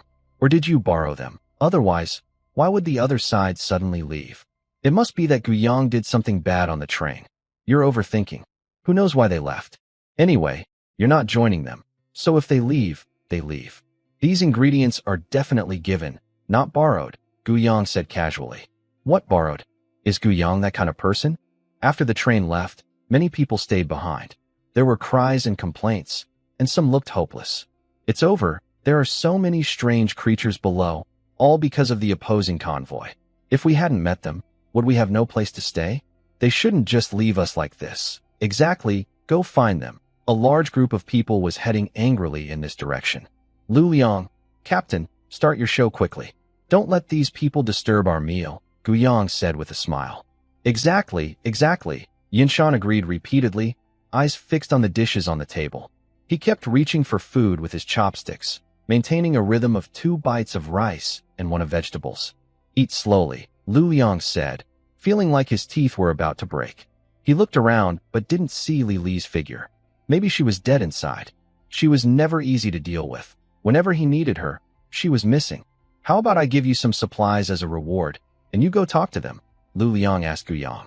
He really didn't want to handle this unreasonable situation. It was too tiring. Sure, Guyang said, picking up a piece of beef tripe and putting it in his mouth.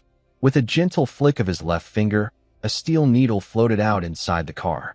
The needle spun in the air, aiming at the crowd. With a sharp, whoosh sound, 3 men at the front of the crowd suddenly fell straight down. Blood poured from their foreheads, and their eyes were wide open. Gained 300 killing points. The noise from the crowd paused.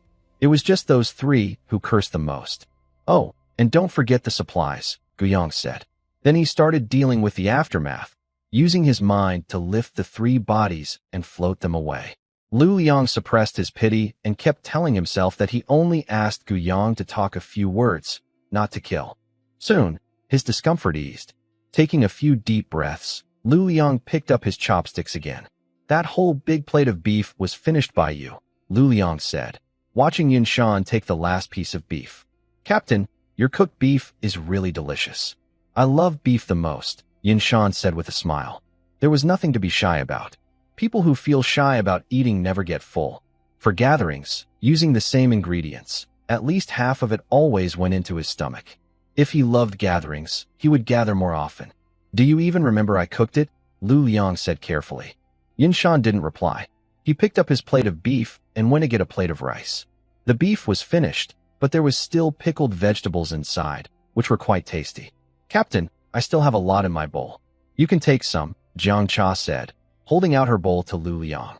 Jiang Cha's bowl was piled high, all because Wen Yi felt shy about helping herself and put some food into her bowl. Thanks, Lu Liang said, scooping a few slices of beef from Jiang Cha's bowl. That's enough. Lu Liang put down his chopsticks. Jiang Cha nodded and withdrew her hand. Old Zhang was drinking wine and only occasionally picked up his chopsticks, mostly grabbing peanuts. Gu Yang and Lu Liang were talking about strange things, while Jiang Cha and Wen Yi whispered quietly to each other. Yin Shan was still busy eating. Meanwhile, the survivors on the train began to join the group, asking about news from the others. The group became lively and noisy. Brother, you chat. I need to go to the bathroom, Zhao Shuang said as she got up from the campfire. I'll go with you. Luo Hua stood up and took Zhao Shuang's arm. They walked away together. A person approached from the city. When Luo Hua saw him clearly, she immediately widened her eyes in shock. Li, her broken hand and half-destroyed face had completely healed. Li looked down and thought. She had run several times at noon, sacrificing more than 10 people, but the altar did not respond to her anymore. How many people does it take to become the strongest awakener? Hearing the voice, Li snapped out of her thoughts and saw Zhao Shuang and Luo Hua. She smiled happily, and a new idea came to her mind. She originally came back to try again with a few more people. After sacrificing so many, if she included Zhao Shuang, Luo Hua, Zhao Qing, and Luo Yuzhu, her wish might come true. Then she could become the strongest awakener and easily deal with Gu Yang and Lu Liang. Li suddenly ignited flames in her right hand, her eyes cold as she looked at Zhao Shuang and Luo Hua. As long as she caught these two, Zhao Qing and Luo Yuzhu would definitely come to find them later. What are you doing? Luo Hua protected Zhao Shuang behind her, swallowing hard. She knew Li was an awakener, but she had never seen her use her power before. Awakeners shouldn't target ordinary people without reason. Luo Hua tried to scare Li by citing the group's rules. Li sneered coldly. Do you think those other awakeners care about your lives? You're so naive. Li tiptoed and lunged toward Luo Hua, her flaming hand reaching for Luo Hua's face. She had long disliked Luo Hua's face. At this moment, Li suddenly realized what she needed after becoming the strongest. A face the most beautiful in the world. Just as Li was less than a meter from Luo Hua, a shadow of a golden knife mantis appeared in front of her. The golden blade flashed in her pupils and disappeared instantly. Gu Yang, who was raising a wine glass, suddenly stood up. At the same time, several people also stood up and looked in one direction. A golden blade of light shot toward the dark sky, growing farther away. Wow! Li has awakened again, Gu Yang suddenly exclaimed. Again, Lu Liang looked confused. Gu Yang nodded. It seems she really awakened this time, but she's already dead. The situation nearby was still within Gu Yang's mental control. When Li appeared looking calm and friendly, he was shocked. As he wondered how her hand had recovered, flames suddenly ignited on her hand. Honestly, this shocked him even more. This person kept thinking about awakening every day, even pretending to be an awakened person before. According to fate, the more you want something, the less likely you are to get it. But she actually succeeded in awakening. Another strange thing was that awakened abilities are usually unique. No one has the same power twice. She's still alive, so where did the flames come from? Her level of power is the same as his, so if she's dead, she deserves it.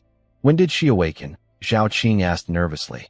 He kept watching the direction where the two had left, worried about what might happen. When he saw something unusual, he hurried over to ask. He wasn't happy about his sister's awakening. He was scared.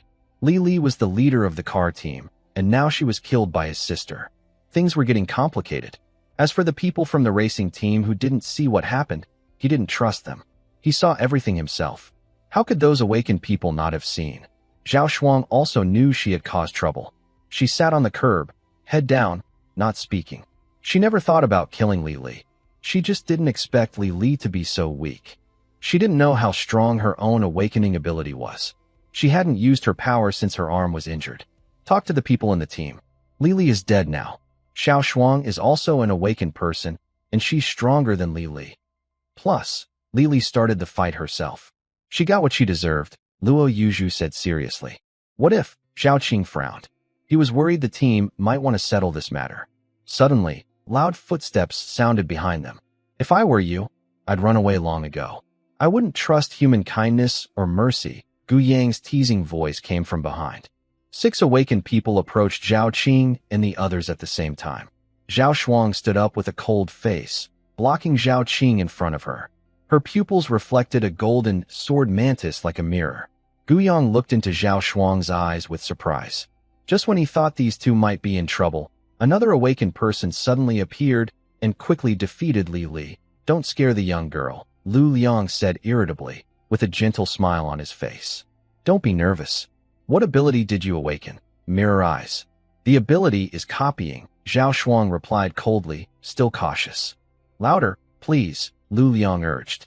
My eyes can copy the attacks I see. When I shake hands, I can directly copy the other person's ability, Zhao Shuang explained. Is there a level limit? Lu Liang asked. I don't know. Zhao Shuang shook her head. Try copying Gu Yang's ability first, Lu Liang said, rubbing his chin. Why should I copy yours? Gu Yang snapped. What if he shakes hands with Zhao Shuang and his other abilities are exposed? You're only a level 1, and everyone else is level 2. What if she can't copy a level 2 ability and gets hurt? Also, why are you reacting so strongly? Maybe you're not even level 2. Lu Liang looked at Gu Yang with suspicion. Earlier, when they discussed abilities, he thought Gu Yang was honest. As a dual ability awakener, he would just share his abilities. It seems like he's playing tricks with the team leader. Now it turns out Gu Yang can kill a level 2 anomaly alone, so he's definitely not level 1. Isn't there a level 1 among you? Gu Yang pointed at Jiang Cha. Oh, sorry, I forgot, Lu Liang said, rubbing his forehead. It looks like he shouldn't drink tonight. He was planning to have a couple of drinks because of the cold weather, but now his mind is all over the place. He still thinks the team only has Gu Yang as a level 1. Jiang Cha stepped forward and shook hands with Zhao Shuang. That's enough. Zhao Shuang's eyes shone with blue light instead of the original gold. She extended a finger, and blue raindrops fell from the sky. Then Zhao Shuang shook hands with Wen Yi, still able to copy, but only at level 1 strength. It was like the attack of the golden sword mantis she copied, just the form, with only level 1 power. After studying Zhao Shuang's ability, the 4 of them left directly, without asking anything about Li Li. They looked at each other in silence. These awakened ones are so cold-hearted. They don't care even when the captain dies. Luo Hua once again acts as a critic, then suddenly seems to remember something and quickly grabs Zhao Shuang's hand. Shuang, they made you the captain, but you must not accept it. Captains tend to die early.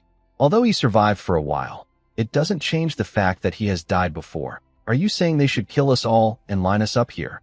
Luo Yuzhu squints and says with a smile. I'm just joking, just complaining a little. It's better to be cold-blooded, Luo Hua happily says. It's so cold here.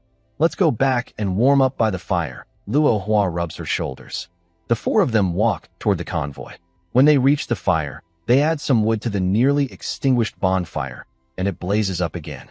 Brother, I woke up before you. Do you think you'll be upset? Zhao Shuang softly asks as she looks at the flames. You're not having a fever. Zhao Qing checks Zhao Shuang's forehead. Why would I be upset? Zhao Shuang says. You said you wanted to wake up before me and protect me. Zhao Qing stokes the firewood and says, So, you were testing me that day. He shakes his head and chuckles, a bit confused by the little girl's way of thinking.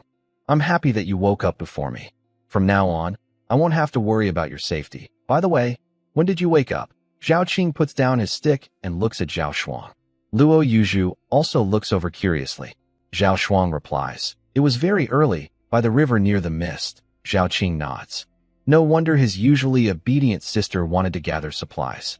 Zhao Shuang, now everyone knows you want to protect your brother. Zhao Qing teases, and Zhao Shuang shyly turns her face away. Haha, let me show you my big treasure. Luo Hua rushes back happily and sits by the fire. What big treasure? Luo Yuzhu asks with confusion. It's this. Luo Hua opens her hands, and a round pendant drops from her palm into the air, swinging gently. It's a red stone with a round center. Where did you find this necklace? Luo Yuzhu asks, losing interest. In this post-apocalyptic world, No matter how beautiful the jewelry, it's useless. It's not worth more than a loaf of bread. Luo Hua says. You reach out and hold it. Luo Yuzhu raises her hand to take the pendant, but the next moment, her eyes widen. Residual Flame Pendant Mystery Device Rank. 19,990 abilities. Residual Flame can generate a fist-sized fireball with a temperature up to 600 degrees Celsius. Cooldown period of 3 minutes. Wearing it gives off warmth and can resist cold temperatures below -10 degrees Celsius, similar to wearing a thick coat. Mystery Device. A forbidden item fused with mysterious objects. Using it always comes with a cost, and higher-ranked devices have greater costs. Costs. Burning Thirst Backlash. After each use, the throat feels like it's burning, and you must drink at least 300 milliliters of water immediately. Otherwise, your throat will burn and cause loss of voice. Long-term wear causes nails to gradually turn black and become fragile and brittle. Luo Yuzhu handed the pendant to Zhao Shuang. After Zhao Shuang finished examining it, she passed it to Zhao Qing. Zhao Qing looked at Luo Hua with a complicated expression. Did you find this? Is luck really that good? To find a mystery device? Sort of. This belonged to Li Li. She was cut in half by Zhao Shuang. I was so shocked at the time. Then I looked down and saw something shiny at my feet, so I picked it up. It's covered in blood. I just washed it. Zhao Shuang seemed to remember something and looked at Zhao Qing. Brother, tell me honestly, does your knife also have a cost? Every time Zhao Qing touched a mystery device, he was reluctant to say much. Luo Hua asked him, but he didn't answer. Maybe his brother was protecting the Luo sisters. If his own biological sister asked and he still didn't say, that would be strange. It's unlikely he's protecting his sister too. Yes, there is a cost. Every mystery device has a price, Zhao Qing admitted calmly. What kind of cost? Zhao Shuang asked. Your eyesight will gradually become blurry over time until it disappears. Zhao Qing sighed and explained the cost of the Shadow Blade. His sister is already an awakener. Their statuses are different now. It's a bit funny that he, an ordinary person, is hiding things from an awakened person. Brother, such a big cost. Why do you still use it? Zhao Shuang looked excited. Luo Yuzhu and Luo Hua were also surprised. Losing eyesight in the apocalypse is very cruel. It's not necessarily deadly. Using it might give me a chance to survive. I have no other choice. Awakened people must live carefully, and I am just an ordinary person. I still have something to use, but others haven't had the chance yet. Zhao Qing sighed with a look of helplessness on her face. The three of them fell silent at the same time. Since Luo Hua found this pendant, it should belong to her, Zhao Qing said with a smile as she handed the pendant over. That won't do. Li Li was killed by Zhao Shuang, and she protected Luo Hua. No matter how you look at it, this pendant shouldn't go to her. It should go back to Zhao Shuang. Luo Yuzhu quickly waved her hand. Zhao Qing held a mysterious device, and with Zhao Shuang awakening her ability, the sisters had unequal power. If she took the pendant, there might be some resentment. Maybe the gift was just a polite gesture. Exactly, I can't take it. Luo Hua shook her head repeatedly. She really didn't want the pendant. I already have a mysterious device, and you know the cost. It's not suitable for me to hold another one.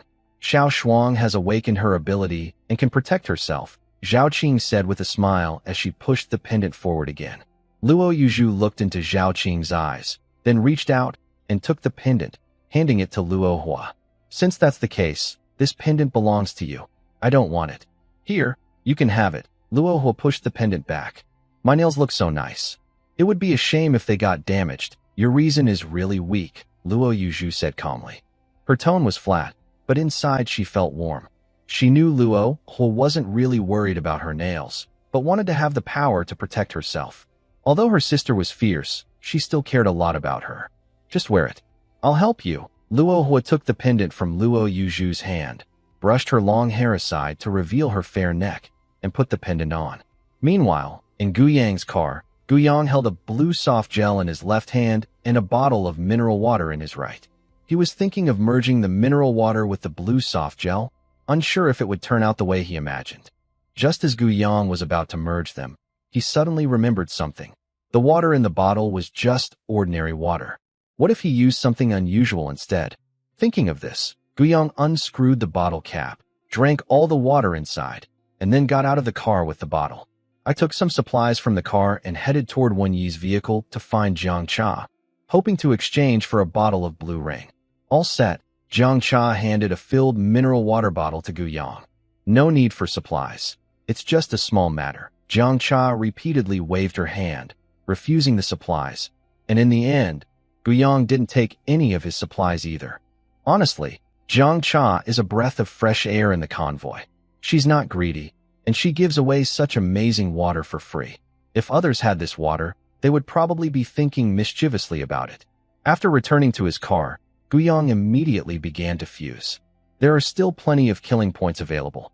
He earned 3,400 points for killing the blue-eyed ghost baby, 2,100 points for assisting in killing the golden-eyed ghost, and 300 points for clearing 3 people. Adding the original 1,200 points, Gu Yang now has a total of 7,000 killing points. With a thought, the points decreased to 6,900. A white glow enveloped the car, filling the space and swallowing the dim light from the oil lamp. After about 10 seconds, the white light faded. The plastic bottle, originally transparent, transformed into a semi-transparent, foggy ice blue crystal-like material. Inside the crystal bottle, hundreds of raindrop-shaped bubbles floated, and the liquid inside was faintly visible through the clear, glossy surface. Endless water bottle, ghost item rank, 9085. Abilities, perpetual rain. The blue rain in the bottle is inexhaustible and unlimited. Blue rain restores 30% of health and mental strength per 100 milliliters. Dissolves all stains and bloodstains, aiding in wound healing. Ghost item, a forbidden fusion of ghostly objects. Using it always comes with a cost, which increases with rank. Costs, water erosion. Long-term use causes water attribute overload in the body, making the body approach a liquid state, accelerating dehydration in sunlight, and causing random memory loss. Avoid close contact with flames, as fire also causes dehydration and memory loss. But if you are Gu Yang, using it has no cost. Endless source of water. A surge of joy filled his heart. His previous guesses were just speculation, but now that it's real, he's very happy. The best part is that he replaced ordinary mineral water with Jiang Cha's blue rain. Because of blue rain, the ranking of a single second-level strange item fused was nearly 800 places higher than that of a similarly fused second-level strange item with blood-carving gold. This is partly because this second-level strange item is quite special. Currently, he has more blue rain reserves in his hand than Jiang Cha, the source. In the early days of the apocalypse, food and water could be found easily, including gasoline. As long as you had strength, you wouldn't lack supplies. But later, when resources were almost gone, what could be done? Gu Yang always prepared in advance. He couldn't wait until he had nothing to eat or drink to start thinking. This is when the train's role becomes clear. Inside Wen Yi's car, Cha, I have a question for you, Wen Yi said nervously, with a slight blush on her face. Jiang Cha looked at herself in the mirror, staring into her eyes. Her purple pupils still shimmered with a strange glow, far better than colored contact lenses. Noticing Wen Yi's unusual behavior, Jiang Cha put down the mirror, moved her butt back, pressed her back against the car door, crossed her arms in front of her chest, and looked resistant. No way. Oh no, I just want to ask you, what do you think of Gu Yang? Gu Yang. Jiang Cha was surprised. Her tone shifted quickly. He's got a very cold heart. Jiang Cha rubbed her chin thoughtfully, looking at Wen Yi's blush. Her normally innocent face now showed a mischievous smile. Do you like him? I have to say, even though he's cold-hearted, he's kind of handsome. No, Wen Yi denied. It's just the strange device affecting my mind. It's all an illusion. Once she solves the side effects of the strange device, she won't keep thinking about Gu Yang. Jiang Cha looked at Wen Yi with a complicated expression. The strange device did affect her mind, but why was her focus on Gu Yang and not someone else?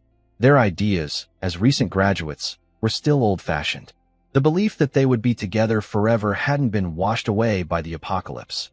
As good friends, Jiang Cha knew Wen Yi's thoughts were similar to hers, but for someone like Gu Yang, she could only hope Wen Yi wasn't love-struck. The next morning, as dawn broke, the convoy set out. They traveled back and forth, stopping repeatedly until 5 p.m., when they finally halted behind a bare, rocky hill. The setting sun was blocked by a mountain, providing some shade for them. Under the hurried voice of driver Luliang, Gu Yang got out of the car. Several people gathered together, including Zhao Shuang, who looked confused and a bit uncomfortable today. In Luyang's palm, a device with a pointer showing the location of the sky tower cast a blue light screen. On the screen, a pink answer button was blinking. There was only an answer button, no hang-up button. Luyang handed the pointer to Guyang. You answer it. I'm not in a good position to talk. Zhao Shuang stood nearby, looking puzzled. Curious, Guyang pressed the answer button. A pair of bright, lively eyes appeared on the screen, blinking constantly. Finally connected, a girl's voice came from inside. The image on the screen shrank. Inside the light screen, a girl with twin ponytails and a childish face appeared. Moses, let me introduce myself. I'm Huang Yu, a communicator for the Sky Tower. You are the second team about to reach the Sky Tower. Big brother, are you the team leader? You look pretty handsome. Do you have a girlfriend? Maybe you should consider me. Just wait 3, 4, 5, 6 years until I grow up, then I can be your girlfriend. No, by then you'll be too old for me. The lively girl Huang Yu kept talking excitedly, then started talking to herself. Guyang, this must be the legendary little mental sister, or a second-dimensional girl, or a rebellious girl. Anyway, she looks a bit strange. Not only Guyang, but the others also looked speechless. Now is work time. Stop daydreaming. Okay, a helpless male voice said from the screen. Cough, cough. The girl sneered at the side and coughed twice. Since you have the pointer, you should have also seen the letter that came with it. No, what letter? We found this pointer among a destroyed convoy that was mysteriously wiped out. We didn't see any letter, just thought this pointer was special, so we kept it. Guyang said seriously, then scratched the back of his head awkwardly. Oh, I see. That's okay. The letter mainly contains recruitment information for the Sky Tower and some basic benefits. I'll briefly tell you about it. When Huang Yu mentioned the Heavenly King plan, a hand pinched Gu Yang's buttock flesh. Guyang looked down and saw Lu Liang, the pervert. Feeling offended, Guyang stepped on Lu Liang's foot, making him yelp in pain. What sound? Huang Yu paused and asked. Oh, nothing. I have a pervert here, Guyang said casually. Lu Liang. Pervert. Huang Yu covered her face with both hands, looking shocked. No, our Sky Tower doesn't accept perverts. Let me see your face first. Our evaluation is very strict. Huang Yu. The previous male voice from the screen sounded again. Ahem.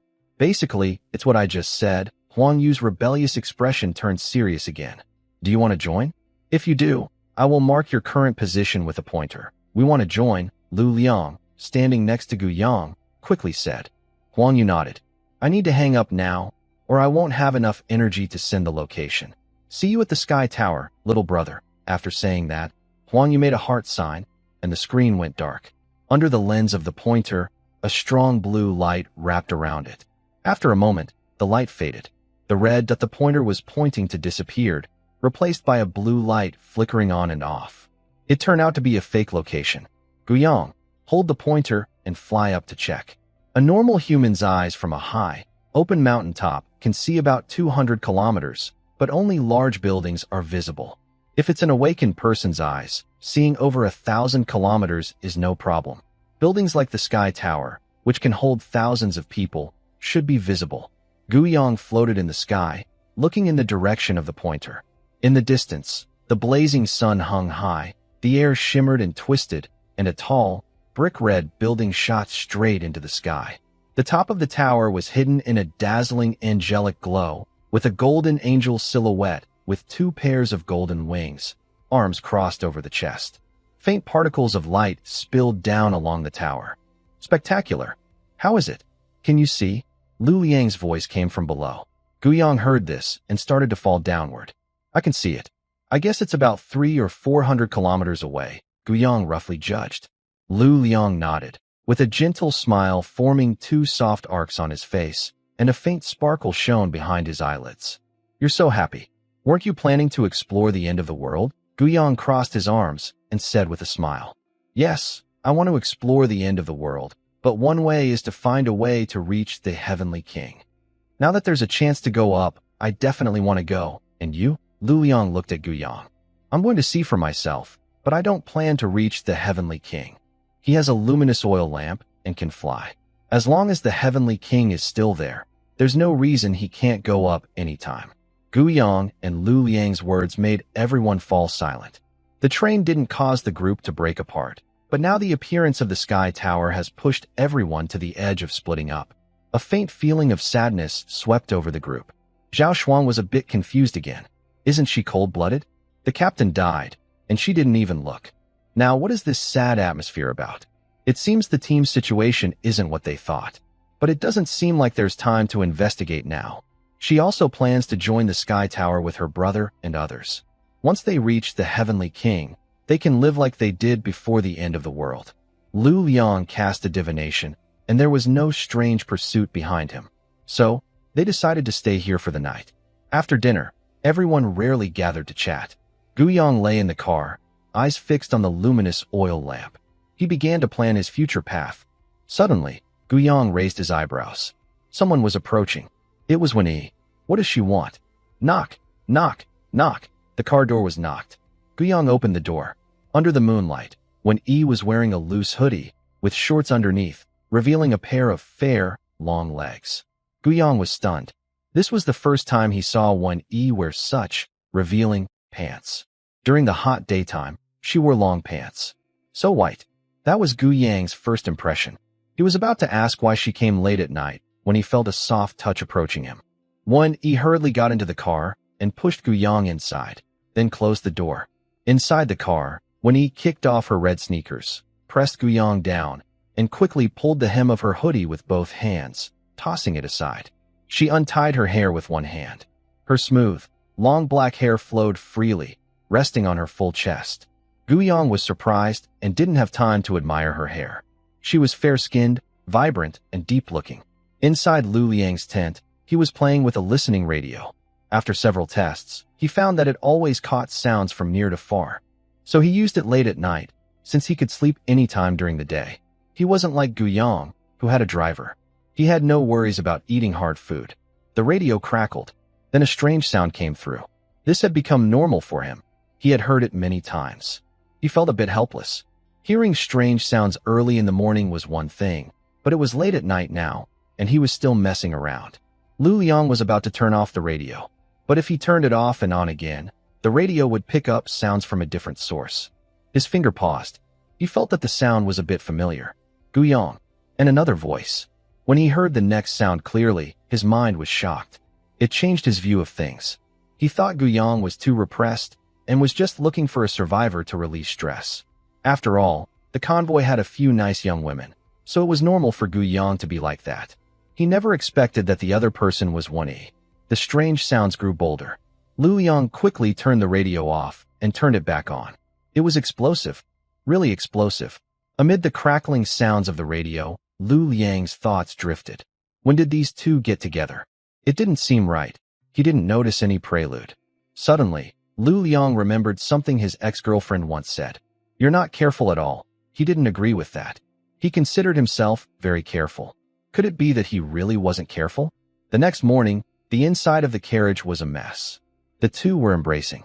When he woke up first, her bright eyes blinked twice as she looked at the surroundings. Thinking of the intense scene last night, her cheeks turned red. She found her clothes and started to put them on. When he got out of the car and walked toward her vehicle, Wen-yi returned to her car, and Jiang Cha chuckled mischievously, making Wen-yi blush. Anyway, Jiang Cha was going to find out sooner or later, so she didn't bother hiding it. Xiao-yi, now you're grown up. How does it feel to be with a man? It doesn't taste very good. When he shook her head. She wasn't shy with her best friend. They usually talked openly. Jiang Cha was stunned. She asked what it tasted like, and when he said it wasn't very good, she didn't understand at first. But then she shivered and was speechless for a long time. The experience was more intense than she expected. She had heard it was good for beauty, but she wasn't sure if it was true. And that feeling, could she really swallow it? She looked carefully at Wen-yi's face. Maybe it was just her imagination, but she felt Wen-yi looked healthier and more charming. By the way, can you help me take a shower? I smell a bit. Wen-yi's words brought Jiang Cha back to reality. Jiang Cha pouted, looking sad. This was such a strange situation. Luckily, she didn't like Gu Yang, or things would be even more complicated. After washing up, Wen-yi got into the car, took off her shorts, and put on loose sweatpants, covering her long, fair legs. What's going on? You're about to part ways with him, and now you're doing this. Are you planning to follow Gu Yang and wander around? Jiang Cha leaned against the endless battle vehicle, looking helpless. She and Wen Yi had agreed to join the Sky Tower and log into the king's realm together. No, I don't plan to wander with him, Wen Yi said, hanging her dual swords at her waist. Just joining the Sky Tower and logging into the king's realm. Actually, she had acted on impulse last night. She didn't know why, but as soon as she thought about parting ways soon, her mind was a mess. In her confusion, she found herself seeking Gu Yang. Last night, after she finished changing, she regretted it. Her passion had burned out when she was taking off her armor. She wanted to leave at that time, but then, that's good. Just treat it as a moment of indulgence, Jiang Cha said, patting her chest. If Wen Yi went wandering with her, what would she do? Follow her or not? She couldn't just leave her alone because they are good friends. Oh, I heard that the first time can be very painful. Is that true? Jiang Cha whispered, gossiping. If it was painful, her blue rain might help with healing her wounds. It only hurt a little at first, then it didn't hurt anymore, Wen Yi recalled slightly. Then last night wasn't very happy. Was Gu Yang not good enough? Jiang Cha whispered, her face full of mixed feelings. It was just how things were, born that way. She couldn't blame him. He should be okay, Wen Yi said uncertainly. Meanwhile, Gu Yang was pouring water from the endless water bottle into the car seats, driver's seat, passenger's seat, and back seats, all cleaned thoroughly. This endless water bottle was very useful. Without it, it would be hard to clean the car properly. He thought about upgrading it to have an automatic cleaning feature. As for what happened last night, Gu Yang could only say it was a gift, so he wouldn't just walk away. If he was guilty, the law would judge him. It wasn't Wen Yi's place to do so. He was a normal man, and subconsciously, he also desired intimacy. Wen Yi, tall, curvy, with strong capital backing, was already sitting on him. How could he not move? After cleaning the car, Gu Yang got out quickly. They were about to part ways, and he needed to remind her about the debt. Mostly, to avoid misunderstandings. He really didn't hear about the debt last night. On one side of the small hill. Didn't we agree last night to settle the debt? She asked. Gu Yang replied. When did I say I would settle the debt? Wen Yi's face turned red. Did touching her mean she agreed? She was embarrassed just a moment ago. She thought about how she was just like those women she looked down on, exchanging money, exchanging strange items. In fact, they were the same. Now, there was no shame left. They were selling, but she hadn't gained anything, so it didn't count as selling. Thinking this, she walked toward her endless war chariot, removing the back spine of the strange frog king from the frame. Originally, I wanted to combine it with my endless war chariot.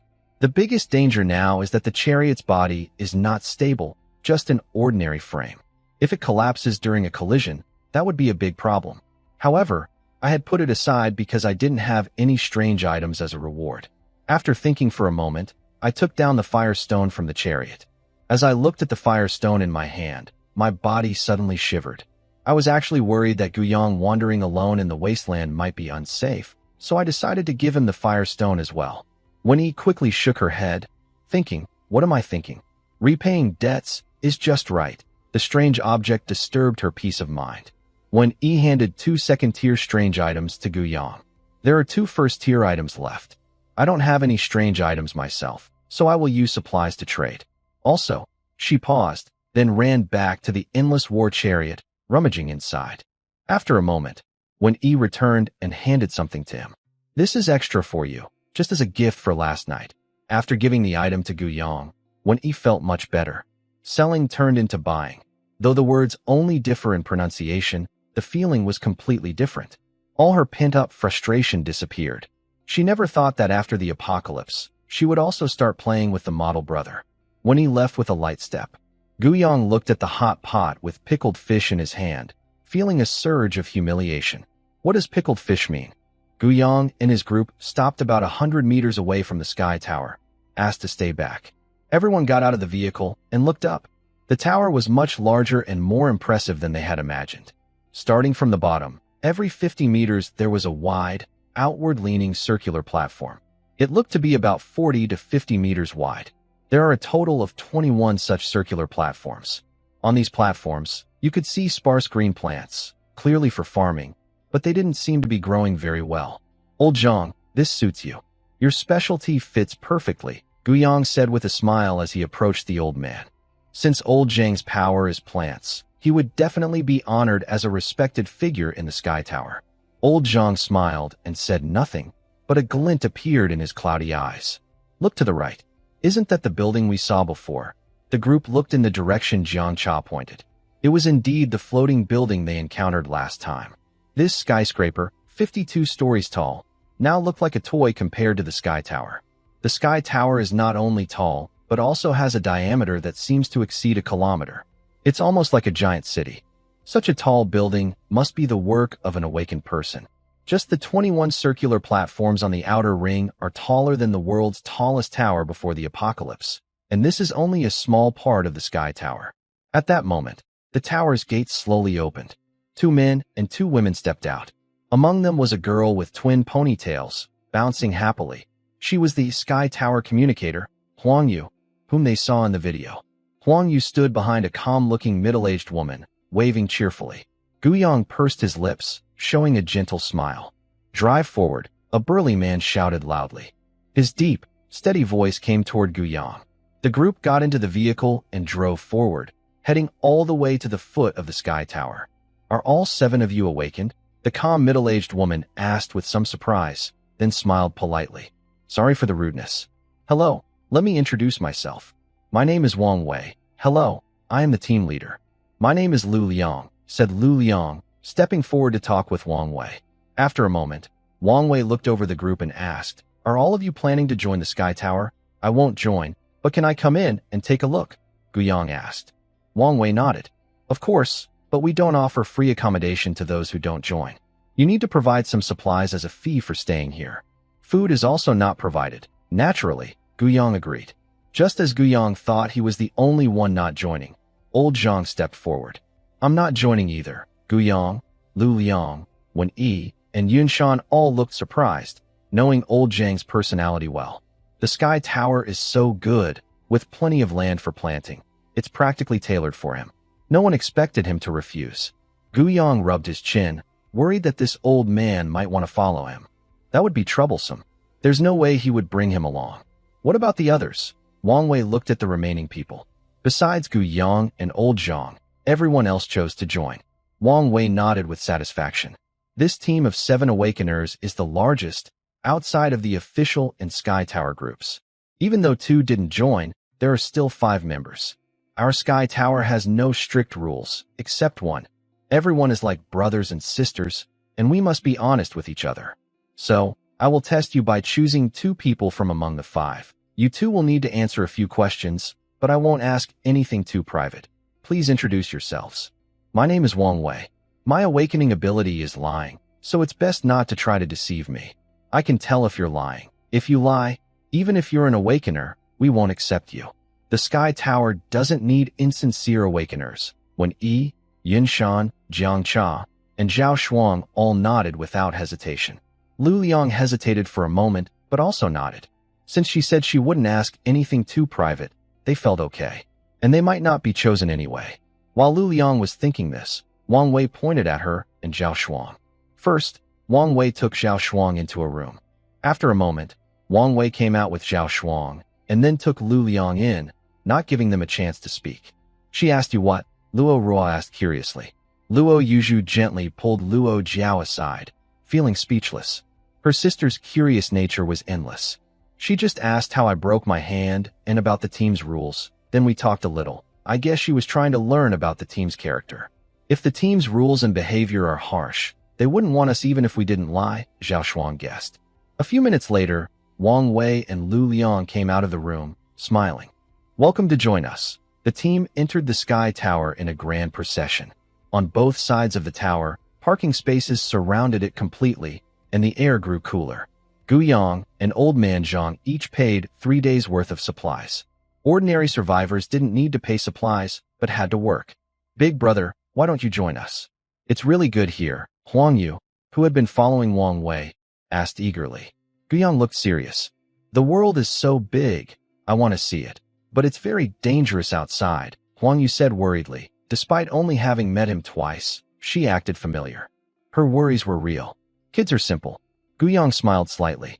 Self-sufficiency always shines. Huang Yu was silent, unsure what he meant. She felt embarrassed to ask, so she kept quiet. As long as she stayed silent, others wouldn't know if she understood or not. I see the crops you're growing aren't very good. You won't get many fruits this way, Old Man Zhang said with a smile, looking at the central orchard. The orchard was surrounded by a circular water channel with gentle flowing water. Wang Wei stepped forward, a little helpless. That's true. Inside the sky tower, there are outer ring terraces. Each layer extends 30 meters outward. Each layer has 11,000 square meters of planting area. There are 21 layers, totaling 230,000 square meters. The crops and fruits aren't growing well, so they don't bear much. But the hot peppers and tomatoes in the greenhouse grow quite well, she added. Old Man Zhang looked at the sunlight shining through the dome and softly said, I can help solve all your plant growth problems. These ordinary plants are already leftovers from his previous experiments. He has long since moved on to working with mutated plants. Dealing with these small problems in the sky tower is nothing difficult for him. Really? Could your ability be? Wang Wei said excitedly. Someone who can say such big words must be someone whose special power has awakened. He probably isn't just saying that he was an agricultural expert before the apocalypse. This isn't funny at all. That's right, I am a plant-type awakener. Solving these problems is easy for me, Old Man Zhang said with a gentle smile. Then he added, but I can't help you for free. As soon as he said that, Gu Yang's eyes widened. He already knew what Old Man Zhang was hiding. This guy is definitely here to ask for strange materials. Once he gets those materials, fixing the plants in the sky tower will be a breeze. Later, if he joins in, those cultivated plants will be under his control. The sky tower not only works for him, but might even treat him like a respected ancestor. If he had joined from the start, they would be like family. Family doesn't argue. And it would just be about loyalty, with no real benefit for him. Indeed, experience shows that older people are more cunning, with many tricks up their sleeves. Of course, how much supplies do you need? Wang Wei said, his excitement turning into pure joy. Usually, such big decisions require 12 awakeners to agree, but for this situation, Wang Wei can decide himself. They can just hold a quick meeting later to make it official. I don't want supplies. I want strange items. Do you have any? Old Man Zhang asked with a faint smile. The Sky Tower is such a large organization. Even if they have ways to avoid strange threats, it's not guaranteed. Otherwise, why would they log into the Heavenly King system? Since it's not guaranteed, they will definitely have to fight strange creatures. Without Guyang, they must have collected quite a few strange items. Wang Wei was stunned. He didn't expect Old Man Zhang to want strange items. What could those be used for? Wait. Suddenly, Wang Wei remembered the two strange vehicle chariots that had just entered. He had a vague guess. But so what? Strange devices are important, but right now, the Sky Tower needs to focus on survival. Entering the Heavenly King system requires a long wait. No one knows when the Heavenly King will appear, and during that time, they need food. How much do you need? Wang Wei calmed down. 40 pieces. Do you have them? Old Man Zhang asked, sounding a bit cautious. Guyang was shocked. Today he finally saw the hippo. He wanted to eat everything in one go. Deal, Wang Wei said calmly. Old Man Zhang sighed inwardly, thinking, it's too little. At that moment, Guyang spoke. How many strange materials do you still have? I have a special water that can restore mental and physical strength, and it can also clean stains and help wounds heal. You have your clever plans, and I have my ladder to get over walls. Guyang decided to take the remaining materials. Is that true? Wang Wei was surprised. If it can restore mental and physical strength, she ignored the other effects for now. Restoring mental strength means that Ruqing's Holy Light Angel can extend its domain time, which would make the Sky Tower safer. But she didn't know how strong the recovery effect was. Want to try? Don't worry, the divine water we test with, we will still pay you with strange items. Okay, I don't have much left either. I'll give you 10 milliliters first. My price is one strange item per 10 milliliters. Old Man Zhang's eyes widened immediately. Here comes the black-hearted trader, but thinking carefully, that stuff was indeed precious. Guyang's blue rain, where did he get it? It looked like he was planning to eat all the remaining strange items in the Sky Tower at once. This naughty kid probably didn't bother to count how much blue rain he needed. Then go ask Jiang Cha, that poor child, for some. But he wouldn't expose Guyang. After all, Guyang hadn't caused him trouble earlier. He could only silently mourn for Jiang Cha for 3 minutes. So tragic, just a worker. Guyang poured 10 milliliters of blue rain into Wang Wei's hand, using a rice scoop. Wang Wei told Huang Yu to take them for a walk, then hurried toward the Sky Tower's ascending platform. On the way, she almost bumped into a middle-aged man about 40. Chen Yuan, what are you doing? You almost spilled my divine water. Do you know how precious this is? Wang Wei's face darkened, feeling a bit anxious, her tone a little sharp. Divine water? You mean this? Chen Yuan raised a mineral water bottle, filled with a light blue liquid. The capacity of the mineral water bottle is 500 milliliters. Walk and talk, said Wang Wei. Then he stepped onto the platform, with Chen Yuan following closely behind. Meanwhile, Guyang felt like the sky was falling. Wen Yi was proudly showing off 3 strange items as a deposit. How many did you exchange for them? Guyang asked Jiang Cha. 1 bottle, Jiang Cha said softly, holding up 1 finger. Guyang felt a bit helpless. The other person didn't seem to understand himself. Forget it. Most of the strange items they exchanged would end up in his pocket anyway. Plus, Old Man Zhang had already eaten 40 items with his big mouth. So how many could be left? He had originally planned to come in first and discuss how to exchange without losing value. But he didn't expect Old Man Zhang to act so quickly and so sneakily. Guyang couldn't sit still and decided to use Blue Rain to trade. But it wasn't just Old Man Zhang. Wen Yi and Jiang Cha also moved fast. Lu Liang, Yun Shan, and Zhao Shuang's group just watched with envy. Everyone knew that getting benefits first was important, but their abilities didn't allow it. I heard 2 Awakeners refused to join the Sky Tower. A confident female voice, accompanied by the sound of footsteps, approached from afar. Huang Yu, hanging on the horns of the black armor endless berserk war chariot, jumped down and looked cautiously at the woman approaching. She held a sword hilt in her left hand, her right arm hanging naturally, with a swirling aura at her fingertips. She walked with her shoulders straight, her white hair flowing in the wind, and her black coat billowing behind her, revealing a red lining. A confident smile played on her lips. You're here to poach again, Huang Yu said, hands on her hips, eyes bright and lively. There's no choice. My sister has KPIs to meet. If I can't find anyone, how can I leave? The woman said, bending forward and resting her hands on her knees, blinking innocently, with a very aggrieved look. How about I add another 10,000 lollipops? A total of 110,000.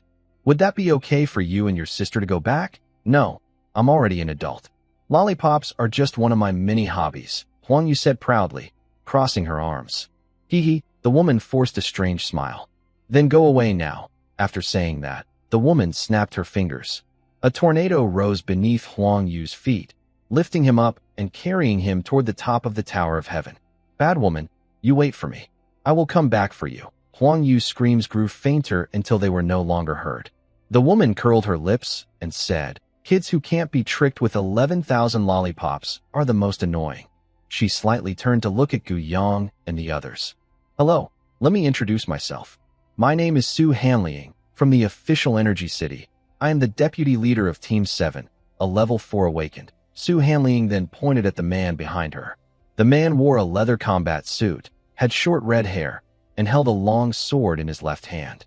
Fang Yan, a level 3 awakened, my deputy. The man raised his right hand stiffly and nodded at Guyang and the others. The official team, with only a level 4 awakened as deputy leader, makes one wonder what level the team leader is. Probably above level 5? There are only a few such teams. Currently, there are at least 7 of them. No wonder the official is so formidable. Would you be interested in joining Energy City? The benefits are good, Su Hanliang said. Above the dome, Huang Yu sat on the ground with a loud cry. Ouch, my butt is split open, bad woman. In the center of the dome was a round stone platform. Sitting on it was a gentle-looking woman. Her eyebrows resembled distant mountains and flowing willow leaves, and her amber eyes reflected a soft morning light. Her smooth black hair fell over her shoulders, shimmering with gentle golden highlights. Behind her was a shadowy angel figure with crossed hands over her chest. The angel's golden eyes looked down on the world, with pupils that shimmered like lake water. The woman raised her hand, and a golden light sphere floated out, enveloping Huang Yu. Thanks, Sister Wanqing. It doesn't hurt anymore, Huang Yu said happily as she ran up and hugged Ruan Qing. You're welcome, Ruan Qing replied gently, patting Huang Yu's back. How did you get up here? Wang Wei asked nearby. Didn't I tell you to take them for a walk? I was blown up here by that bad woman, Huang Yu said angrily. Su Hanling? Qin Yuan asked cautiously. Huang Yu nodded. Qin Yuan glared and said, Then why are you still hugging Ruan Qing? Hurry and go watch them. What if that woman takes everyone away? Newcomers have little loyalty. The source of the divine water is still unknown, and the plant issues haven't been resolved. If they are taken away, everyone will be very upset. Huang Yu reluctantly let go. She's not usually clingy, but holding Sister Ruan Qing felt really comfortable. After Huang Yu left, Wang Wei handed over a 10-milliliter vial of divine water. Try this first. She's not worried about poison. Even if there's a curse inside, it won't affect Ruan Qing. Ruan Qing nodded, drank the 10 milliliters of blue, divine water, and carefully felt her body. Her mental and physical strength indeed started to recover. Ruan Qing nodded again. Wang Wei took the bottle from Qin Yuan and poured another 10 milliliters of divine water into the cup. After drinking, Ruan Qing nodded once more. It can restore mental and physical strength, and both effects are the same. How many strange materials did you exchange for this bottle of divine water? Wang Wei asked Qin Yuan. They want 10 items, Qin Yuan replied. Wang Wei nodded. 10 items isn't too many. The Tower of Heaven already has a contribution system. This bottle of divine water should be worth 10 strange materials. Since those items aren't very useful, they don't cost many contribution points. That man is really greedy, Wang Wei said angrily. 1 piece for 10 milliliters, so 50 pieces for 500 milliliters. Business should be fair. Since you were happy with his deal before, you shouldn't call him greedy afterward. He didn't deceive you about the effects. Ruan Qing's voice sounded like a clear spring. Wang Wei paused. Then her restless mood suddenly calmed.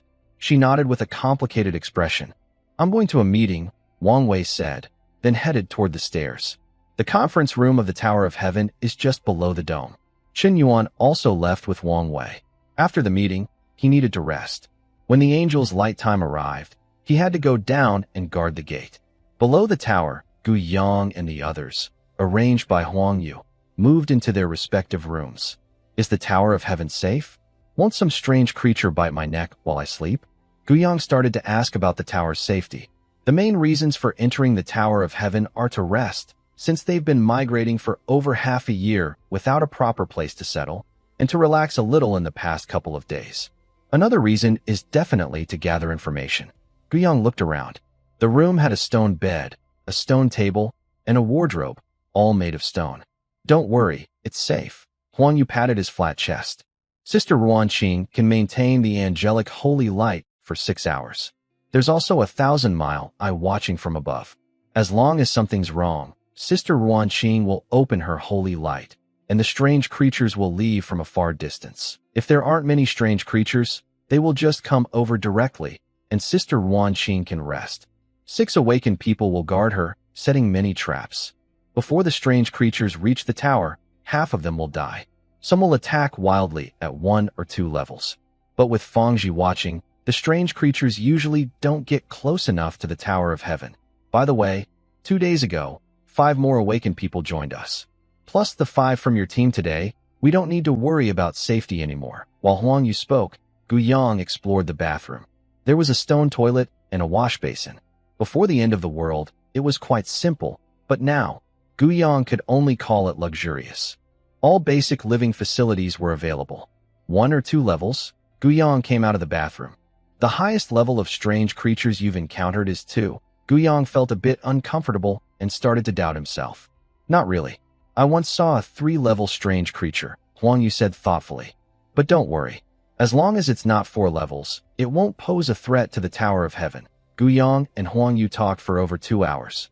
After Huang Yu left, Gu Yang lay on the bed, digesting the information he had received today. In Lu Yang's manual, he saw that the King of Heaven, with the 1,000-mile eye, was the awakened person talking about the Tower of Heaven. There are currently 12 awakened people with known abilities. The 1,000-mile eye, communication expert, holy light angel, liar, builder, and probably someone with water-related powers. Otherwise, where did the water in the water channels come from? A tower of heaven with 12 awakened people could survive in the end times. These awakened individuals play a crucial role, especially the Holy Light Angel. What would a city with over 1,000 awakened people, like the Energy City, look like? Could the ground really support human life? Guyang couldn't help but think of the fog. Suddenly, the sound of knuckles knocking on glass broke the silence. Each stone door had a one-way transparent glass. Guyang has mental perception and naturally knows who is standing outside the door. Guyang opens the door, and Wang Wei is holding a bag. There are 6 strange items inside. Please give me 50 milliliters of blue rain. Wang Wei has already identified the name of this, divine water, and knows its source. Since the awakened person producing blue rain has joined the Sky Tower, it no longer has much impact. Wang Wei confidently hands over the remaining 6 strange items to Guyang. Since she knows where blue rain comes from, she also knows that the strange artifacts are made by Guyang. Strange artifacts. Our Sky Tower also has one. We understand their purpose. They come with a price. The existence of the Sky Tower is to reach the King of Heaven and stay safe. Strange artifacts can improve the strength of the Sky Tower, but there are no extra materials left. Guyang looks at Wang Wei with some surprise. Since she knows he tricked them, why does she still give him strange items? Wang Wei can tell what he's thinking from his expression. She clears her throat and says, "Our Sky Tower is firm on its decisions. We only have 56 strange items, and these are the remaining ones." Guyang nods and says thank you. Honestly, he feels truly touched. After Wang Wei leaves with 50 milliliters of blue rain, Guyang closes the door and opens the bag. Inside, there are 4 rolls of leather. He doesn't know what kind, and a long object wrapped in red cloth. Guyang unwraps the red cloth, revealing a bundle of needles. Apart from the white needle tips, the needles are black and shine with a dark luster. All 4 rolls of leather are level 1. Guyang, initially disappointed, smiles when he sees the needles inside the bundle. The next morning, Guyang gets up, carrying the bag, planning to go downstairs. He reaches the slide entrance. "Is that you?" A deep male voice sounds, tinged with a hint of resentment. Guyang stops in his tracks, looks up, and sees a bearded man standing in front of him. Isn't this the handsome sniper, though not as handsome as the Dear Reader character? Guyang isn't surprised. He saw the man yesterday near the Sky Tower building. Behind the bearded man, 2 doors open one after the other. From one of the doors, a thin man steps out. A young man dressed in a neat suit came out through another door. He had his left hand in his pocket and was being held by a confident woman in a black tight dress. "Old Zhao, who did you meet?" the small man asked with a smile, closing the door behind him. When he turned around and saw Guyang, his face froze. The man in the suit gently patted the confident woman's hand, and she let go of his hand. He stepped forward, sidestepping the bearded man, and discreetly patted his waist. "Sorry about last time. Our people used a sniper rifle on you, but they didn't mean any harm. Since we all joined the Sky Tower, we're colleagues. I promise to bring a gift and apologize another day." His voice was sincere and strong, honest and full of feeling. Just as Guyang was about to speak, a loud, exciting shout came from the slide, growing closer and more frightened. "Guyang, get out of the way!" When he slid down from above and tackled Guyang from the front. Guyang quickly moved aside, and when he got up from the ground, "Didn't you see the sign at the slide entrance that says no standing?" Guyang hesitated, but when he ignored the others nearby. She grabbed Guyang's hand and headed upstairs. "Come back to my room. The rooms of the awakened are on 2 floors. The upper floor is the girls' dormitory, and the lower is the boys' dormitory. Of course, couples can share a room if they want." Upstairs, when he pulled Guyang into a room, a girl in pink pajamas shyly stepped out from behind the door and ran downstairs. "Captain, Wang Yun, Brother Zhao, Sister Ting. It's so great. You're all here. Guess who I saw?" Xiao Kuei stammered excitedly. Lin Fan crossed his arms. "I saw the team that knocked Zhao Feng out." "Wow, Captain, how do you know that?" Xiao Kuei asked in surprise. "Think about it," Lin Fan said with a sigh. "They just came from us." Lin Fan took 2 steps back, spread his arms, and leaned on the railing of the corridor, speaking softly. "That team probably also joined the Sky Tower. From now on, we're all colleagues. Don't carry bad feelings. They might have been too heavy-handed, but were you guys really pointing sniper rifles at them?" When talking about this, Lin Fan looked at the bearded man. Old Zhao, you're not young anymore, even older than me. I know you might not like what I say, but now is not the time to act impulsively or throw a tantrum. There's one thing Lin Fan didn't say. If someone can knock you out silently once, they can do it again. Men who feel embarrassed usually want to find a place to vent, but first, you need to have the strength. In tough times, stepping back can give you a wider view. Then, Lin Fan looked at the girl in pink pajamas. From now on, don't call me captain.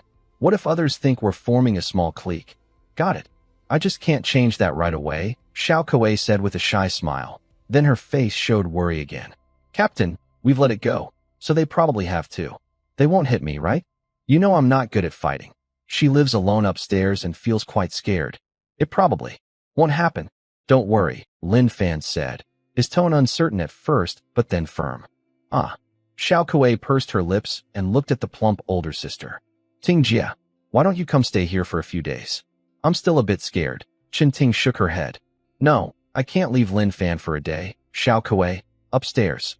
In Wen Yi's room, there was a pure white, transparent raincoat with a small, shriveled brain about the size of a walnut, a sheet of paper filled with tiny characters, and a golden gemstone. A bright white light appeared, then gradually faded. A misty blue coat caught the eye. The blue was like the morning fog that hadn't yet dispersed, with a corner shining under the sunlight, shimmering with indescribable rainbow colors. At the collar was a water-drop-shaped golden gemstone, clear and smooth. Shadow cloak, cunning device rank. 8084, abilities, absolute concealment. When worn, your shape will be hidden, footsteps silent when moving, scent concealed. No need to worry even if you have strong body odor. Life force hidden. Strange beings cannot find your location by your life energy. Sealed concealment. You can compress yourself into the size of A4 paper using a spell on the paper, allowing you to hide in book pages or door cracks, effective for 5 minutes. Incantation, Misai, slippery. If you don't slip, I can't Misai. Phantom harmony stone, illusion of similar kind, optical deception. When the gemstone sparkles, humans, strange, will perceive the user as an ally, effective for 10 minutes. Evil device, a forbidden item fused with cursed objects. Using it always comes with a cost, and the higher the rank, the greater the cost. Cost absolute concealment consumes useless fat to make you completely hidden. If there is no fat to use, it will consume blood. It's best not to mispronounce the spell. If you do, part of your memory will fade, replaced by the memory of the diary girl. When both conditions, no fat and mispronouncing the spell, are met, you will be replaced by the diary girl. Hidden attribute. If you are Guyang, using it costs nothing. After fusion, when Yi boldly took out 2 second-rank strange items and handed them to Guyang. 6 pairs of colorful feathers. For black hooves. Second rank, Guyang looked surprised.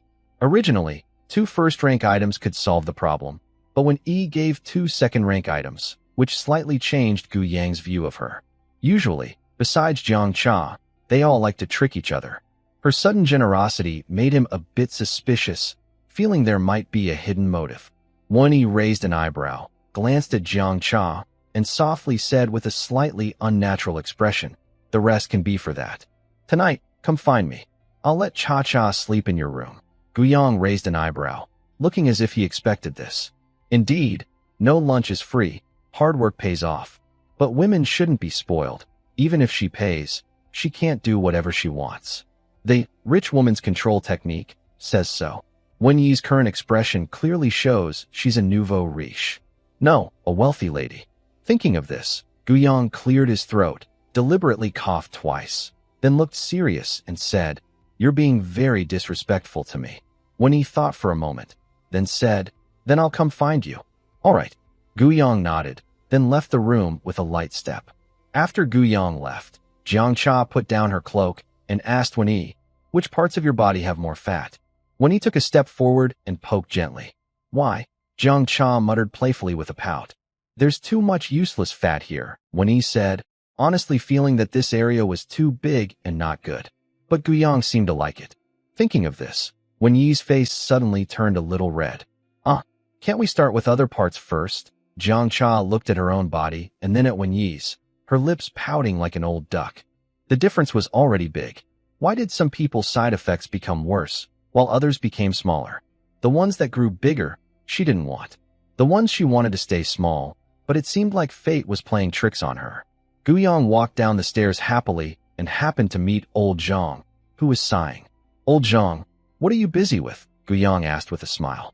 Last night, the Tower of Heaven paid a deposit of 20 strange items.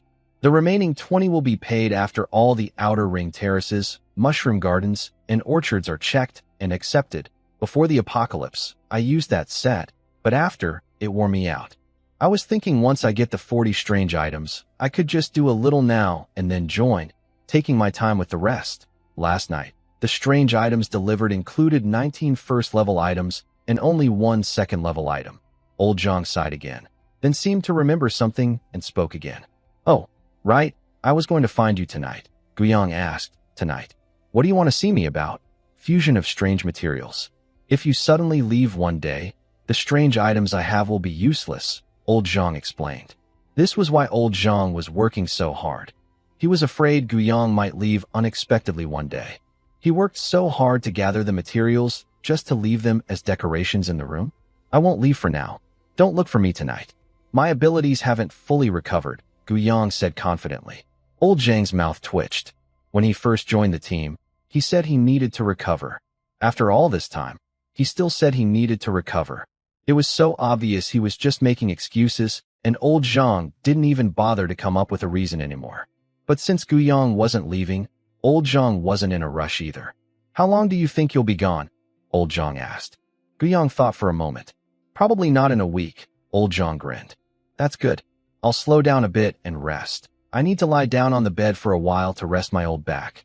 After saying that, Old Man Zhang turned and headed toward his own dormitory, rubbing his back as he walked. Guyang sat on the spiral slide, holding a strange object, and slid down. He returned to the endless fierce battle vehicle covered in black armor. He found a bag of steel needles from a hardware store and placed the needles together with black spikes. With a thought, a bright white light filled the entire carriage. In front of the parking lot was an orchard, where many survivors were working. Some of those closest to Guyang looked at the black armored vehicle with curiosity. After the light disappeared, they all looked away and continued their work. Survivors in the Sky Tower need to work every day. They earn contribution points, which they use to buy food and live. Inside the carriage, the fused steel needles caught Guyang's eye. The needles are about 15 centimeters long, with pale white tips and dark, shiny bodies with barbs and tiny teeth. Bone-eroding black moth needle, mystery item rank, 12511. Abilities, armor-penetrating bone erosion. The steel needles fused with mysterious porcupine spikes have strong armor-breaking power. The barbs on the needles can cause secondary damage. Regeneration, broken needles will regenerate after a short time. Mystery item, forbidden item fused with mysterious objects. Using it always has a cost, and higher-ranked items cost more. Cost, each use causes new barbs to grow on the needle, which must be maintained with the user's blood. If the needle breaks, more blood is needed to repair it. But if you are Guyang, using it costs nothing. Guyang's lips curl into a smile. He clasped his hands under his chin, elbows resting on his knees, fingertips trembling slightly. The 199 bone-eroding black moth needles floated around him, circling his body. With just a thought, enemies would be instantly swarmed like a beehive. Guyang then took out a firestone.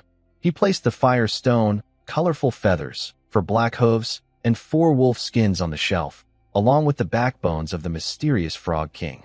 A thick white light enveloped the black armored vehicle. When the light faded, the shape of the vehicle remained mostly unchanged. The roof beams and the 4 pillars labeled A, B, C, and D looked thicker and more solid than before. Faint flames flickered within the black-scaled cracks, burning in the patterns of the buffalo horns. Firescale's Infinite Rage War Chariot, Eerie Device Rank.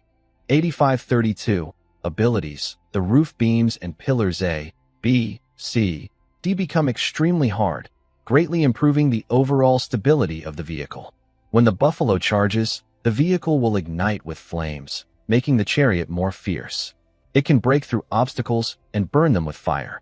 The warning from the old wolf will wake you up even if you are sleeping deeply. The paradise bird's nesting area is spotless. Your vehicle will stay clean all the time. Tires fused with black hooves are more stable. Your car will never flip over. The kinetic energy increases, and the continuous operation time of eternal power extends by 12 hours. Eerie device. A forbidden item fused with strange objects. Using it always comes with a cost, and higher rank means a bigger price. Cost. Increased physical restraint, with flames draining a lot of moisture from the user's body. Under the influence of wolf fur, the user becomes extremely proud and eventually turns to a bloodthirsty path. If a man gets in the car, you will feel the pain of a peck from the paradise bird. The vehicle's daily travel distance must not be less than 100 kilometers. Otherwise, the war chariot will go berserk.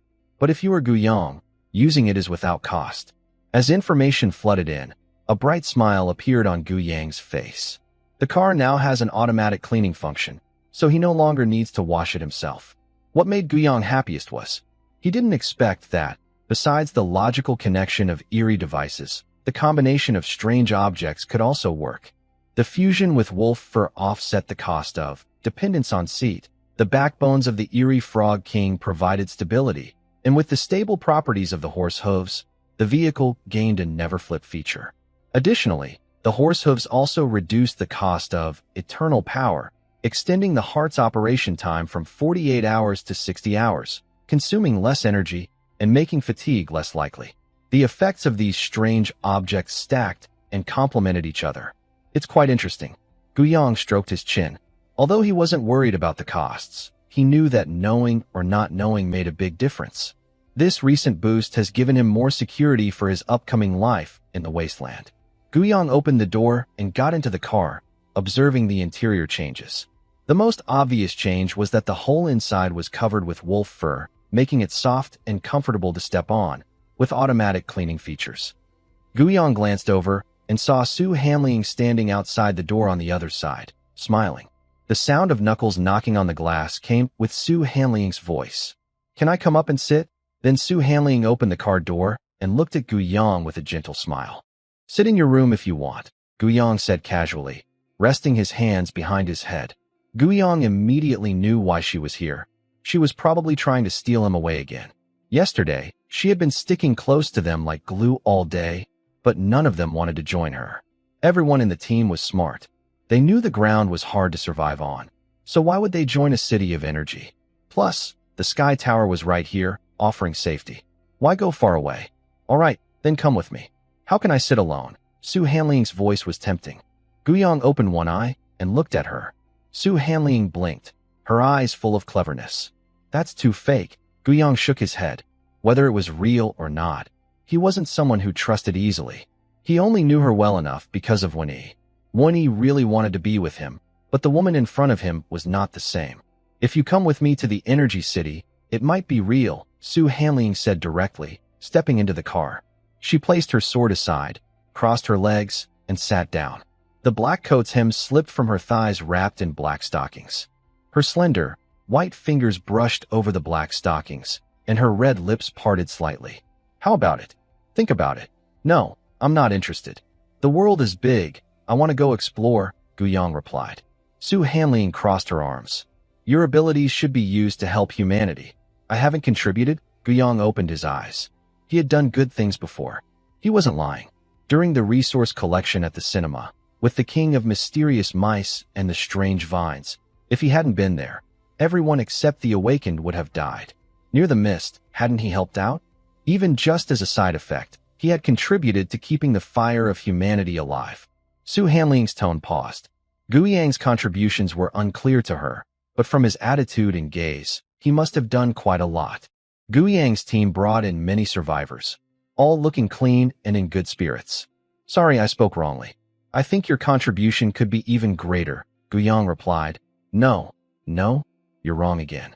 I believe I've already contributed a lot. I did it all myself. What did others do? The world isn't just about me. Humanity is facing extinction. Enough, stop talking, Guyang interrupted directly. "I promise, when it's truly a matter of life and death, I will preserve the human seed. As long as he doesn't die, humanity won't disappear." "All right, you can get out now." Guyang gestured for her to leave. He really didn't want to waste time with Su Hanliang. He hoped everyone could survive, but he couldn't carry the whole burden himself. If the sky fell, taller people would hold it up. If the ground sank, bigger people would support it. Seeing this, Su Hanling angrily got out of the car. Guyang gently flicked his finger, and the car door closed. Outside, Su Hanling felt speechless. She was really stubborn and hard to persuade. I really want to take him back to the Energy City. We are an official organization, Fang Yin reminded her. But his abilities are too useful. He can create strange devices. In the entire Energy City, only a few have abilities as important as his. Someone like him wandering outside could be a huge loss if he dies. She heard that Guyang didn't even plan to join the Tower of Connectivity. You say, a support-type person wandering outside. Aren't they just asking for trouble? Who gave him the courage? Or does he simply not want to live? The end of the world is so oppressive that many people develop mental health issues. The more Su Hanling thought about it, the more she believed this was likely. No, such a person absolutely cannot be allowed to get hurt. When Guyang leaves the tower, she plans to secretly knock him out and take him away. When they return to the Energy City, she'll accept any punishment. With her rank, the penalty wouldn't be too severe. Maybe she'll even be rewarded, since he's an awakened person capable of creating strange devices. Hey, are you thinking about something weird again? Fang Yin waved his hand in front of Su Hanling's face. Fang Yin understands Su Hanling's personality well and worries she might cause trouble. He can't help but remind her, since he was entrusted to come here for a reason. What's with the attitude? Su Hanling snaps. Call me by my job title when we're working. Okay, Vice Captain. When are we leaving? Fang Yin asks helplessly. Leaving? We haven't recruited anyone yet. How can I leave? That would be embarrassing. If I go back like this, Qing Yu will definitely laugh at me. Fang Yin shakes his head helplessly. The captain won't laugh at you. The awakened aren't just ordinary people. Besides, maybe we should try our luck outside. Places like the Tower of Heaven are safe and comfortable. How could others leave easily? Even if you talk about the City of Energy in a good way, no one will believe it. And if you're still thinking about the Holy Light Angel, I advise you not to get your hopes up. That person is the foundation of the Tower of Heaven. If you're really at level 4, you could take everyone and be fine. But we're just bragging. Bragging about what? Su Hanling glares. When you're outside, your identity is what you make of it. She is at level 3. Is that a bit too much? After speaking, Su Hanling turns and walks toward the orchard. In Gu Yang's room, Wen-Yi sits on the bed with her legs spread apart in a wide stance, leaning against the headboard, her eyes full of affection, looking at Gu Yang with bright, watery eyes. The air is filled with a strong sense of romantic tension. Gu Yang, did you lose a kidney as a cost? Wen-Yi's voice is soft and tempting. Gu Yang glares. What the heck? What does she mean? Does she think she's speaking politely? Gu Yang gets angry. She looks down on people. Using her sweetest voice, she says the most vicious words. How much physical strength has the Blade God given her? Even Gu Yang, who has slept 7 times in one night, feels exhausted. If it weren't for the need to save points for upgrading his domain-level mental energy, he would have increased his stats already. He grabs the endless water bottle beside him and drinks a few sips, feeling his frustration turn into motivation. When he doesn't know what Gu Yang drank, but she notices a change in him and immediately lights up with joy. On the 3rd morning, when he walks briskly out of Gu Yang's room, heading upstairs and returning to her own room. You're back, addict. Jiang Cha looked at Wen-Yi with a sad expression. What addict? I don't understand what you're saying. Wen-Yi's cheeks turned red. Take a shower for me. Although there was a bathroom with hot water, Wen-Yi still preferred to use Blue Rain for bathing. It was comfortable, clean, and helped restore her energy and strength. Wen-Yi's eyes lit up.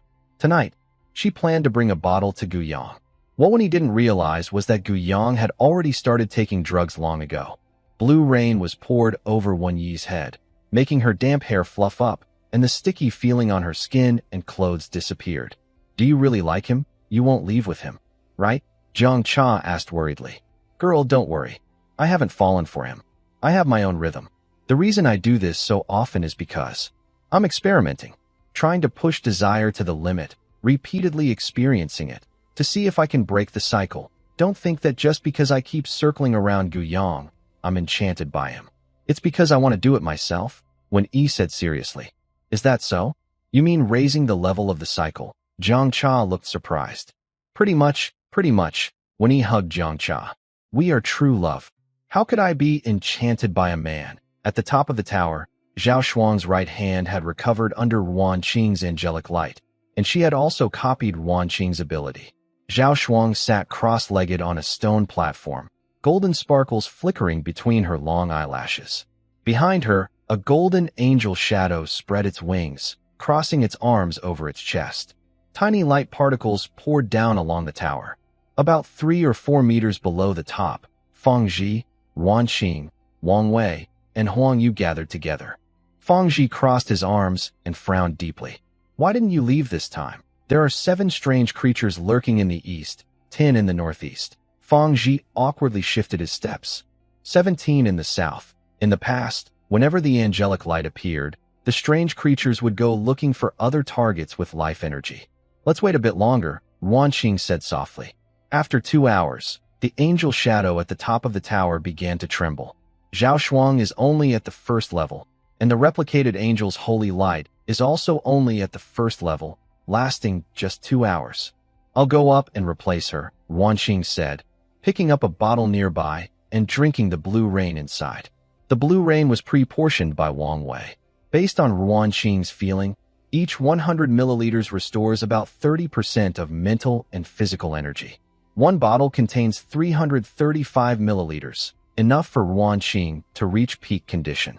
Another 6 hours, I don't believe they won't leave, Wang Wei said with a smirk. Time passed second by second. Feng Zhi kept walking back and forth, watching in 4 directions.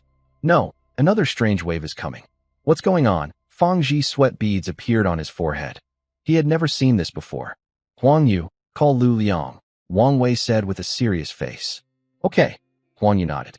After a moment, the elevator made a screeching sound. Lu Liang came up, looking very lazy. He admitted he had been slacking off lately. Feng Zhi explained the situation to Lu Liang, who frowned. There must be a high-level strange entity controlling them. Have you ever encountered this before? No. What should we do if this happens? Wang Wei looked serious. Lu Liang's eyelids twitched. There's only one way. Let the strange entity come over and deal with it, Wang Wei said. We still have 3 bottles of blue rain. Should we wait and see? What if the strange entity leaves? Lu Liang shook his head. Unless you have endless blue rain and keep the holy light on 24 hours a day, the gathered strange entities are increasing. As soon as there's a gap, they'll rush in. Right now, the best way is to let them come, wave after wave, and deal with them. Wang Wei's brow relaxed. He said to Huang Yu, notify Qin Yuan to have Bao Jie set up swamp traps.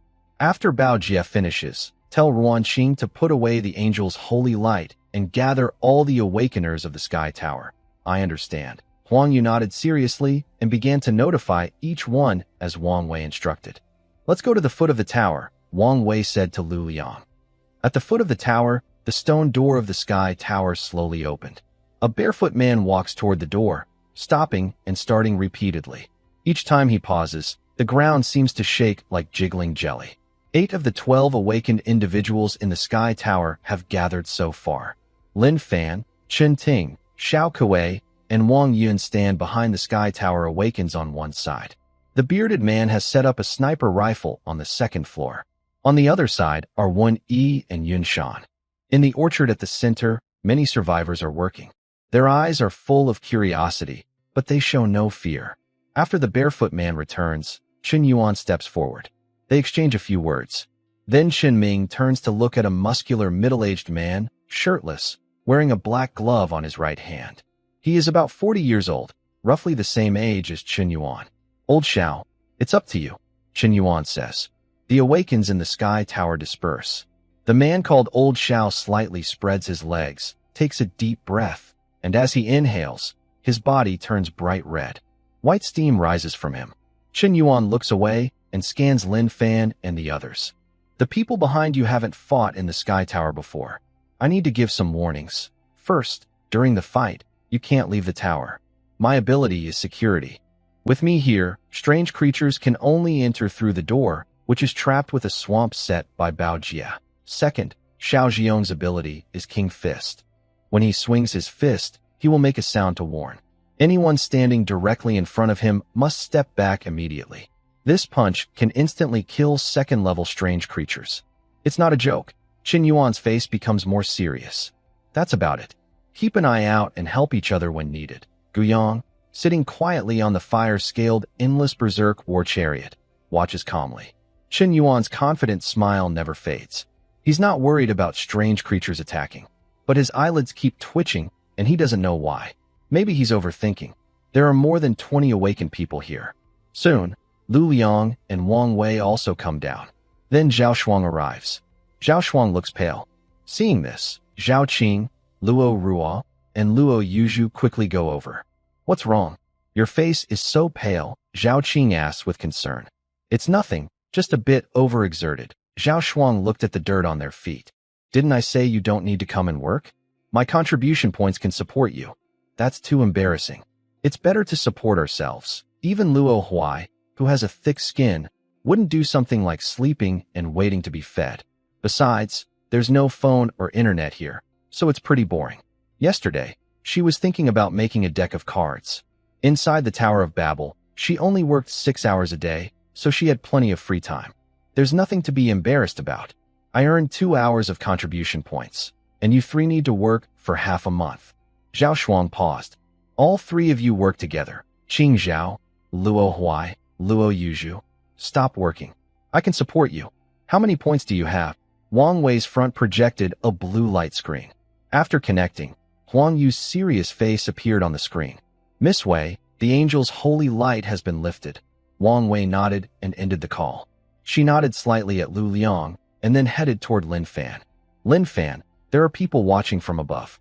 To prevent accidents, you still need to stay alert. Lin Fan, dressed in a neat suit, hands in his pockets, smiled slightly.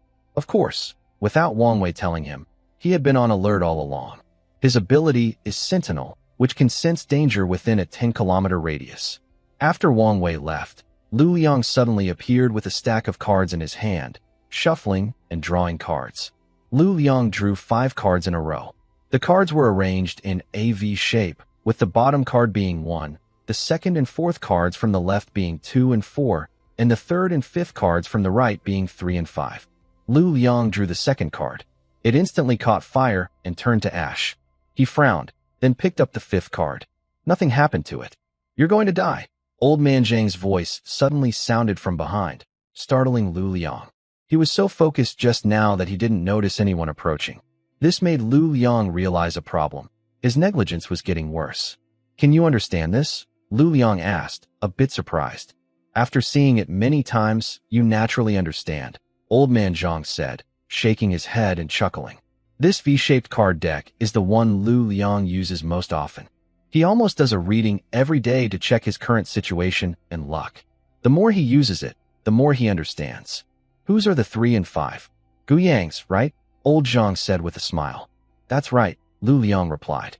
After saying that, he walked toward his car, leaving Old Zhang standing there with uncertain eyes. Lu Liang took a scarecrow from his car and held a black card in his hand. The card turned into black light particles and merged into the scarecrow. Then he headed toward Guyang. Put something down, Lu Liang greeted Guyang and casually threw the scarecrow into the car. He quickly climbed into the front passenger seat, and Old Zhang also got into the back seat from the side.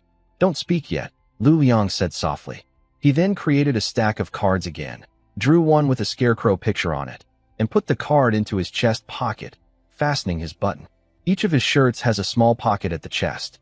Lu Liang started another reading, still using the same V-shaped card pattern. He drew card number 2, which didn't burn but emitted a red glow. Lu Liang exhaled. That meant danger, but not immediate death. Guyang, wait for me to get the materials, Old Zhang said hurriedly, getting out of the car and rushing into the orchard. Soon after, he came out with his driver, Shaoli. Shaoli drove the car directly next to Guyang. A flicker of pity crossed Lu Liang's eyes. He got out and hurried toward the lift platform. Damn it, it's all Old Zhang's fault. Guyang looked speechless. He didn't need to ask. He knew something was going to happen. As for what Lu Liang was doing, he wasn't sure. Guyang, help me fuse this, Old Zhang said, opening his hands. In his wrinkled palms lay a golden tumor and a seed.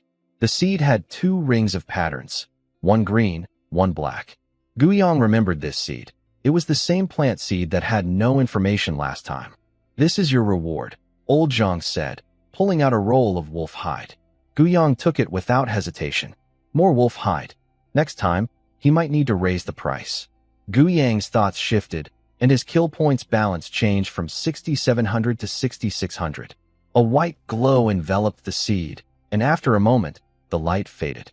The seed's grayish-yellow shell turned gold, still with two intertwined rings of patterns, one green and one white. The information received remained the same. Strange plant seed, unknown.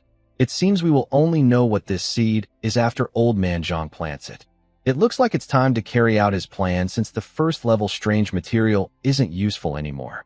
Just as the strange plant seed finished merging, Lu Liang came down with another person. Guyang smiled knowingly, realizing it was because he saw Old Man Zhang saving his driver, which made him feel guilty. Actually, Old Man Zhang wasn't saving the driver. He was saving the extraordinary plants in that vehicle. The driver was just a side effect, since someone needed to drive. After Lu Liang got into the car, Yinshan noticed this scene. To be precise, everyone did, because in such a quiet environment, the sudden movement of two cars would attract attention. Most people chose to ignore it. It's just a car moving. Should we leave now? Yinshan, wearing a golden armor, nudged Wen Yi's shoulder with his own. I suspect this place isn't safe. Are you crazy?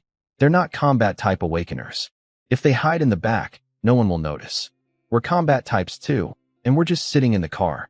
That doesn't make sense. Later, we can just slip away and run when the time is right. Why are you so happy? Yinshan looked puzzled, then sighed sadly. I actually don't want to leave here. But he knew that the Tower of Heaven was probably in serious danger. No, I'm not happy. I'm actually sad. My big room might be gone, Wen said, trying to hide her expression. She didn't have any twisted desire for the Tower of Heaven to be in trouble.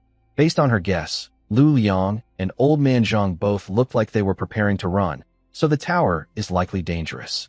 Especially Lu Liang. His obsession with the King of Heaven was well known among them. If the Tower of Heaven were safe, she would still choose to stay. It's just a craving, and she could quit any time. Stay here for a moment. I'll go inform Sister Qin.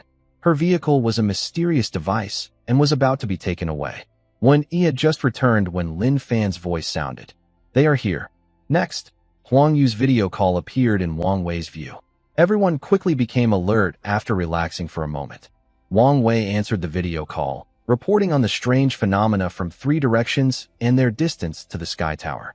One group of anomalies was less than 10 kilometers away. Among them, a strange leopard was rushing toward the Sky Tower. Huang Yu's video call just ended when, about 200 meters from the Sky Tower, a black-gray creature emitting dark energy approached rapidly. Just as it was about to strike with its front limbs, the strange leopard staggered. It sank into the swamp, with its front limbs trapped. Its chest was also submerged. The back legs struggled but sank deeper. The strange leopard roared angrily, its voice full of fury. At that moment, a middle-aged woman wearing glasses raised her hand, and gunfire rang out from the second floor. With a bang, a bullet streaked through the air, shining with a dark light, and entered the leopard's mouth. The roar stopped abruptly, and the strange leopard was swallowed by the swamp. The woman with glasses had a faint stream of water flowing from her fingertips. As she lowered her arm, the water disappeared. Fuyue, don't be slow. A gentle, elegant man nearby said with a smile, but his face was pale. After saying just 6 words, the man started coughing violently. Nothing we can do about that. It's not food, so there's no need to fight over it, Fuyue said with a shrug. And you should speak less. You look so weak already. The man opened his mouth but said nothing, only managing a bitter smile. 10 minutes after the strange leopard was dealt with, a wave of dark energy surged like a tide, blocking everyone's view with its intensity. An overwhelming sense of pressure hit them. Guyang rolled down the car window, squinting slightly. He released his mental power and probed into the dark mist. The oppressive wave of dark energy was mainly emitted by a single creature, a burning skeletal deer, which was the source of almost 99% of the strange aura. As the wave of dark energy advanced, it stopped about 200 meters from the Sky Tower, where the strange leopard was trapped in the swamp. The dark energy dispersed and transformed into a raging flame that swept toward the gate of the sky tower. The intense heat instantly dispersed the coolness inside the tower. Zhuochun, Fuyu glanced at the person beside her, and a water curtain rose from the tower's entrance. A pale-faced man nodded, raised his right hand, and an invisible chill swept out. The water curtain quickly froze into ice, connecting with the wall. Boom! Flames suddenly erupted. Just as Zhuochun's eyes widened in shock, the ice was shattered, and flames flooded into the tower. Chen Yuan was closest to the door.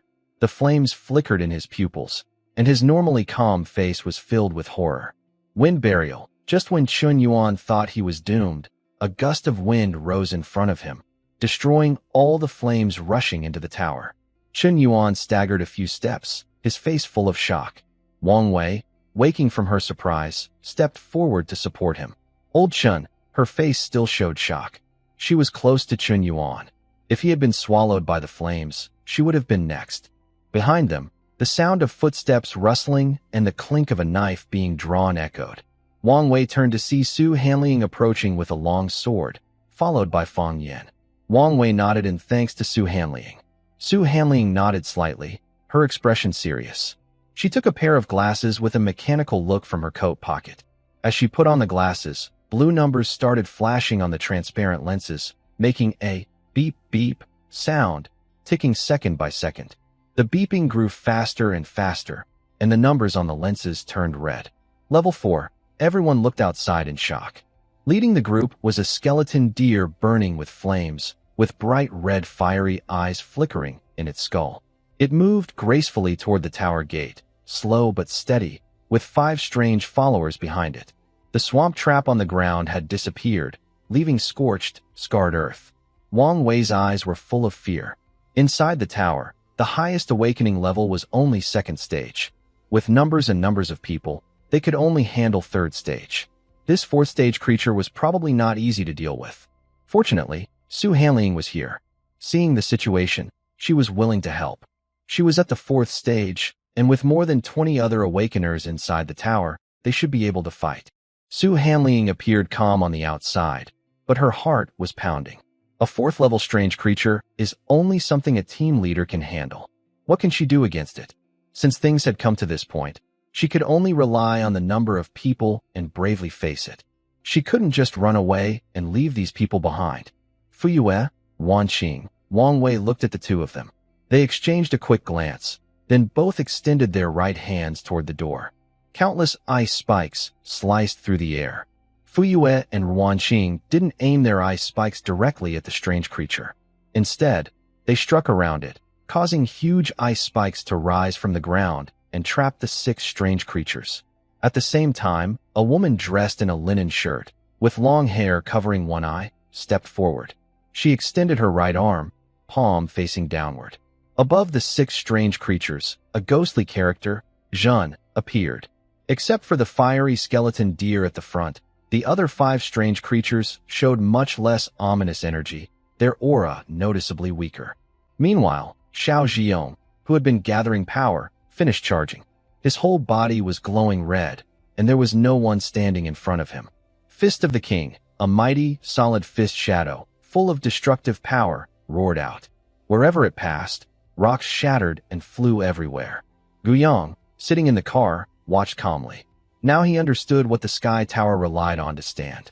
Although he wasn't entirely clear about their abilities yet, he had a good idea. With the help of the 1,000-mile eye to monitor the surroundings and abilities like Angel's Holy Light as a temporary boost, they had a solid plan. The gatekeeper, security, fixed the attack route of the strange creatures, while the swamp ability was used in advance to drain energy. Fuyue and Zhuochun used their 2nd round of energy, and an awakened person who could suppress the strange creature's strength was also involved. Finally, Xiao Zhiyong cleared the field. It was quite a perfect plan, but the opponent was too strong, making things look a bit flashy. Under Gu Yang's gaze, the fiery skeleton deer spat out a red flame beam to meet that endless, lonely punch. As the fist and fire collided, a loud, dull explosion rang out. Dust rose from the ground, and burning stones flew everywhere, leaving trails of smoke. Xiao Zhiyong gasped for breath, sweat beading on his forehead. His eyes were fixed on the dust cloud. He didn't think he could kill this fourth-level strange creature with one blow, but if he could severely injure it. Impossible. Xiao Ziyong's voice was full of shock. He had clearly been gathering strength for so long. Plus, he was holding a strange fist weapon. The smoke and dust were blown away by a gentle breeze. The flaming skeletal deer stood quietly in place, unscathed, with a strong aura of evil energy still swirling around it. The deep groove carved by the king's fist stopped about 30 meters from the flaming skeletal deer. This means he didn't even get close enough to land a punch. He had once killed a third-level strange creature with a single punch. Next, a deer's cry sounded, and the flaming skeletal deer disappeared from its spot, appearing in front of Xiao Ziyong. 2 beams of fire shot out from the deer's eyes, instantly burning through Xiao Ziyong's body. The fiery beams kept going, burning 2 deep gashes in the orchard at the center of the sky tower. The fruit trees caught fire fiercely. When the beams hit the water channel, a deafening explosion of steam erupted, filling the air with thick mist. Everything fell silent. Old Xiao, Bao Jie, standing not far from Xiao Ziyong, had his eyes nearly bulging out in shock. In the next moment, 2 more red lights shot out from the deer's eyes, and Bao Jie was instantly killed. The survivors who had been watching from below suddenly screamed loudly, panicking and rushing upstairs. As the flaming skeletal deer moved, 5 strange pupils outside the tower burst with bloodthirsty light, charging toward the tower. They covered a distance of 200 meters in an instant. The 5 strange targets were very clear. They were rushing toward the sky tower. Although the awakened were full of anger, the tower was filled with over 10,000 people. Wen Yi, who had been retreating, drew her divine spear and aimed it at the 5 strange creatures chasing the survivors. Yunshan hesitated for a moment. Weren't they all planning to run? Why did they start fighting?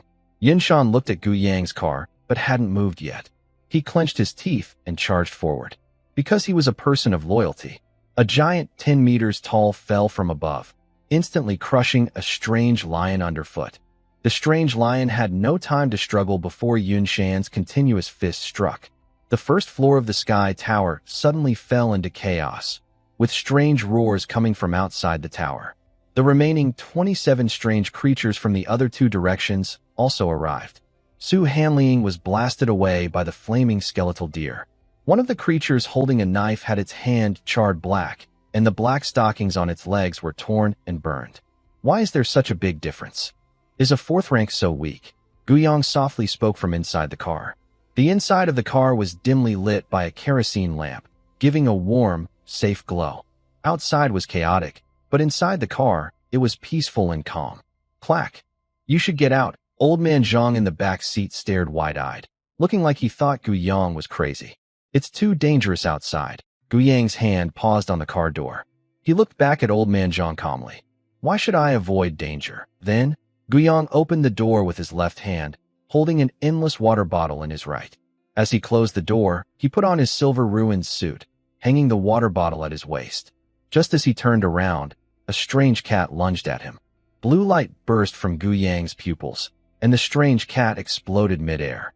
Gained 1,000 kill points for killing the strange cat. Guyang took a step forward, grabbing the water bottle to refill it. Now he truly lacked nothing.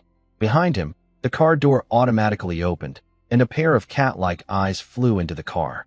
Such arrogance. It's just too arrogant, old man Zhang commented. He casually picked up the cat's eye from the seat and put it into a box for Guyang. The car was silent. Lu Liang, why aren't you talking? Guyang dares to go down, which means the situation isn't serious. I didn't expect that. According to my guess, Guyang should be at 3rd rank, but he's not afraid of 4th rank strange beings, old man Zhang marveled.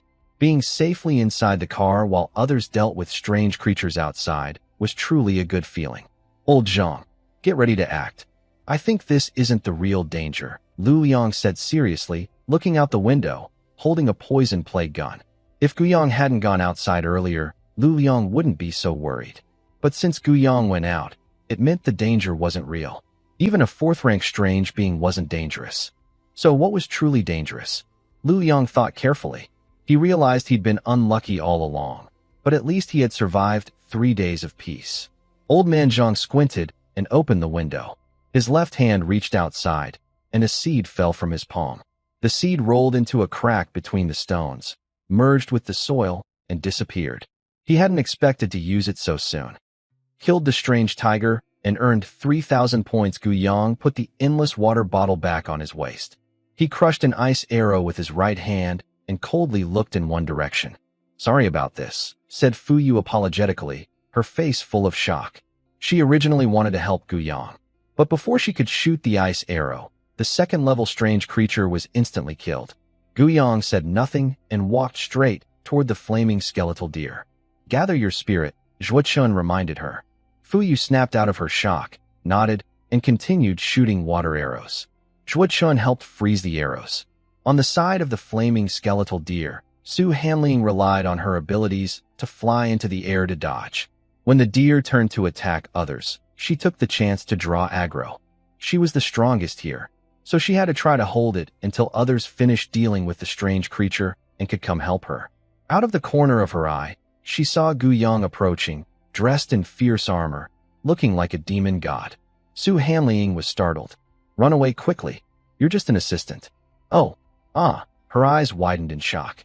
The flaming skeletal deer was kicked away by Gu Yang with a single kick. Then she saw Gu Yang's wings flutter behind him, and a silver streak like thunder cut through the air. Gu Yang, moving twice as fast as the deer flying away, delivered another kick in midair. Captain level. Su Hanling descended from the air, her face full of amazement. But isn't he just an assistant? Could it be that he relies on that set of armor? But how can an assistant-type awakener match a fourth-level strange creature with just a suit of mysterious armor? "Fang Yin, where did you go?" Su Hanling suddenly looked around. Calling the soul, Fang Yin appeared beside Su Hanling. "Give me the first needle." Su Hanling rolled her eyes at Fang Yin. "You old six, hiding invisibly. Why don't you help?" "I didn't help." Fang Yin glared, unzipped his coat, took a blue water syringe from his tactical belt, and stabbed it hard into Su Hanling's arm. She gasped, "Hiss. Can you not use such rough needle techniques on me? I'm a woman. All beings are equal," Fang Yin said, then disappeared instantly. With Gu Yang's arrival, Su Hanling, a fourth-rank cultivator, was able to free her hands, and the pressure on everyone in the Tower of Heaven greatly decreased. At the same time, everyone looked at the fire skeleton deer with shock in their eyes. Since Su Hanling, a fourth rank, was being suppressed by the fire skeleton deer, it made others wonder, what level is the powerful figure who is overpowering the fire skeleton deer?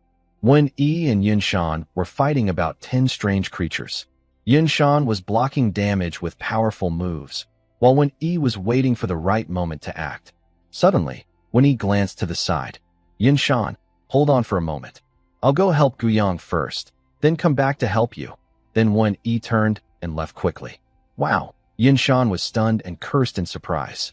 He couldn't think of a good way to describe the current situation. He couldn't hold on. He punched and knocked away a strange lion, but then a strange wolf lunged at him, and a wild boar bumped into his right leg. It didn't hurt much, but it was enough to make him lose his balance. Yunshan staggered, quickly steadied himself, spread his arms, and let out a loud, angry roar. Under the protection of the golden armor of evil Qi, his voice echoed like a loud bell. This was an all-out attack. "Big brother Yunshan, I'll help you," Jiang Cha's gentle voice sounded.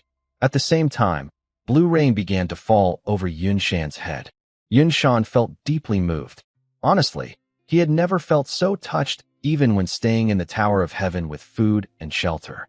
On the Tower of Heaven, 2 strange creatures managed to run up, while many ordinary survivors trembled in fear inside their rooms. Most of them were inside the Tower of Heaven, followed by those in the small community, which had a well-organized and stable life. They had never faced strange creatures directly.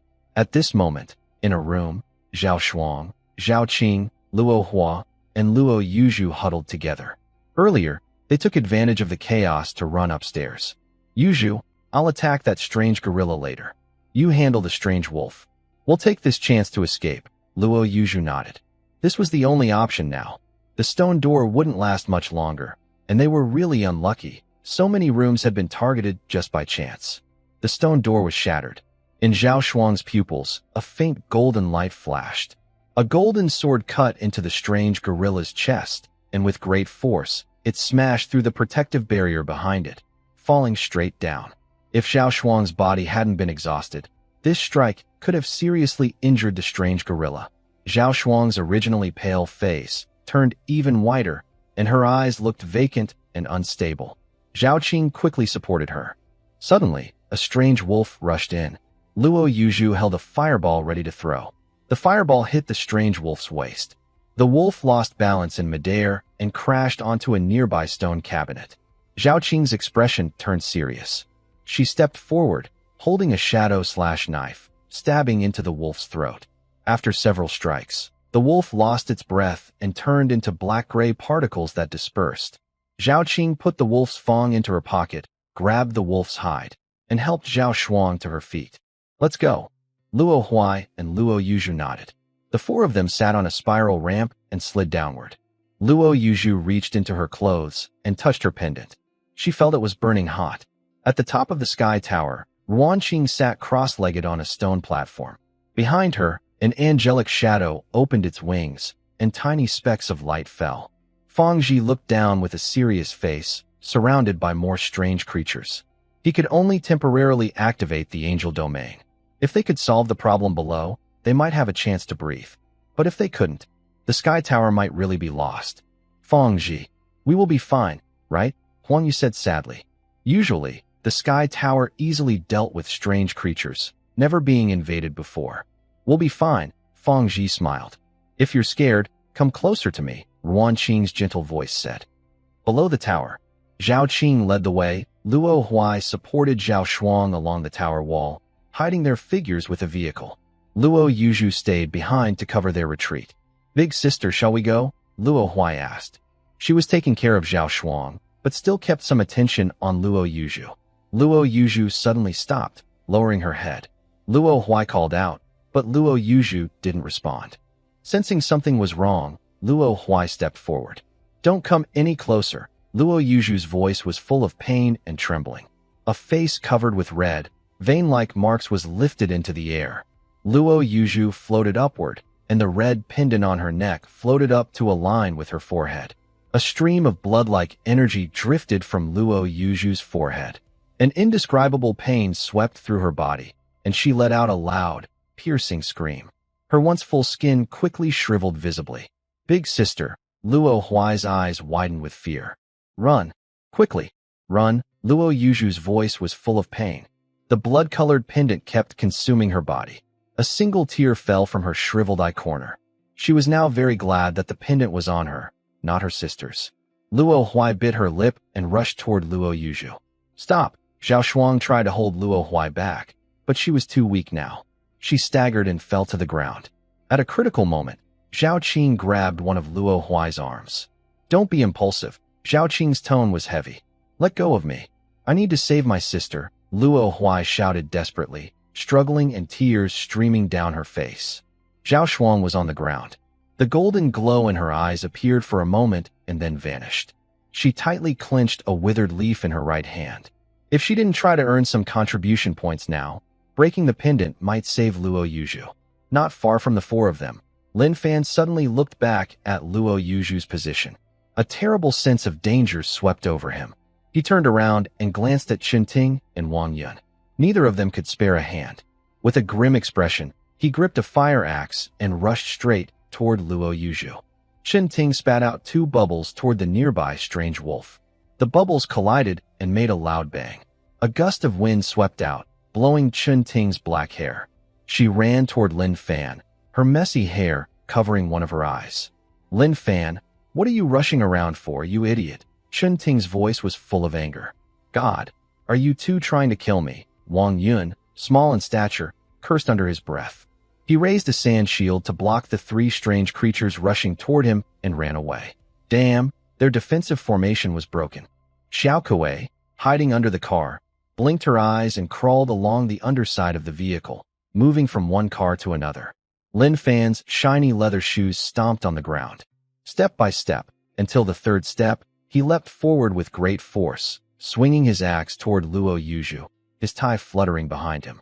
"Die!" Lin Fan shouted loudly. His axe fell, stopping just 10 centimeters from Luo Yuju's head, and a ripple of blood-colored energy spread out. Lin Fan's eyes widened suddenly.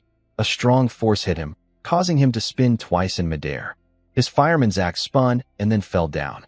Lin Fan landed on the ground, his face turning red as if he were a worm wriggling under the hot sun. His dress pants tore open, revealing a pattern of crayon Shinchan. The blood-colored ripple spread across the entire tower. Guiyang held a broken horn of the flame skeleton deer, glancing toward the source of the blood ripple. Break her apart. That is a strange summoning. Far on the other side, Su Hanliang sensed something unusual and rushed quickly toward Luo Yuju. Behind Luo Yuju, a dagger pierced through her chest. She didn't feel any pain and kept her eyes fixed on Luo Huai, her thin lips moving slightly. Her dried-up body fell, and Fong Yan appeared behind her. Still a step too late, Fong Yan's voice was full of regret. He caught the dried corpse, looked at the floating pendant, then stepped lightly toward Luo Huai.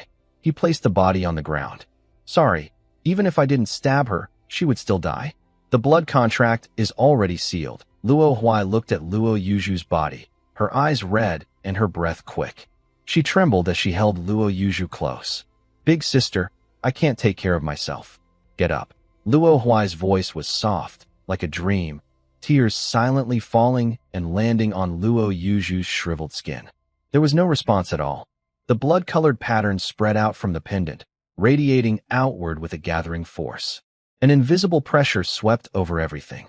Su Hanliang's detection glasses showed a peak value, indicating an abnormal, powerful wave of strange energy beyond the limit of the fourth stage. She couldn't understand why she was so unlucky. Today, even a fifth-stage team leader standing here would face a tough fight. Gained 3,700 kill points for attacking the flame skeleton deer. Guiyang did not look over there. He became even more aggressive with the flame skeleton deer, hitting almost punch for punch. At the same time, he used his mental power to activate internal destruction, causing the sound of bones cracking with each punch. Wenyi, you should leave here and go help them. I can handle this myself. Wenyi was about to draw her sword and hesitated. Are you sure you can do it? Men can't say they can't. Guiyang sidestepped the flames from the skeleton deer and spoke in a deep voice. Wenyi nodded. Be careful. Wenyi felt warm inside. She didn't expect Guiyang to love her so much that he was afraid she might get hurt. But she was just playing with his feelings. Thinking of this, Wenyi felt a bit guilty. After Wenyi left, Guiyang looked strange. Why did that woman change her voice again? It was so confusing. Sometimes, women can be troublesome and slow down his progress. He was fighting well, but she came over and distracted him from earning kill points. Guiyang didn't think more about it. His figure vanished instantly. His right hand, covered with silver scales, grabbed a rib from the flame skeleton deer and forcefully broke it. His left fist then pressed against the deer's lower jaw. Gained 4,200 kill points for attacking the flame skeleton deer. A mournful cry echoed. Evil energy surged, and the blazing flames swept around. The orchard in the center of the tower was already a sea of fire, with thick smoke billowing toward the wind well above the dome. Yunshan punched a strange wolf to death, laughing happily. Who else is there? He asked. He enjoyed battles where he didn't feel tired. No matter how he swung his fists, he fought with full strength, without feeling sluggish or weak. Jiang Cha, wearing the stealth cloak, felt a bit speechless. Men always suddenly become a bit childish. Yunshan's fierce eyes widened. One of the strange lions nearby suddenly shrank back and turned to run. Then Yunshan looked at a strange tiger nearby. The tiger let out a deep roar. Yunshan looked displeased. Why didn't you dodge?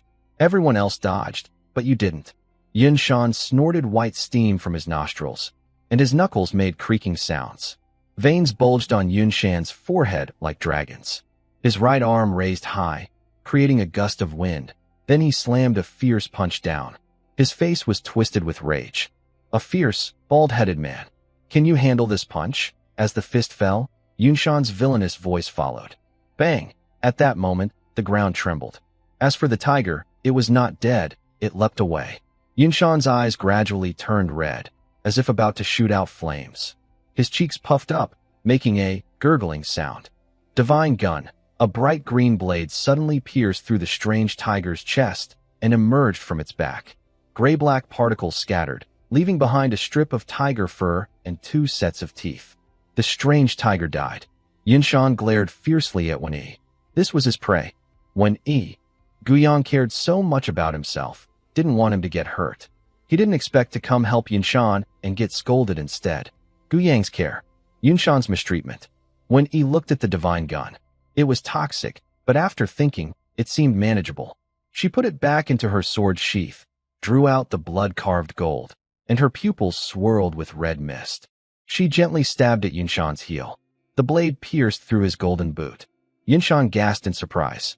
The redness in his eyes receded a bit, showing a hint of shame. Sorry, Yunshan felt guilty. When he came to help him, yet he scolded her. That wasn't right. But the pain in his heel was real. Damn it, armor doesn't prevent real injuries.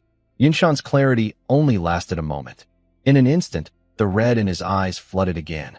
He leapt forward and punched a strange wild boar. Then, his blood-red eyes began to scan the surroundings. From the corner of his eye, a heavy round altar slowly materialized. A blood-red pendant flashed, and a humanoid outline appeared on the altar. Everyone around the altar retreated in fear. What caught their attention was long, midnight black hair, casually tied with an old peachwood hairpin. A strand of hair fell along her eye, and her indifferent eyes looked around. Red spiderweb-like veins flickered with faint light. She wore a semi-transparent blue gauze dress, revealing delicate jade hands with fingers painted in cinnabar red. Her entire body exuded a strange, enchanting beauty. As the strange mother appeared, the invisible pressure in the air dissipated, but this meant a greater danger. Give me back my sister. In the midst of everyone's shock, Luo Hua suddenly charged toward the mysterious mother. Fang Yin raised his hand and quickly struck Luo Hua's neck. Luo Hua's eyes rolled back, and she collapsed softly to the ground. Luo Hua's action did not attract the mysterious mother's attention. Fang Yin immediately relaxed and looked at Yunshan, whose red lips parted as if sealing a dried blood scab. It's you who killed my child. Under the influence of the mysterious device's golden armor, Yunshan's remaining bit of reasoning disappeared. When did he kill her child? Anger burned in Yunshan's chest. He leapt up and clenched his large fist, aiming straight at the mysterious mother's face. I'll kill you, mother. Ugh. Su Hanliang's eyes widened in shock. Such a fierce person. She wanted to stop him, but it was too late. Faced with Yunshan's powerful punch, the mysterious mother simply extended one finger and easily deflected Yunshan's attack. She flicked her finger, and Yunshan coughed up a mouthful of blood, his body bending like a cooked shrimp. The golden armor of the mysterious device shattered, flying out dozens of armor fragments, and he shot out like a shooting star.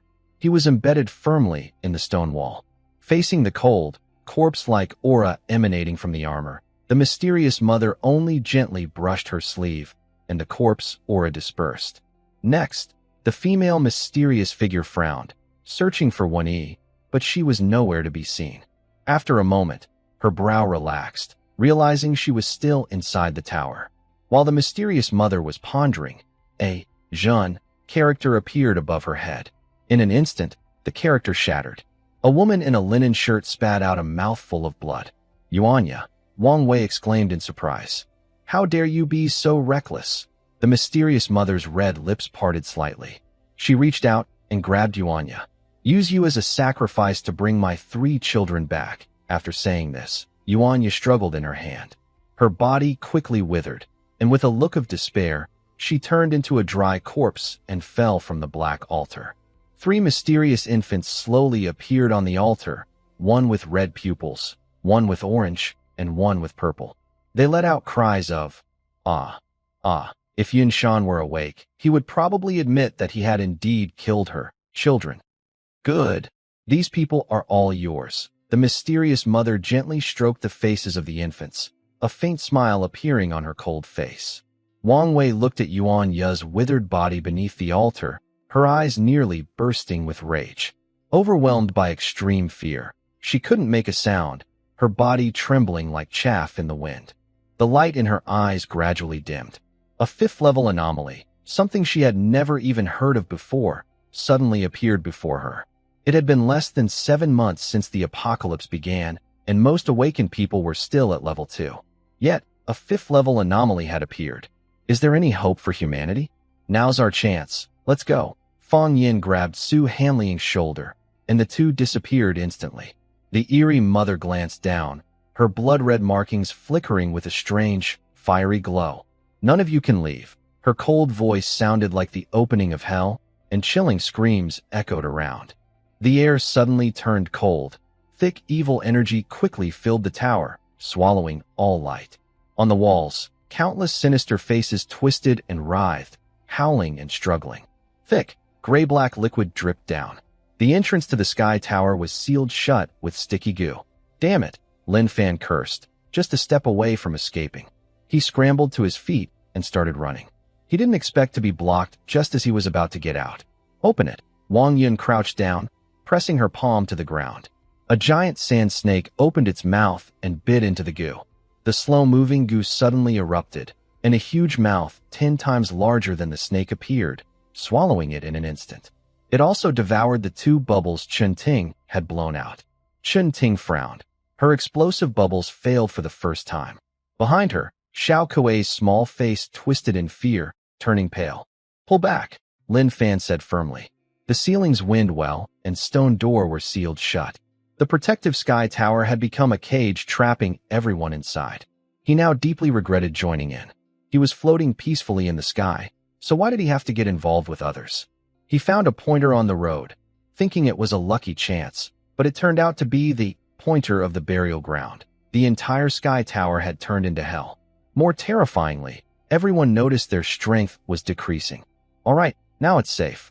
Play happily without worry. The eerie mother's gentle voice sounded like the whisper of death. Amid shouts of excitement, the 3-headed eerie infant transformed into a bloodthirsty wolf and leapt down from the altar. The strange mother turned her gaze toward Guyang. At this moment, Guyang was floating in midair, holding a bone-like deer antler in his right hand and clutching a dying flame skeleton deer. With his left hand, he squeezed, and the neck of the flame skeleton deer was twisted and broken. The deer's head and body fell downward, turning into blackish-gray particles that dispersed in the air. Defeated the flame skeleton deer, gained 3,100 kill points. The two looked at each other from afar. Guyang knew this was probably the mother of the 4 strange infants from the previous city gathering point, also known as the Strange Mother. She didn't come out when her child died, but now she's catching up. He couldn't understand her thoughts. You killed my child, the Strange Mother said, still asking the same question she asked Yinshan. But Guyang was always someone who dared to take responsibility. If he didn't do something, he wouldn't admit to it. I never killed children, but your child isn't really a child. I killed a strange creature, he replied. The Strange Mother frowned. Strange creature?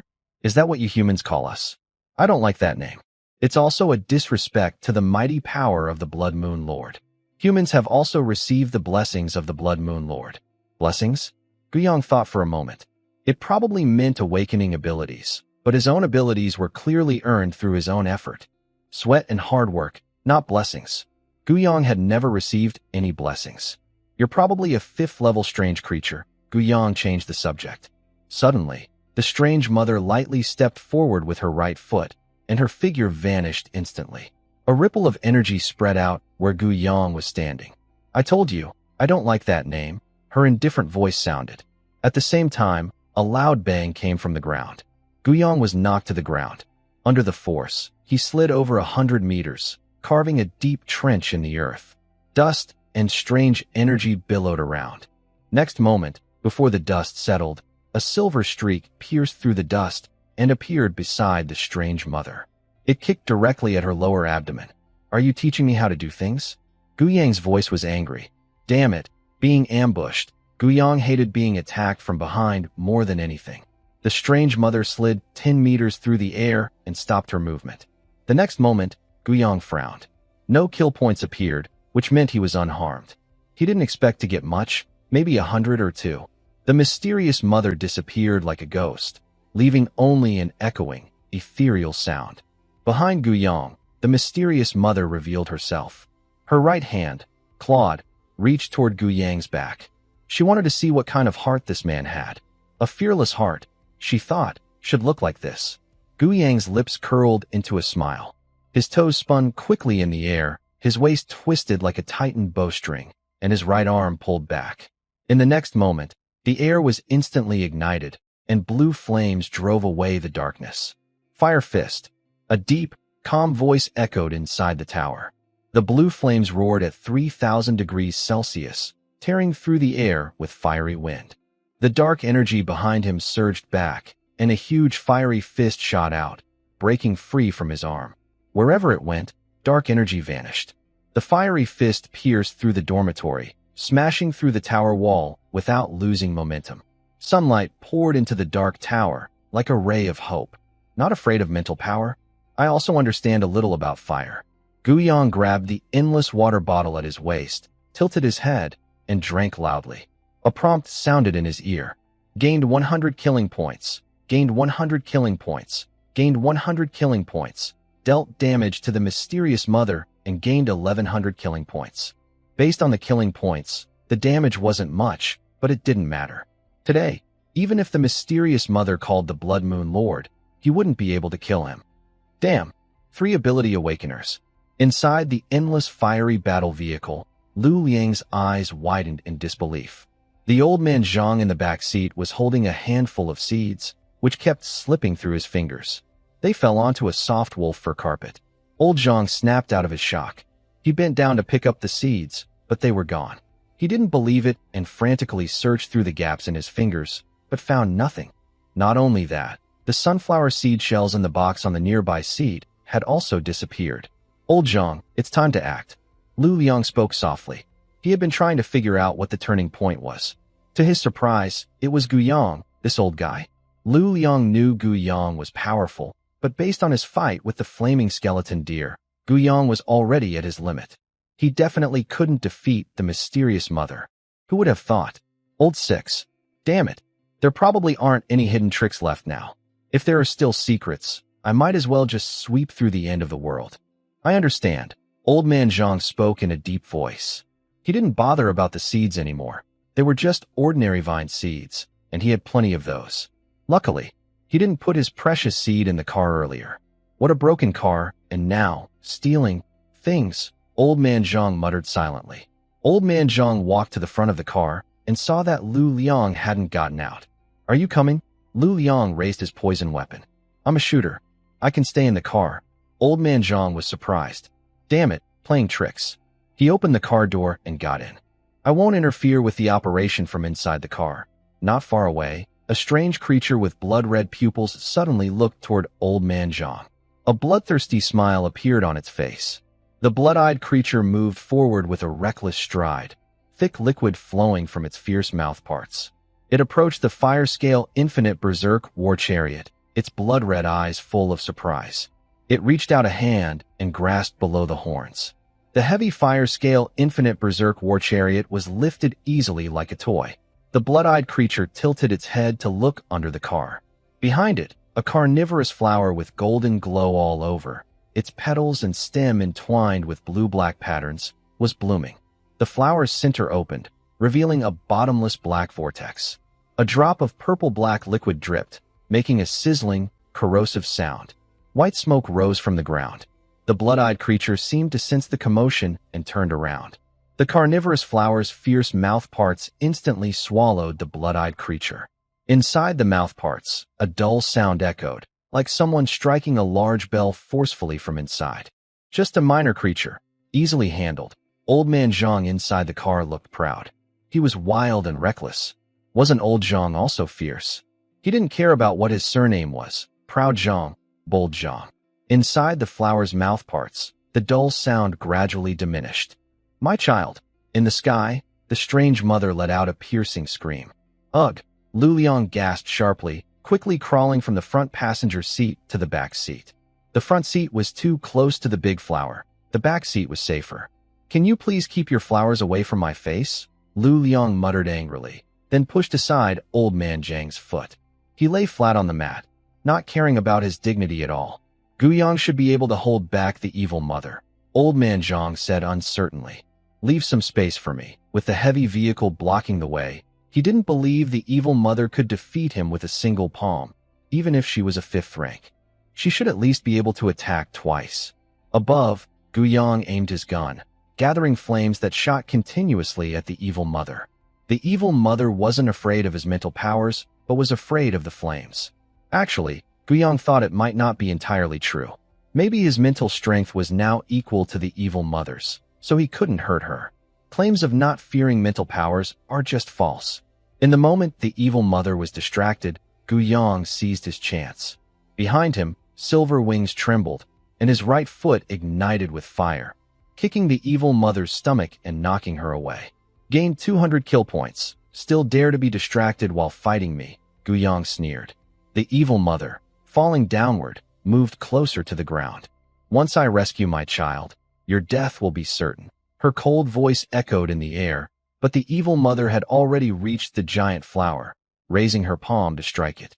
Fire fist. A blue flame fist whistled through the air, enveloping the evil mother, the giant flower, and the fire-scaled furious war chariot. Inside the carriage, two old men kept cursing the beast. The flames arrived instantly, raging in all directions. Dealt 1,200 damage to the evil mother, gained 1,200 kill points. Gained 100 kill points. Gained 100 kill points. Guyang listened to the notification sounds and fell silent. Could these 200 kill points be from Old Man Zhang and Lu Liang? No way. The flames dispersed, and the fire-scaled furious war chariot scales turned bright red, with many cracking, but it seemed fine overall. After all, it was a defensive strange object, fused with fire stones, giving it some resistance to flames. Guyang's focus with the fire fist was on the evil mother. Old Man Zhang and Lu Liang should be okay. If they accidentally died, he would feel guilty for a while. After all, he had developed feelings for them. The mysterious mother stood grimly to the side, while the large beast lay listlessly nearby. If not for the slight tremor in the leaves, Guyang would have thought it was already dead. But if this thing is dead, then so be it. Old Zhang probably has many more. Not to mention, it's quite powerful, second-level strange creatures, one after another. After today, I'll play with two more. I want you dead. Her child had just died again. The mysterious mother's calm shattered, her face turning fierce. Blood markings on her face spread downward, and a huge sense of pressure swept over the area. Below, the awakened ones, Fuyue, Zhuochun, Wu Ming, Chen Yuan, Wang Wei, Feng Peipei, Su Hanliang, and Fang Yin, stood together, alert and watching the strange creatures surrounding them. Suddenly, a strong force hit them. Except for Su Hanliang, who supported herself with her long sword and knelt, the others were pushed to the ground by the pressure, barely able to move their fingers. Fortunately, the strange creatures around them were also affected. Otherwise, they would have been finished today. Su Hanliang squinted at the mysterious mother's direction. It was like a battle of gods, ordinary people suffering. She wasn't sure if she could hold on, so her gaze shifted to Guyang in the sky, who looked like a demon god.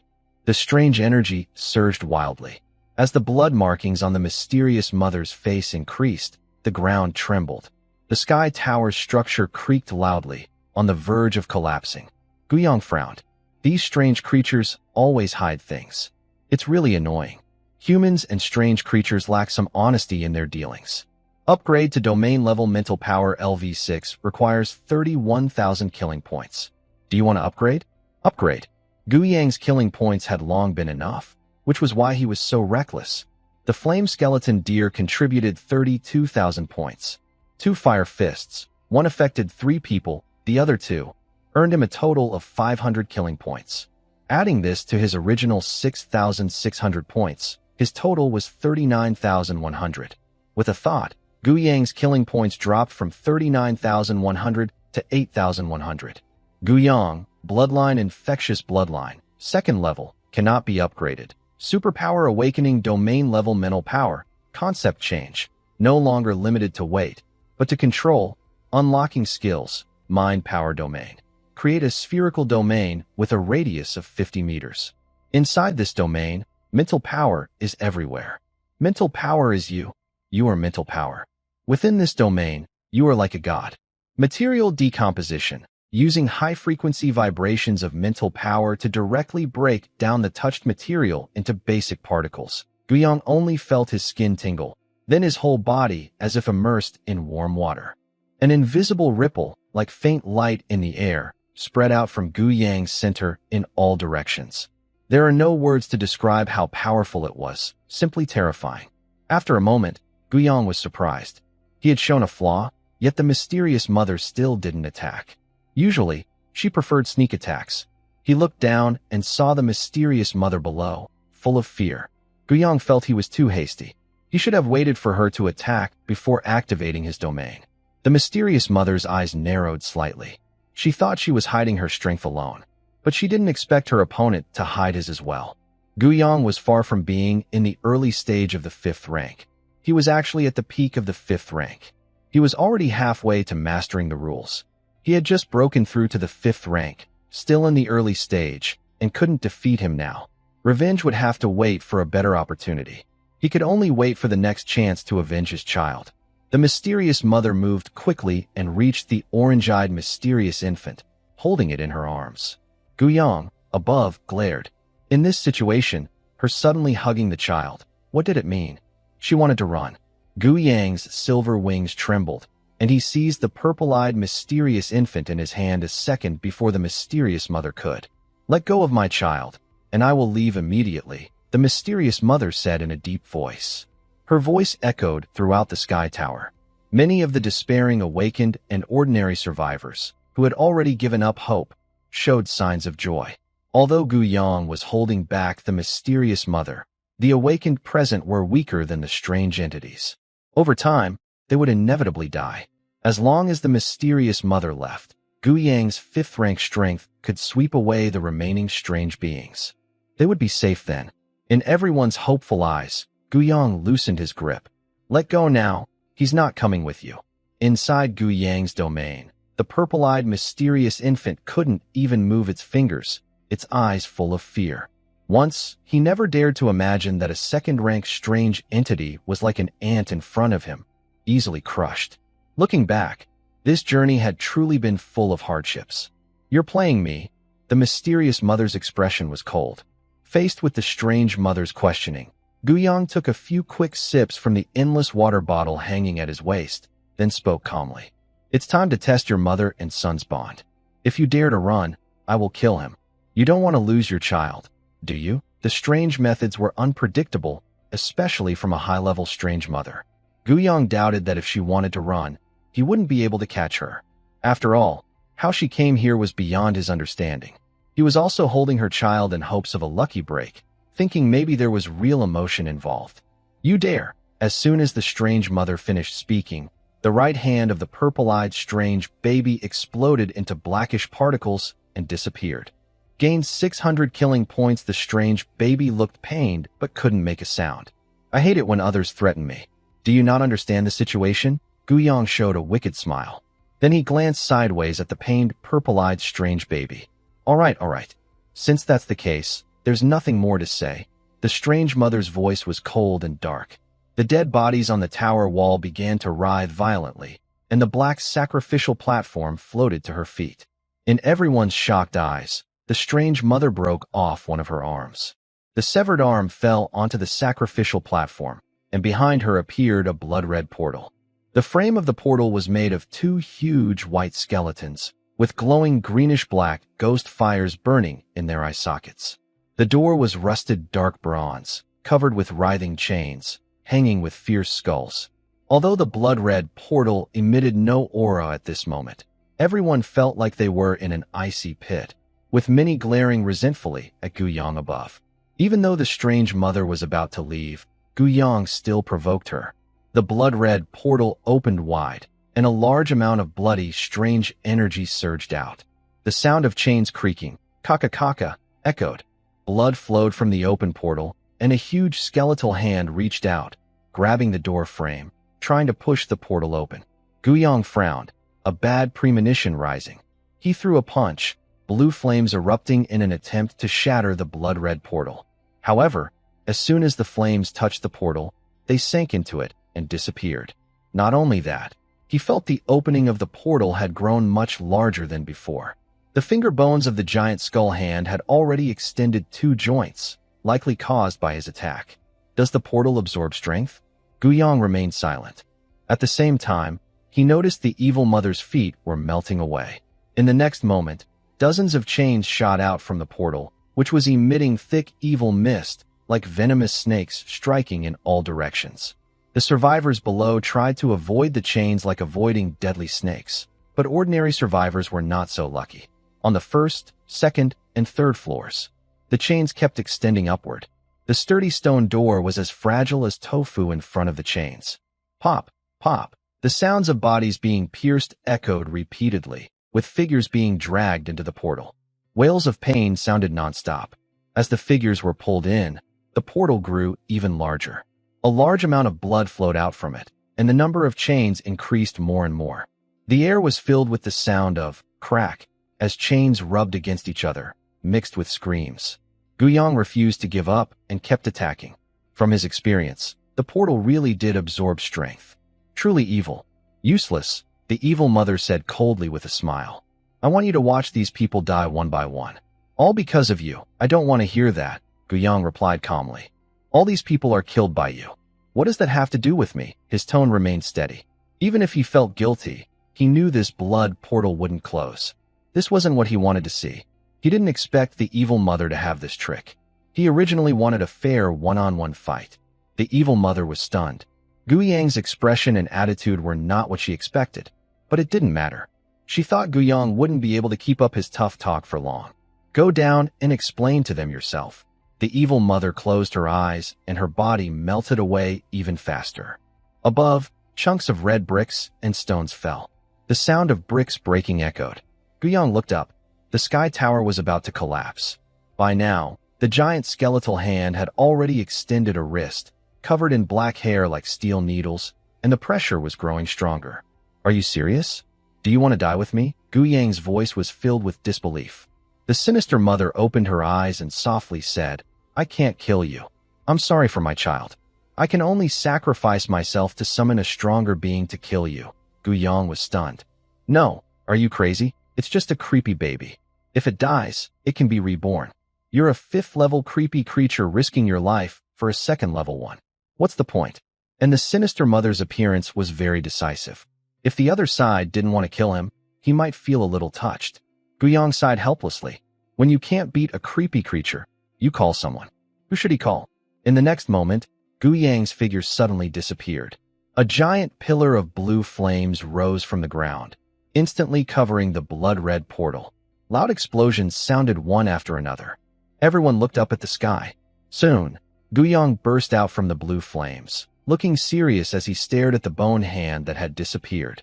It was growing back at a visible speed.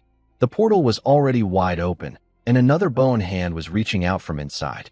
Guyang didn't dare to keep attacking. He waved his hand, and 199 bone erosion black needles shot out from the fiery battle chariot.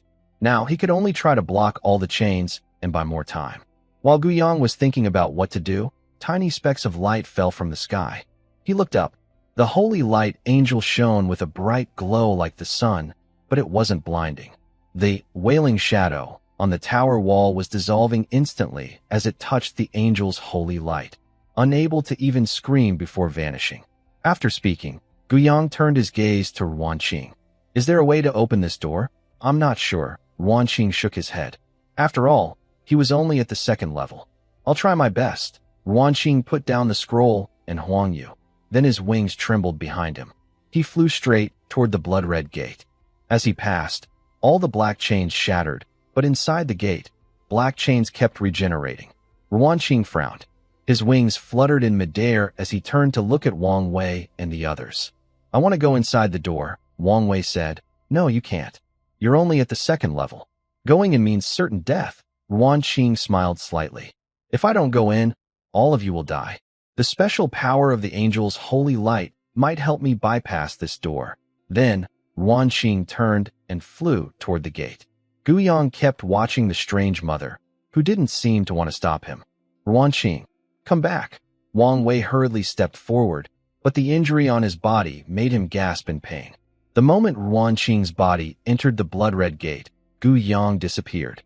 He grabbed Ruanqing's shoulders, trying to pull her back. Ugh! Hum! A long, ethereal low chant echoed in the sky. Its deep, somber tone made everyone feel lonely and sad. Suddenly, the Tower of Heaven shattered instantly. A strong wind blew, stones flew far away, and the survivors hiding in the dormitory floated gently to the ground. The sky turned dark. "It's the Heavenly King." Fang Ji's eyes were full of surprise. Next, ripples appeared in the empty space, like faint light on a lake. The Heavenly King waved his wings and disappeared into the ripples. Everyone's joy was fleeting, like a fleeting flower. In the dark sky, a blood-red moon hung high. Behind Guyang, a figure suddenly appeared. The woman wore a white coat that fluttered in the strong wind. "Let's go back. This has gone too far," her clear voice rang out. The bony hand trembled, pulling back into the gate. The blood-red door closed, slowly fading behind the strange mother. Guyang turned around. The woman in front had long, flowing hair that spilled over her shoulders, wearing large sunglasses and a mask with a lazy sheep pattern. For strands of slightly curled hair, tied with butterfly bows, fell from her eyes. The colors of these strands were white, red, gold, and purple. "You're leaving too." The woman did not look at Guyang, but instead focused on the sinister mother, speaking calmly. "I want my child." The sinister mother pointed at the purple-eyed sinister baby beside Guyang. The woman snapped her fingers, and the purple-eyed sinister baby instantly exploded into black particles and disappeared. "Guyang, that was my baby." As someone with good judgment, he didn't dare say anything, feeling frustrated. He had over 2,000 killing points. "Don't make me say it twice." The woman suddenly became irritable. Her 4 strands of colorful hair emitted a faint glow. A terrifying pressure swept over the scene. The sinister mother's melting body reformed, and she turned to leave. The woman's voice rang out again. "Leave the sinister device altar here. Return it after use." The sinister mother dared not say more and turned to leave. She knew well that anyone easily frightened by a single sentence was not someone she could afford to offend. She initially thought the other side seemed reasonable enough to return the child, but from her expression, it was clear she was very difficult to deal with. After the sinister mother left, the woman looked at Guyang, gently touching her masked chin. "You probably won't try to attack me with your telekinesis and then set me on fire, right?" Guyang's face stiffened. Of course not. He was full of caution. This person had just appeared. How could she know his abilities? Could she have been spying here all along? "That's good. Otherwise, I might have to fight back and hurt you," she said, then walked over to Ruan Xing, took her hand, and fiddled with her arm. "Good. No problem." Next, the woman looked around, muttering to herself about who was alive and who was dead, various chaotic words. She glanced toward Luo Yao and sighed, removing her white long robe to reveal a soft-textured, light pink knitted vest, paired with a white knee-length dress, white socks, light blue platform shoes, and a small bunny bag slung over her shoulder. She looked like a sweet, cheerful girl from next door. But no one present dared to see her as a soft girl. Surprisingly, the white robe she just took off instantly disappeared. As she sat down, a wooden stool appeared behind her, and a pile of neatly stacked firewood appeared in front. With a snap of her fingers, she lit the fire and then rested her chin on her hand, staring intently in one direction. "Why has she been watching us?" Old man Zhang poked the fire, feeling a bit uneasy. "She's probably watching Guyang," Jiang Cha said casually. Just as Jiang Cha finished speaking, she felt a sharp pain in her thigh. "Ow!" She quickly slapped Wen Yi's hand away. When he looked annoyed and sour, Jiang Cha sighed inwardly. Where's her confidence? She thought Wen Yi was probably finished. Lu Liang looked at Guyang. "Why don't you go talk to her and get some information?" Seeing Guyang hesitate, Lu Liang encouraged him. "You're a 5th rank. Don't be afraid." Guyang looked around. "Huh? Yin Shan? I need to find my good brother." Then he stood up and left. Lu Liang looked frustrated. Why is he so timid?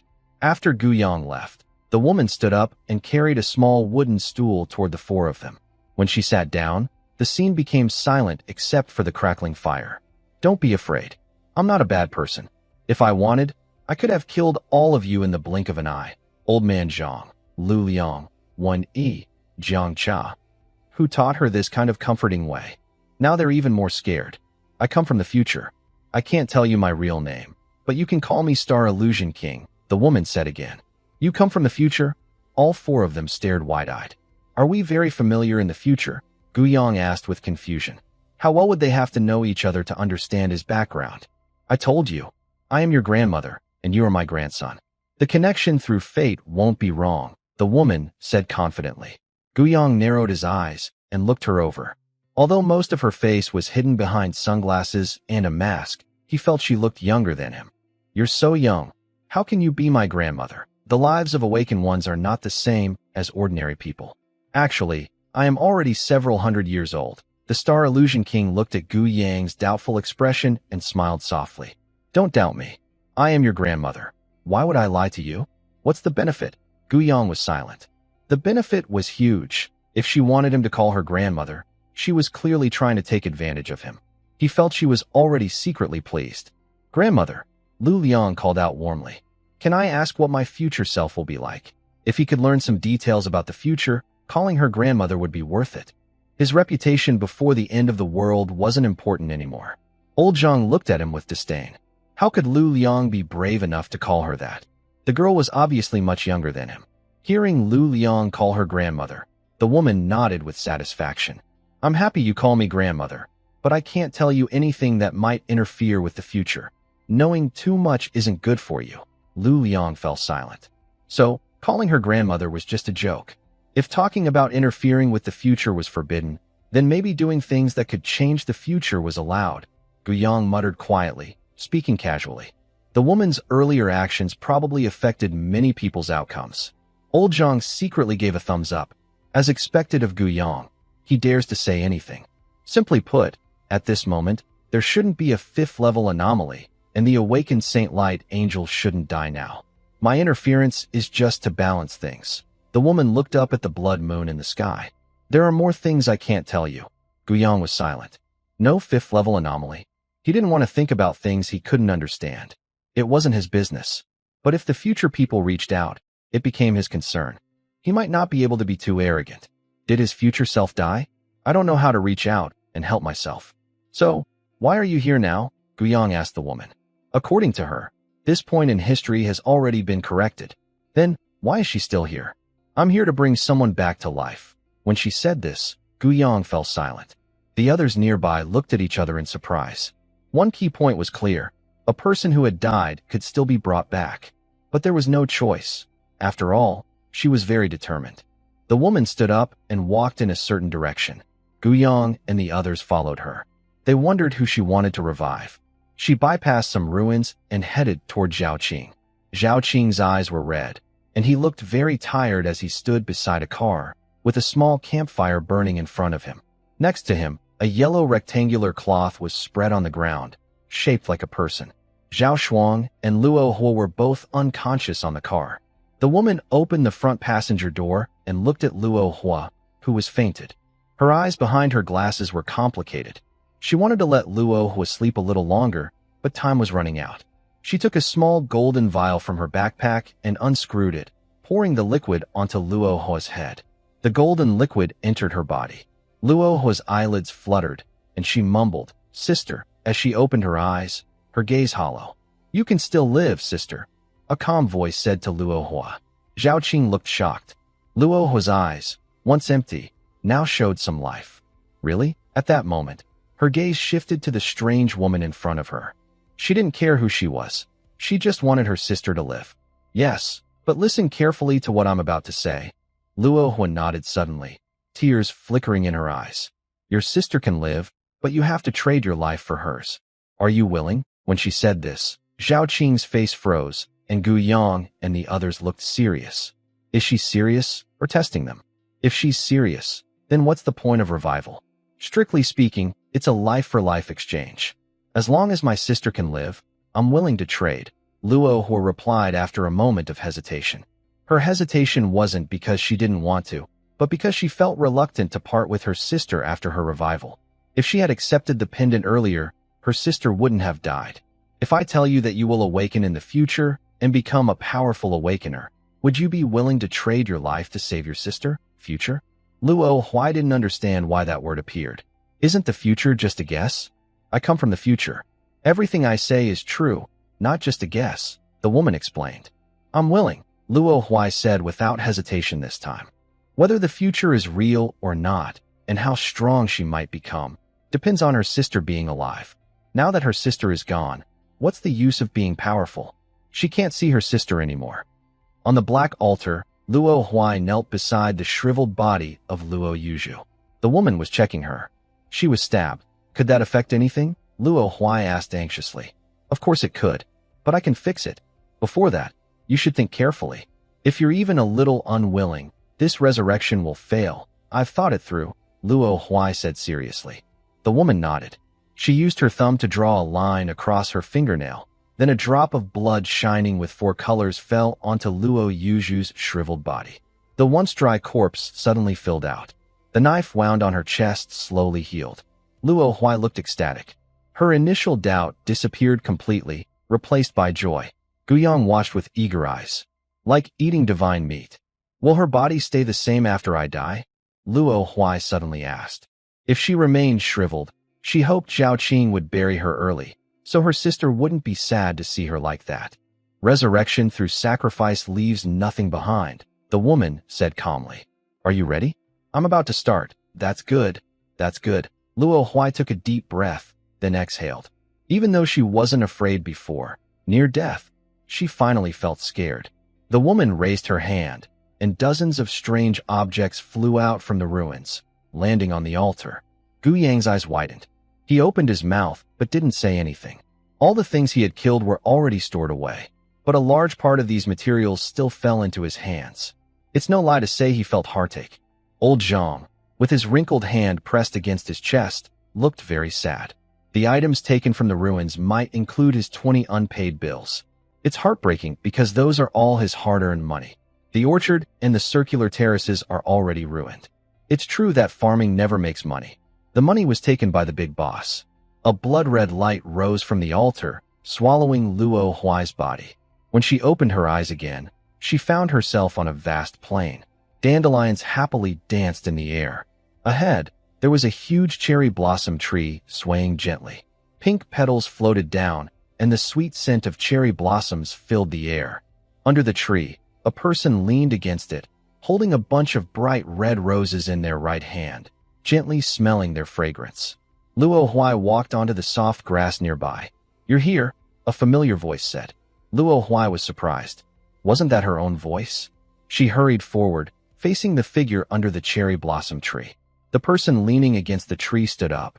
Their pure white coat slipped off their shoulders and floated away with the wind. Cherry blossoms fell from above. Your eyes. Luo Huai began. Smell this flower. Is it the scent you like? The same voice as Luo Huai's responded, but it was calmer. Luo Huai took the rose and sniffed it close to her nose. It's very fragrant. I haven't smelled it in a long time. I almost forgot what it smells like. The future Luo Huai, with a red ribbon covering her eyes and a smile on her lips, said, If you like it, that's good. Am I not sacrificing myself? Why am I here? Luo Huai asked curiously. Actually, reviving someone doesn't require anything. Everything I do is just for others to see. See how hard it was. You came here because I wanted to see you. Then do I not have to die? Sorry, you still have to die. My value isn't enough yet. Reviving your sister is the best I can do. Someone has to pay the price. Both of us must die. It's okay, as long as my sister can stay alive. Luo Huai smiled with relief, sniffed the rose in her hand, and showed a satisfied smile on her face. Thank you. You must have suffered a lot. Luo Huai looked at her future self. Her future self smiled softly, and her body turned into petals that slowly disappeared. It would be good if my sister could come back to life. Over the past decades, aging and youth didn't really stir her feelings. Living and dying are basically the same. The only reason to stay alive is to hope for her sister's revival. The petals drifted away with the wind, leaving only their sound echoing in the air. Luo Huai stared blankly at the 2 mechanical legs left on the ground. Her body turned into petals and vanished. The rose fell to the ground and rolled down the slope. The red glow from the altar faded. Luo Yuju opened her eyes, looking confused at the blood moon in the sky. She gently supported her forehead with her right hand and shook her head. Wasn't I dead? Luo Yuju whispered softly.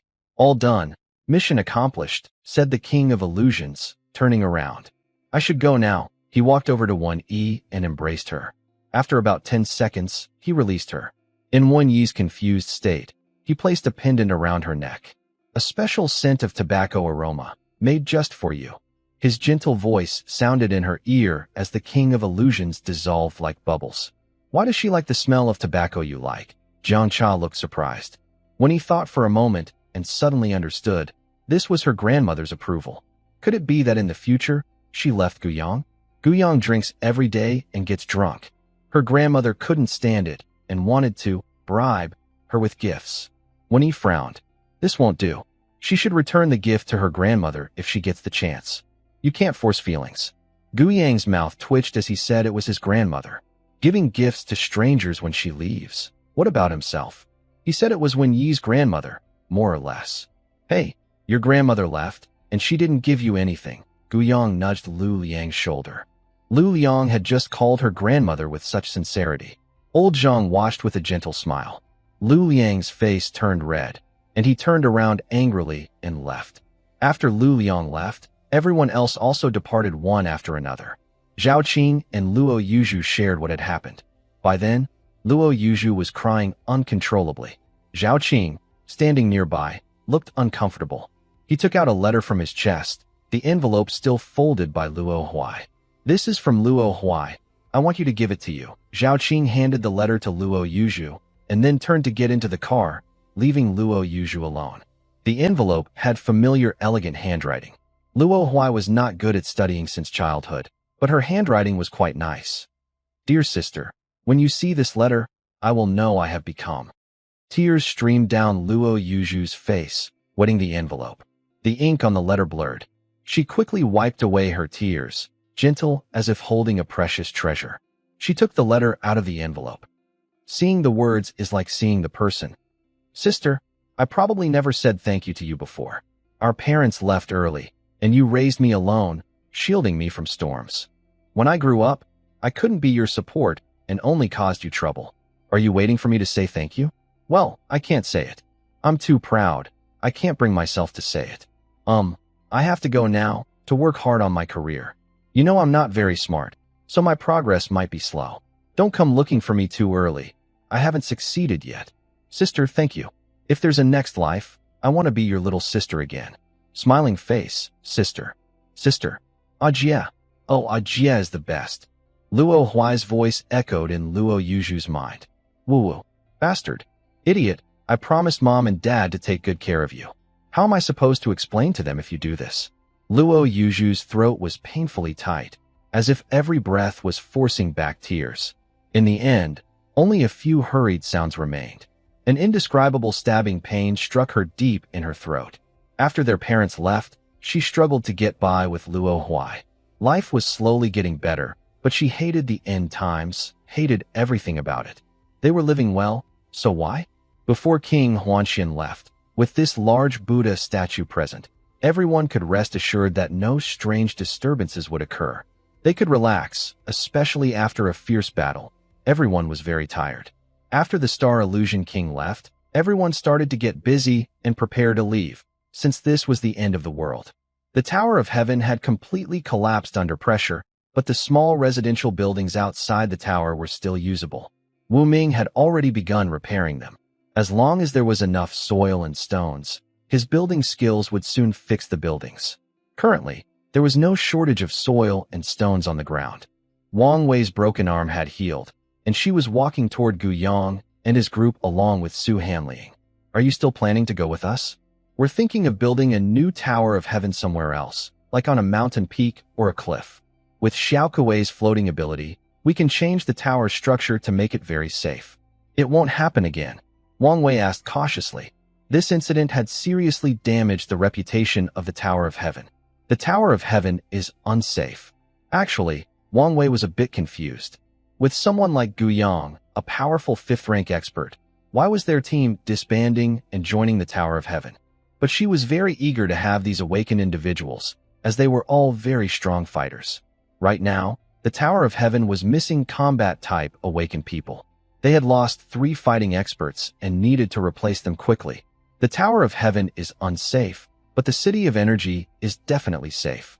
Come back with me to the City of Energy. Su Hanliang started tearing down the wall. She originally thought that since the Tower of Heaven had collapsed, these people would come back with her to the City of Energy. But unexpectedly, they weren't giving up and wanted to rebuild. That's normal, though.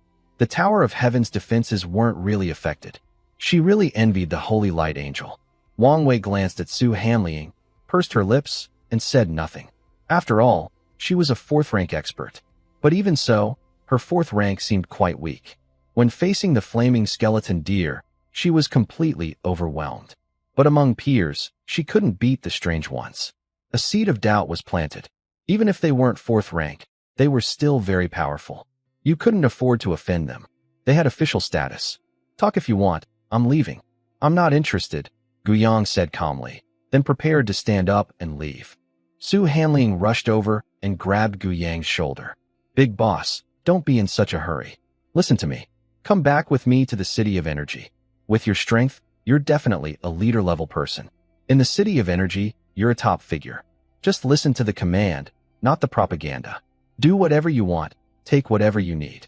Think about it. Su Hanliang rested one hand on Guyang's shoulder, blinking her big eyes, almost leaning against him. At that moment, a hand from behind grabbed Su Hanliang's waist and gently pulled her away from Guyang. Su Hanliang fell into Wen Yi's arms. Tell me about it. I'm quite interested. Really? That's great, Su Hanliang said happily.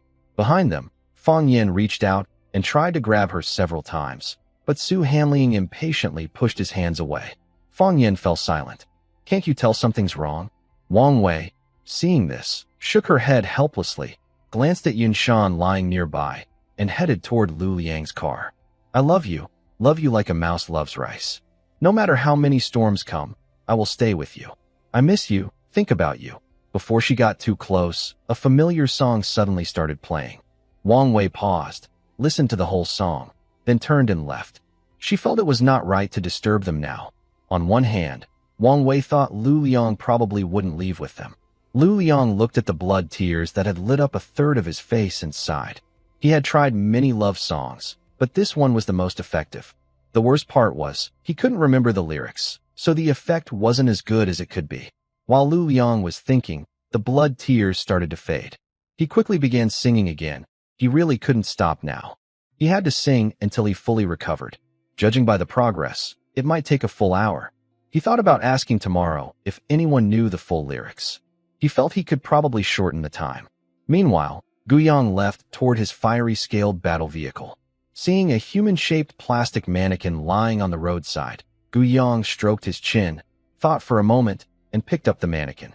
Back in his car, Guyang took out the wolf pelt given by old Zhang and a pair of cat pupils obtained from killing a strange cat. The wolf pelt seemed to be of little use now. It was only a first-level pelt, and he didn't need the cat pupils since his eyes were fine. He wasn't interested in low-level materials anymore. As Guyang thought this, his kill points decreased from 8,700 to 8,600. The white light faded, revealing a tall, straight-standing werewolf. Its purple eyes shimmered with a strange glow in the night. Cat-eyed werewolf, mystery device rank 12500. Abilities has cat-like vision, increased alertness like an old wolf, and a wider range to foresee danger. An excellent werewolf model will be very loyal and highly disciplined in movement, able to play the roles you assign to it. Mystery device. A forbidden item fused with mysterious objects. Using it always comes with a cost, and higher-ranked devices have greater costs. Cost. Please do not doubt the professionalism of the werewolf model, or it may hold a grudge against you. Werewolves also deserve respect, but if you are Guyang, using it comes at no cost. Guyang's eyes lit up. He probably already understood the usefulness of the werewolf. Guyang thought this was a loyal, all-around butler. Meanwhile, Wang Wei returned to the Tongtian Tower camp. Qin Yuan asked, "Did anyone want to come with us?" Wang Wei shook his head. Qin Yuan sighed. "We've lost a lot this time. Almost nothing is left. Bao Jie is dead. Xiao Zhiyong is dead. Yuan Yo is dead. Zhuo Chun fainted from overexertion. Fang Ji is badly injured, and Fu Yu is seriously hurt. We also lost someone here." Lin Fan's expression darkened. "Brother Zhao?" Xiao Kuei looked a bit sad. "Old Zhao is just too reckless." Qin Ting brushed aside Xiao Kuei's messy hair. If he hadn't gone alone to the second floor to set up the gun, maybe nothing would have happened. From now on, we are one family. No more dividing us into you and me. Wang Wei forced a smile. Before, the 5 awakened survivors in the building didn't get along well and kept wary of each other. After a battle, everyone became much closer. The next morning, Guyang was brushing his teeth. The angelic holy light faded, and the building rose from the ground, drifting into the distance. Su Hanling and a few other ordinary survivors with skills also left. The lingering energy in the area was too strong. It wouldn't be long before strange creatures gathered. They couldn't take the awakened ones with them. These pre-apocalyptic technical workers are highly valued in the City of Energy, as all sides need people and can't rely solely on awakened individuals. Why didn't you leave? Guyang spat out the foam in his mouth and looked at Lu Liang walking toward him.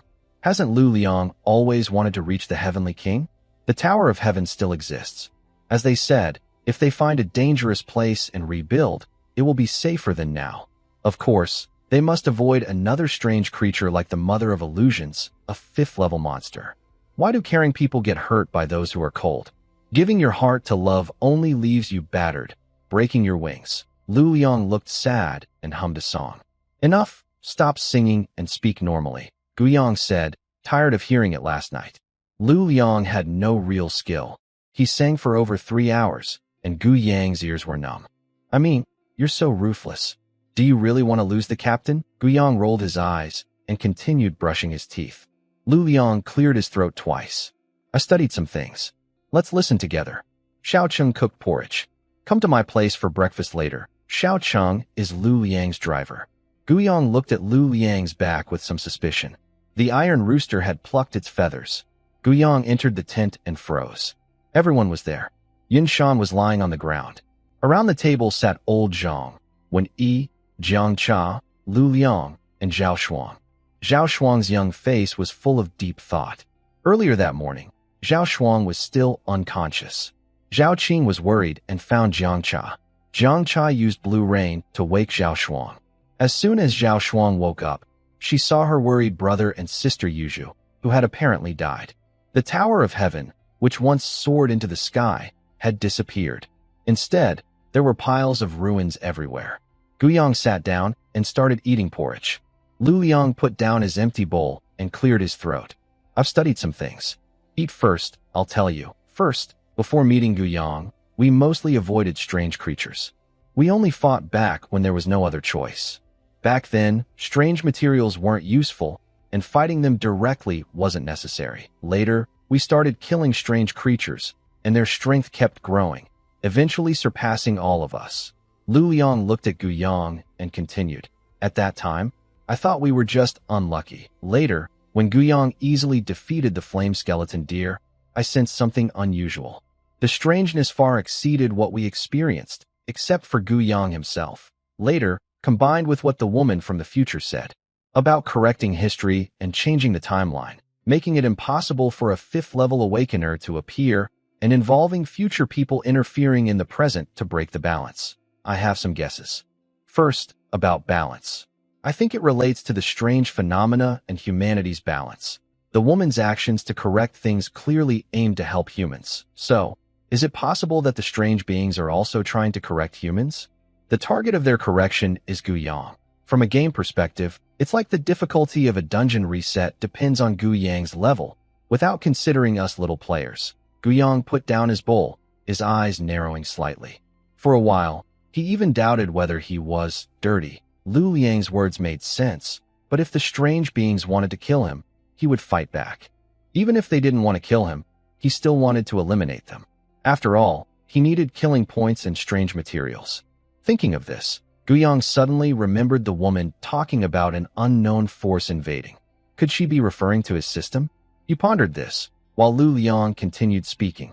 As everyone knows, Awakener's energy is much stronger than that of ordinary people. How much stronger, we don't know. The difference in energy between levels 1 and 2, or 1 and 3, is also unknown. So, it's possible that Guyang's energy is too intense, attracting higher-level strange beings. Therefore, I think we should test this. When encountering strange beings, Guyang shouldn't attack first. Just stay low and develop quietly, like before. At first, Guyang was very cautious, but at some point, he became a bit reckless. Later, he was downright arrogant. After some discussion, the team set out. Only a few dozen people chose to follow them. The rest went with the Tower of Babel. This time, the casualties were heavy, over 13,000 people, leaving only about 4,000 survivors. Old Wolf. Let's go too. Guyang lay in the back seat, eating chips and drinking cola. Old Wolf drove the car, keeping pace with the vehicles ahead. His eyes were full of focus. Old Man Zhang looked into the rearview mirror, his cloudy eyes momentarily stunned. How did Guyang turn into a dog head? He looked again carefully and saw that it was indeed a dog. A wolf driving the car. Old Man Zhang was just surprised for a moment and then looked away. With Guyang's ability, it was not strange for anything to happen. The convoy kept moving until sunset, then slowly stopped. Guyang got out of the car, grabbed the endless water bottle, and drank a few gulps. It was still very hot. Lu Liang came over. Can you help me merge a strange item?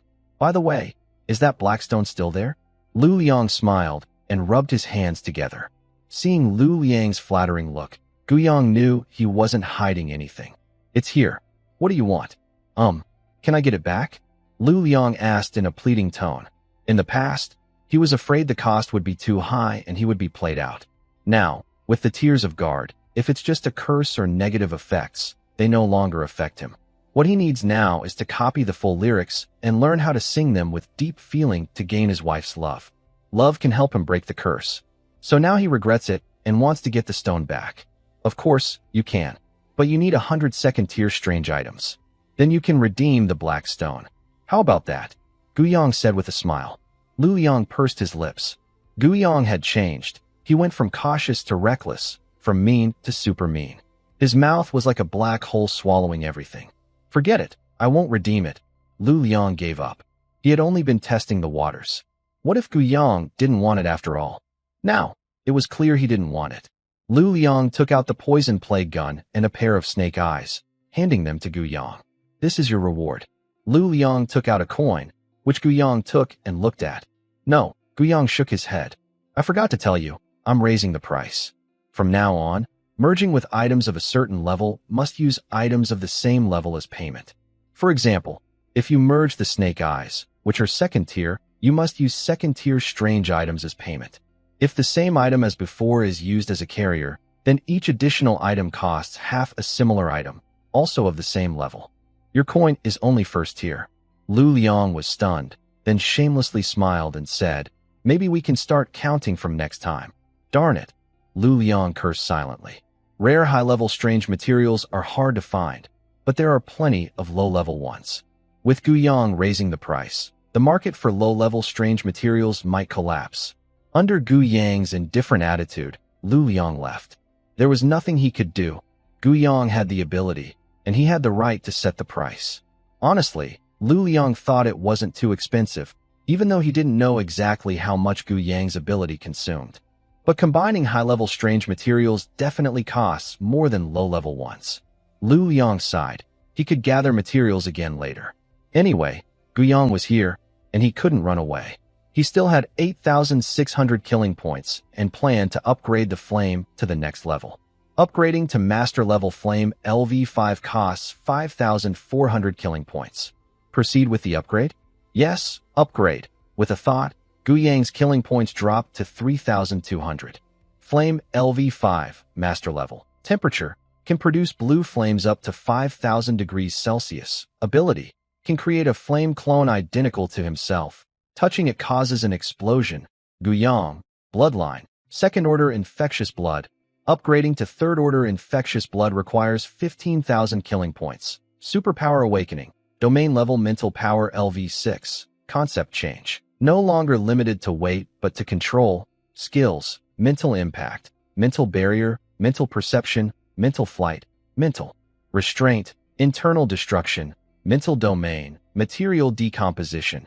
LV7, radius 150 meters domain, requires 50,000 killing points. Master Level Flame LV5, capable of producing blue flames up to 5,000 degrees Celsius. Skills, can simultaneously generate 3 fist-sized fireballs, a 5-meter-long flame whip, flame spear, condensing fire at the fingertips. Flame Pillar, gathering a fire column rising from the center, flame wall, forming a wall of fire. Fire Fist, the arm turns into flames to punch. It can also create a flame clone that looks exactly like the original. Touching it causes an explosion.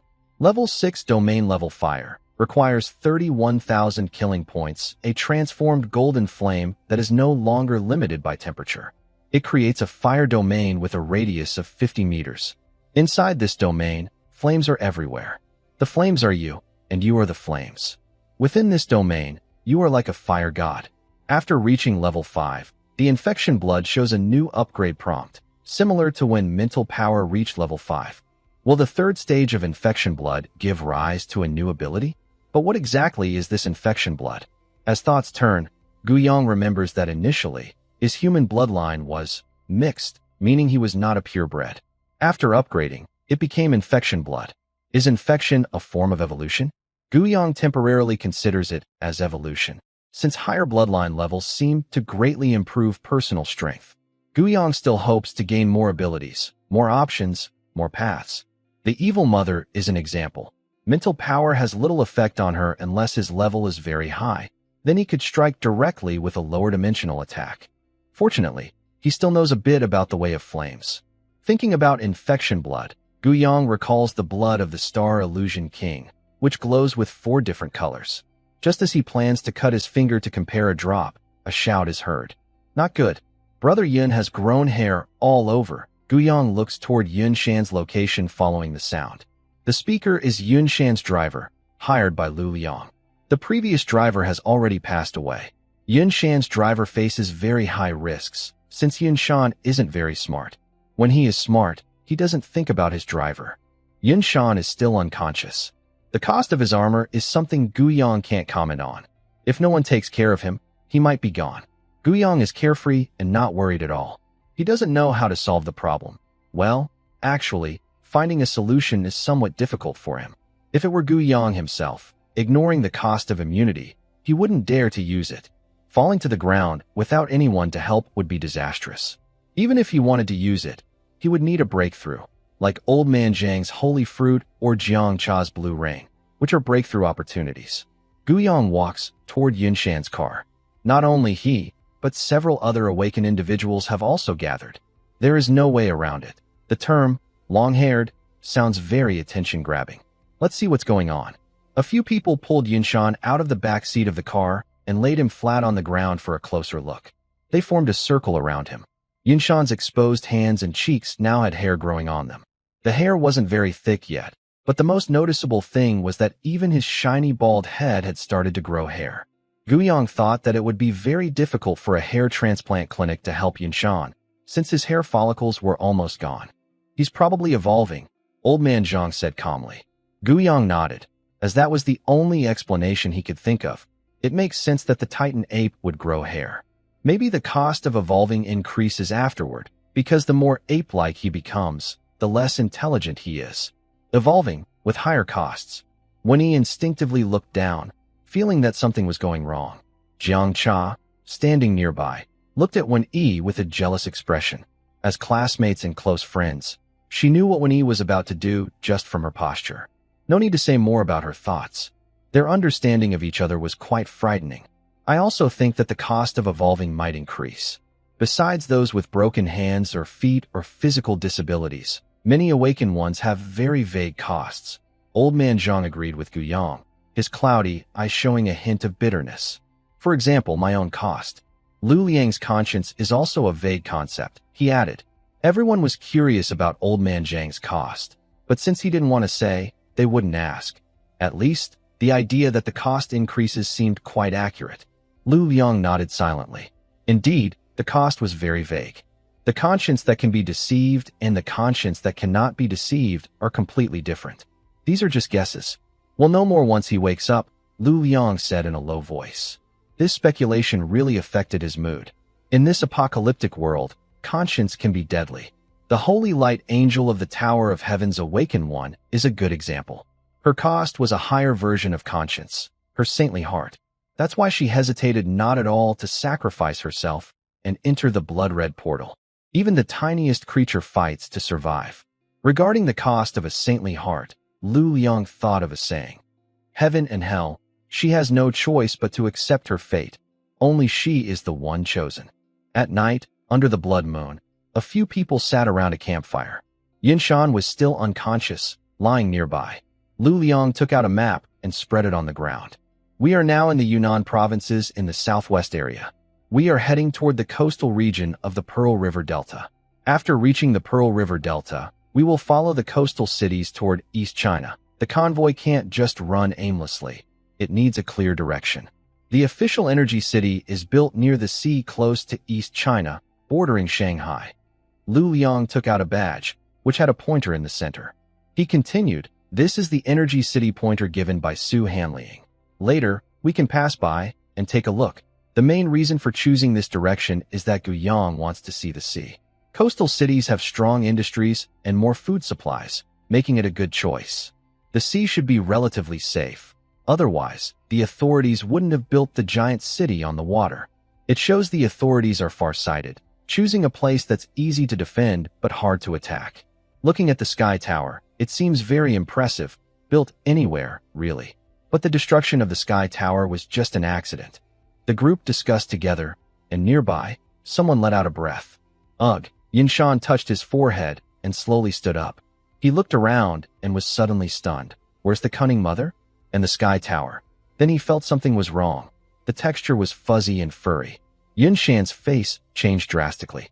He quickly touched his cheeks, and his expression turned to one of shock and fear. Jiang Cha handed him a small mirror. Yinshan looked into the mirror. His expression immediately softened, and he looked very happy. Damn, he had grown long hair. As for the fur on his cheeks, he didn't mind.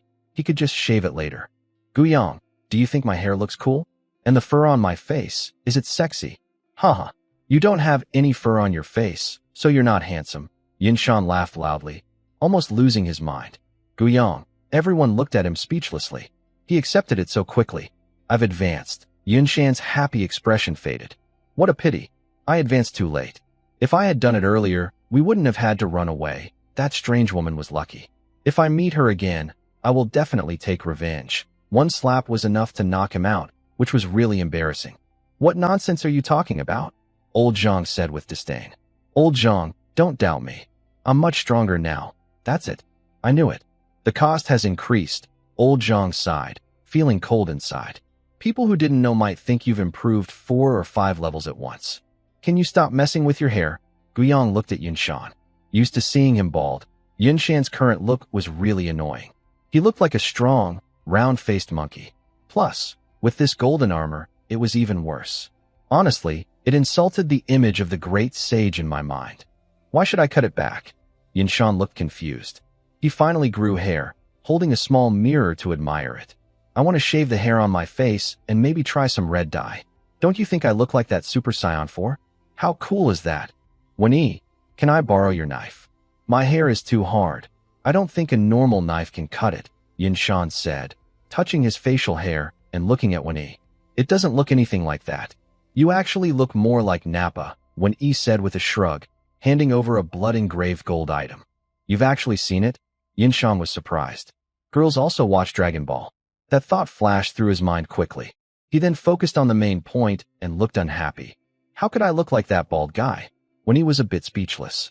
It had only been a day since Yinshan grew hair, and he already forgot he used to be bald. Remember to wipe some blood on it, Wen-yi said, not wanting to argue about this.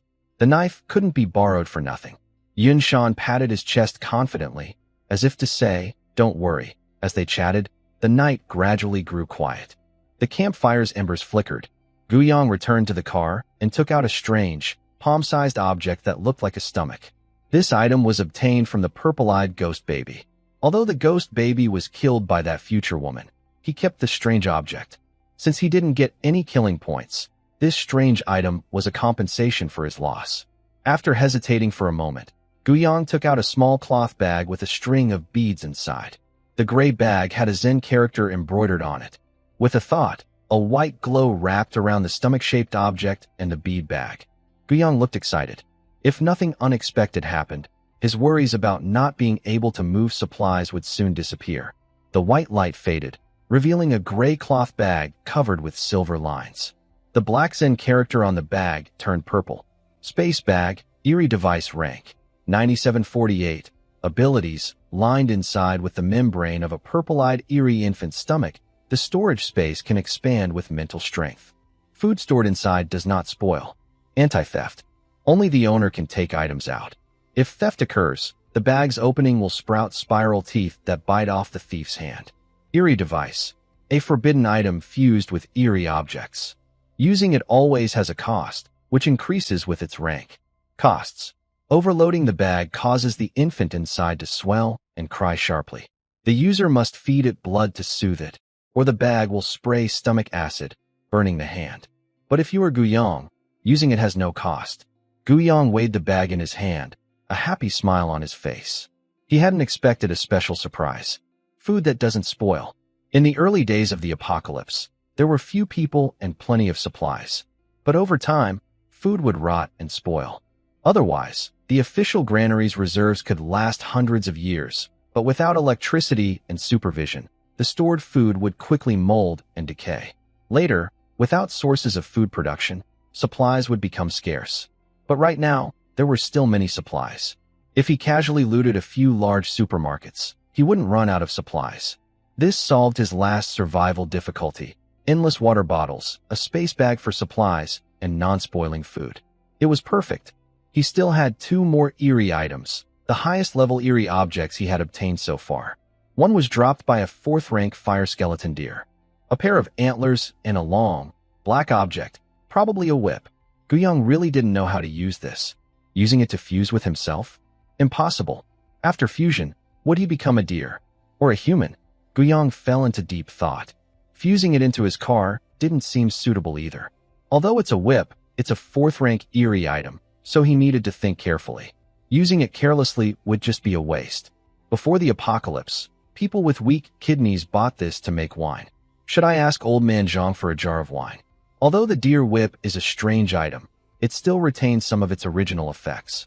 But I don't like drinking alcohol. It causes trouble. I can't think of anything else. So Guyong plans to merge the deer antler directly into the fire scale berserk chariot. Combining these two strange items will also save 100 killing points. Just as Guyong was about to merge the deer whip and antler into the fire scale berserk chariot, he glanced at the infinite water bottle in the passenger seat. The infinite water bottle should be usable too. After a moment of thought, Guyong decided, and his killing points balance became 3,000. A white light enveloped the water bottle and the deer whip. After a moment, the white light disappeared. The basic shape and color of the water bottle remained unchanged. It still looked like semi-transparent, foggy ice blue glass made from natural crystal. Inside, hundreds of raindrop-shaped bubbles changed from white to blood red. Looking through the clear, bright bottle, you could faintly see the liquid inside, a mix of light blue and blood red, clearly separated. Infinite water bottle, strange device rank. 8182, abilities, endless rain. The blue rain in the bottle is inexhaustible and unlimited. Blue rain restores 40% of stamina and 35% of mental energy per 100 milliliters, dissolves all stains and blood stains, greatly aiding wound healing. Long-term drinking can strengthen the body, improve kidney function, boost immunity, and prevent diseases. Strange device. A forbidden item fused with strange objects. Using it always comes with a cost, and higher rank means a greater cost. Costs. Water erosion. Long-term use causes overload of water attributes in the body, making the body approach a liquid state.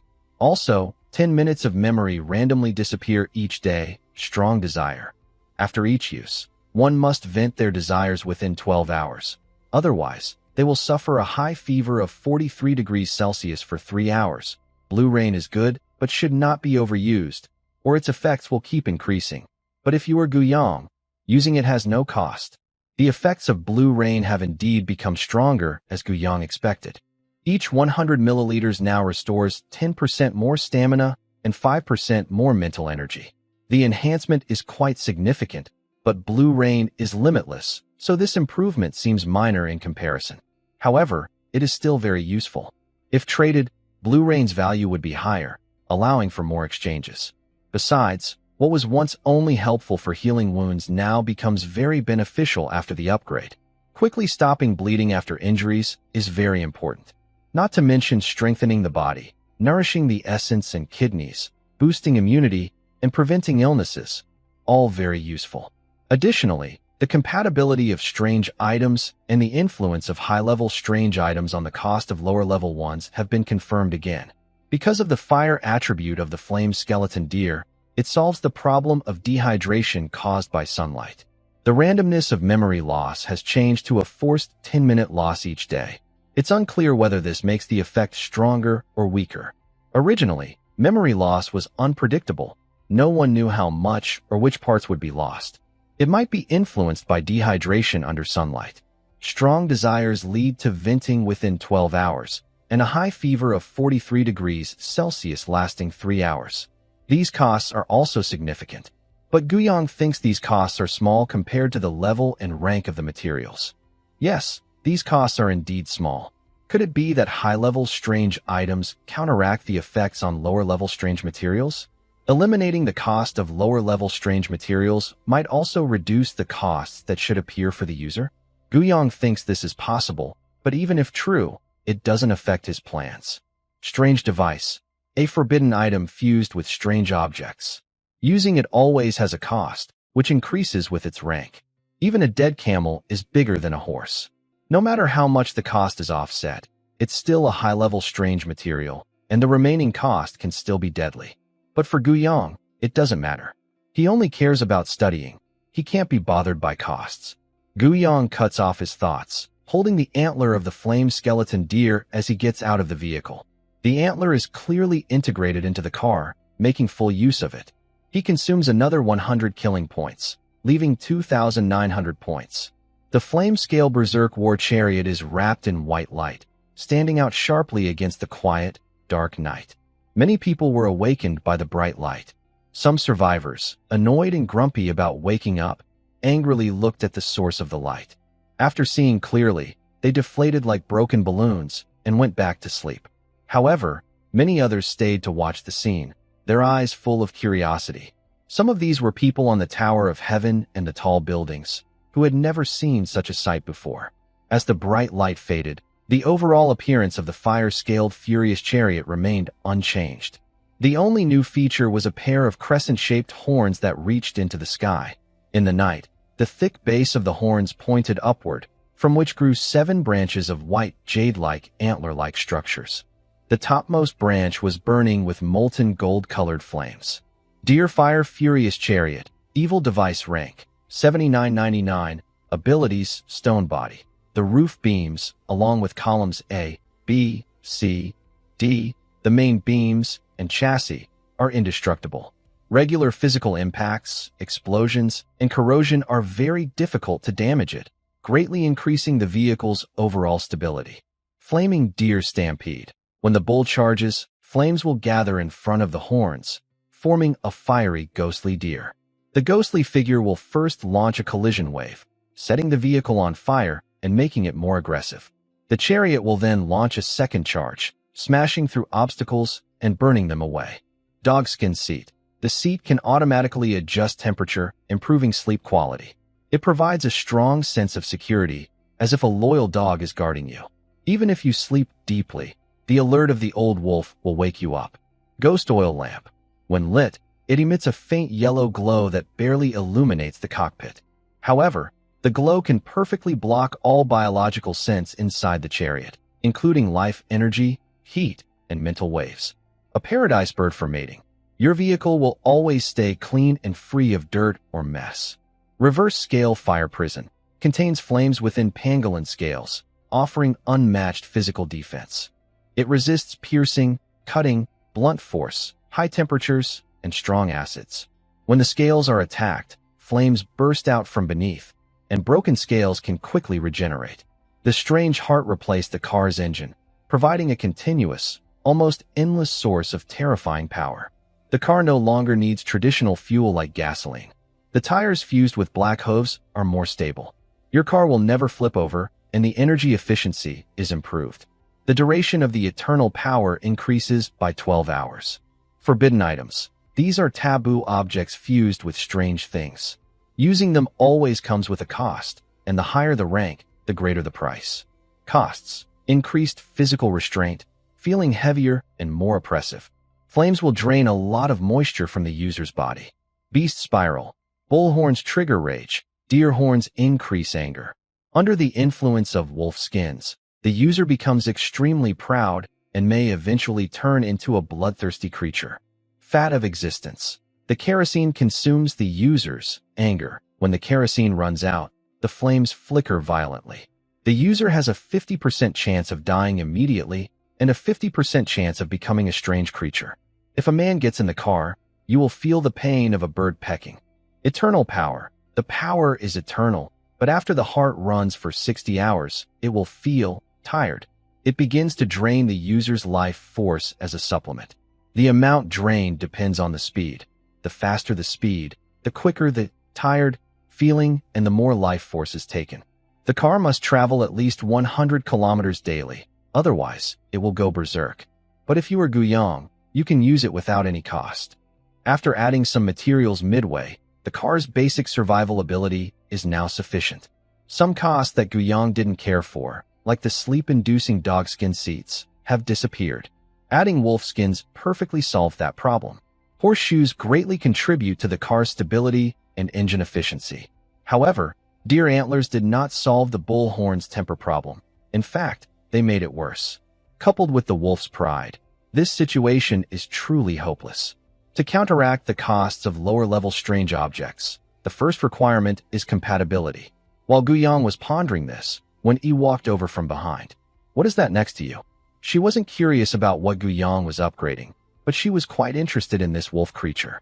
It looks like a strange but well-behaved creature standing nearby, somewhat like a husky, but with a serious expression. "Can I pet its head?" Guyong shook his head seriously. Werewolves also deserve respect. If you pet its head, it might bite you. So it's a fierce dog. When Yi thought seriously and nodded. She wasn't interested in fierce dogs. She prefers friendly dogs. One Yi looked around nervously and grabbed Guyang's hand to get into the car. On the endless war chariot, Jiang Cha pressed her hands against the window, resting her face on it, her eyes shining with a strange purple light. Ugh, a heavy sigh echoed inside the car. Isn't it said that after 10 minutes, senses become numb, and continuing might cause more pain than pleasure? Jiang Cha slammed onto the back seat, lost in thought about this question. She believed her knowledge was correct, but her knowledge couldn't keep her awake, and Jiang Cha fell into deep sleep. The next morning, the Tower of Heaven stopped at the edge of a canyon. The heavy building landed, crushing the jagged rocks on the ground. Everyone walked down the gravel stairs and looked out from the cliff's edge. "This place is perfect. The canyon is deep and wide enough," Fangji said. Chen Yuan nodded. "It's really suitable, easy to defend and hard to attack. If we had chosen a place like this earlier, Bao Jie and the others might still be alive." Wang Wei smiled bitterly and shook his head. "We only thought about convenience for travel and gathering supplies. Their respect for the end of the world was too small. They overestimated their strength and abilities, which caused such great damage." Ruanqing covered her heart with her hands, her eyes full of compassion. Wu Ming stepped forward happily. "Leave the rest to me. This time, I'll design 2 towers, one main and one auxiliary, along with Xiao Kuei's floating. It should be foolproof. Hopefully, no more level 5 strange creatures appear," Huang Yu said, clasping her hands and closing her eyes. Wang Wei suddenly hit her with a headbutt. Huang Yu pouted sadly. "Sister Wei, why did you do that? Start of a new day? Don't say anything unlucky," Wang Wei said with a gentle smile, looking very kind. Ruanqing reached out and rubbed Huang Yu's head. Wang Wei helplessly shook his head. "Everyone will have to work hard for a while in the future." Then, everyone began a meeting to discuss future plans and the strange defense measures. "Let me take over for a while. You rest." Zhao Qing, sitting in the passenger seat, looked at Luo Yuzhu, who was driving.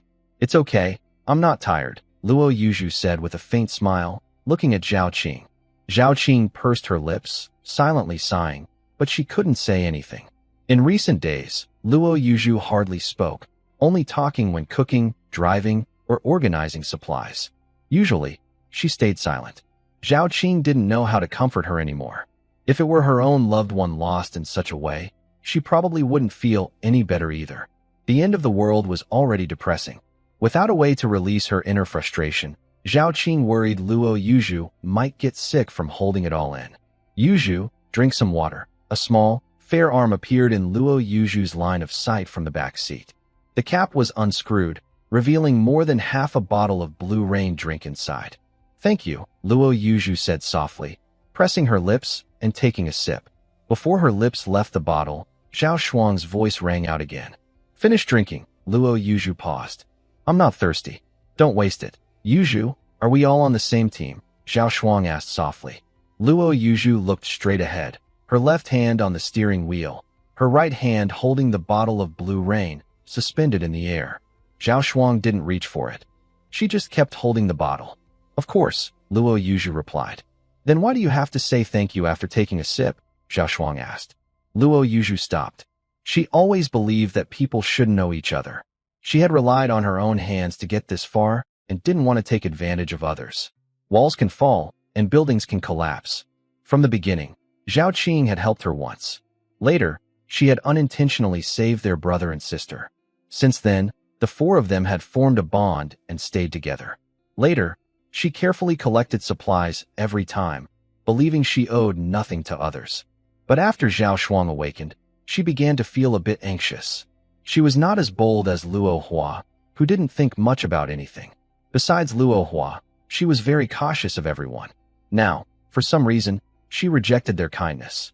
After Luo Hua died, she started to think about leaving. She believed that in the end of the world, weak people couldn't survive. If she became dependent on others, she would only feel lost and helpless when facing danger. But could she really survive by withdrawing?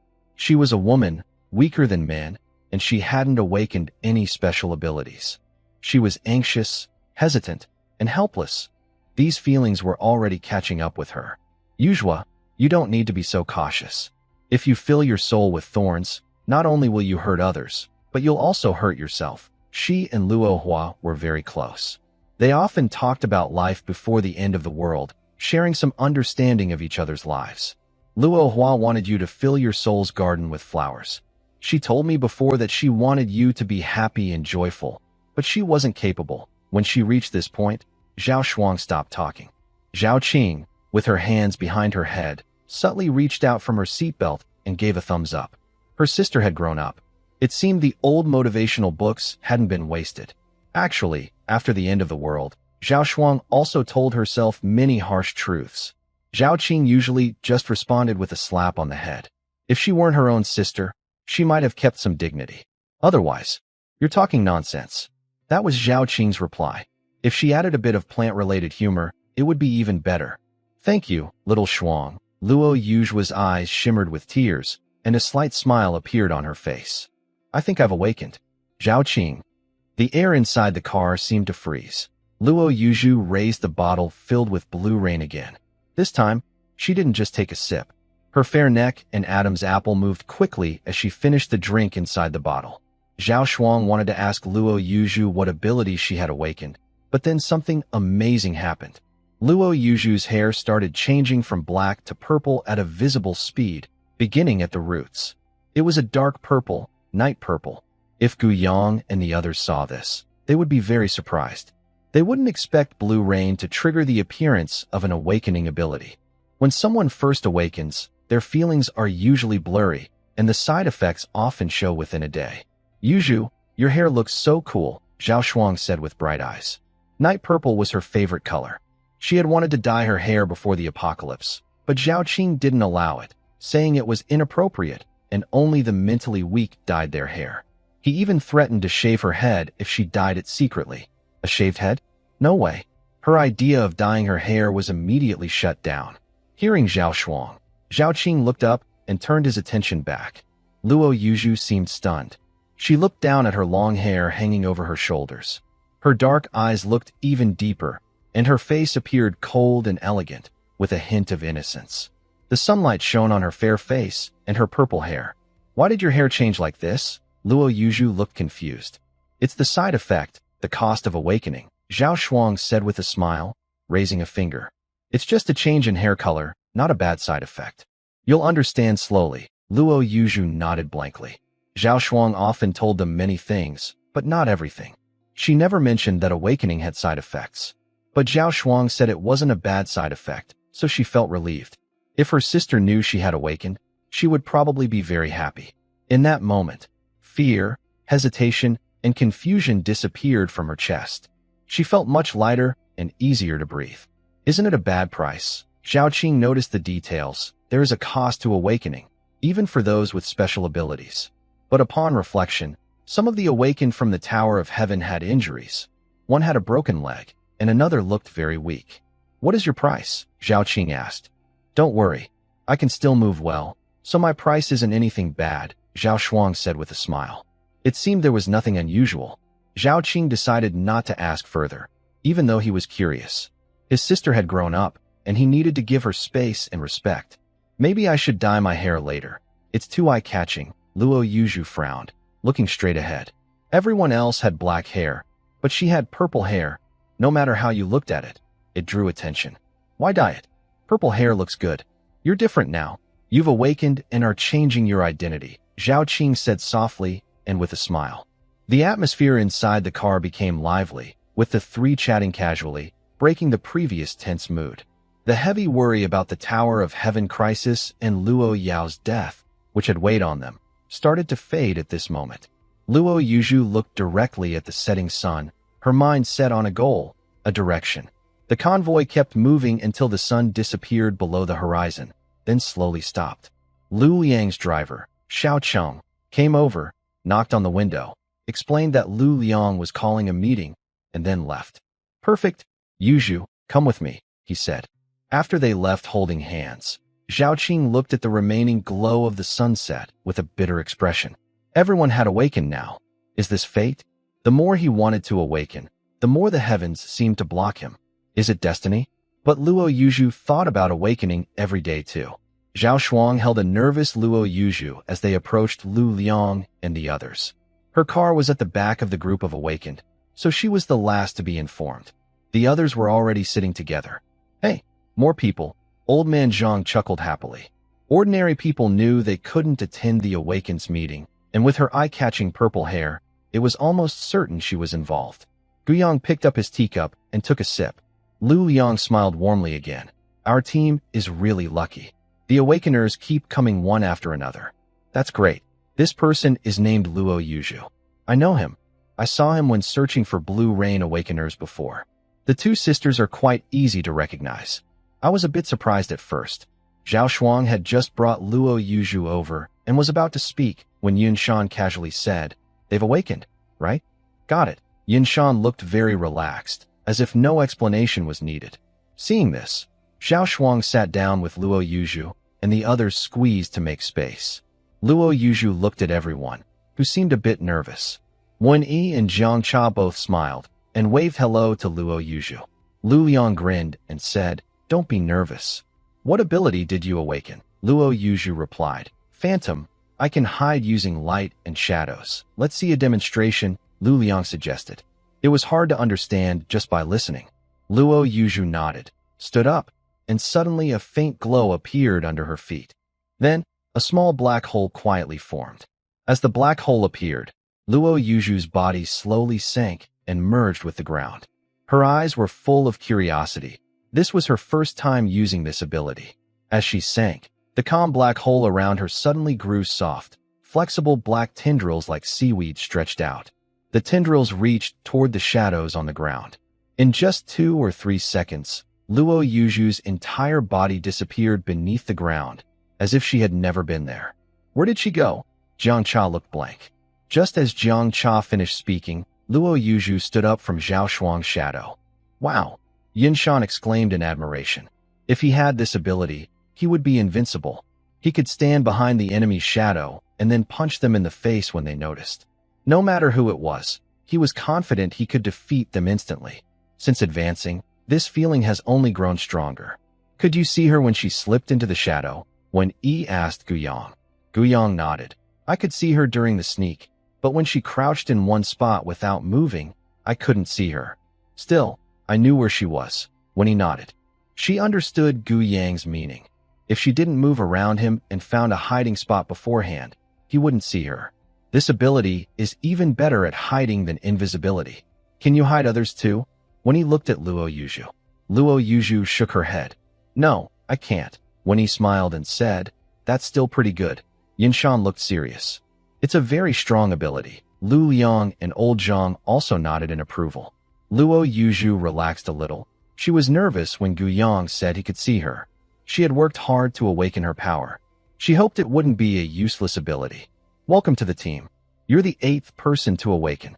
Let me introduce you so everyone has a basic understanding of each other. Usually, people introduce themselves multiple times, and after a while, no one wanted to do it anymore. Except Yinshan. Jiang Cha. Ability, Blue Rain. The cool blue rain in the afternoon is made by her. When Sword God. Yinshan, Titan Gorilla. Lu Liang introduced everyone from left to right. When he was about to introduce Gu Yang, Yinshan pretended to be angry. Captain, your introduction isn't complete. It doesn't help team cooperation. You should also mention their ranks. Yinshan grinned. I'm 3rd rank, she's 2nd, and he's 1st. After introducing himself, Yinshan pointed to 1E and Jiang Cha, explaining their ranks again. You have to admit, 3rd rank is more prestigious than 1st or 2nd. It sounds better too. Back then, when E had advanced to 2nd rank before him. Now he's 1 step ahead. He's 3rd rank, and when E is 2nd. Lu Liang looked at Yinshan with a hopeless expression, then pointed at Gu Yang. Gu Yang, 3-power awakener, 5th rank. Yinshan's smile froze. 3 powers. 5th rank. He's not a dual-power awakener. 4th rank. When did that happen? Yinshan knew when Gu Yang used fire and bone deer powers. He was impressed at the time.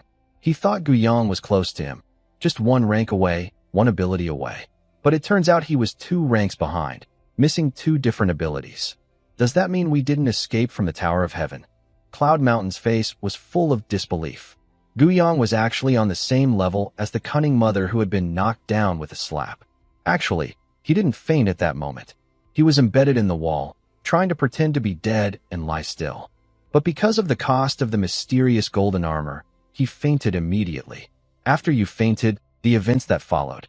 In some ways, we did escape from that side, Lu Liang said. They were originally migrating and running away. Why didn't anyone tell me? Yinshan muttered. I wanted to tell you yesterday, but you kept showing off your hair and talking about being a super scion, so I didn't have the chance, Lu Liang shrugged. Clowns, definitely clowns. That's how Yinshan felt right now. Also, anyone with a bit of insight could have seen what was going on, Lu Liang added. Why do you say I have no insight? Yinshan asked unhappily, clearly feeling unfairly accused. Old Zhang, standing nearby, suddenly chuckled. If you had insight, you wouldn't be sitting between Gu Yang and Wen-Yi, Yinshan. What do you mean? Gu Yang looked expressionless, while Wen-Yi was a bit nervous, hoping she wouldn't be discovered. They were very careful every night. Lu Liang cleared his throat. Anyway, back to the main point. Zhang Fan. We usually call him Old Zhang. He's an awakening plant type. When there's a problem, call him Old Zhang.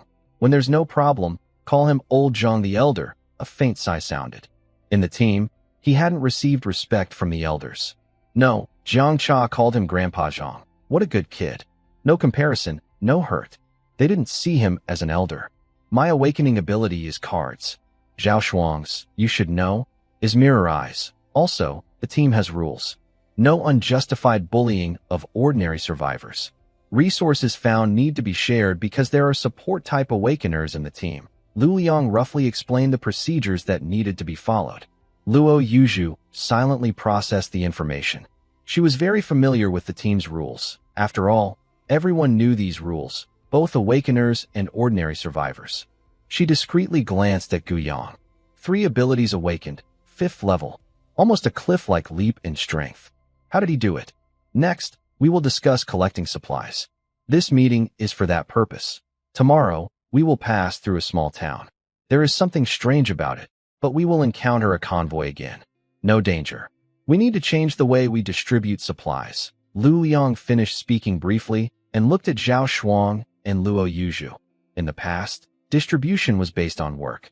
Fighters received more, and support staff could get some supplies by helping fighters. Zhao Shuang and Luo Yuzhu looked at each other and nodded. It seemed fair. Now, Gu Yang takes 90% of the supplies, and the rest of us share 10%. When he said this, Zhao Shuang and Luo Yuzhu both frowned. Old Zhang, who knows Gu Yang well, Yin Shan, and Wen Yi were a bit confused. As for Jiang Cha, she wasn't very familiar with Gu Yang, but she knew Wen Yi would help her fight for her rights. Lu Liang looked at Gu Yang, giving him the authority to speak. Gu Yang cleared his throat softly. He didn't plan to hide the secret of the space bag. There was no need to hide it. It would always be revealed when collecting supplies. I only have one thing to say. It's not that I don't want to share, but your vehicles can't hold it. This time, I plan to empty the entire town. Do you think you can fit that 10% of supplies? Wow, the others gasped. Emptying the town meant they couldn't possibly carry all that. We might not be able to carry all of it ourselves, but how do you plan to empty the town? Yin Shan asked. Gu Yang took a bag from his waist. A space bag. Just by its name, you should understand. Everyone's eyes focused on the bag, which was covered with silver lines. Is it one of those strange items dropped by the purple-eyed anomaly? Old Zhang squinted at the bag. He saw a small, baby-sized anomaly swallow 4 or 5 vehicles in one gulp. The power of strange devices is related to strange items, especially such magical bags. The 6 children of the strange mother also dropped unusual items. Old Zhang also remembered that blue soft gel. Gu Yang probably used that to create some good things. Gu Yang nodded at Old Zhang. Yin Shan looked eagerly at the bag in Gu Yang's hand. Is it the kind of space bag from cultivation novels? Seeing Gu Yang nod, Yin Shan's eyes grew even more passionate. He spoke quietly. Honestly, brother, I am a very loyal person. When I saw this bag, I wanted to grab it. The temptation of this bag was just too strong. He couldn't resist. He had eaten a lot before, but after the end of the world, he hadn't had a full meal very often. Old Zhang gave a thumbs up. It's you, Yin Shan. Say whatever you want. They were also tempted, but they didn't dare to say anything. Just joking, Yin Shan quickly added. I am the most loyal person. I would never steal my brother's things. All right, remember to stay low-key tomorrow, Lu Liang said to Gu Yang. Lu Liang meant that if they encounter strange things, they should try to avoid them. If they can't avoid them, they should only use powers similar to the strange things to prevent chaos.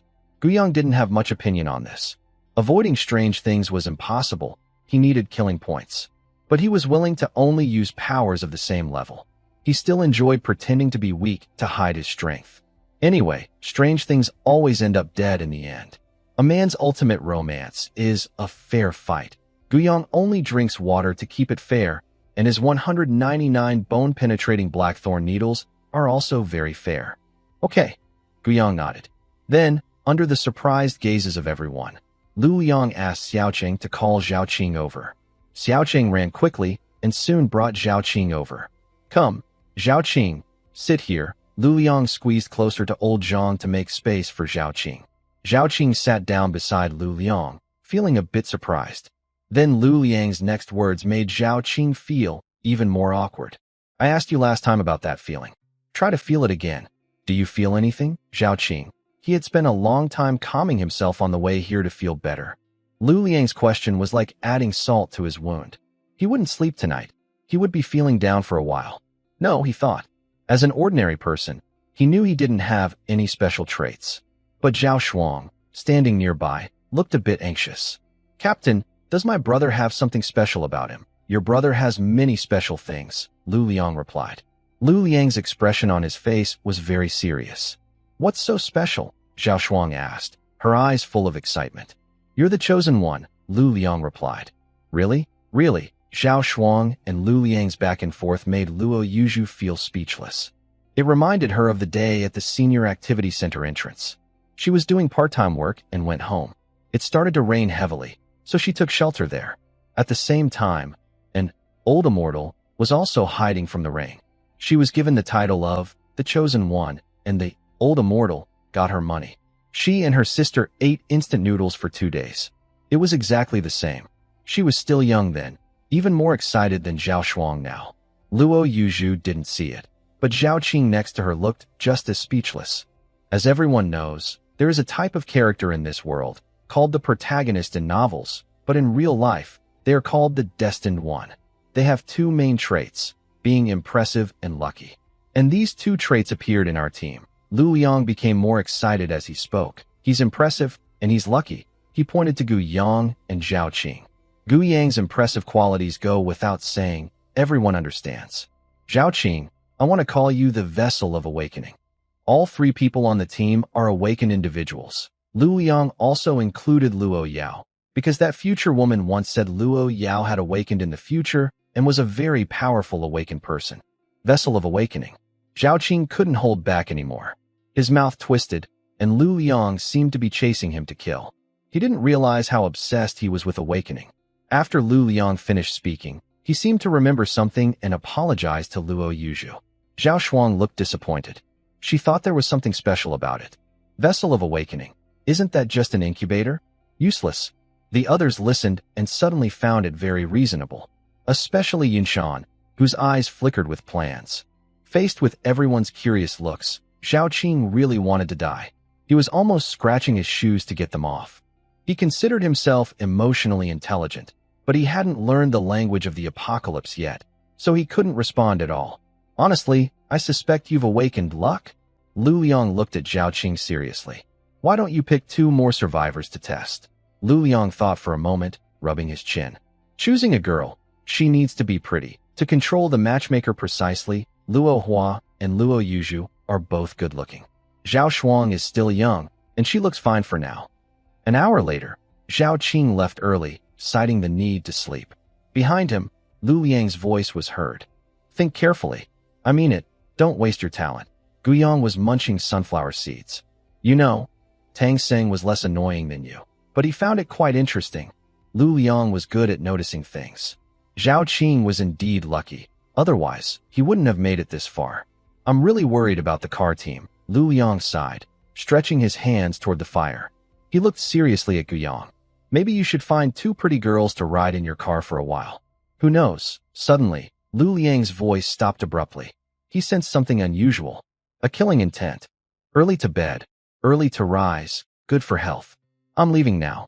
Everyone sleep early. Lu Liang quickly got up and headed to his tent. His ex-girlfriend said he wasn't careful enough, but he thought he was very attentive. Why are you leaving? Yinshan was surprised. As he spoke, he also left. People who leave halfway through are the most annoying. Old man, I'm leaving too. Sleep early. Old Zhang staggered to his car. Guyang also got up and left. Everyone decided to disperse since there was work to do tomorrow. You're jealous, Zhang Cha teased with a smile. No, I'm not, Wen Yi replied. You just wanted to see Lu Liang's nervous look, but he got scared and ran away, Zhang Cha said. As for Guyang, he's good-looking but average in ability. What's there to be jealous about? Wen Yi said calmly, with a serious face. Oh, he's really just average, Zhang Cha said, pretending to be interested. In her mind, she muttered that he was just okay, an ambiguous word between good and bad. When he said, let's go. We should go back and sleep. We? Zhang Cha looked surprised, as if she had heard something unbelievable. Recently, Wen Yi has been visiting Guyang every day. She is very addicted. If it weren't for the side effects of her cat-like pupils, she might have trouble sleeping without Wen Yi nearby. She's definitely tired of it, completely fed up. Zhang Cha imagined silently that when Yi takes Zhang Cha's hand and turns to press her face against Gu Yang's big dark face. Why do you walk so quietly? You scared me, Wen Yi says, startled and a bit annoyed. What do you think? Gu Yang replies softly. It's really annoying, talking about people so loudly behind their back. He's so close, yet he hasn't gone far. His appearance is good, but his abilities are average. Last night, he clearly was the one who won. Gu Yang slightly leans forward, wraps his right arm around Wen Yi's waist, and lifts her onto his shoulder. Why are you doing this? Put me down. His voice fades away as Zhang Cha, stunned, sniffs her nose and walks alone toward the endless battlefield. The weather seems to be getting colder for some reason. She needs to add an extra blanket at night. The next morning, Wen Yi returns to the car, her eyes dark and her voice a little hoarse. Cha-cha, take a shower. Don't bother me. I want to sleep a little more. Zhang Cha responds softly from inside the blanket. Wen Yi doesn't say anything. She slips her cold hand into the blanket. Zhang Cha shivers and instantly wakes up, giving Wen Yi a resentful look. Am I your servant? Blue rainwater drips from Wen Yi's head, and her tangled hair becomes fluffy. Pour me another glass of water, thank you. Zhang Cha, used to drinking blue rain, rarely drinks regular mineral water now. It feels different. You need to control yourself. Oh, hey, Jiang Cha says lazily, dragging out her words. Are you eating for fun? Wen Yi's eyes widen, and she quickly covers Jiang Cha's mouth. Am I shameless? Eating for fun? What kind of wild talk is that? Sit in the front. I want to sleep a while, Wen Yi says, slipping into the warm bedding. Although drinking a little more blue rain means she doesn't need to sleep, she always feels strange when she stays awake. It takes some time to reach the resource collection point, so she decides to sleep a bit. Is this a 12-hour battle? Jiang Cha wonders silently. Old Wolf, let's go. Under Gu Yang's instructions, the Old Wolf drove behind Lu Liang's car. Gu Yang's car followed behind Old Zhang's vehicle, then Yun Shan, Wen Yi, and finally Zhao Shuang's car. The convoy kept this formation throughout the journey.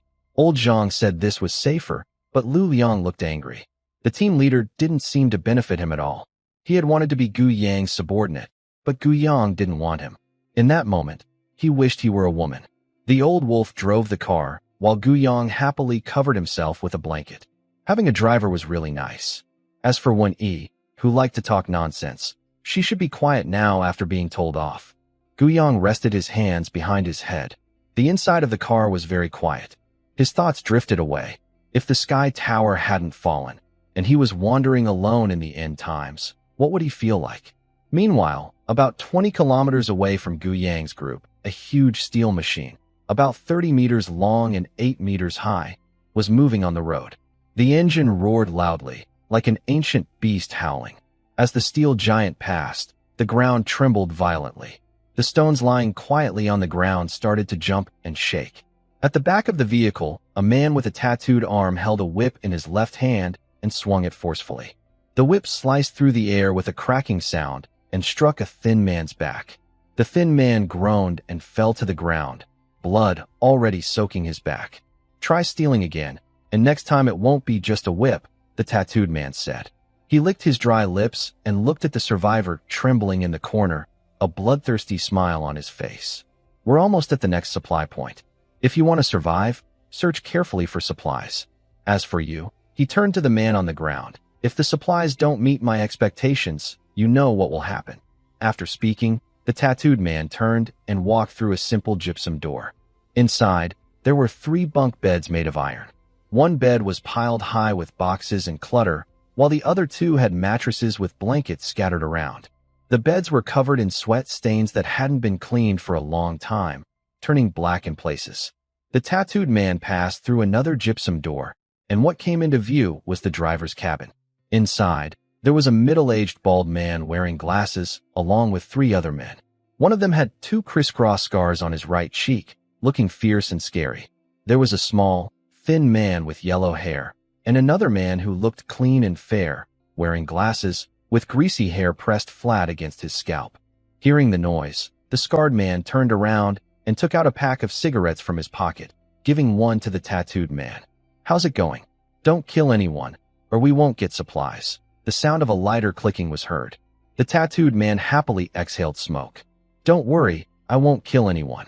I just gave a little scare. The scarred man also handed cigarettes to the other 2 men, not forgetting the driver. Thanks, Brother Scar. Thanks. Thanks. The middle-aged bald man happily lit his cigarette. Scarred man lit his own cigarette, looked out the window, and exhaled smoke. 2 dark gray insects, like wasps, flew in from outside and landed on his right hand holding the cigarette. After a moment, the insects flew back outside. Scarred man smiled and said, There's a small convoy heading to the supply point we want. Less than 50 people. Any awakened ones? Should we do something? The tattooed man showed a bloodthirsty smile. Hard to tell. They all look clean, Scarred man frowned. Usually, teams judge how many awakened people others have by their clothes and looks. But they all looked clean and healthy, and everyone was sitting in the vehicle, so it was hard to tell. Maybe they found water along the way and took a bath, the tattooed man guessed. Yellow-haired and glasses man nodded. Scarred man pondered. They looked too clean, like they hadn't been through the apocalypse. The tattooed man said, Should we do something? A convoy of 40 or 50 probably doesn't have many awakened ones. 3 is probably the max. Scarred man looked at the yellow-haired and glasses man. What do you think? The glasses man smiled shyly. Of course, we should do something. And the girl on top, is she also so clean? The yellow-haired man was a bit excited. All the vehicles on the road were dirty and smelly, so he had no interest. Hey, you little guy, I have to say, those 17 or 18 vehicles are pretty good. A few of them have some special markings, the scar-faced man said with a smile. Really? Then let's do it, the yellow-haired man said excitedly. The scar-faced man's taste was quite good. The vehicles looked very nice, especially marked ones, probably top quality. Same as always, we'll go and pretend to be normal first. When they bring out the supplies, I'll use the toxic bees to attack. As long as we don't get stung. They nodded and discussed some details about their disguise. They had used this method to take down 3 convoy teams before, over 10 awakened people, so they were quite experienced. After each success, they would review what could be improved. Meanwhile, Lu Liang listened to the radio with a strange look. Xiao Cheng, driving the car, kept twitching his mouth. He was considered an old hand in the team, having survived the mist and reaching the Sky Tower. He knew a lot about the team. Several lives lost, and he dared to scheme against these people. And now, he was caught listening in. That was really hard to judge. From the radio, loud, confident laughter, lewd giggles, and perverted voices kept coming out. Lu Liang turned off the radio and sighed quietly. He raised his hand to his forehead. Xiao Cheng, how can there be so many bad seeds in this world? Ah, Captain, there are good people and bad people everywhere. It's normal. I really wish I had a smarter driver, Lu Liang thought, as a voice that sounded exactly like him popped out from the radio. Lu Liang's eyes widened. There was a 0.1% chance that this was triggered. Xiao Cheng's eyes grew even wider, panic spreading across his face. Captain, don't replace me. I'm actually pretty smart, I just don't show it clearly. You should observe me more. Lu Liang's mouth twitched. Usually, he could make up an excuse easily, but now he couldn't even think of one. He couldn't even say, I was joking. Behind Lu Liang, Lao Lang watched the S-shaped twisting car ahead, his purple eyes narrowing slightly.